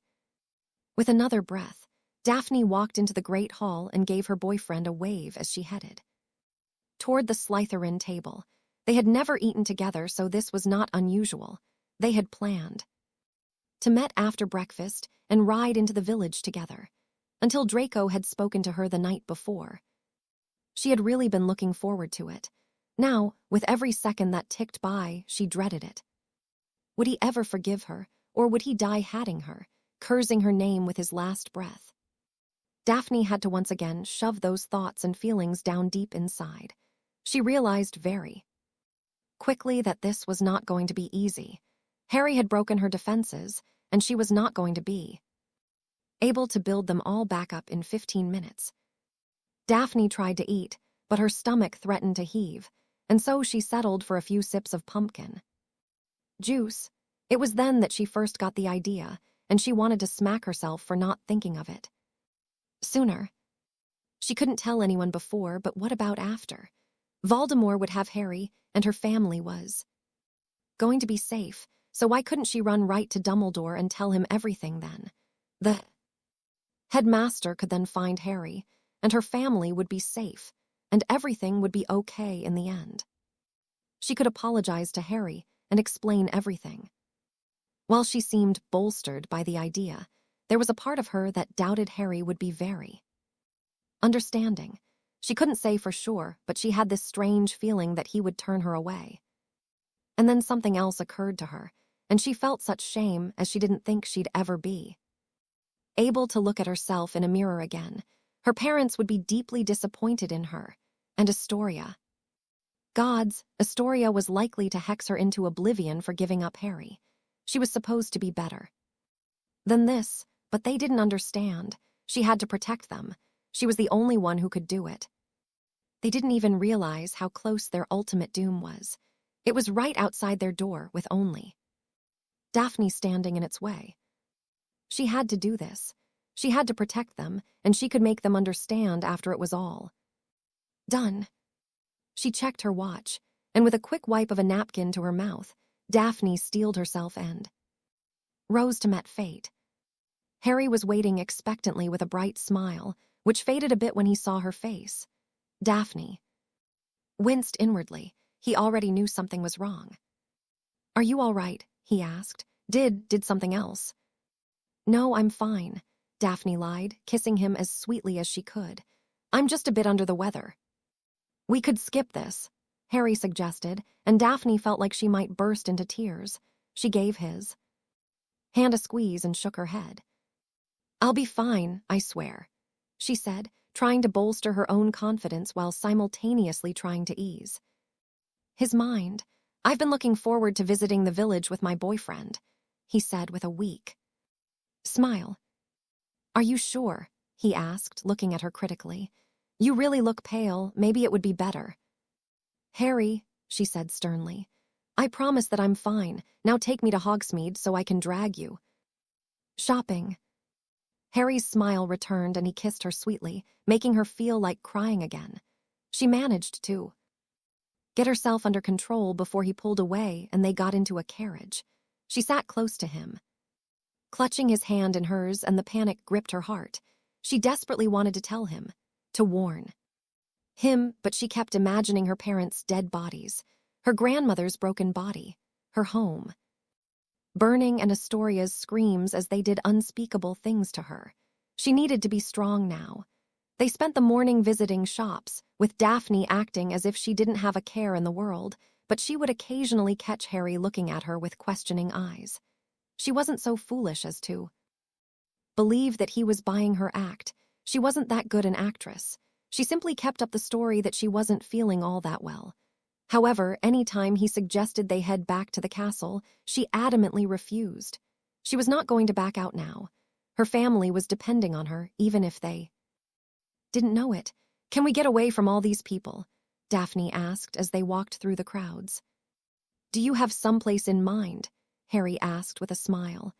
"I just want to get away from everyone. I feel like they're starring, you know," Daphne said, avoiding his eyes. "Why don't we just go that way for a while?" Harry nodded and offered his arm. Daphne took it, feeling bile in her throat as she began leading him to his fate. They walked silently for a while, but it got to be too much for Harry and he had to speak up. "You've been a bit off today," he said without preamble, "and I know you said you weren't feeling great, but there's more to it, isn't there?" "Why do you say that?" Daphne asked. "Well, for one, you've barely looked at me all day," Harry pointed out. Daphne turned to look him in the eyes and he frowned. "Secondly, you've been kind of distant, like your mind is somewhere else. Are you sure there's nothing wrong?" Daphne didn't know how to respond to this. As she stared into his eyes, she wanted to scream about everything and make him run back to the safety of the castle. But she heard her mother's cries in her head, and her throat tightened. She started and had to fight from crying as her eyes stung. She blinked and rubbed her eyes furiously.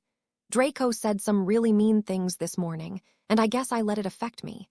I know he's a giant arse, but sometimes he's a git, and you shouldn't take anything he says to heart. He's just jealous and angry."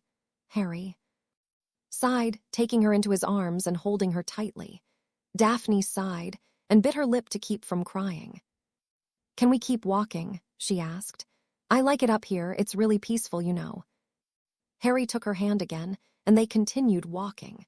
This time, Daphne began asking Harry all sorts of questions, just to keep him from thinking about what might be wrong with her. They were just reaching the foothills of the mountains when there was a very loud explosion.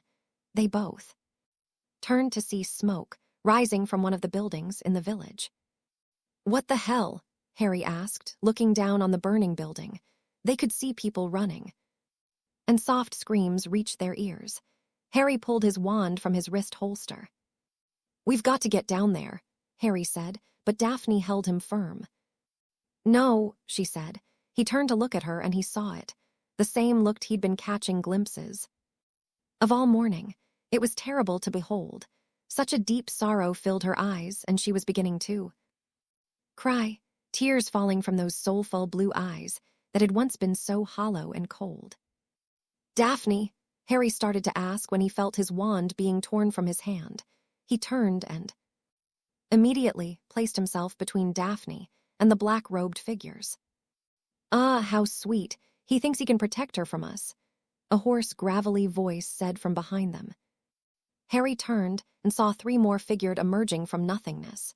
Death Eaters disillusioning themselves and approaching with wands raised. "So brave," the gravelly-voiced one said again. "So stupid."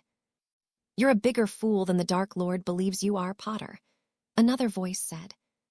"Leave her alone," Harry said threateningly. "Of course we will," the gravelly-voiced one said. "She's to be rewarded after all." What?" Harry asked with confusion.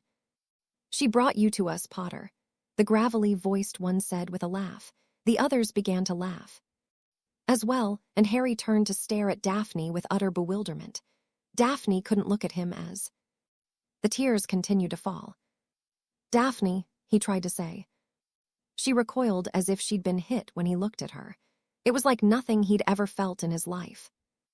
Even his years, suffering at the hands of people who were supposed to be his family, couldn't prepare him for the gut-wrenching heartbreak he was suffering at that moment as he stared into her perfect blue eyes so full of pain. She'd led him to them. She'd lied to him and made him trust her, and she had betrayed him. "Why?" he choked out. I couldn't." Daphne stammered, and the Death Eaters began to laugh all the harder. It was like a knife to his chest. Harry felt like his lungs had collapsed. He looked at the laughing Death Eaters and back to Daphne, who was crying hard now. His mind felt fuzzy and Harry just couldn't understand what was happening. He looked at Daphne again, pleading with his eyes to help him to comprehend just what was happening. He tried to ask, but his throat closed up so tightly that he was sure he would be unable to breathe.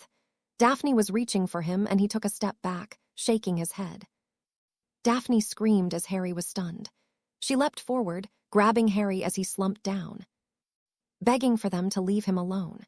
She shrieked and flailed when the biggest Death Eater grabbed her and flung her back as he bent to retrieve H's prone form, ignoring Daphne when she got to her. Fet and started smacking him, completely forgetting she was a witch. "Grab the bitch and let's get out of here," the gravelly voice man said. Daphne suddenly found herself being dragged away, with her arms twisted up behind her back. "You were supposed to let me go," she shouted. "What, so you could go running to Dumbledore?" the gravelly voiced one asked with mirth. "I don't think so, love. The Dark Lord wants us to bring you as well." Daphne turned herself as best as she could to watch, as Harry was lifted by the biggest of the robed men and was taken away with a crack of apparition.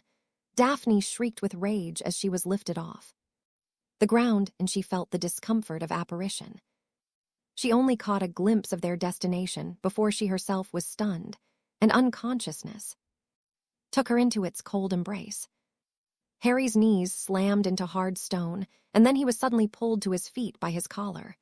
It took a moment for his brain to re-engage, but as soon as he took in his surroundings, he knew exactly where he was.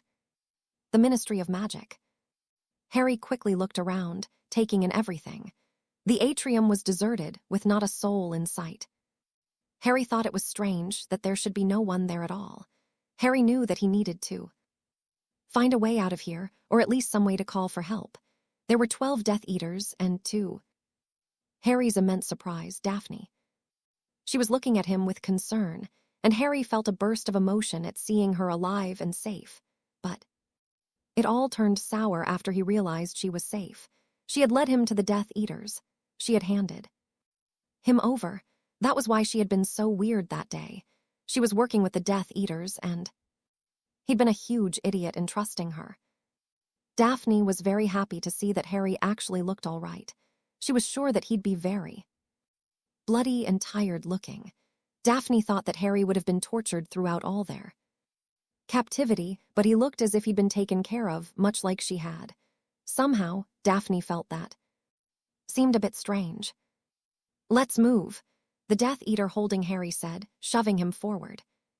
"Bella, do be a dear and take care of the Order member standing guard." Harry recognized the voice of Lucius Malfoy. Draco's father was standing right next to him, and Harry glared at the man. Lucius looked back at Harry and smirked behind his mask. "Once the way is clear, we will proceed," Lucius told the rest of the group. The Death Eater Lucius had called Bella headed towards the lifts, skipping merrily. Harry was shoved forward roughly again as the group followed. Daphne found herself walking next to Harry, who was being led by a tall, bulky-looking figure. Daphne looked at Harry, trying to talk to him with her eyes, but he was refusing to look at her.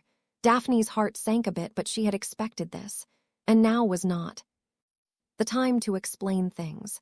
She needed to get them out, then she could try and make him understand. First thing was first, though.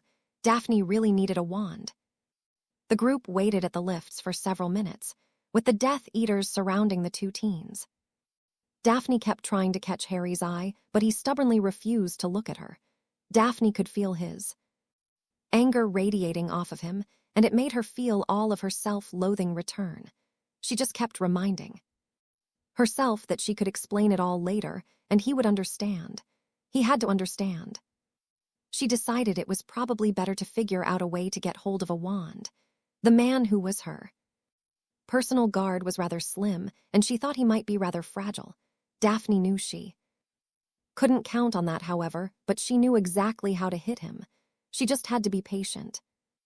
Bella returned after several minutes, humming maniacally as she opened the lifts, allowing the rest of the group to clamber in before going down. "Any trouble?" Lucius asked, and Bella cackled.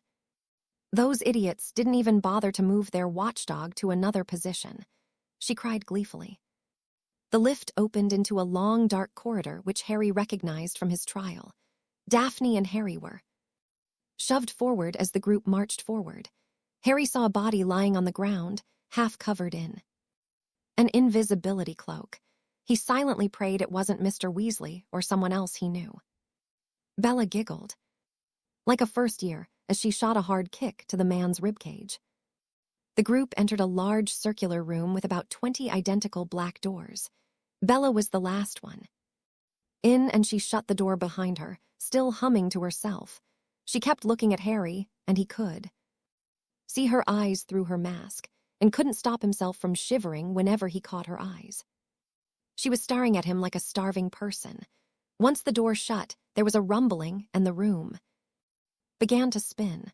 Harry tried to watch, but soon found that he was becoming very dizzy. Daphne lowered her eyes to prevent getting nauseous. She shoved her hands into her pockets, making sure for the 50th time that the fake galleon was still there. She gripped it tightly in her hands and looked up again when the rumbling stopped. "Hall of Prophecies," Lucius called out, and a door to the left opened. Daphne's eyes grew wide as she looked into the doorway. It was very dark, but it looked like a clear night skies with millions of dazzling blue lights. One by one, the Death Eaters entered the door, shoving Harry and Daphne along with them. Harry and Daphne were led down a long aisle in the Hall of Prophecies. Deeper and deeper they went. All the while, Daphne kept her eyes open for escape routes. Her escape plan was very tentative at the moment. Get a wand, tap the galleon, run with Harry. That was all she had, but it was good enough. Get a wand, tap the galleon, run with Harry. "Ah, here we are. Now, Potter, if you would be so kind," Lucius said, pointing to a shelf. Harry looked up at the shelf, then back at Lucius. "Please remove that prophecy and place it in my hand. No tricks, no funny business, slow and simple." "Get it yourself," Harry said very slowly and coldly. Lucius had to smile at the boy's bravado. "I'm afraid that I cannot. Only those whom the prophecy refers to can retrieve it," Lucius explained. "Now take it and hand it to me." Harry stared back defiantly and shook his head. "I am PRAO, the woman shouted. "Take the prophecy, Potter." "Go fuck yourself," Harry snapped back, staggering a bit and shaking his head as he fought off the imperious curse. Daphne felt very proud of her boyfriend and could not help but smile. "Very well," Lucius said exasperatedly.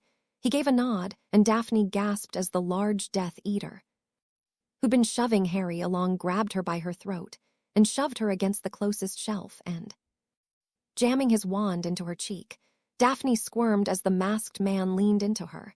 She could hear him sniffing behind his mask, and Daphne gagged. "Take the prophecy and hand it to me, or watch as your girlfriend is skinned alive," Lucius said. "She's not my girlfriend," Harry said flatly. "I don't know who the hell she is." Daphne squeaked as the Death Eater dug his wand a little deeper into her cheek, turning to stare at Harry, aghast at his words. Harry looked at her and she stared back, begging him to do something. Anything to help her. "Harry, please," she stammered. Harry simply stared blankly for a moment. "I had no choice. Get the prophecy, and she will be allowed to return to Hogwarts. Perhaps she'll even get help for you." Lucius smirked behind his mask. The woman cackled madly, and a few others began to chuckle. Harry looked back to Daphne, who looked so frightened, and despite the anger he felt, he still cared about her, which angered him even more.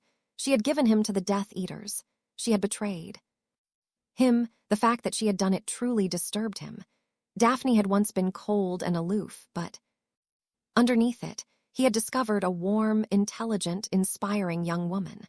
He had believed her to be deeply loyal to those she cared for, and he had believed that she had cared about him. So why had she handed him over? Had he really been that gullible, or was it something else? "What happens when I give it to you?" Harry asked. "We go back to your master and he kills me. Not a lot of motivation, really." Harry glared. "If you don't take it now, we kill her. You take the prophecy and you die by the Dark Lord's hand. Do you really want your last act to be condemning your girlfriend?" Lucius asked. "You aren't that cold. Potter, you want to save her, I can see it in your eyes. Take the prophecy and you have my word that she will go free, unharmed." The man holding Daphne looked up, and Harry knew the man was either not told about this, or that it was a new development, which told Harry that he was being lied to. But maybe if he took the prophecy, he might be able to do something that could get Daphne out of here for real. Harry knew his fate was sealed. He had no wand, and Voldemort was hell-bent on killing him. If he ran, Daphne would be killed. As much as Harry hated to admit it, he couldn't live with himself if she was killed when he could have done something, not matter how little time he had left. It just wasn't in him to be that selfish, that cold. He was not her. And maybe she would tell Dumbledore, or anyone else, that the Death Eaters had taken the prophecy. Harry was sure he'd die as soon as they returned to Voldemort. So, at least this was a chance for the Order to fight Voldemort. With a heavy sigh, Harry scrunched his face in a look of purest loathing as he stepped forward. He looked up at the immense shelf, and then looked up and down the row. This room was immense, and the shelves reached to infinity, it seemed. He glanced back at Daphne, who was still watching him, tears in her eyes. Harry shook his head and slowly reached for the glowing blue ball that he'd been pointed to. He wasn't sure what to expect, but the glass ball felt cool and light in his hand. The light was actually a strange blue mist, not dissimilar from the ghosts at the castle. As he held it in his hand, he thought. He felt it vibrate a bit. He held it delicately as he turned towards Lucius. Malfoy was holding out his hand to accept the prophecy when there came a howl of pain. Daphne knew this was her time. She realized without a doubt that the time was now. So as Harry grasped the prophecy, she made herself ready, placing one foot in ready, and with every ounce of strength she possessed rammed her knee right in between the legs of the man who'd been holding her against the shelves. The Death Eaters all turned when this monumental specimen of a man howled like a wounded dog. The man was falling to his knees, and Daphne saw the look of purest hatred in the witch's eyes. She grasped the man's wand and a fistful of robes, hauling him upward to shield her from the spell she knew was coming. "Avada Kedavra," she cried. "No," Lucius shouted. The poison green spell impacted right in the spine of the Death Eater, dropping him like a sack of rocks. Daphne was already on the move as Lucius shoved the witch, Bella, preventing her from killing either teen. The Dark Lord said they are to be kept alive. Harry grasped the prophecy and dug his elbow hard into the gut of the nearest Death Eater and followed it up with a second elbow to the throat. "Run!" Daphne shrieked, grabbing the wand from the man Harry had just downed who was clutching his throat, and led Harry deeper into the Hall of Prophecies. Daphne looked over her shoulder and saw that the Death Eaters were rounding the corner in pursuit, shouting warnings at them, while Lucius kept reminding them to stun only. "Reducto," Daphne gasped, aiming behind her, hoping that she hit something. There was an explosion and a shout, but when Daphne looked again, all the living Death Eaters were still chasing them. "There!" Harry shouted, and Daphne took the hard left. The teens ran down the aisle, took two more lefts and then a right, losing their pursuers for a moment. Daphne grabbed Harry's arm as she knelt down to catch her breath. She handed him the second wand she had grabbed and then reached in her pocket for the fake galleon. She closed her eyes tightly, concentrating on the message, and then tapped the edge of the coin with her confiscated wand, smiling softly when she saw the results. "Hopefully someone will go to Dumbledore, so we just had to stay alive for a bit," she said as she looked up at Harry, who was clutching his side and glaring at her. Daphne felt her throat tighten and her heart sank. "I'm sorry," she whispered. Harry shook his head and turned away from her. Daphne cursed inwardly. She didn't have time to further pursue her apology, as two of the Death Eaters had found them. A brilliant orange curse sailed over Harry's head, just missing him and smashing into several of the spun glass spheres, shattering them. "Bombarda!" Daphne shouted, flicking her wrist. Her spell impacted on a bright blue shield from one of the Death Eaters. Harry had begun throwing curses as well, and the two teens had little choice but to begin backing away. "Why did you do it?" Harry shouted between hexes. Daphne's eyes widened, and she spared a glance at him, nearly getting hit by a spell. Harry conjured a spell to protect her, and then fired of 3 stunners. "Do you really think this is the time?" she asked, sounding very freaked out. "There they are," another Death Eater shouted from behind them. Daphne spun and cast 4 reductors, smashing into the shelves and obliterating dozens of glass orbs in the process. Harry was fending off the first 2 that had found them. "We really need to get out of here," Harry stated. Daphne began sprinting towards the single Death Eater, with Harry close on her heels, still trading spells with their pursuers. Daphne took full advantage of the third Death Eater's confusion from all the exploding prophecies and hit him square in the chest with a powerful defindo. The man screamed in agony as Daphne leapt over him. "There's a door," Daphne said over her shoulder. Harry grabbed her arm and began running even faster, now leading her to potential salvation. They were getting ever closer when 4 Death Eaters stepped in front of them. Both Daphne and Harry skidded to a halt, nearly falling on their faces. "The fun is over, Potter," the witch Bella shrieked maniacally. "Hand over the prophecy, Potter," Lucius Malfoy said sourly, stepping forward. "Hand it over now and no harm will come to the girl. You have my word." "Your word doesn't equal shit, Malfoy," Daphne shouted. Harry shoved her behind him as he reached into his pocket. "Why is this so important?" Harry asked, trying to buy time. "Does it matter?" Lucius asked. "You can't defeat us and there is no hope of escape. Be a man and face your doom standing tall, not running like a coward." Bella laughed and Harry bristled. Lucius gave a quick, meaningful glance to the woman before focusing on Harry again. "Don't give it to them," Daphne panted in his ear. "You have any other ideas?" Harry asked quietly, not seeing any way out. "Destroy it," she said simply. "Smash it on the ground." "Then we have nothing to bargain with," Harry replied. "They're going to kill us either way, Harry," Daphne pointed out. Harry grimaced, realizing she was right. He heaved a sigh as he looked at Lucius' eyes. Malfoy began to smirk, his hand reaching forward. "Just hand it over," he smiled. "Throw it, Harry. Throw it as hard as you can," Daphne said as the idea occurred to her. She glanced behind her as the 2 Death Eaters, who had originally found them, came jogging up. Harry grimaced harder, and then spun and threw the prophecy as hard as he could. "You want it. Go fetch it," Harry shouted as he heaved the small glass orb. Lucius Malfoy groaned as he raised his wand. "ACCIO." The prophecy that Harry had thrown stopped on its downward arc and shot back towards Harry and the Death Eaters. Harry watched in horror as the ball came speeding back when it suddenly exploded ding into dust.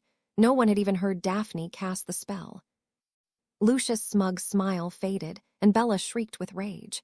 More of the Death Eaters came running, and Daphne, who still had her wand raised, lowered it slightly and sent as many blasting hexes as she could at the shelves holding prophecies.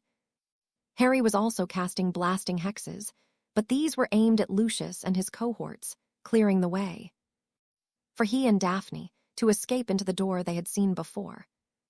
The sound of crashing shelves and thousands upon thousands of prophecies smashing to bits was near.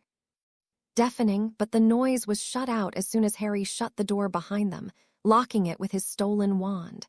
Daphne levitated a large bookshelf in front of the door. "We need to get to the atrium."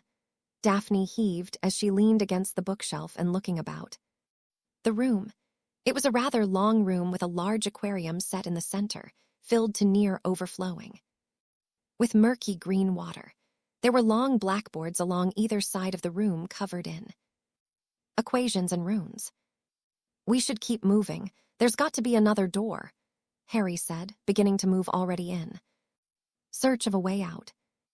"Harry," Daphne said, stopping him. "I don't know what you must think of me, but I'm sure it isn't." "Good, I just want you to know that." There was a crash behind them, and both looked to the barricaded door. The Death Eaters were trying to break through.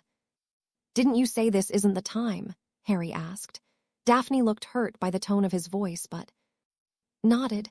They rushed to the other end of the room where they thankfully found another door. Harry opened it and peeked into the room, finding it empty of people. "I think it's okay. Let's go," he said. The teens shut the door behind them and began looking all around. "Them, do you have any idea where we are?" "Oh, sure, I come to the Department of Mysteries all the time." Daphne scowled. "The Department of Mysteries." Harry turned to look at her. Daphne winced at his cold eyes again. She really hated the way he looked at her now, and knew she would do anything for his eyes to be the same bright, passionate eyes she'd stared into when they'd kissed such a short time ago. "It's a place inside the Ministry where they research the most powerful magics," Daphne explained. "But it doesn't matter. We have to get out of here. I called for help, but I can't be sure that someone will understand it." "When did you call for help?" Harry turned, looking skeptically. Daphne gave a soft smile and retrieved the fake galleon that Hermione had handed out in their second Defense Club meeting. She tossed it to Harry, who read the message on the side, and actually smiled, and Daphne felt a wash of relief. D+H Ministry help. "Ron, Hermione, and Neville will get it. They'll go to Dumbledore," Harry said, tossing the galleon back to Daphne, "but we shouldn't wait around for them." "I'm not arguing," Daphne nodded. They began looking around the darkened room, looking for another door. "Over here," Harry said, twisting the knob on a door he'd found. Daphne joined him, and Harry opened the door slowly. "Potter should have chosen door number 2, Harry stammered, slamming the door shut. "They aren't numbered," Daphne replied, looking confused. "Just run through there," Harry said, pointing to the door they'd first come through as he locked the current door. Daphne opened the door and waited for Harry to join her. The two slipped through the door and sealed it, finding themselves back into the room with the aquarium. Daphne lit the tip of her wand and began searching for another way out. "Should we go back to the Hall of Prophecies?" Daphne asked.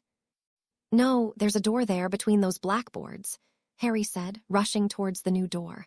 "We should avoid going back." There was an explosion behind them, and the door they'd just come through erupted into splinters.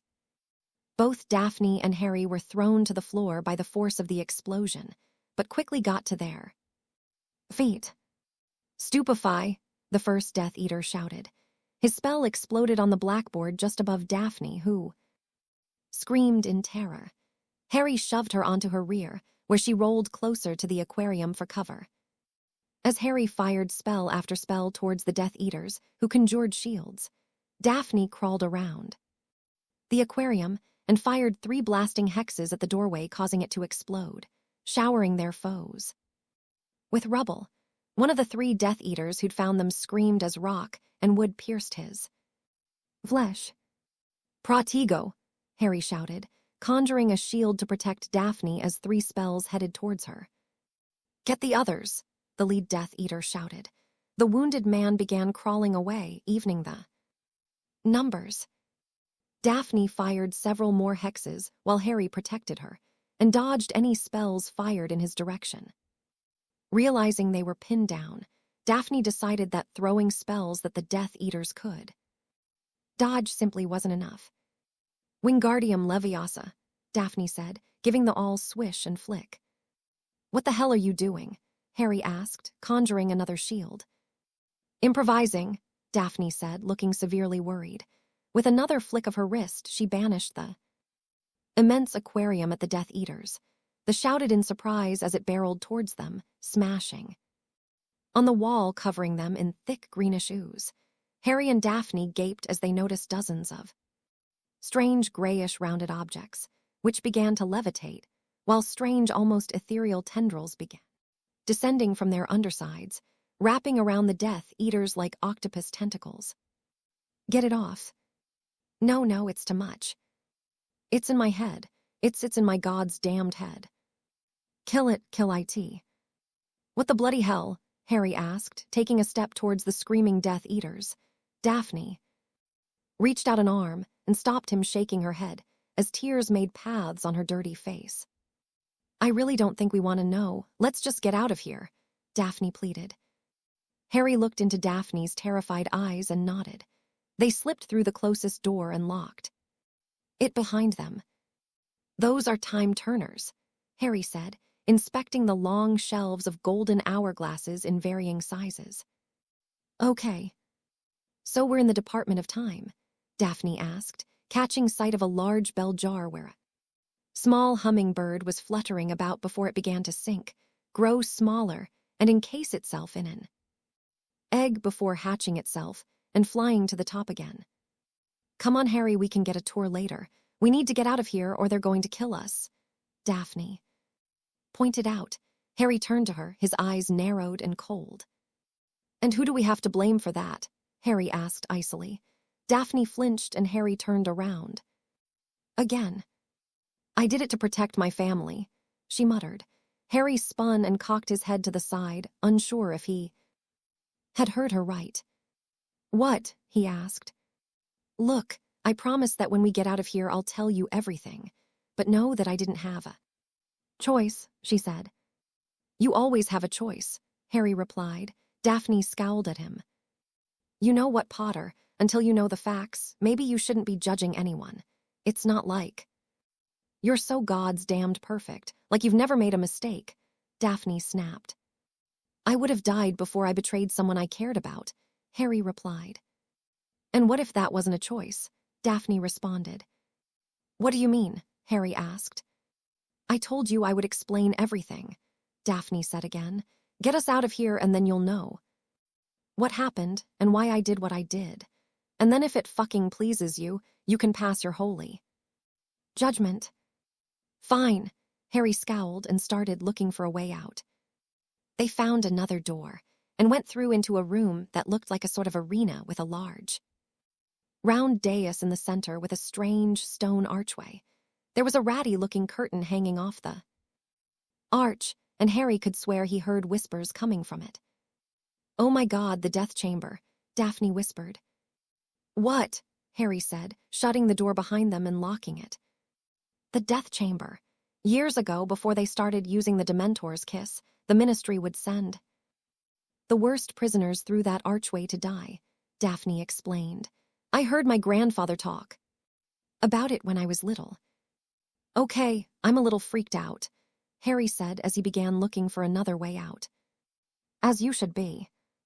Harry and Daphne turned to see the witch Bella emerge from a nearby doorway, followed by two Death Eaters, one of which looked to be the one who'd been hurt when Daphne blew up the doorway. He was bleeding from several rather bad cuts, and he was gasping for breath. And if Harry was reading his body language right, he was more than a little miffed. It's time to stop playing, Lucius Malfoy said. Harry spun and found more Death Eaters emerging from a few different doorways. The Dark Lord is going to be most displeased with you, Lucius said, pointing his wand at Harry. Stupefy. Daphne shoved Harry, and he fell over a bench and tumbled hard down onto a second bench. Daphne took the stunning spell and collapsed in a heap. Lucius smirked as he turned to Harry. One down, he chuckled. No, Bella shrieked. Everyone turned as members of the Order of the Phoenix burst into the death chamber, spells flying from every wand. Harry scrambled back towards Daphne to protect her. He wasn't sure if it was because he still cared for her, or he just really wanted answers from her that made him feel the need to look over her. Renervate, he said, tapping her chest with his wand. She gasped and tried to sit up, but Harry kept her down. Stay down, help just arrived, Harry said. W wand, Daphne said, and Harry handed her the wand she'd been using. Who came? Daphne gasped. Friends, Harry smiled. A spell slammed into the wall above their heads, showering them with dust and broken marble shards. Harry covered her with his body, and Daphne, despite everything, could not help but think how nice it was to feel him above her like this. As the dust settled and she got a good look in his eyes, she remembered what it felt like the last time they had kissed. The warmth she had felt coursing through her when his lips were pressed to hers, or even the way he looked at her just before he would lean in and take her lips with his. Daphne needed him. She needed him to forgive her, and she needed him to love her. She knew as he began to pull away from her then that she would never be able to truly live without him loving her. Daphne knew, as he offered her his hand, that she would die for him. She would die for Harry because she loved him, and she would spend the rest of her life making up for her horrible mistake. Can you walk? Harry asked. I think so, Daphne said. Harry slipped his arm around her waist and quickly helped her to her feet. Keeping his wand leveled, Harry took a quick look around to make sure no one was paying attention to them. Harry, look out, Daphne said, clutching his shoulder as Bella stood in front of them, aiming her wand. The Dark Lord will reward me for ending your life, Potter, she laughed. Say hello to Mummy and Daddy, Avada. Ruber adistware cognomen, Daphne shouted. The spell was unlike any other Harry had ever borne witness to. It wasn't light, but more like the blackest smoke. It slammed into Bella and then enveloped her like a strange cocoon. Bella shrieked and flailed as the spell began to take effect. It was truly horrifying to watch. Harry felt like he was going to throw up as Bella tore off her mask, and he saw that large chunks of her skin fell away. But instead of blood pouring out of her open wounds, it seemed to evaporate. Bella's face sank and her eyes bulged, and then dried up before pouring out of their sockets like sand from an hourglass. What did you do? Harry asked, barely able to speak the words. Daphne couldn't respond at all. She couldn't even think of why she had thought of that particular spell. She remembered reading about it while she was trying to find very painful curses in which to make those who'd hurt her sister. The blood-boiling curse had seemed quite interesting when she read about it, but now, after witnessing firsthand just how awful it was, Daphne bent over and threw up all over the floor. Bella's shrieks ended, and her husk crumpled to the ground. Harry. Harry looked up and with great relief saw his godfather beckoning to him. Come on, this way. Harry helped Daphne, who was still heaving, towards his godfather. Daphne's legs felt much weaker as she passed by the remains of Bella. Are you all right? Sirius asked as Harry drew nearer. Well enough, Harry said. You're Sirius Black, Daphne stated, looking as if she wanted to run, but Harry's arm around her waist tightened a bit. And I'm here to help you. We're going to get you out of here. You family's really worried about you, miss, Sirius said, helping Daphne along with Harry. They're all right, Daphne looked hopeful. They've been staying at headquarters while we've been looking for you, Sirius said. Let's get you out of here, Sirius said, leading them through a door and into the first round room they had first entered. With the Death Eaters, Harry felt relief wash over him as Sirius guided them towards the lifts. How did you find us? Harry asked. Tonks was here on guard duty. After what happened to Arthur back in December, Dumbledore decided it would be best to have 2 or 3 people guarding the Hall of Prophecies. She saw Bellatrix Lestrange take out Daedalus Diggle, and then she saw the rest of them bringing you lot down. She then got to a flue and went for help. Right around the same time, Hermione, Ron, Neville, and a mess of others went to teachers claiming they knew where you 2 were. Sirius explained. I knew they'd get help. Daphne smiled weakly. We'll let the others mop up, but I'm going to get you 2 out of here, Sirius said as he closed the lift doors. Remus and Bill should be waiting for us in the atrium, and Dumbledore's supposed to be on his way. Who's all here? Harry asked as Daphne laid her head on his shoulder, panting wearily. Most everyone who was at headquarters, Shacklebolt, Remus, Bill, Arthur, and a handful of others. We sent word for Amelia Bones as well. Hopefully she's sending Aurors. Are you out of your mind? Harry asked. They'll arrest you. Likely they will, but we have a contingency plan we've been working on. If they take me, it won't be for very long, Sirius winked. I'll explain later. The lift clambered to a halt, and with a low tone of the bell, the doors opened. Harry couldn't help but smile as Remus and Bill Weasley turned and reached for the two tired teens, while Daphne, still reeling over the revelation of Sirius Black as an ally, was surprised to see her former defense teacher awaiting them. Remus led the way with Bill following and Harry, Daphne, and Sirius in the rear. They moved swiftly towards the flues when one of them came to life, and someone emerged that made all five of them skid to a halt. His black robes flowed around him like liquid night, and his arms were held out like he was some sort of nightmarish angel. His alabaster skin shone in the candlelight of the many torches. His smooth reptilian face was expressionless, though his cold red eyes were narrowed with hate.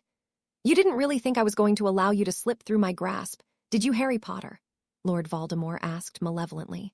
He actually smiled as Bill, Remus, and Sirius stepped forward to protect Harry and Daphne.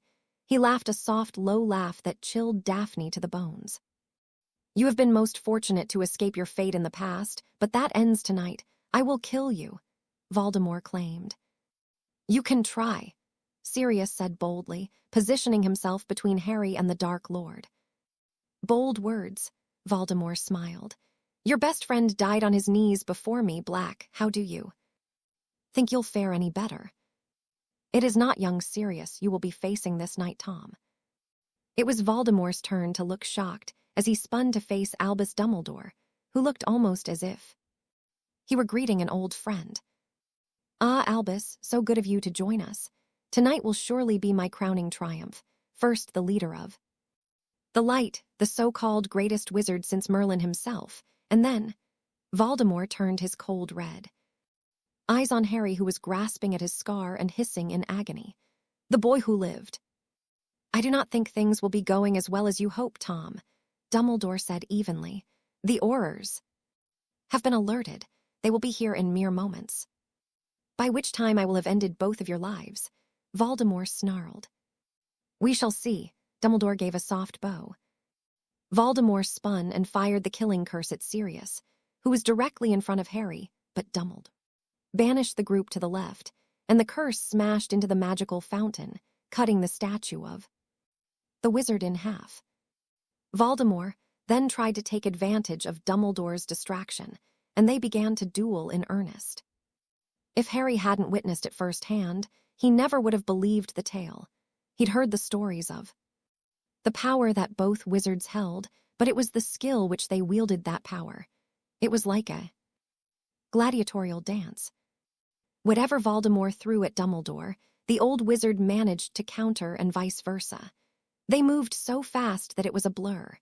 Several times Voldemort tried to end Harry's life, but Bill, Remus, and Sirius were always on guard to conjure protection or use rubble to shield Harry from the killing curse.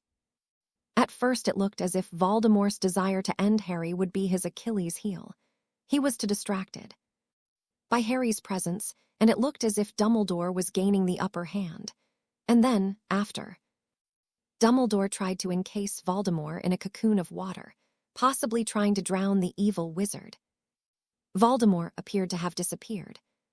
Silence fell within the atrium, and Sirius, Remus, and Bill began rising from their positions, seeking for signs of the dark wizard.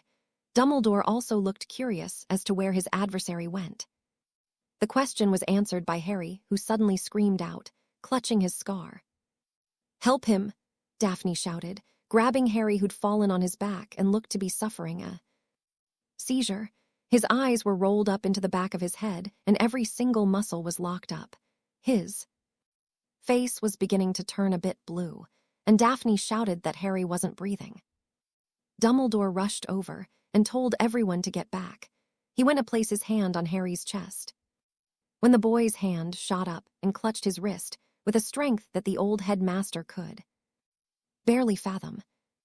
"He's being possessed and he's fighting back," Dumbledore explained to the others. Daphne shouted at him to do something to help the boy she loved.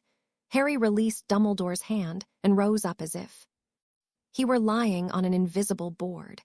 He then turned to look at them, and with a voice that was not his own shouted at them, "Now watch as your so-called savior dies." "Release him, Tom," Dumbledore shouted authoritatively. "You claim that there are worse things than death, Dumbledore," Harry said in that cold, ethereal voice. "Prove it. Kill the boy. Spare him the pain he suffers and kill him." "Albus," Sirius said, his eyes wide with helplessness. Harry began walking away again. Each step looked as if he were pushing against some unknown force. Or as if somewhere deep in his mind, Harry was fighting for control of his own body. "Harry," Daphne shouted, rising to chase him down, but Dumbledore held her back. She fought against him, trying to reach the boy she'd betrayed, the young man that her heart belonged to. Harry kept moving away, struggling with each step. "Harry, fight it," Sirius said, rushing to his godson.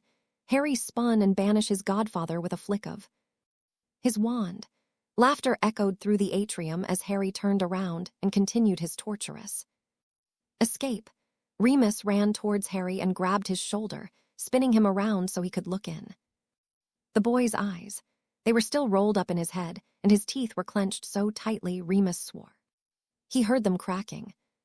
Harry's arm flashed and hit Remus right in the throat, making the man stagger backward, clutching his neck and gagging for air. Bill attempted to subdue Harry as well, running up to grab Harry and was rewarded with a kick to the groin. Daphne broke free of the headmaster's grip and planted herself in front of Harry. "Harry, you have to fight him," Daphne pleaded. Harry struck her across the face, knocking her to the ground. "Why would he save you, girl?" Harry's mouth moved, but it wasn't his voice. "You betrayed him, led him to his death. You played with his heart and served him to his enemy." "Harry, please fight him," Daphne pleaded, getting to her knees. "You're all so weak, too scared to do what must be done to save the boy. Now you will suffer at his hands. Cruce, I know." Harry had shouted the last. His body spasmed and he shouted out again, his screams so loud, so heart-wrenching that Daphne had to cover her ears as tears spilled from her eyes. And then as Harry continued to shout, black smoke shot from his open mouth. Sirius was on his feet again, standing paralyzed as he witnessed Harry expelling this foulness, which began to take form. In the blink of an eye, a furious Lord Voldemort stood before them once again, and with no one between himself and Harry. His wand flashed out and the death curse struck Harry in the head. There was a brilliant flash of gold, and Harry's body was flung violently across the atrium, while Voldemort's body was expelled in the opposite direction. Sirius and Daphne were on their feet and racing towards Harry's body, each shouting their denial at what they had witnessed. The flues began flaring up, and aurors began to appear in the atrium. Dumbledore shouted for them to apprehend the Dark Lord, but before anyone could do more than turn, Lord Voldemort rose and caused nearly everyone to stop cold. He was smoldering, and his alabaster flesh was red and blistered. The Dark Lord swore and with a wave of his wand, vanished. Daphne reached Harry first, sliding to her knees and reaching to touch his cheek tenderly. "No, not Harry too," Sirius shouted. "Not Harry too." "Sirius, we have to go," Remus said, having joined them. "No," Sirius shook his friend off. "My life is forfeit now." "Harry," Daphne gasped as she bent down and kissed him. "Harry, I'm so sorry." Then she heard a noise that made her heart leap into her throat. A soft, agonizing groan. She looked too. Sirius with disbelieving eyes, and her stared at her in return. "Sirius, we have to go," Remus shouted, pulling his best friend away from his godson. Sirius was so shocked by what he just heard that he couldn't fight, and a moment later had been apparated away. "Professor!" Daphne shouted as she turned to look for Dumbledore, who was fending off Minister Fudge's questions. Dumbledore turned, his eyes deeply saddened, and she waved him over. "He needs help," Daphne shouted, and Dumbledore came running, a look of complete shock on his face. As he approached, "He's alive?" Dumbledore asked as he drew near. Daphne felt the same shock and relief that was evident on Dumbledore's face. "He's breathing, and he moaned a moment ago," Daphne said, not believing her own words. "How is that possible?" "Now isn't the time to hypothesize. Hold on to him," Dumbledore said as he picked up a piece of broken stone and tapped it with his wand before handing it to her. "Hold on very tightly. I shall see you in a moment." As soon as she took the stone, she felt the familiar tug behind her navel as the portkey activated. Madame Pomfrey had never felt so relieved, and so worried for any patient she'd ever treated before in her life. She had known deep in her heart that Harry would be found, and that he would have likely suffered extensive torture, but with her ministrations, he would be right as rain. But she had never expected, when he and the young Greengrass girl appeared in her infirmary, to learn that the boy who lived would have survived the killing curse for the second time in his life. As it was, it took all of her strength to pry the girl off of Harry's body so she could examine him. Madame Pomfrey nearly fainted herself when she read her diagnostic spell work and saw traces of the killing curse. She gagged at the odor of the black fluid around the boy's freshly opened scar and fretted over his labored breathing. At the same time, she was completely flummoxed by the fact that her diagnosis showed that Harry's magical core seemed to be stronger. In fact, it almost looked as if his core had doubled somehow. "How is he?" Albus Dumbledore asked when he entered the hospital wing an hour later along with Remus Lupin. "What the hell happened?" Pomfrey turned. "He was hit with the killing curse and he's still alive." "Albus, how is that possible? You of all people should know how unique and individual young Harry is. I fear, though, that his luck has run out and he will have to rely on his skill. I do not believe he will survive a third attempt on his life." "Where is Miss Greengrass?" the headmaster asked. Pomfrey nodded towards another bed. "I had to stun her. She would not let go of the poor boy. She was quite distraught," Pomfrey explained. "Other than that, she seems fine. Needs food and rest, but mostly she's in good health." Potter, on the other hand. "What else is there?" Remus asked worriedly. "He suffered exposure to the Cruciatus, but not as much as I expected, and it was several days ago. He's got 2 long slashes down his front, and he hasn't had proper food in nearly 2 weeks. I also think he might have been coming down with a cold," Pomfrey explained. "So he is on the mend?" Albus asked, and Pomfrey nodded. "There is something else," Pomfrey said, her voice lowering to a whisper. "His core, it's stronger." "Stronger?" Remus asked, looking very puzzled. "How is that possible?" "I would like to know as well," Pomfrey said, looking to Dumbledore, who stared at Harry's sleeping form. "I can only guess, but I wish not to do so until I know more," Dumbledore said, shaking his head. "Until Harry wakes, and I can ask him about his time in captivity. I'm afraid that I have no answers. He'll sleep through the night, but I cannot say definitively when he will wake. He's never been the easiest patient." Both Dumbledore and Remus chuckled. The headmaster excused himself, wishing to speak to Daphne. Remus joined him and took a seat as Dumbledore awoke Daphne, who sat bolt upright, staring around in confusion before trying to leave her bed in search of Harry. Dumbledore held her back with his words. "Alone. Mr. Potter is in good hands, and I have been told that he will make a full recovery," he said with a soft smile. "I'm afraid we have questions for you." Daphne nodded and began to cry as they stared at her. "I'm so stupid," she wailed. "I just wanted to protect my family. He'd heard Astoria and killed my grandfather." "Lord Voldemort?" Dumbledore asked, noting that Daphne didn't flinch when the taboo name was spoken. "Draco Malfoy," Daphne replied. "He was working for Voldemort. I told you he was working for him, and You let him go. There was no proof of that, if you will recall. Dumbledore responded. Remus looked between the two. Curiously, he told me that if I told anyone, my family would pay for it, and then my grandparents were attacked. He showed me pictures of my parents and sister at their vacation home. My father's an idiot for not using a Fadelius. They found my family, and Draco showed me pictures to get me to take Harry to the edge of the village where they took us. Dumbledore heaved a deep sigh as Daphne told of her time in captivity and how she had begun to plan for some kind of escape, and how she had to keep changing her plans until she knew what Voldemort intended. Dumbledore assured Daphne that not only had Hermione Granger come to tell him about Harry and Daphne's predicament, but the entirety of the Defense Club. He's never going to forgive me, Daphne said after they had finished. I really screwed things up, and he's never going to forgive me. I won't pretend to know Harry's mind. Remus smiled softly. But his heart is big, and I think he will forgive you in time.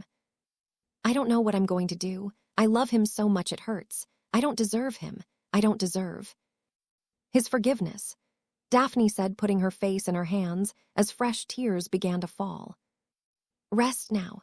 Your mother and father have been informed of your return and will wish to see you when they arrive. I also know you have more than a few friends wishing to greet you, Dumbledore said comfortingly. As for things between you and Mr. Potter, I believe that given time, you shall be able to work things out. Dumbledore led Remus out of the hospital wing, where Daphne remained in her bed, staring at Harry's resting form. Her parents arrived an hour later, and along with Astoria and her grandmother, who was fully recovered, sat together as Daphne confessed everything for a second time, leaving nothing out. When it was all finished, Daphne was unsurprised by their reactions. I am truly proud of you, her mother said as she hugged her again, but I am also disappointed in you. I know that you were only trying your best to protect us, but you know that we can defend ourselves. They would have killed you, Daphne said aghast. I couldn't let that happen. Daphne, Scarlet Greengrass said with a sad smile. Death is a part of life. It doesn't matter how long we're here for. What matters is what we do with that time. You are a very capable witch, and as noble as your desire to protect us, you should know that giving in would not have protected us. May I have a few moments alone with Daphne? Anton asked solemnly. The Greengrass woman turned to look at him with various expressions before they nodded as one and left father and daughter alone. Anton sat at his daughter's side and took her hand in his. I have always been very proud of you, Anton began, looking at their hands. Some fathers would have been most upset that their firstborn was a girl, but I was proud and remain so. You have proven over and over again that you are strong, intelligent, and loyal to those you care for. I also understand why, given your choice, you would choose to betray a young man whom you have a passing fancy in over the ties of your family. Daphne simply stared at him, waiting for what she knew was coming. She could see in his eyes his severe disappointment. But your betrayal is worrisome. I understand the reason, but I also know that you could have found a way around it if you'd simply tried to see the problem from the outside. You should have known from the start that there was no positive outcome for any of us. Why would you believe anything young Malfoy would ever tell you? After what happened to Astoria, how could I not? Right after I told Dumbledore Grandpa was killed. And Nana nearly died as well. I wanted to tell anyone, but I just couldn't think of a way. You could have written a letter, Anton suggested. How could I be certain it wouldn't be intercepted? I really tried to figure out a way to warn anyone, but everything I thought of, I could think of a way for Voldemort and his followers to discover. Especially as there were supposed to be Death Eaters within the school. Astoria's attackers were in here, and I was so focused on them. They were discovered 2 days after you were taken, Anton revealed. The day after we were moved. Adrian Pusey and Christopher Summerby. Your friend Blaise Zabini apparently overheard them bragging about what they had done, stunned them, and reported it to Professor Snape. Daphne looked up interestedly, and Anton nodded the confirmation. "What happened to them?" she asked, sitting up a bit. "They were handed over to the Aurors and questioned under Veritaserum. They revealed that they were enticed by Professor Thornton, promised vast rewards for their service," Anton explained. "Professor Thornton," Daphne gasped. "He was working for Fudge."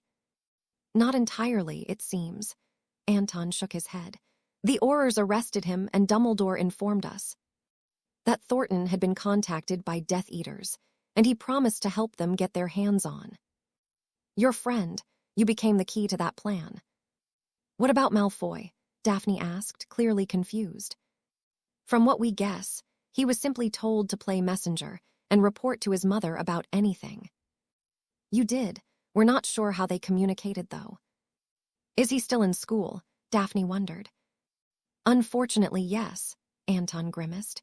"There is no proof that he was in on the plot and Thornton didn't know about Malfoy's actions and vice versa." Daphne's father sighed. Daphne looked stricken at his words, and he squeezed her hand. "But it will do you little good to worry about Malfoy when you have a much bigger problem before you," Anton said as he glanced over to where Harry lay, still sleeping. "I know how protective you have become of your heart over the years, and I know how difficult it must have been for you to allow Harry to become such a part of your life.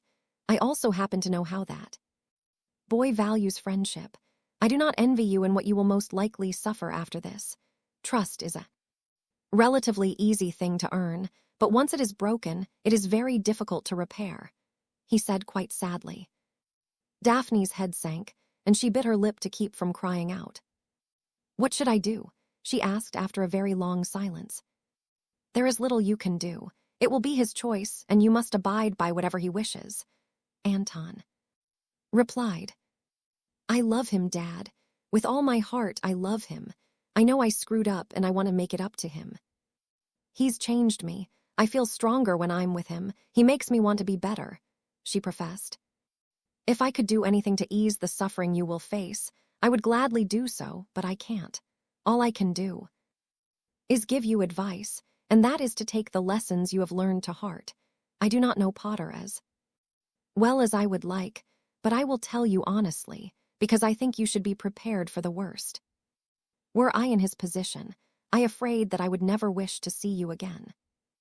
Daphne felt her heart break at her father's words, but nodded in understanding.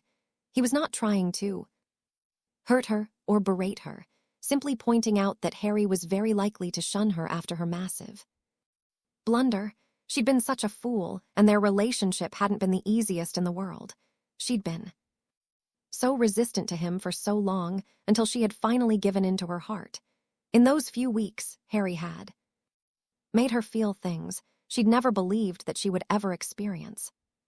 She remembered how it felt to kiss him when they were all alone, and the way he would take her hand in his. She always trembled when he held her.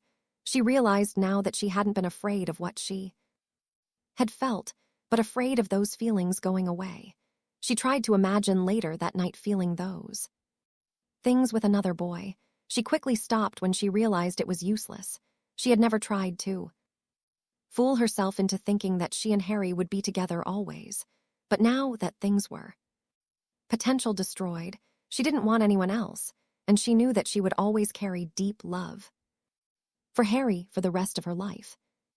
It was for that reason she swore that if it took the rest of her life, Daphne would get another chance at a real relationship with Harry Potter.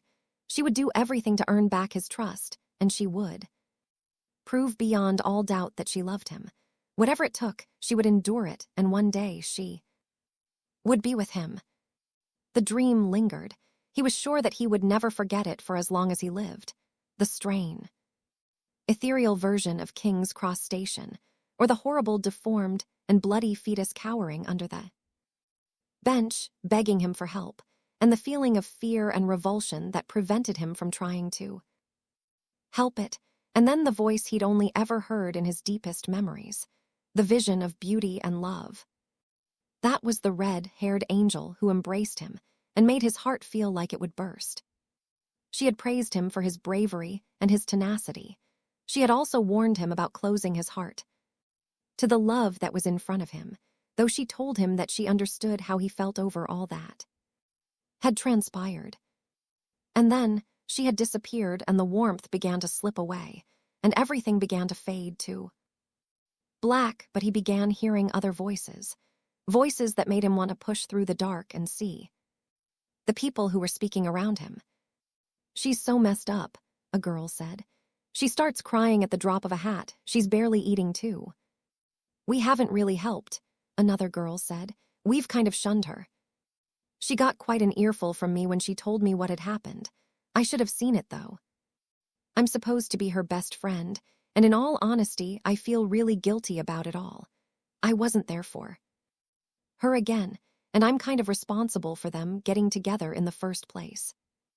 "You shouldn't blame yourself, Tracy," a boy said. "That's sweet of you, Neville, but I can't help it," the voice now identified as Tracy replied.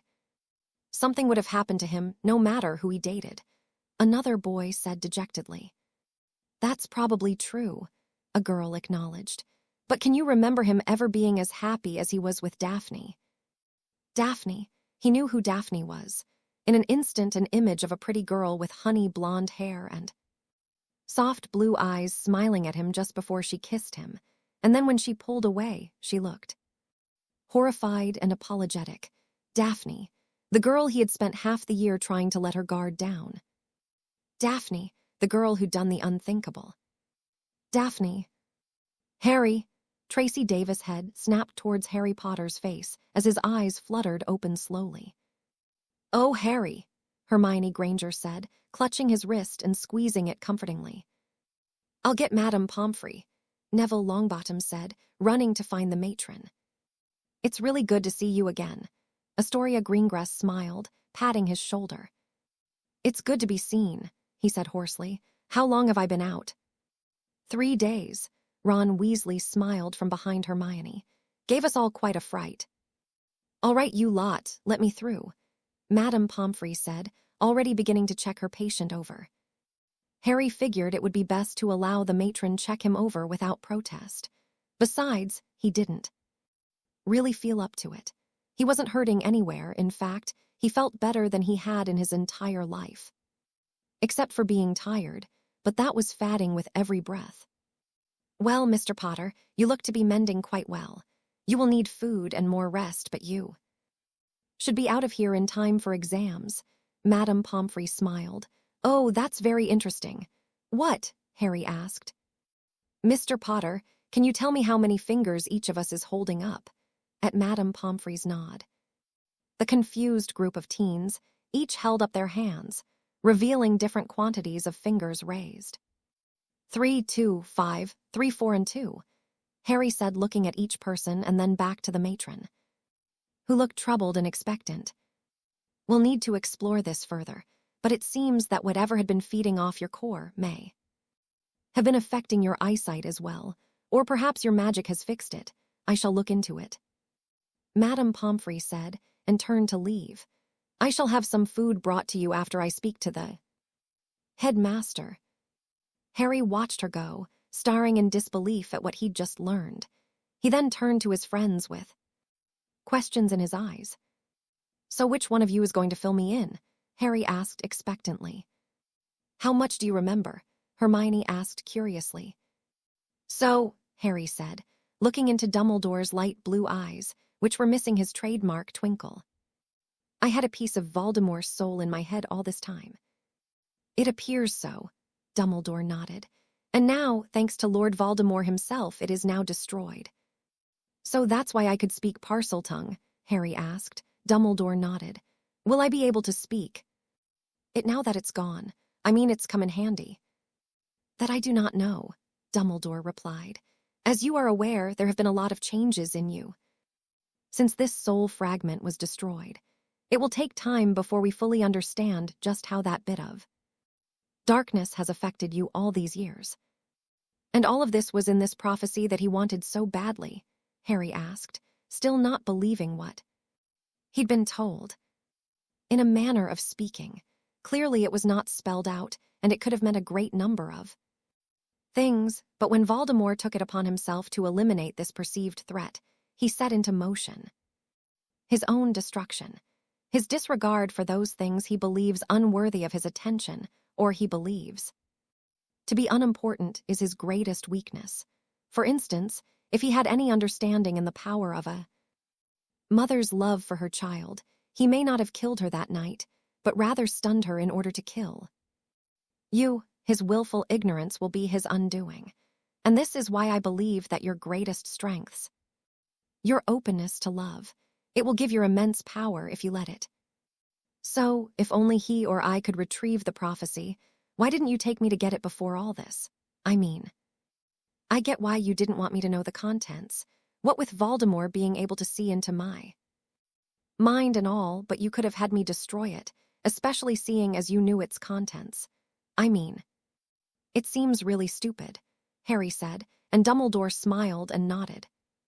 From your point of view, I can see how it would seem stupid, but I assure you there was a plan. It was my hope that Lord Voldemort would try and retrieve it himself, and that we could alert the Aurors. If they saw with their own eyes that he was indeed back, then the minister would have little choice in preparing the world for war. In a way, we were successful, though not in the way I had hoped. Dumbledore smiled sadly. You mean my getting kidnapped? Harry remarked dryly. Dumbledore grimaced and sighed. I know that you feel betrayed, Harry, and you have every right to feel this way, but you have to understand that Miss Greengrass was in a very tight spot. You will learn as you grow older that the burden of proof is quite heavy. Without any evidence of wrongdoing, we could not question Mr. Malfoy. It was only by chance that Mr. Zabini overheard young Miss Greengrass' attackers. I promise you that we are keeping a much closer eye on Mr. Malfoy from now on, Dumbledore tried to assure Harry. Harry turned away from the headmaster and stared out the window for several moments. All he felt was annoyance at everyone's seeming inability to act. In Harry's mind, he couldn't understand how this could be so damned difficult to figure out. So what happens now? He finally asked. I am afraid that there is little choice. You must be prepared for what must come next. Lord Voldemort will not rest until he extinguishes your life. Not only did you play a large part in revealing him to the public, but you embarrassed him once again. You are a large thorn in his side, and I am afraid that you will not survive a third killing curse, though I think it likely that he will not try again. In his mind, it may seem as if you are immune to it, as he has never had any success using it against you. Both Harry and Dumbledore chuckled at this, and Dumbledore went on. The time has finally come for you to know everything, Harry, as it will fall on your shoulders to end this war, so I ask for your patience. It is my wish that you finish out the rest of the year and do your best to enjoy your summer holiday. It will give me time to collect everything, and next year you and I will begin preparing for a final conflict. Harry sighed and then nodded. Perhaps you may consider mending things, Miss Greengrass, Dumbledore suggested. Harry's face went stony, and Dumbledore sighed wearily. Harry, I wish to offer you a small piece of advice. Holding on to your anger will only serve to alienate people. Learn from Professor Snape's example. At this, Harry looked up at the headmaster, deeply offended. Dumbledore gave a light smile. He held on to his hate for your father, and now, so far as I am aware, he is completely alone with no friends, no one who truly cares for him, all because he held so tightly to the anger of his youth. I do not wish to see that happen to you, Dumbledore said as he rose from his seat. Now it is getting quite late, and Madame Pomfrey is quite likely to hex me if I do not allow you to get your rest. I have arranged for Sirius to visit with you tomorrow evening, and I have also decided that it would be best for you to spend this summer and the next in a more inspiring setting. Harry looked up suddenly, filled with hope. Are you saying I don't have to go to the Dursleys? Harry asked, unable to hide his growing excitement. That is exactly what I am saying. As I have already told you tonight, I have made far too many mistakes regarding your well-being. It is very clear to me now that you need to be surrounded by people who care for you, as well as having access to the magical world, instead of being cut off from it. Now I bid you good night, Harry." With a small bow, Dumbledore swept out of the hospital wing, leaving Harry to settle into his bed, eagerly anticipating the summer for the first time in his life. The hospital wing was quiet, and only one bed was occupied. Daphne thanked whatever deity was watching over her, as she really didn't want an audience for this.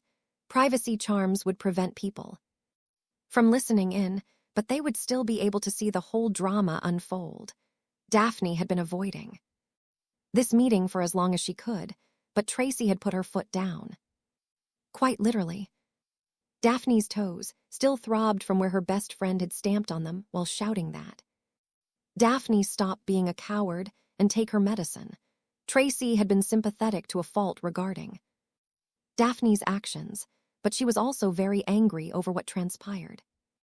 "You could have at least told me," she had said after she'd stopped shouting. "We could have figured it out together." "I wanted to tell you. I wanted to tell Harry, but after what happened to Astoria and then my grandparents, I just couldn't," Daphne had cried. Her best friend had been very supportive over the last few days since Daphne returned, though, like Daphne's family, she was disappointed in what Daphne had chosen to do, though she did agree that if she had been in the same situation, Tracy wasn't sure she would have done anything differently. That had been somewhat comforting. Harry had been on her mind a lot, and as much as she wanted to see him, she was terrified of doing so, not to mention, he seemed to be surrounded by his friends. Even Astoria had taken to visiting with him when she wasn't in classes. This was something she just had to do on her own, without others around. So it was that Daphne came to see him at dinner time, knowing his friends would all be eating, and he would be on his own. Harry looked up at her approach, his expression unreadable, his eyes so cold. Daphne wondered if this was how she looked to others when she wore her Ice Queen mask. "Hi," she said tentatively.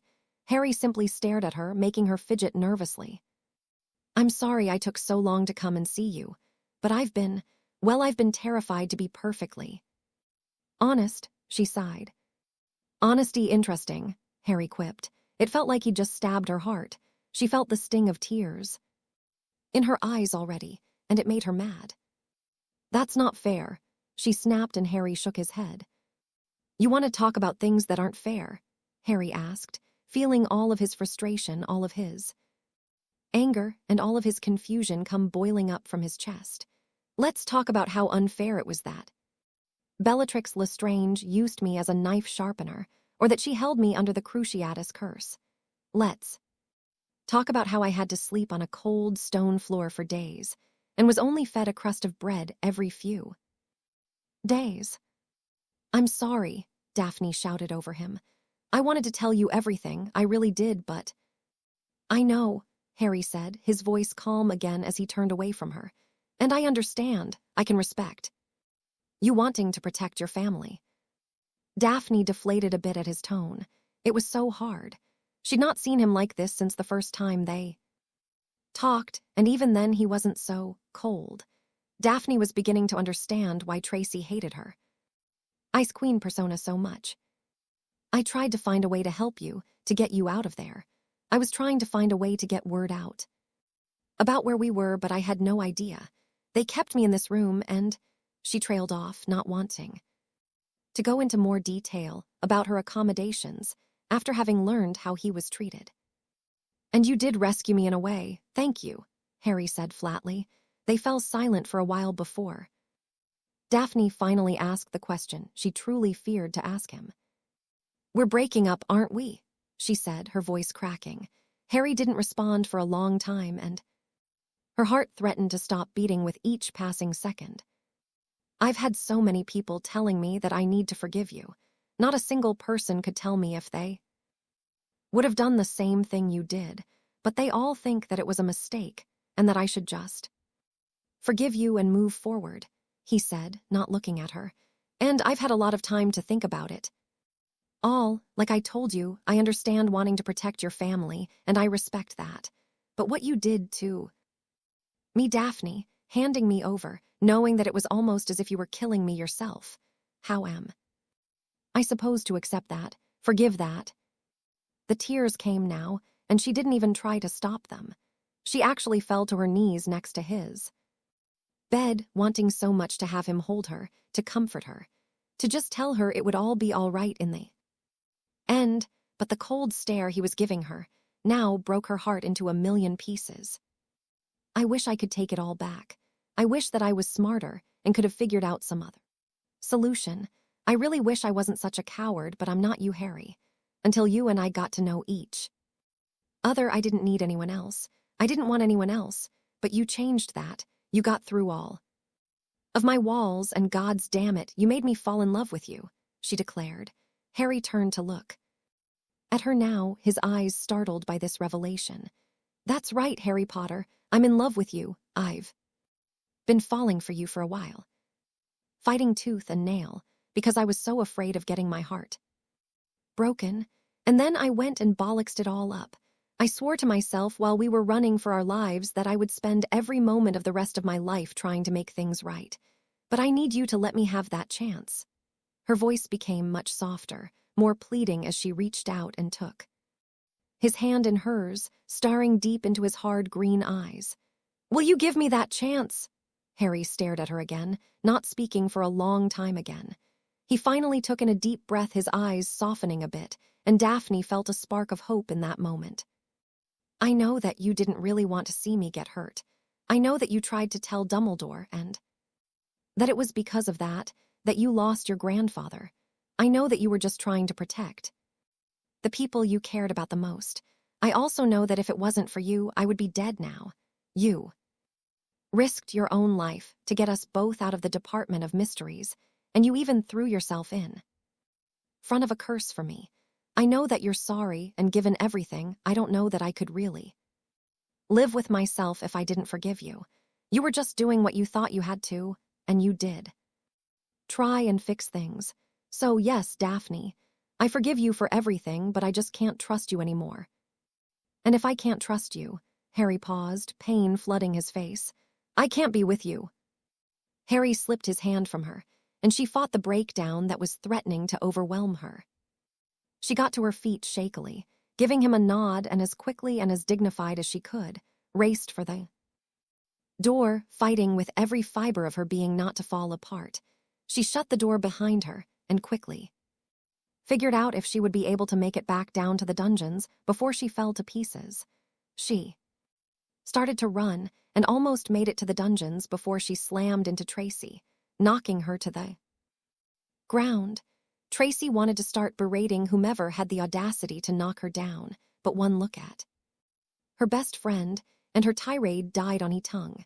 She gathered her best friend in her arms and escorted her the rest of the way to the fifth-year girls' dorm, where Daphne broke down completely. Tracy's heart broke for her friend, who'd done what was believed to be unthinkable a few months ago, and allowed herself to feel the gut-wrenching, soul-scarring, mind-blowing beauty of love. I have to get him back, Daphne kept repeating. No matter what it takes, no matter how long it takes, I have to get him back. We have to be given a proper chance. Tracy couldn't argue, nor could she offer encouragement. All she could do was hold her best friend and trying and offer any comfort she could for Daphne's broken heart. How are you feeling?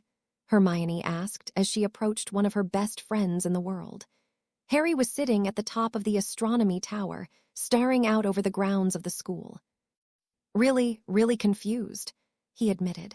Hermione smiled as she sat next to him on the floor, brining her knees to her chest and wrapping her arms around her knees. I really wish I could make it all right. You were so happy, and I was so happy for you, she said, watching his expression. I know that you usually like to keep stuff bottled up, but you know you can. Talk to us, Harry. We're your friends, and we're not here to judge you or pity you. We're here to support you. Harry simply nodded and continued staring into the sky. Hermione wanted to go on talking. It was her nature, after all, but for once, she thought it best to let him choose if he wished to share. She wanted to be a worthy friend, and she knew that the best way to do that was to let him decide if he wanted to share. I miss her, Harry said after a long silence. I know why she did all of it, and I understand. I've tried to put myself in her shoes and figure out if there was anything she could have done. She could have told me, but knowing what I know now, it would have been like serving her family up to Voldemort. She didn't know that, Hermione pointed out. None of us knew that. I know, but still, it hurts that she didn't try. She had a lot of pride, Hermione pointed out. She thought she could figure it out on her own. You said that Tracy said that Daphne was really stubborn and all that. You're a lot alike in that respect. To Harry's credit, he didn't argue. Hermione smiled softly as she took his hand and gave it a comforting squeeze. You want to be with her, don't you? She asked, though it wasn't really a question. Harry nodded and then let out a sigh. I can't trust her. I'm going to be constantly wondering if she's going to betray me some other way. You know, he asked. Hermione nodded.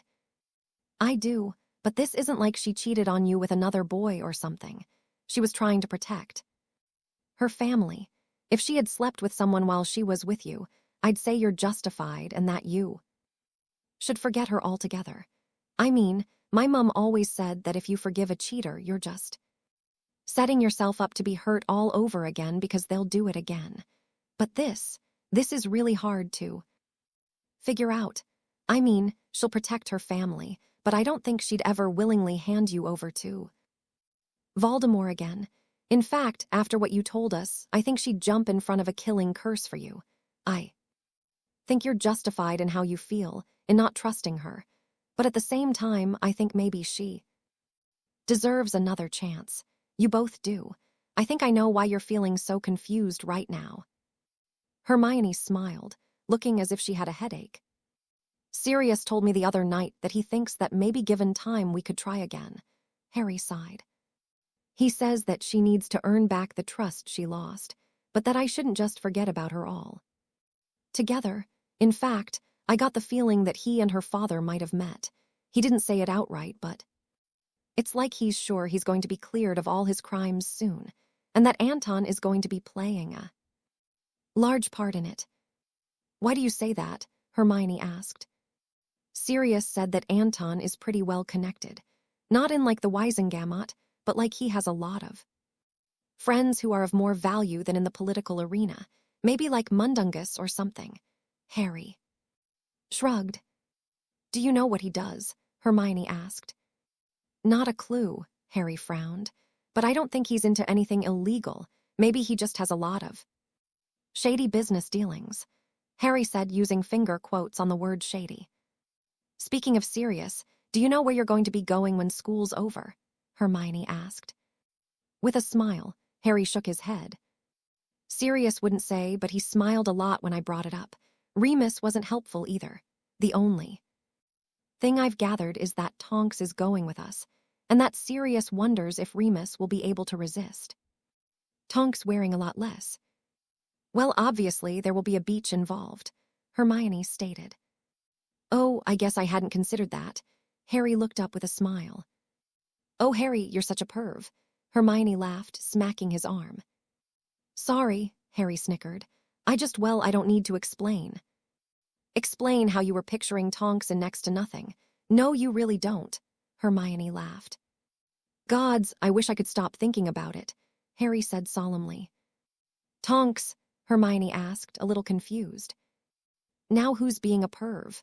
Harry retorted, earning himself another smack. No, the Daphne thing, have you noticed how she's gone back to the Ice Queen? Hermione nodded sadly. I also noticed that there seems to be some kind of power struggle going on. Have you noticed there's this divide happening? What do you mean? Harry looked inquisitive. Watch the Slytherin table at breakfast tomorrow. Daphne, Tracy, Blaise, and Astoria all sit at the end of the table now, as far away from the rest of the house as they can. At least ever since you came back, but I've been noticing how a few more Slytherins have started migrating to that end of the table. I think that maybe loyalty is shifting. Draco seems to be leading the majority, which is against you, I suppose, but he's losing people little by little. Interesting, Harry remarked. We should get back, Harry. We've got a lot of homework to get through, and I want to help you catch up on what you missed, I mean, if you're up to it. Hermione smiled and Harry gave a nod before getting to his feet and helping her up. I suppose it's as good a way as any to distract myself. Maybe we can get Ron and Neville. I don't think they'll be joining us tonight, Hermione smiled. Ron's likely in a broom cupboard. With Lavender now that things have settled down, and Neville and Ginny are going out for a bit of a walk around the lake. About time if you ask me. No kidding, Harry agreed. Seriously, though I think I'm going to miss Luna coming by to reveal more of Ginny's little secrets. She stopped telling Luna things. Now I get to be the one hearing all her dirty secrets. Hermione wrinkled her nose. So she made two smart decisions then, Harry laughed. The rest of the year seemed to pass in a flash. After the removal of Professor Thornton, Professor Dumbledore had taken up teaching the defense classes, much to the ire of more than a handful of Slytherins. A few days after he was released from the hospital wing, Harry met with Dumbledore and Remus Lupin regarding his need for a new wand. It was Dumbledore who, though it would be a good idea for Harry to get two wands, and owing to the protection his old wand offered him, the headmaster asked his familiar, Fawkes the Phoenix, if he would consent to giving two feathers. The phoenix trilled loudly, and Harry thought for sure the bird had refused. That was why he was surprised when Fawkes took to the air and landed in his lap where he shook, and two golden red feathers landed on his knees. Before anyone could take them, Fawkes turned and pressed his face to each feather, laying his tears on them. Very interesting, Dumbledore commented, though he would say no more on the topic. Harry was taken to Diagon Alley the next day with the two feathers to Ollivander's. The old wand maker was expecting him, and taken into the workshop, which was more cluttered than the shop itself. Harry was measured, much as he had been before his first year, and then given a seat where he could watch the wands being crafted. The first wand was made of holly, just as his first wand had been, though this one was much more elegantly crafted, with tiny carvings in it that Harry swore looked like runic flames. The second wand took much longer to craft, as to Harry's great surprise, Ollivander wrapped the phoenix feather in dragon heartstring, which came from the very Hungarian horntail that he fought in the Triwizard Tournament. Harry asked how the old wand maker had gotten the core piece, but Ollivander simply said it was sent to him a few days ago, and that Dumbledore had asked him to make this wand for Harry. Ollivander then went on a very long-winded speech about his appreciation for Dumbledore's knowledge of wand crafting. When it was finally finished, Ollivander suggested he get used to using the second wand with his left hand, or rather his non-wand arm. When Harry gave a questioning look to Remus, the former defense teacher would only smile and nod encouragingly. The defense club didn't meet again after Harry's kidnapping, and Harry's wasn't too keen on continuing, especially as Dumbledore proved to be most competent and more than willing to pick up where Harry left off. Harry felt his time would be better spent working on his schoolwork. Also, though he wouldn't admit it openly, he just didn't want to possibly be someplace with Daphne where there was a good chance they could be throwing spells at each other. So, Harry spent all of his time preparing for exams, mostly as a way to prevent himself from thinking about Daphne and what had happened between them.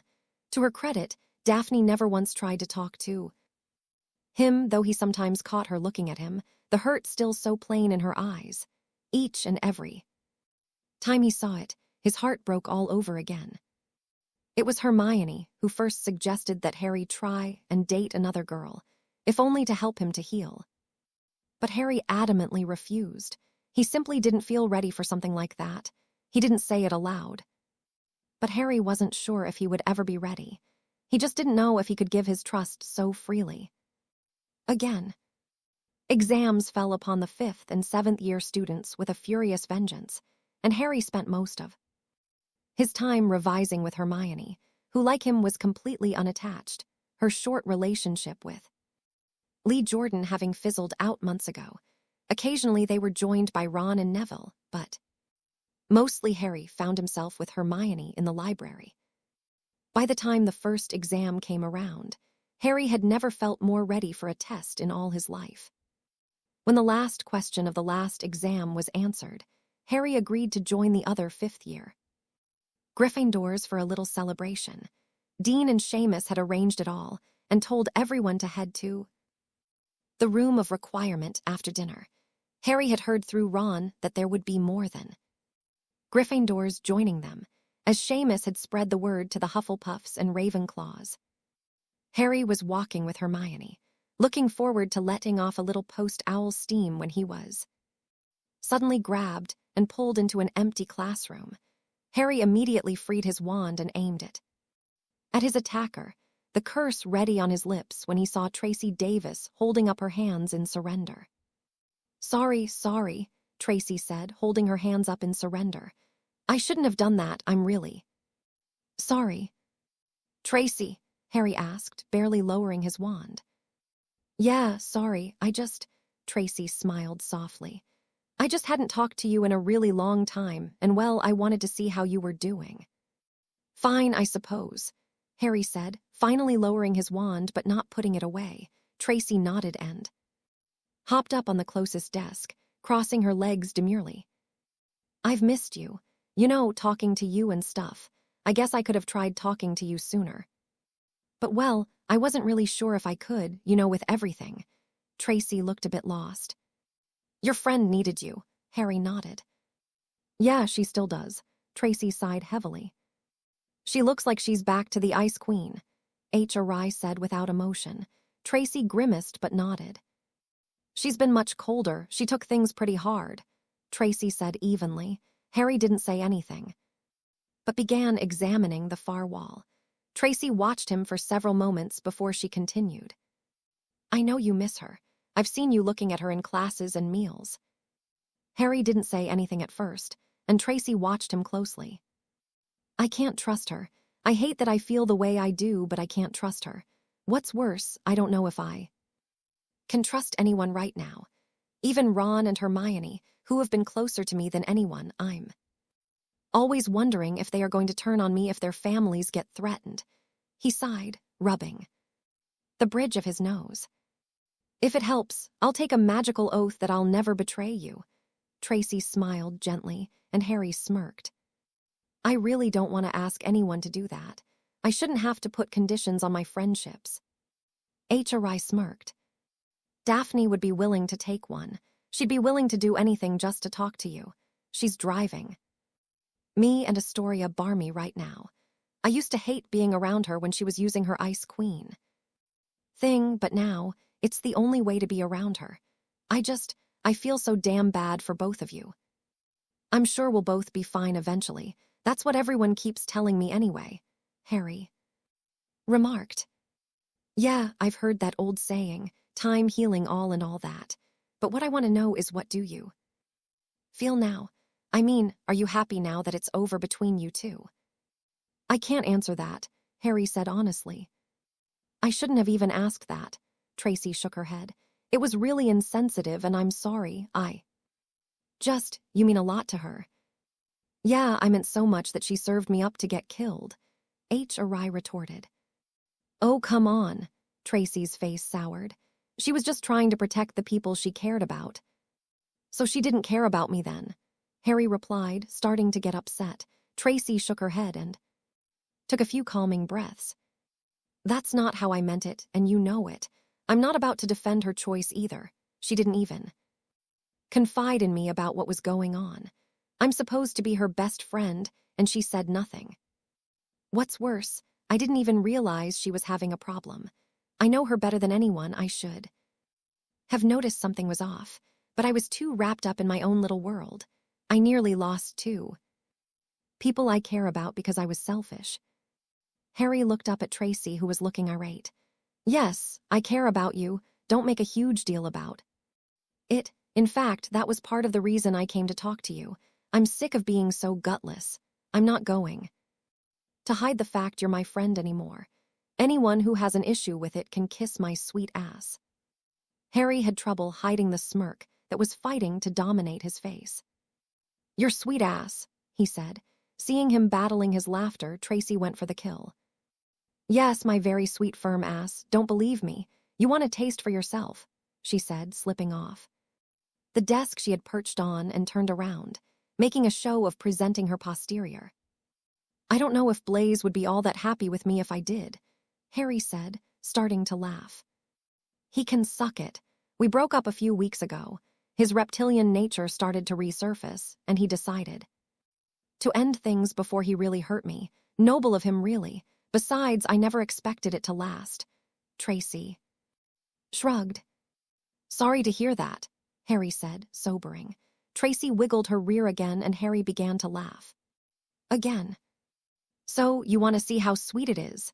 She grinned maniacally. Harry lost his footing and slid to the floor, roaring with laughter. Hey, there's a party going on right now. Do you want to go? Harry asked when he managed to stop laughing. What party? I haven't heard anything about a party, Tracy replied. Seamus and Dean put it together in the room of requirement, a sort of after-exam party. I heard they let everyone know. Well, everyone who wasn't a Slytherin, and I don't think my friend should miss out. A chance to shake her sweet ass. Damn right I shouldn't, Tracy seconded. Well, let's get going then. Are you sure? I mean, what about? HRI began but couldn't make himself continue. Tracy shrugged and helped Harry to his feet. I think she can survive without me. She's learned how, and to be honest, she's really depressing to be around right now. I want to dance, so lead me to this party of yours, lion boy. Harry nodded and offered his arm, which Tracy accepted, and they marched to the room of requirement, heads held high, ready to celebrate the end of their owl year and their friendship. The last day of term arrived with little warning, and Harry sat on his bed marveling at how much had happened to him that year. They had gone through not one, but two defense against the dark arts. Teachers, with one of them once again having ties to Lord Voldemort, though he was far more subtle than the fake Professor Moody. He had faced the Dark Lord and, unlike every other time, had actually died this time. Dumbledore had told him he hadn't, but it was the only way Harry could explain that ethereal meeting with his mother. Harry had also had his first girlfriend. Harry sighed as he felt the familiar pain in his heart whenever he thought about Daphne. It had been nearly 5 months since their relationship had ended, and he still felt a huge wave of depression whenever he thought about what they had had, and he still felt that huge wave of anger over the part she had played in his yearly meeting with Lord Voldemort. Harry shook his head to clear it. He didn't want to think about Daphne and everything that had happened. He knew he needed to move beyond that, especially with what he was going to be dealing within the near future. After dinner the previous evening, Harry had been asked to the headmaster's office, where Dumbledore gave him an overview of things they would be working on the next year, as well as revealing where Harry would be going for the summer. It wasn't going to be all fun and games, though Harry was truly happy that he would be with Sirius and Remus, who would have a hand in training him. He was promised that it wouldn't all be hard work, but that he should take things seriously. Harry was also pleased that he would be able to see all of his friends this summer, and had even tentatively arranged to have everyone over for his birthday. Dumbledore had then tried to broach the topic of the current status of his relationship with Daphne. Harry found it odd, and when he commented about it, Dumbledore went mute. Harry should have been prepared for it, but it still irked him. Harry stood up and did another check to make sure all of his belongings were packed in his trunk. He still had the rest of the day, but felt that if it was all done, he could enjoy his last day. There were no classes for the 5th years, and the 7th years had left the day before right after their graduation ceremony. Harry had heard there was to be quite a party in London, and wondered if Fred and George had wound up in jail for the night. He doubted it, but thought it would make for an interesting story. "Harry," Neville said, poking his head into the dorm with a smile. "We're going down to the Great Hall.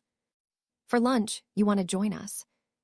Harry nodded, and he and Neville joined Ron, Lavender, Ginny, and Hermione as they headed for the Great Hall. Harry asked Lavender where Parvati was, and the bubbly blonde explained that her best friend and Dean had taken a liking to one another, and they were likely alone someplace in the castle. Harry smiled as Lavender went on about how sweet it was that Parvati finally had someone. Hermione grimaced but said nothing, and Harry wondered if his bushy-haired friend would try and date again, or if her short relationship with Dean had soured her on the proposition of dadding altogether. Harry felt that if that was the case, he could relate. As they reached the entrance hall, Tracy Davis ran towards them. "You just saved me a really long walk," she grinned. "How so?" Ron asked curiously. "I was on my way to find Harry, and here he is," Tracy smirked. "Would you mind terribly if I borrowed him for a bit? I promised to return him in the same condition." Everyone frowned at her poor joke, but Harry told his friends he would meet up with them in a bit and followed Tracy outside. The sun was shining and the skis were a beautiful blue today. Tracy hummed a bit, glancing at Harry every so often, noticing how his curiosity began to grow. "Where are we heading?" he finally asked. "Neutral ground," Tracy replied, smiling as he frowned at her. He suddenly stopped and she had to turn around. She knew the moment she saw his face that the rouse was over. "Okay, don't get mad. Please, but I think it would be good for both of you." "No," Harry began, shaking her head. "No, I have nothing to say to her," Harry said, starting to get angry. "Then you don't have to say anything, just listen," Tracy pleaded. "I didn't want to do this, but she really needs this, and I think it might be good for you as well. I'm not getting back together with her." "No one said you had to," Tracy replied. "I'm just asking you as a friend, Harry Potter, to just come and hear what she has to say, please." Harry frowned and then sighed. Tracy had been a good friend to him, and she was trying to be a good friend to Daphne as well. She was in a truly sticky predicament, and Harry didn't want to make things hard for her. He relented, and Tracy clapped her hands excitedly and led him to the Quidditch pitch and up into the stands. Harry remembered that he and Daphne had begun getting to know each other in these very stands not so long ago. Tracy emerged from the steps and into the stands with Harry behind her. Daphne was sitting at the very top, looking up into the mountains. Harry noticed that she was dressed exactly as she was the first time he saw her on the train, and first began to find her attractive. He remembered admiring her posterior in the green skirt and her legs in the heeled shoes. She even had the same green headband on. Harry could also see at once how horrible she looked. He'd seen her in classes and in the castle, but had never really looked at her, or he might have noticed how drawn her face looked, or how dark the circles under her eyes were. "As promised," Tracy smiled, turning and holding her arms up as if presenting Harry like a prize. Daphne gave a thankful smile, and Tracy turned to Harry. "I know that you're still angry with her, but don't let that prevent you from really listening to her." Harry nodded, and Tracy left them alone. Harry started when Daphne pulled out her wand. He began to go for his own wand when he noticed her holding it out to him. He realized that she must have gotten a replacement, much as he had done. Cautiously, he reached out to take it, but she didn't relinquish it. Before he knew what was happening, Daphne spoke. "I swear upon my life and my magic to never betray Harry Potter again. This oath I swear, so mote it." Bay. There was a flash and a wave of electricity that passed through Harry, and he let go of her wand, which she slipped up her sleeve. "I figured that might ease your mind a bit," she said thickly. "You didn't have to do that," Harry said, unable to hide his ire. "Yes," she said, avoiding his eyes, unable to stand the hurt that was still reflected there. "Yes, I did." "Why?" Harry asked, still confused. "Because I want there to be no doubt in your mind that I am sorry for what I did. I want you to know that I would rather die than hurt you ever again. I want you to know all this before we leave for the summer because I don't think I'll be coming back to Hogwarts. I just can't stand the constant reminder of how badly I messed up. I can't stand the reminders of what I did and what it very nearly cost you. I wanted to protect my family, but I should never have even considered sacrificing you for their safety, especially when it should have been obvious that they were never safe. He would have killed them anyway. Finally caught on, have you? Harry said a little too harshly. Daphne flinched at this, and Harry wanted to kick himself. Are you really not coming back? He asked, his voice softening a bit. Daphne gave a soft nod. I did well enough on my owls. I think that I might be able to get an apprenticeship or something, she said bitterly, still avoiding his gaze. How do your parents feel about that? Harry asked, taking a step towards her. Daphne shrugged. They don't know yet. I imagine they'll be hacked off, but they've been pretty displeased with me since we returned. This isn't your problem. I needed to try and clear the air between us. She rose and began to leave, giving Harry a wide berth. She was nearly at the staircase when Harry called out to her. Tracy told me right after exams that you still had feelings for me. Is that true? He turned to watch her as she stared down the stairs, trying to decide whether or not she should run away or stay and face Harry. It was Harry's turn to wince when she looked up, tears in her crystalline blue eyes. The same eyes he had worked so hard to see sparkle with happiness. He remembered how cold and hollow they had appeared when they had first met. At this moment, it felt like it had been years since he'd seen that light reflecting back at him. Finally, after what seemed an eternity, Daphne nodded. Harry walked towards her, his face still hard. Then don't run away. What? Daphne asked, puzzled. Don't do what's easy. Don't run away from your problems, he said. What would be the point? Daphne retorted. Every time I see you, it feels like someone is stabbing me in the heart. I can't even imagine what you feel when you look at me. You must be so disgusted. Standing here with me, I'm disgusted whenever I look in the mirror.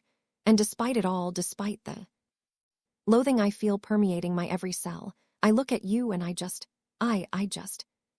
want to be together again, Harry asked softly. Daphne turned away, wrapping her arms around herself and began sobbing. Harry had never been good with crying girls. He stood there awkwardly. Twice he raised his hand as if he were going to grasp her shoulder, and both times he pulled back. His emotions were a storm within him, and his heart was fighting a major battle with his head. I'm so sorry for everything, Daphne sobbed, still facing away from him. Then prove it, Harry said firmly. It took a moment, but Daphne turned around, looking really confused. Harry felt his anger began to drain from him now. He didn't know why he felt this way, and he was still sure that he couldn't trust her despite her oath, but he didn't want her not to come back to Hogwarts. He didn't want to come back to school and not have her be there. He couldn't really say why that was, but he just knew that it would be wrong somehow. Prove it how? She asked, tearing him from his own inner struggle. Don't run away. Come back to Hogwarts next year. Stop pitying yourself and take the right path instead of the easy one. Harry said evenly. And what is that? Daphne mused. That's for you to figure out, but I would think that part of it would be the ability to forgive yourself, Harry said. As they stood there in the quiet afternoon sun, Harry did something he had believed that he had done already, though it became clear that saying it, and actually doing it, was completely different. Harry forgave Daphne.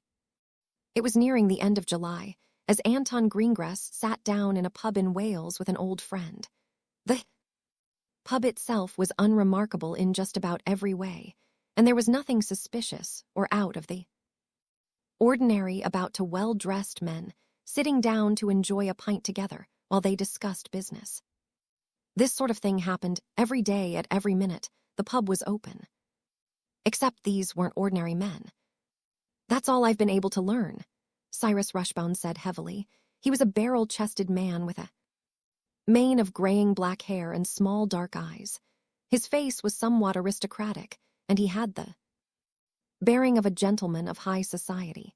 His suit was tailored and dark, and his shoes had a high polish.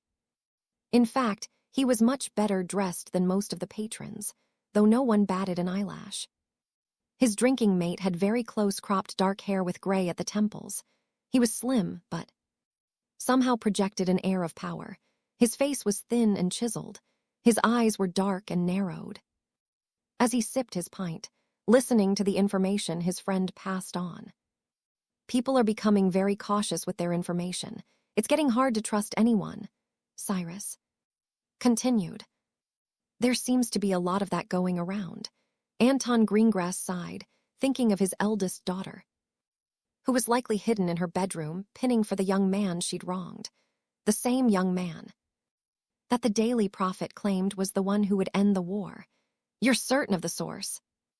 I am indeed. Rutherford's never lied, especially when the gold is good, and it was good, Cyrus said emphatically. This is good. If we can get hold of Pettigrew, we can get the Wisengamot to clear Black of charges. And then we'll finally have a voice in the government, Anton said with a sip of his brandy. You're positive Black will hold up his end of the deal? Rushbone asked quizzically. Anton nodded. Unlike the rest of his family, Sirius is an honorable man, and fortunately, we see eye to eye on a number of topics. Not to mention it would be a nice twist of the knife to the ministry itself, having someone they accused of a massacre turn out to be innocent. Anton smiled. Cyrus nodded in agreement. And what of your potential arrangement with Potter? Cyrus asked. Anton grimaced at this and shook his head. That's a bit more complicated, Anton replied. I see, Cyrus said as he finished his pint. I don't imagine you've given up on that, have you? As I said, it's rather complicated, though I am hopeful that things will work out, having both Black and Potter as allies, Anton began. We'll put you right in the crosshairs of he who. Yes, I know, Anton nodded. It's why I haven't told my mother about it, nor have I spoken with the boy. From what I've learned of him, he would be most reluctant to make an alliance until after the war is over. As it stands, I am unsure of how possible such an alliance will be. I'll keep my eyes and ears open. Pettigrew will turn up sooner or later, Cyrus said as he rose, offering his hand in friendship. Anton grasped it as he stood as well. You'll be joining us for Astoria's birthday next month, won't you? Anton asked. Cyrus nodded with a wide smile. Miss a chance to see my nieces? Of course not, Cyrus affirmed before he led them out of the pub. They walked into an alley, exchanged goodbyes, and apparated in their own directions. Anton landed a few steps from his front door. He looked up to the second story, to where his eldest daughter's bedroom was, the curtains in her window shut tightly. She'd remained in her bedroom ever since she had returned from Hogwarts. He knew from his youngest daughter that Daphne was still riddled with guilt over what had happened between her and her now ex-boyfriend, Harry Potter. This has to stop, Anton said as he entered the house. He was supposed to be raising an upstanding, regal and confident witch, not a vampire. Oh, I wasn't expecting you for another hour. Abigail smiled as she greeted her husband with a welcoming kiss. You've had a letter, I placed it on your desk. Thank you. Has she come out? Anton asked. Abigail shook her head and sighed, folding her arms in exasperation.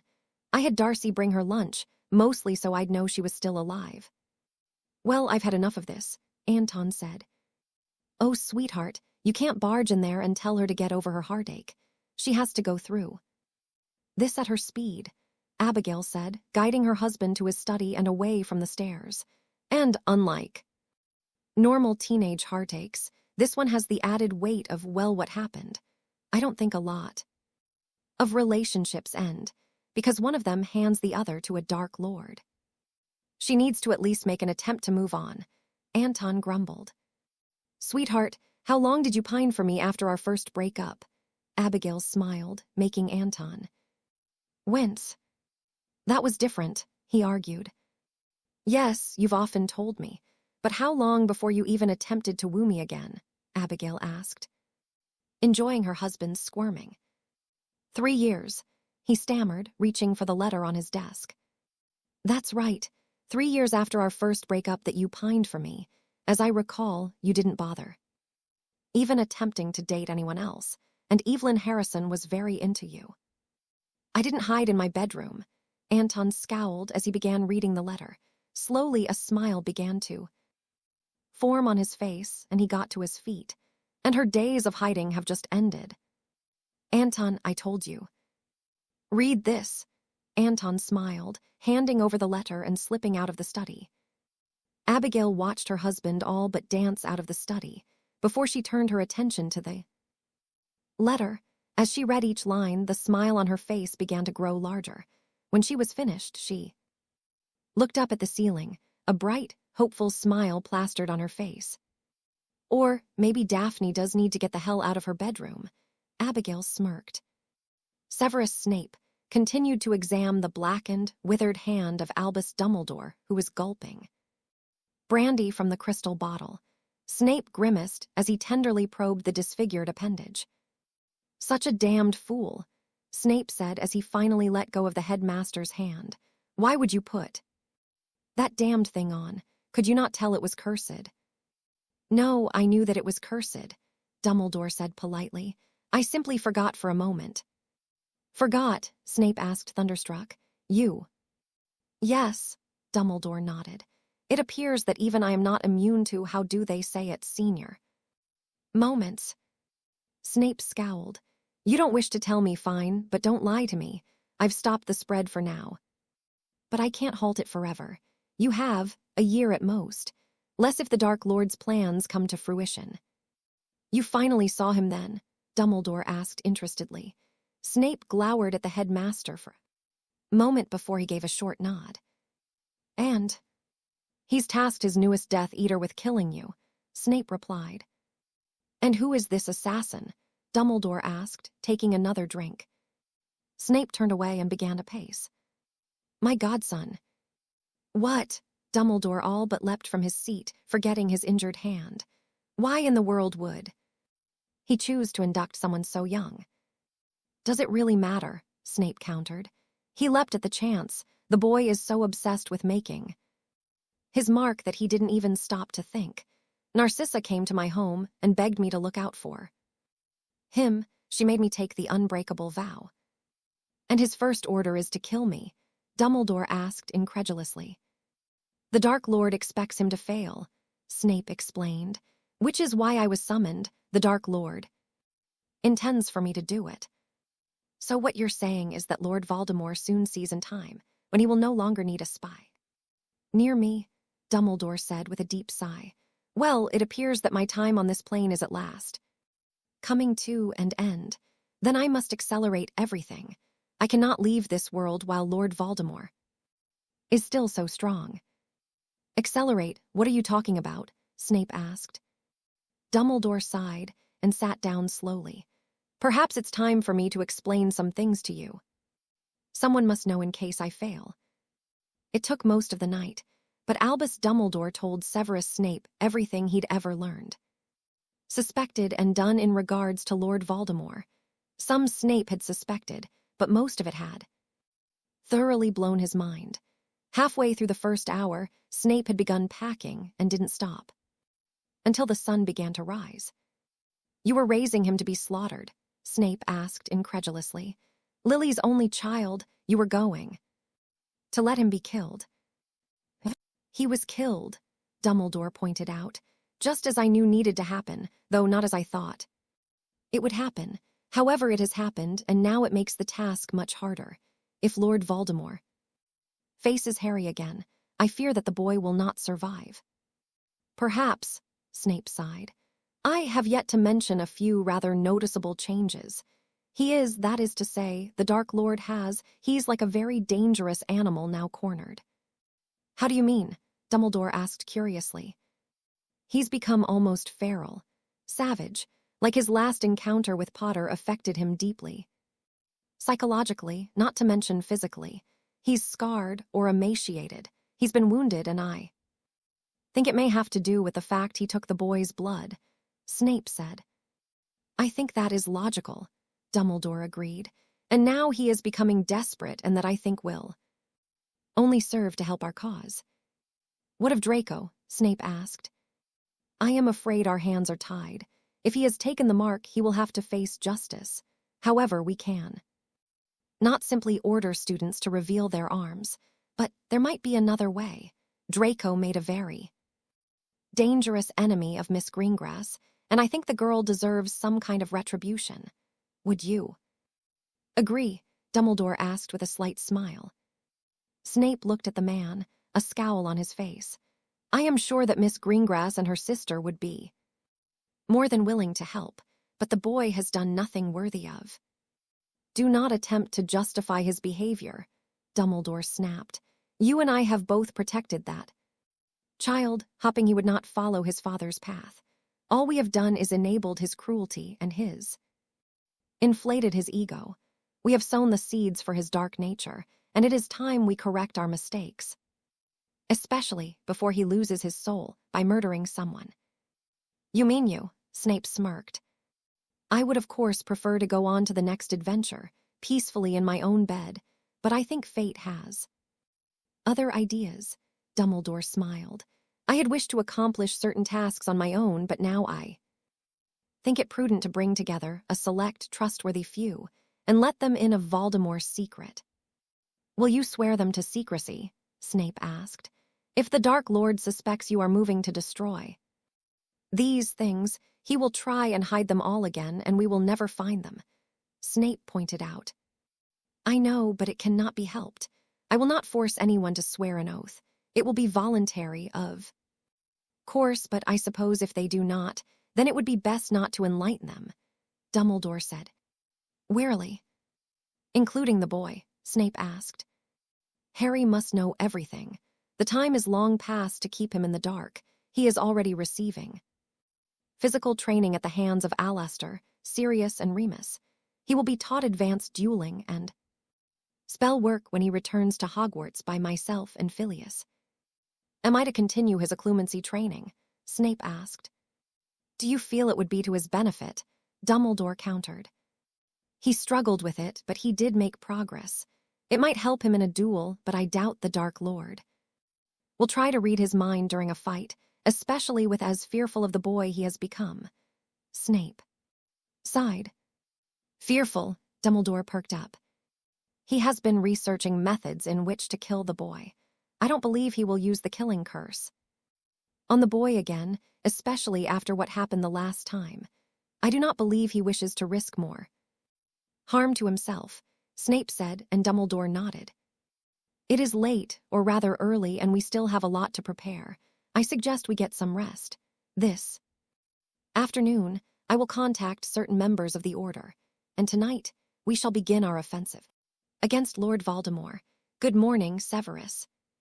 Snape bowed and left the office, his mind a jumble over all that had been revealed.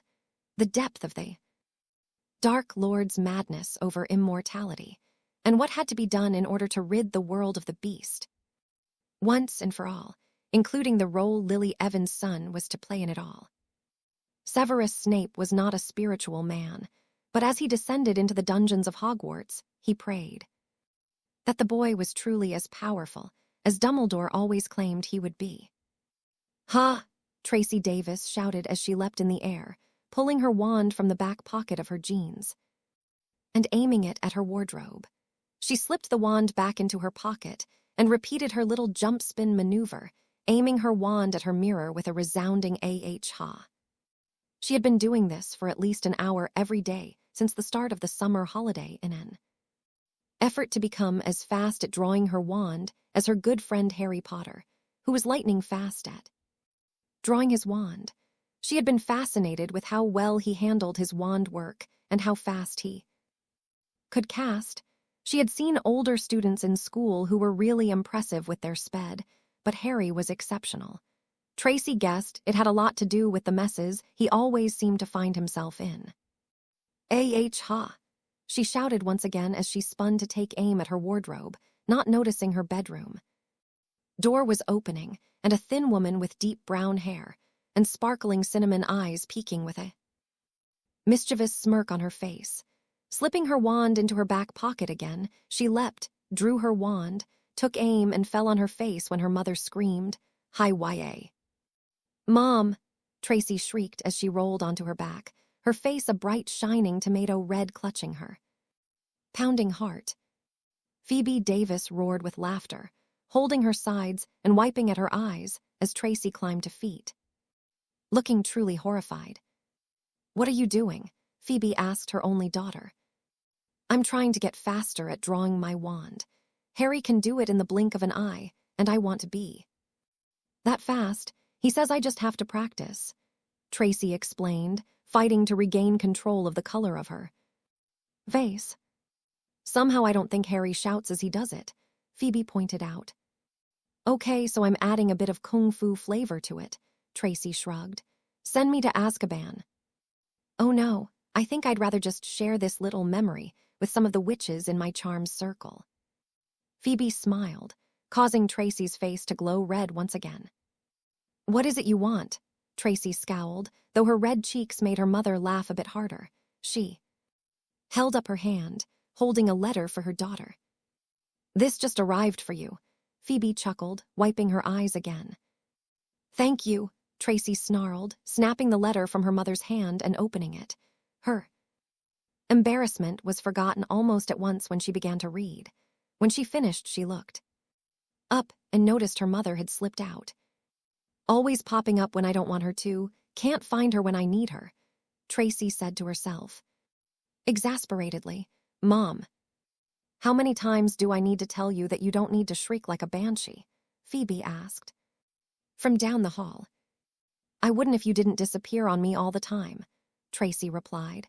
"It's an invitation to a birthday party tomorrow, and I really want to go."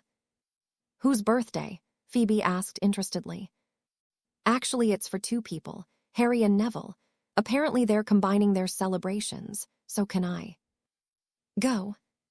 "Are you going to go without a gift for them?" Phoebe asked as she stripped her bed sheets in preparation to wash them. "I need you to get me you sheets for the wash." "Sure and no. I'll need to go out shopping tonight, so would you mind taking me?" Tracy requested. Phoebe seemed to think on it for a bit, eyeing her daughter with a half smile. Tracy knew before her mother said anything that she was going to get to go. Her mother hardly denied her anything like this. Part of that was due to the fact that Tracy respected her mother enough to ask permission. "I suppose it would be wrong of me to keep you here when your friends have requested your presence. And it would be wrong of me to deny them a few hours with such a classy young woman." Phoebe smiled. "All right, help me with the wash, and then we'll go to London to shop for gifts." "Best mother ever," Tracy squealed, hugging her mother tightly and racing to her room to get the laundry. "All right, this is the last one for the day, so I want to see you really move." Mad-Eye Moody shouted so. He could be heard over the wind and the crash of the waves. "You best time so far is just under 10 minutes, and I think you can do better. Prove me right." He stared hard with both eyes at the young man next to him, readying himself for his next attempt at the obstacle course. Moody smirked as he watched the boy stretching and relaxing over and over.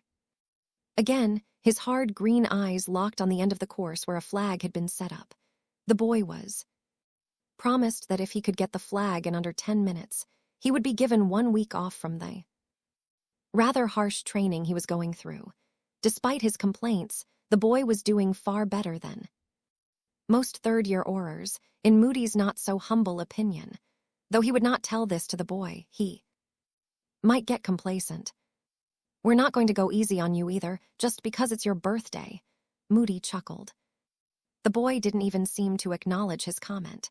Moody gave one more look down the course to see if everyone was ready, and then, with a flick of his wand and a sound like a gunshot, the boy launched himself forward.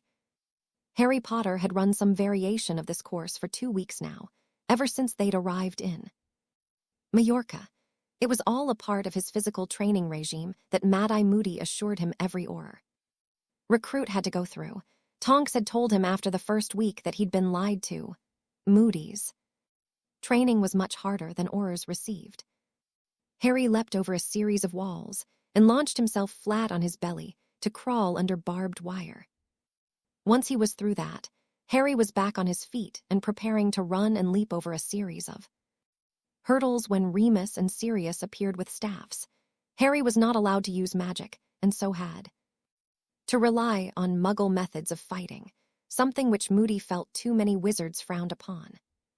May save your life. Wizards don't like to get physical in a fight, so it'll throw them off their game if you get up close and personal like. Moody had laughed. Harry had suffered a few less than pleasant lessons at the hands of his godfather and honorary uncle. However, thanks to his godfather and a few kung fu movies, Harry felt ready for this. He leapt forward and kicked his foot out, landing a foot to just above Remus' knee. The force of Harry's kick made Remus' leg want to bend in the wrong direction, and Remus had no choice but to fall to one leg. Harry knew that Sirius was already swinging at him and rolled forward towards Remus, hopping. Sirius' swing would follow. The resounding crack of wood on bone told him that his hope was fulfilled. Remus howled, and Sirius, having been thoroughly distracted by his mistake, left himself open to Harry's kick to his gut. Harry didn't wait. He pushed forward onto the next obstacle, and 3 more after, pushing himself harder towards the flag at the finish line, and what he felt was a well-deserved respite. Harry had forgotten one small detail. She stepped out from behind a wall wearing very, very little. Her normally short, spiky, bubblegum pink hair was now shoulder length and silky blonde. Her chest was also bigger than normal and looked as if the blue bikini was struggling to hold it all in. Harry stopped short, taking her in, and he found himself gawking. He'd seen Tonks wearing something similar, but she had never enhanced herself. This was fighting dirty, as Harry was reminded by a hard fist to the gut.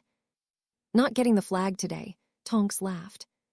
2 can fight dirty, Harry thought as he grabbed a handful of sand, remembering Moody's advice about using the environment.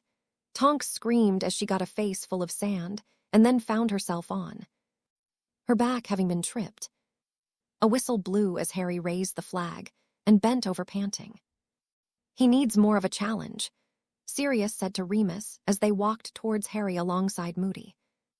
I've already contacted Dumbledore about that, Moody grimaced. Fighting the 4 of us isn't enough. So when we get back, we're going to pit him against more members of the Order. Throw him off his game by pitting him against people he isn't so familiar with. How'd he do? Remus asked, looking at Moody's stopwatch. Better, 8 minutes 35 seconds, Moody growled.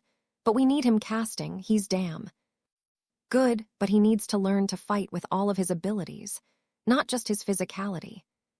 Dumbledore's got something in mind, Remus asked, still holding his head where Sirius had smacked him with a staff. A much bigger course that Hagrid's been helping to set up, Moody said. When did Hagrid get back? Sirius asked interestedly. 2 days after we left. Quite a successful trip from what I heard, but I'm sure we'll hear all about it when we get back, Moody remarked. Nice distraction technique, lassie. Didn't work, Tonks replied, still rubbing her eyes. She'd rinsed them out with an aguamenti spell, but they were still irritated. Stopped him cold for a few seconds, Sirius remarked, and Remus lost a bit of control as well. Wolfie's been unable to keep his little paws off me all trip. Tonks grinned as her boyfriend offered her a helping hand. It was a really good idea, Remus smiled, kissing Tonks on her cheek. I think the mistake was punching him took him right back to reality. You're probably right. I should have let him drool over me for a few minutes, then clobbered him. Tonks agreed as they finally reached Harry, who was sitting on the sand now, still catching his breath. Well, he asked. The adults all looked from one another and then back at Harry. 1 week off, Moody growled. You'd better enjoy it because it's gonna get a lot tougher from here on in. The old Auror smirked and began heading back to the house. Sirius turned around and began returning the obstacles to their original forms. Rocks, shells, driftwood, and general beach detritus. Remus and Tonks followed Moody, leaving Harry and his godfather alone. "Feeling okay?" Sirius asked. Harry got to his feet and nodded. "Just tired," Harry replied. "I should think so, but that's not what I meant. You've had this far-away look in your eye for a week. Ever since I told you who we were inviting to your birthday party," Sirius said, sitting next to his godson and staring out towards the ocean. Harry didn't say anything for a time, and Sirius let him gather his thoughts. "She gave me an oath, never to betray me again, but I still can't, I don't," Harry stammered. "You don't know if you can trust her," Sirius finished, and Harry nodded. "She tricked me into the oath. I never would have asked her to make that," Harry said. "Which is why she gave it," Sirius said. "She knew you'd never let her give it, and it would have been hanging over you both for the rest of your lives. Not a lot of people would do what she did, Harry. It's easy to make a mistake, but it's much harder to realize the mistake and do all you can to remedy it. The two of you, gods, Harry, I wish I had some kind of words of wisdom here for you.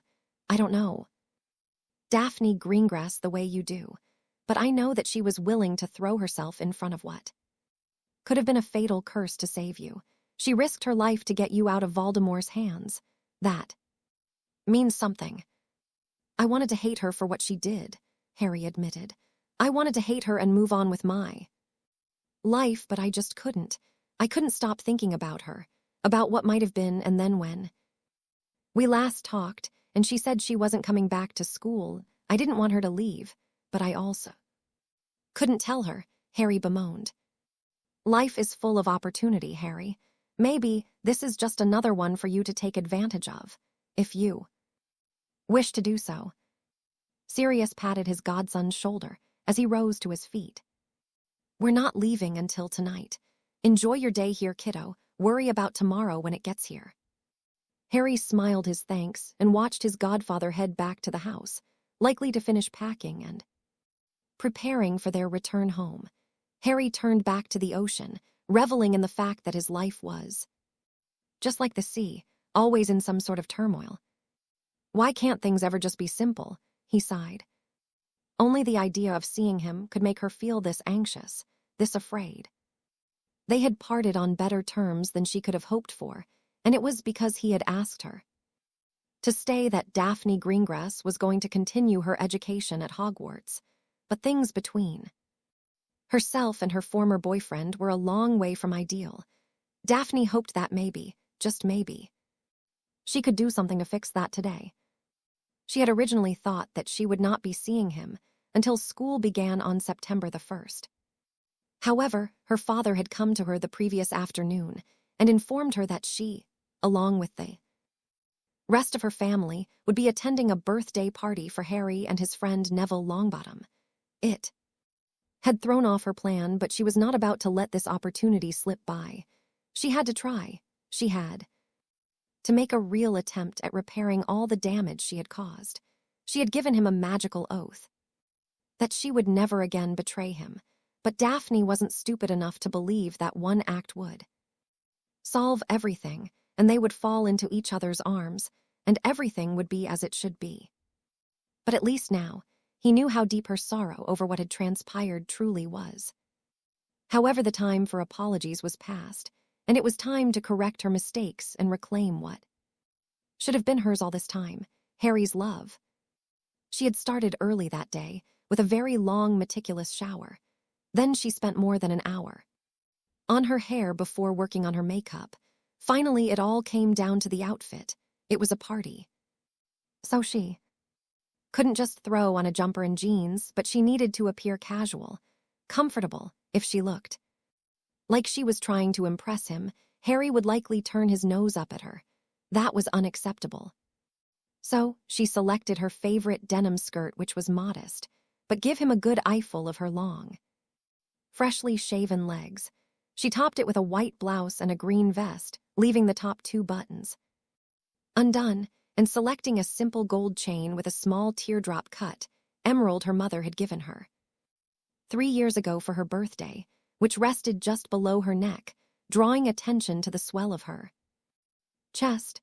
She finished getting ready by sliding into a simple pair of flats 10 minutes before her mother announced it was time to leave. As she stepped out of her room for the first time since returning from school, Astoria was passing by and gave a soft whistle. "He'll be eating out of your hand." She grinned at her older sister, who gave a thankful smile. "If he were anyone else, I would agree," Daphne remarked. "He's a boy. He's going to be drooling all over himself when he sees you."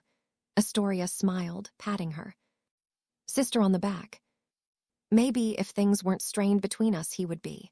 All I'm hoping for is for him not to ignore me. Even if he yells at me, I'd take that," Daphne confided as they descended the stairs. "I don't think you need to worry," Astoria said confidently. "Well, hello, stranger." Abigail Greengrass smiled as Daphne entered the sitting room, where they were set to depart. She gave her firstborn an approving smile as Daphne gazed questioningly at her mother, looking for acceptance of her appearance. "I'm happy to see you're still alive." "I've been caught up in my studies." Daphne smiled shyly. She wasn't really lying, as she had been doing a lot of studying. It just wasn't really school-related. One should never get so involved with one thing that they forget to live their lives, Anton Greengrass said firmly as he entered behind his daughter. He gave Astoria a warm hug before turning to Daphne, who looked apologetic. Anton gave her a quick embrace before going to the hearth and taking hold of the flu powder and offering it to each female. Anton was most pleased to see Daphne out of her room, much less washed. When he'd pounded on her door the day before, she looked a real mess. Her hair was pulled into a loose bun and looked rather grimy. She had dark circles under her eyes, and he hated to say it about his child, but she had smelled rather rank. This Daphne was a vast improvement. "Our destination today is Marauder's Den," Anton said, looking at each of them. Daphne and Astoria looked curious, but Abigail simply smirked and nodded. "Astoria," Anton said, gesturing for his youngest to go first. Astoria shrugged and entered the fireplace, tossing the glittering powder and shouting her destination clearly. Green flames erupted and embraced her before taking her away, leaving the fireplace empty. "Your turn, Daphne," Anton said as he motioned towards the fireplace with his head. Daphne nodded before following her sister. An instant later, she was being helped to her feet by her sister and another girl who hugged her warmly in greeting. "I'm really glad you came." Hermione Granger smiled as she brushed a bit of soot off Daphne's back. "It's nice to see you," Daphne smiled, feeling some of the tightness in her chest ebb away. Daphne knew that if any of Harry's friends held a grudge, she would never have a shot at mending things properly. "How has your summer been so far?" Hermione asked interestedly, taking her aside so that Daphne's parents could come through the flu. "Quiet for the most part," Daphne replied. "So, who's here for the party?" "Well, the Weasleys just arrived, and Ginny all but mauled Neville. Of course, Neville's grandmother and Harry's godfather, Professor Lupin and Professor Moody, Tonks and Hagrid and Tracy," Hermione listed off. "Tracy," Daphne looked at Hermione with disbelief. "Harry invited her," Hermione smiled. "He also invited all of his teammates and a few others. Lavender, Parvati and her sister, and Seamus and Dean are all here as well. In fact, when I last saw Seamus, he was trying to chat up Tracy. Do you want to go say hello to everyone?" Hermione asked, nodding towards the doorway, where Daphne could see a few people milling about. Daphne felt the tightness in her chest return, but she nodded, and she and her sister followed Hermione through a handsome-looking sitting room where the adults were gathering, and out into a picturesque outdoor deck where many people of her age group were gathered, eating and chatting amicably. "Daph," Tracy smiled as she saw her best friend and hugged her tightly. "I'm so glad to see you. I thought for sure you wouldn't come." "I wasn't given a lot of choice," Daphne admitted. "Dad made her come," Astoria smiled helpfully. "Why wouldn't you want to come?" Hermione asked. Daphne gave her a wry look and Hermione looked apologetic as she went, "Oh, right. So, where are the birthday boys?" Astoria asked, looking around. "They're around here somewhere," Tracy said, looking around the group. "There's Neville, Ginny's." Barely left his side. It's cute, but a little frightening as well. It took a lot for her to finally come clean to Neville, though Luna did help a lot. She sometimes doesn't think she's good enough for him. What's funny is that he will never believe he deserves her. Hermione smiled, watching the couple as they were talking to Dean and Parvati. "I think I understand," Daphne said so softly no one heard. "I saw Harry a little while ago. He was with Ron and Lavender over in that area," Tracy said, pointing. "Near where a large bowl held ice and bottles of butterbeer. Let's mingle and look for him." Harry was enjoying a story that Alicia Spinnet was sharing about her boyfriend, while a very embarrassed George Weasley kept trying to interrupt before she got to the really mortifying part. Harry had never in his life seen either Fred or George turn the famous Weasley red, but George had surpassed it. Harry kept his eyes on George as Alicia went on with her story while George looked to his twin for help. Apparently, Fred had been forbidden to assist if the very dangerous looks Angelina was giving him were any indication. Fred did look really sorry for his brother, but didn't seem to want to upset his own girlfriend. So then he starts dancing and removing his clothes like some sort of male stripper, but he can't get his shoes off, Alicia was saying while Angelina and Katie Bell laughed, and Harry was losing his battle to not laugh. And he clearly has balance issues because he falls and cracks his head on the bedpost and knocks himself out cold.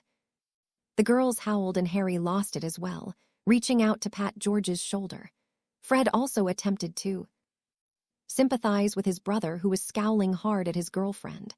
Harry was trying to catch his breath when he nearly choked as he saw her.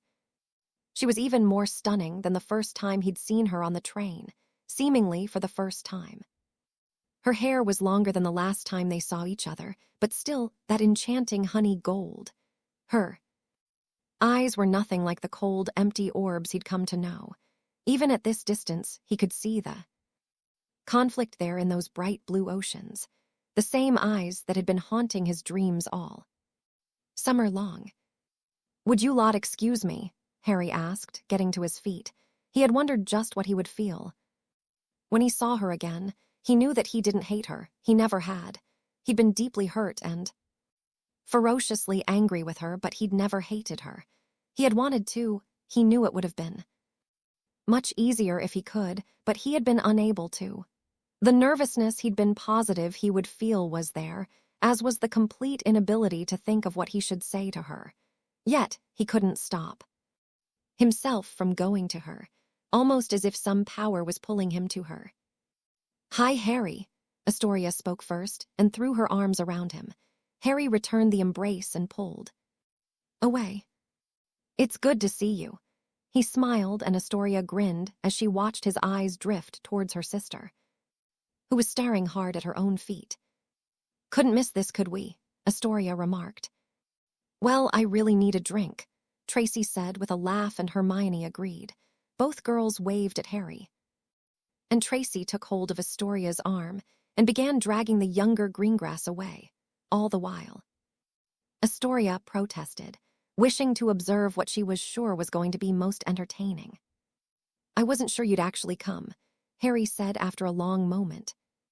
"I wasn't given a lot of choice," Daphne said, not looking up. "You could have said no," Harry suggested, but Daphne shook her head. "My father wouldn't have allowed that," she said, feeling embarrassed at having revealed that it was her father who'd made her attend the party. "I mean, not that I didn't want to come, but I thought it would be weird, and I didn't want you to feel uncomfortable because it's your birthday after all, and I tried to tell my father that, but he just..." Daphne took a breath to stop herself from rambling further. She'd never felt as mortified as she did at this precise moment. "I actually wasn't the one who sent the invitation. That was my godfather," Harry admitted. "Not that I didn't want you to come, not at all.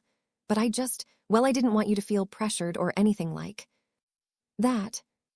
Harry clammed up with some effort, and the two of them stood there rather awkwardly. I think they're planning something, but he won't tell me anything about it. Your father and Sirius, actually, I'm really happy that you came, he said gently. Daphne looked up at this and felt a familiar warmth spread through her as she saw his soft smile. Really? Harry nodded. If you hadn't come, then I'd be dreading seeing you when school started. Harry started looking around and noticed some people turning away rather hastily. Do you want to take a walk? Get away from everyone for a few minutes. Daphne readily agreed, and she followed him off the deck and onto a very green lawn. They walked a bit in silence until Harry felt they were far enough away that no one could eavesdrop on them. There was no avoiding an audience, but at least their conversation would be private. I've thought a lot about you and our last conversation. In fact, I've barely been able to think of anything else when I've been free to, Harry finally said. I was still angry with you, and I think that I still am to an extent, even though I do understand everything. Daphne's eyes were on the ground again. She just couldn't make herself look at him, afraid to see some sort of anger in his eyes, despite his words. When you told me that you were thinking about leaving school, I felt hurt again somehow.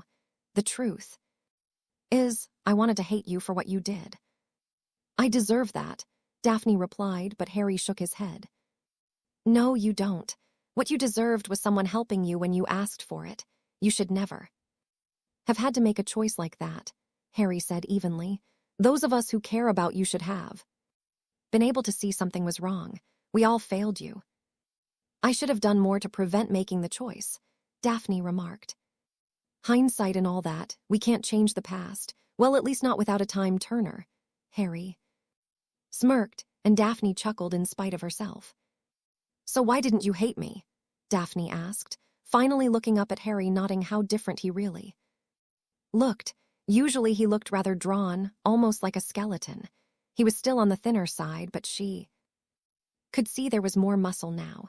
He was tan as well, and what really stood out was his eyes, no longer hidden behind glasses, appeared brighter, almost as if they had a fire behind them, and the lightning bolt scar, which was barely visible now. I wish I had an answer that made sense, Harry shrugged. But I don't, and I couldn't hate you. It felt wrong to even think about it. And that was part of the reason I didn't want you to leave Hogwarts. If you left, then how could I? That is, how could we? We'd never get to. Daphne felt something in her chest begin pounding as she looked into those indescribable green eyes. She felt something she had never hoped she would feel after all she had been through, all she had put him through. She felt hope. What? She asked, fighting to keep from sounding desperate. What could we do?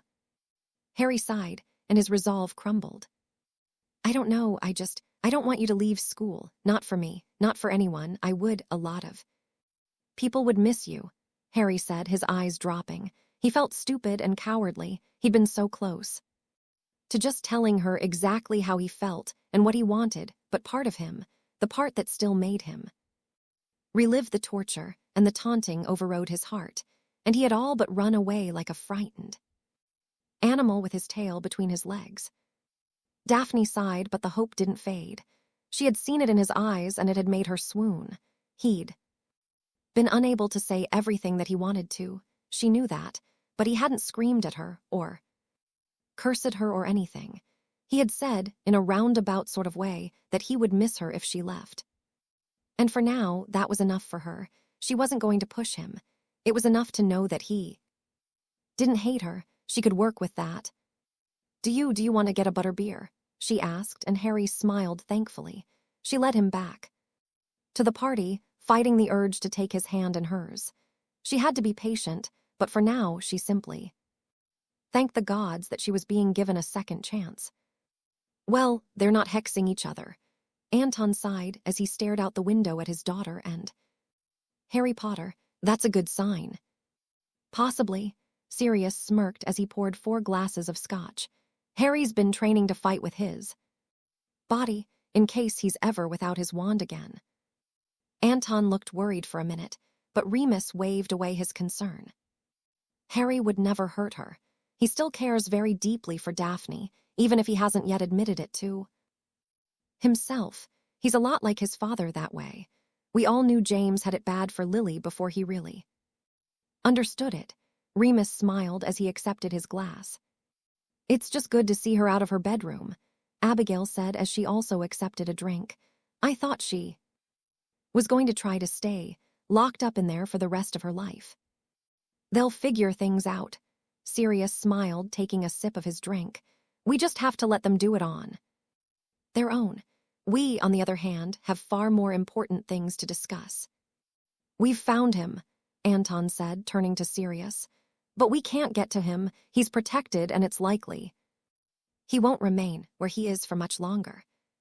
"Peter was never much for confrontation," Remus said flatly. Sirius growled in agreement.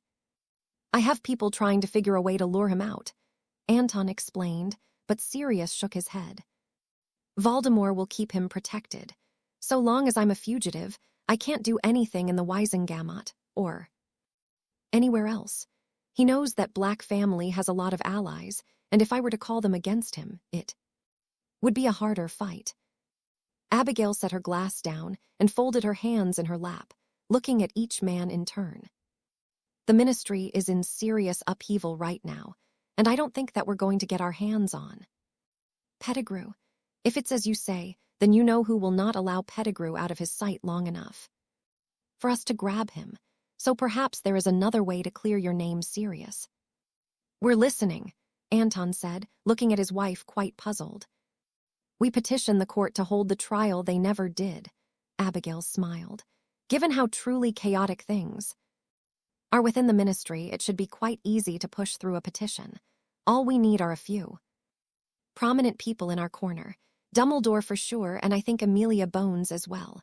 But most importantly, Harry needs to demand it. It's no secret that the new minister wants a chance to talk to Harry. Dumbledore's been keeping Scrimgeour at bay, but it won't last. Rufus, we're told, is most tenacious." Remus nodded. "So we give him what he wants," Abigail smiled. "A bit of time with Harry in exchange for a very fair and public trial in which you submit to questioning under Veritaserum, as well as submitting your memories for viewing in a pensive. You told us Dumbledore knows the truth, and Harry and his two friends can bear witness as well." The three men stared at Abigail for an uncomfortably long time, until she began to squirm a bit. "My dear lady," Anton said, taking her hand, "I have always admired your brilliance, but at this moment, I very much wish to take you in a most manly fashion." Abigail laughed with relief as her husband kissed her hand and wrist.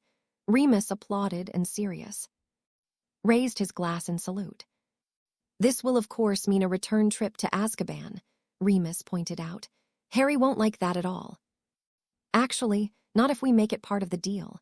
Sirius will be able to stay out of prison until his trial." "A most excellent idea." The four turned to find Albus Dumbledore standing in the doorway. "Albus, have you just arrived?" Sirius asked, getting up from his seat to greet the headmaster. "I have been here for a few minutes, long enough to hear this most brilliant idea, one I think would be wise to pursue. I shall speak to Amelia Bones and Minister Scrimgeour this very evening, once my business here is concluded." "And what is that?" Remus asked curiously.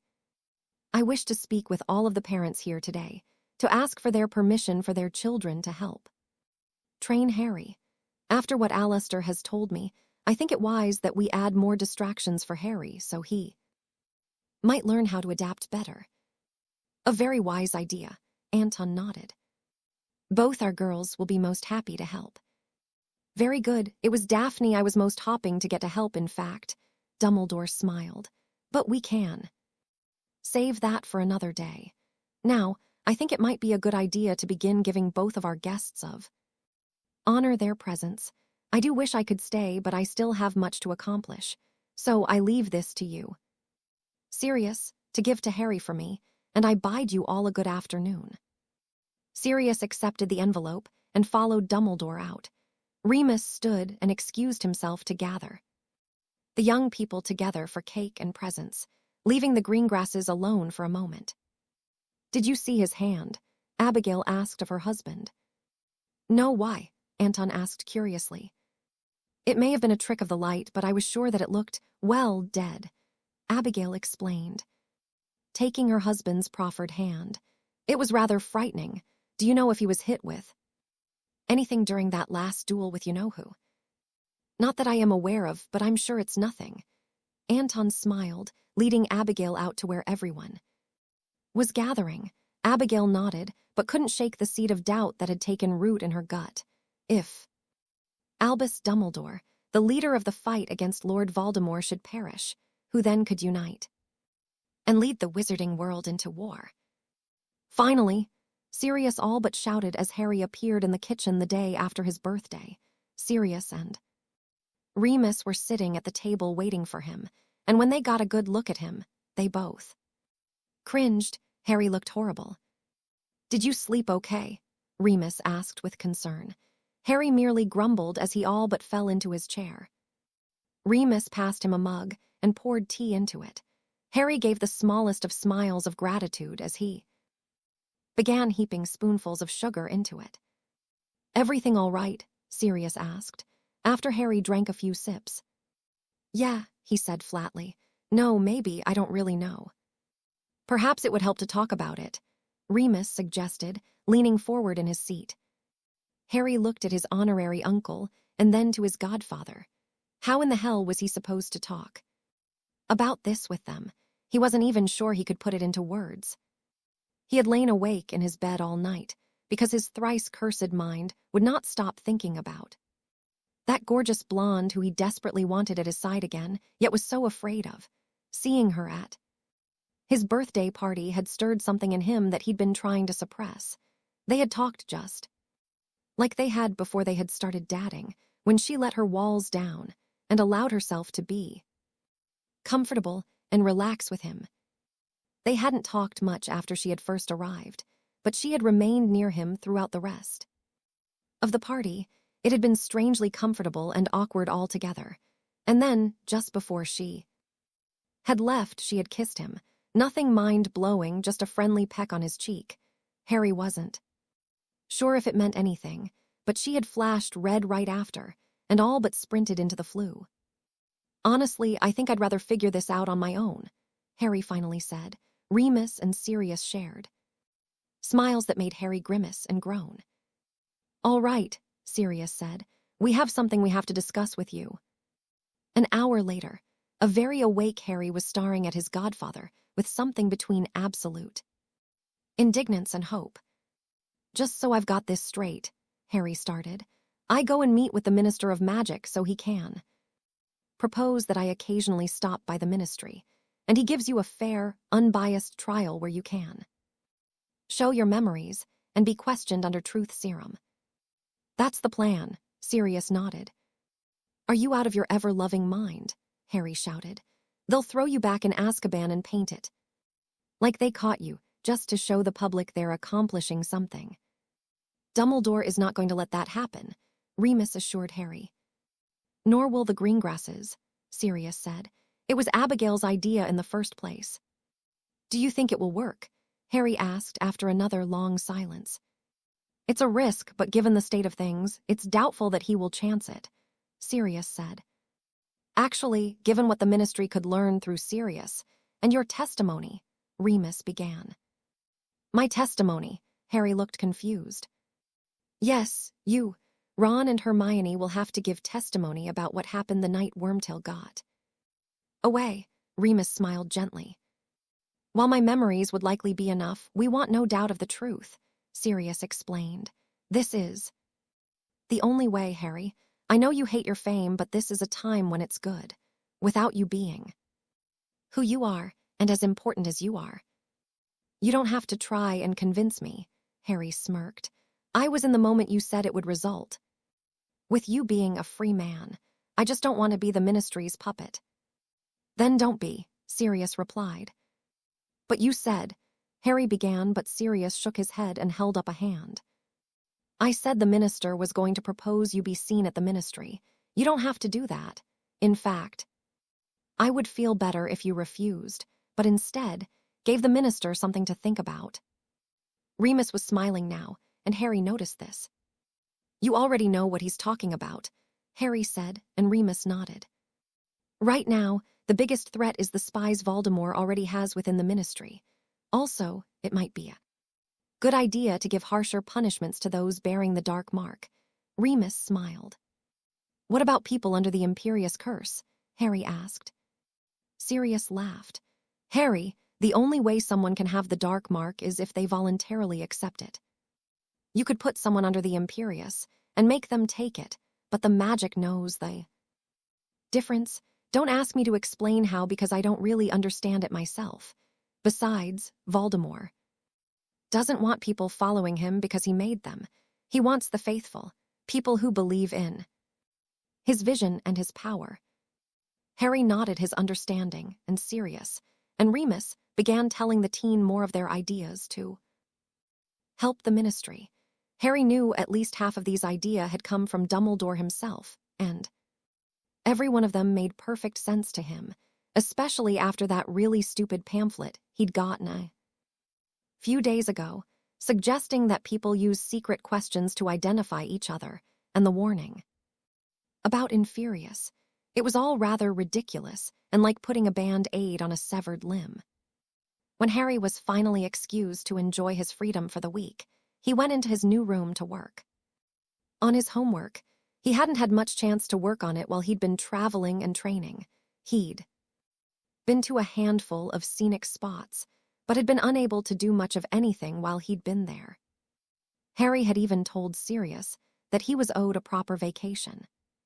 He understood, of course. He needed to be trained if he was to defeat Lord Voldemort, who was going to keep coming after him, especially as Voldemort now believed that Harry was the child destined to destroy him. The fact that Harry seemed unkillable only helped that idea. Harry had decided to stop wishing he could have a normal life. It was pointless, and it only infuriated him. He was destined to bring down a dark wizard. But what happened after that?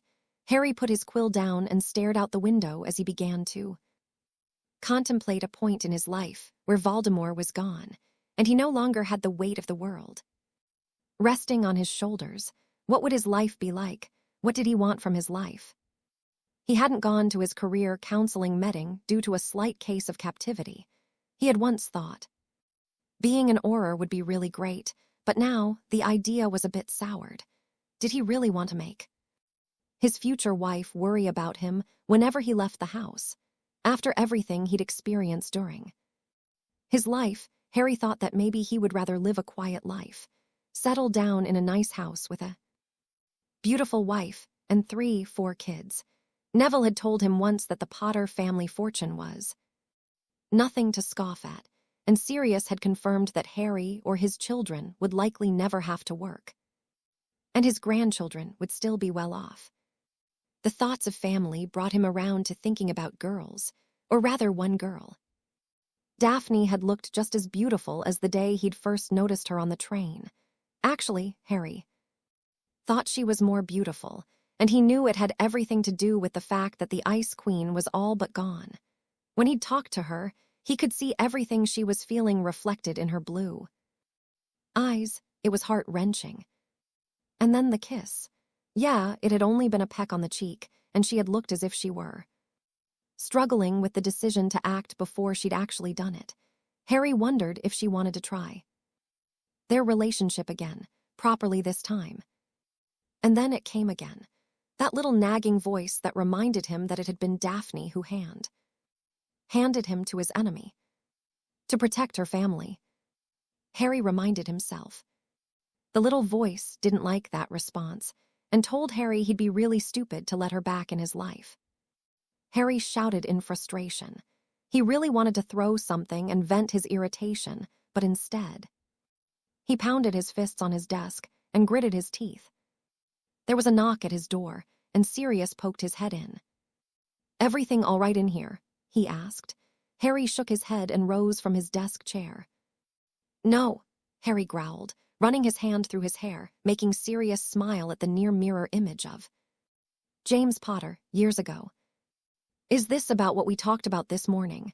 Sirius asked as he entered the bedroom properly. "No," HRI sighed. "Then it must be about Daphne." Sirius smiled, taking the chair Harry had just vacated. "You're still trying to figure out what to do about her." "And it's making me mental," Harry said. "I can't stop thinking about her, and I can't get over the fact she served me up to that tosser." "Harry, we've talked about this so many times that there's really nothing more anyone can say. You have to decide what's best for you. Maybe it's too soon for you to think about this.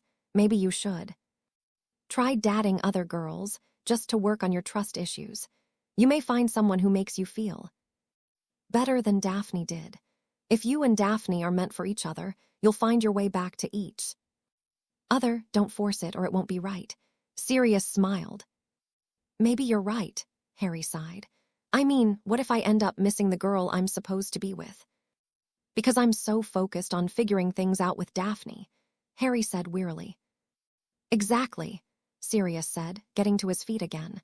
"For now, you've got a few more important things to be getting on with, like preparing to meet the Minister of Magic. We just got a note from Dumbledore. He's arranged a meeting tomorrow morning." "Does that mean you're going to get your trial?" Harry asked excitedly. "Starts Monday morning." Sirius smiled, though it didn't reach his eyes. Harry saw the worry there and hugged his godfather.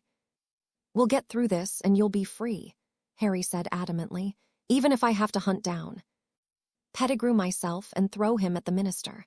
You're going to be free." Wizarding Britain was brimming with anticipation as the trial of Sirius Black began on Monday morning. Harry sat with Remus, Hermione, and Ron, looking down on the court. Just as in his own hearing, Harry saw the entirety of the Wisengamot was gathered and speaking in eager whispers to each other. Sirius had to hand himself to the Aurors upon entering the ministry that morning. Madame Bones had been there along with Tonks and 3 others whom Harry didn't know. Harry felt a serious bit of anxiety as his godfather was led away, but the Minister of Magic had promised that Sirius would be treated fairly. Harry swore silently that if Scrimgeour lied or anything happened to Sirius, Harry wouldn't rest until Scrimgeour was out of office. Harry saw the Dumbledore was present as well, though much closer to the court floor than he was. He also saw Daphne's parents among the spectators. "This is unbelievable," Hermione remarked. "There are tons of reporters here." "It's a very important trial," Remus commented. "It's going to break a lot of people's faith in the ministry, but that's the point. They have to be held accountable, or they will continue making costly mistakes." "I'm so nervous," Hermione said, wringing her hands. "Are you sure he's going to be freed?" "If they hold their end up and conduct a fair trial." Remus nodded. Doors opened, and Sirius was led into the courtroom, silencing everyone as he was seated and bound to the witness chair. Harry felt his anger boil inside of him, but Remus assured him that it would be fine. So far as everyone is concerned, he is still guilty. "This court is called to order," a tall, thin man with a graying goatee said. Harry was curious why Minister Scrimgeour wasn't presiding as Fudge had done for his hearing. He knew Dumbledore wouldn't be presiding, as he had not been reinstated as Chief Warlock. The Wisengamot will be trying the case of the people versus Sirius Black in the murder of Peter Pettigrew and 12 Muggles 15 years ago, as well as possible connections to the dark wizard known for this trial as He Who Must Not Be Named, and his involvement with the murder of James and Lily Potter, interim Chief Warlock, Pew's Thick Knees presiding. "Ladies and gentlemen of the Wisengamot, I ask that you put aside any preconceived notions of this man and his alleged acts until you have heard all the facts. The witness has been asked to be questioned under Veritaserum and has stated he is willing to donate his memories for review by this noble body. Presenting the case today will be Amelia Susan Bones, head of the Department of Magical Law Enforcement. Serving as defense for the accused will be Gareth Hopkins. Thick knees pounded a gavel, opening the trial, and Gareth Hopkins rose from his seat. He was rather short and broad around his middle. His hair was curly and his looked tired, as if he hadn't slept well in years. He stepped out from behind the small table and addressed the court. Ladies and gentlemen of the Wisengamot, 15 years ago, an innocent man was taken into custody and thrown into Azkaban without even being questioned. He then spent the next 15 years imprisoned for crimes he did not commit. We will hear from the accused today and 4 witnesses who learned the truth and who were all ignored by the previous Minister of Magic, who wished not to correct the mistakes of our own government. I would like to start by having the court administer a dosage of Veritaserum to Mr. Black. Harry watched as a man in deep crimson robes stepped forward holding a small vial, which he tipped into Sirius' mouth. Harry couldn't help but feel tense as his godfather swallowed the clear liquid. It would be so easy to poison his godfather, and Harry still didn't know if Scrimgeour could be trusted to keep his word. Their meeting had not gone well, and Harry wasn't sure if the man was the sort to try and abuse his position just to get even with an arrogant child. Harry had not been readily agreeable to Scrimgeour's proposal of being seen popping in and out of the ministry. Harry had pointed out that he did not wish to be someone's puppet, especially as the ministry was not really trying to end the war. In his opinion, Harry had made all the suggestions Remus and Sirius had talked about, and even a few of his own. Scrimgeour had been less than receptive. In fact, he'd been offended if Harry were to be honest. Harry just hoped that once the man calmed down, he at least thought about those suggestions and tried to save lives. Sirius was still breathing and looked expectant at Mr. Hopkins, and Harry breathed a sigh of relief. His godfather was still alive. The next hour was spent with Mr. Hopkins asking Sirius about everything that had led to his original incarceration. He asked in detail about the decision to switch secret keepers for the Potters and about his precise location on the night of the attack. Harry wished that Veritaserum wasn't so powerful, as he was sure he would never be able to stop imagining hid godfather and some faceless woman being human. Harry noted both Ron and Hermione making sour faces just before Mr. Hopkins managed to stop Sirius' tirade. The questioning finally ended with what had happened the night Sirius managed to escape Hogwarts. After being captured by Severus Snape, Harry and Hermione both blushed when they were mentioned in how they helped him get away. When Mr. Hopkins finished, the court broke into excited whispers. Harry noticed more than a few people looking in his direction. Harry just hoped Snape wasn't there somewhere. While things between the potion's master and student were not ideal, they had been much better in the last few months of the term. Amelia Bones rose and questioned Sirius for a few minutes, most of them having to do with how Sirius managed to escape. Madame Bones also questioned Sirius a little about his alleged involvement with Death Eaters, but it was more for clarification. She's not trying to argue against him, Hermione pointed out. That would be hard to do, as he's been under truth serum, Remus clarified. Dumbledore was called to the witness stand next. The headmaster was asked to recollect the Potters going into hiding and what he knew of their protection. The old man admitted to having believed Sirius to be the secret keeper, though he had been unsure of the man's loyalty at the time. Dumbledore also relived his questioning of Sirius the night he'd been captured at Hogwarts, and his belief that Sirius had been telling the truth. He then went off to explain he also spoke to Remus Lupin the next morning and felt he had been right in believing Sirius. When asked about his involvement in helping free Sirius that night, the headmaster claimed ignorance of the actions of Harry and Hermione. Harry swore he saw Dumbledore looking right at him and knew that he would have to omit that bit. Harry shared a look with Hermione, and he was sure she knew she had to do the same. Ron was called first. The redhead looked very nervous but answered everything honestly. Harry asked, Remus why they weren't being asked to take Veritaserum, and Remus simply shrugged. The only reason he could think of was the fact they were all underage. Remus was called next, followed by Hermione, and finally Harry took the witness stand. After all the witnesses had been called, Mr. Hopkins then explained that just before the trial began, Sirius had submitted his memories of the events which had been discussed, and that they were available for the court to view.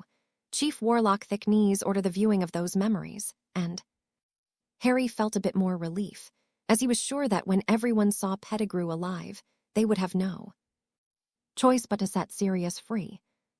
The trial had taken all day, and Harry felt very tired after everything was said and done, but his energy came back as Thicknees brought the trial to a close, with a recounting of everything they had seen and heard that day.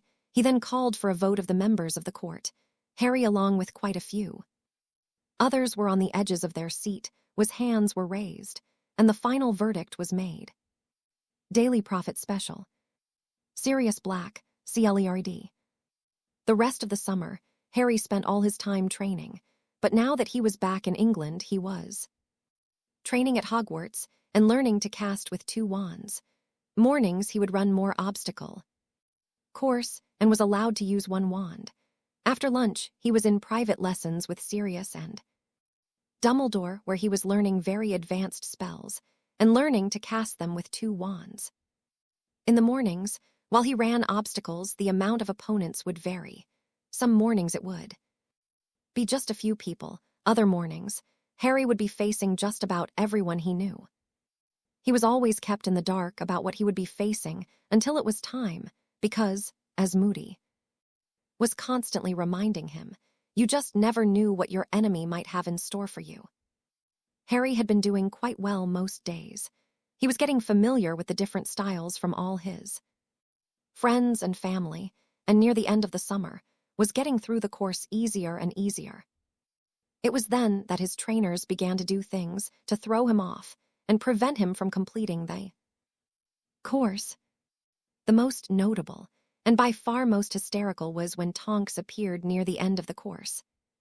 Without a stitch of clothing on, she simply stepped out from behind a wall, and Harry fell flat on his face the moment his brain registered what he was seeing. A stunningly beautiful witch with a classic hourglass figure, completely naked. Tonks even made a show of exposing herself to Harry, spinning around and humming a happy little tune. Then she stunned him. For a week, Harry endured all manner of teasing from everyone who heard the tale. The Weasley twins were the very worst. Of course, Harry shut them up by saying that he at least got to see Tonks nude, and that never in a million years would they ever have that opportunity. They didn't say anything more on the subject after that. The very worst was his final run, on the last day before students were to return to Hogwarts.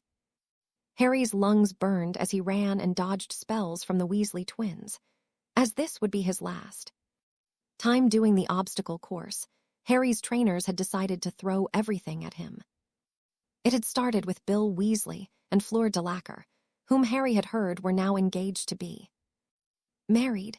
Harry knew Fleur from the Triwizard Tournament and was more than aware of how powerful she could be. He also knew that Bill was a curse breaker. He knew he would likely be unable to defeat them with magic, so used a few spells as distractions in order to get close and take them out.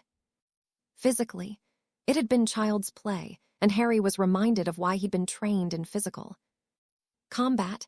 Neither Bill nor Fleur knew what to do when Harry got as close as he did and took them out. Harry moved forward in the course, readying himself for whomever was going to leap out at him. When his godfather apparated in front of him, Harry didn't hesitate. Sirius proved a more capable opponent, as he knew Harry's physical capabilities, having trained him all summer. The trouble was, he also knew Harry's spell work. Harry knew he would have to mix things up in order to get past Sirius, throwing a few spells that were no more harmless than a stinging hex at his godfather. Harry just wanted to get a bit closer and make Sirius think he meant to take him down in hand-to-hand combat. Harry could see his godfather's growing confidence, and noticed that Sirius even stopped using his shield but took to dodging instead. That gave Harry the opening he wanted. He figured Sirius would be expecting a disarming charm. But after a long conversation with Moody about how Death Eaters had come to think of disarming as Harry's signature spell, Harry knew he had to stop using it as much. Bombarda, Harry shouted, aiming for his godfather's feet. Sirius clearly hadn't expected this and was unable to dodge, as he'd allowed Harry in so close. He also couldn't get his shield up fast enough, and when the earth beneath his feet erupted, Sirius was sent 15 feet into the air. Harry didn't stop to see if Sirius was all right. He knew Madame Pomfrey would take care of him. Besides, the old man had it coming for all the grief he had given Harry about the Tonks incident. Ron and Neville had been too easy, and Harry felt bad for his friends. Ron was far too easily distracted, though Neville was very determined to stop Harry. In the end, Harry managed to stun Ron and tied Neville up with magical ropes. The combination of Remus and Hermione had been the most difficult. They worked together very nicely and kept Harry as far away as possible by casting a stream of jinxes, hexes, and curses. In the end, Harry used transfiguration to his benefit, turning anything he could see into giant boulders to hide behind. He knew that they would be able to figure out where he was if he just made one or two, so he made a dozen, and then silenced his feet so he could maneuver around quietly.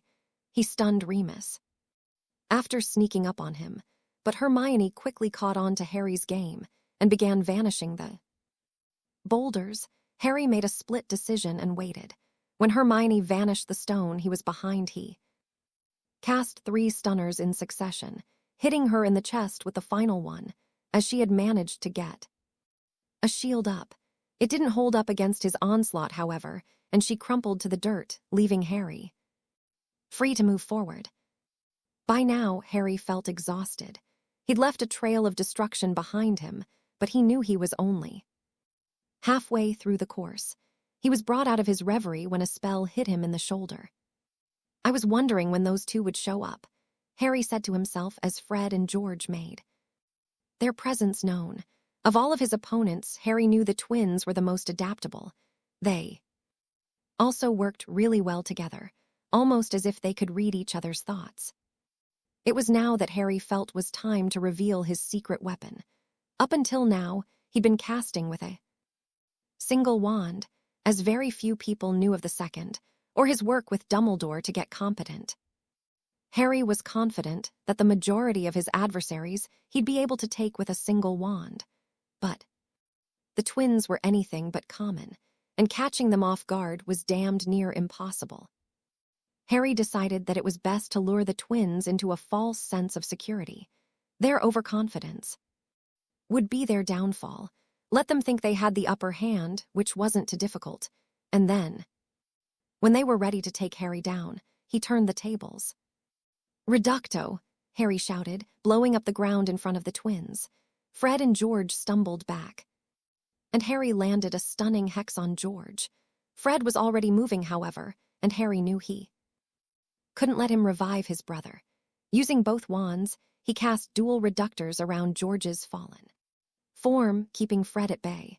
Harry kept his eyes locked on Fred, waiting for him to show any signs of being worn down.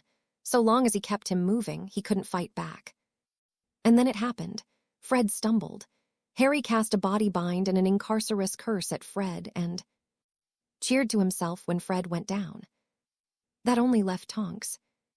Harry turned and prepared himself for whatever the metamorph magus had in store. Hopping she wasn't naked again.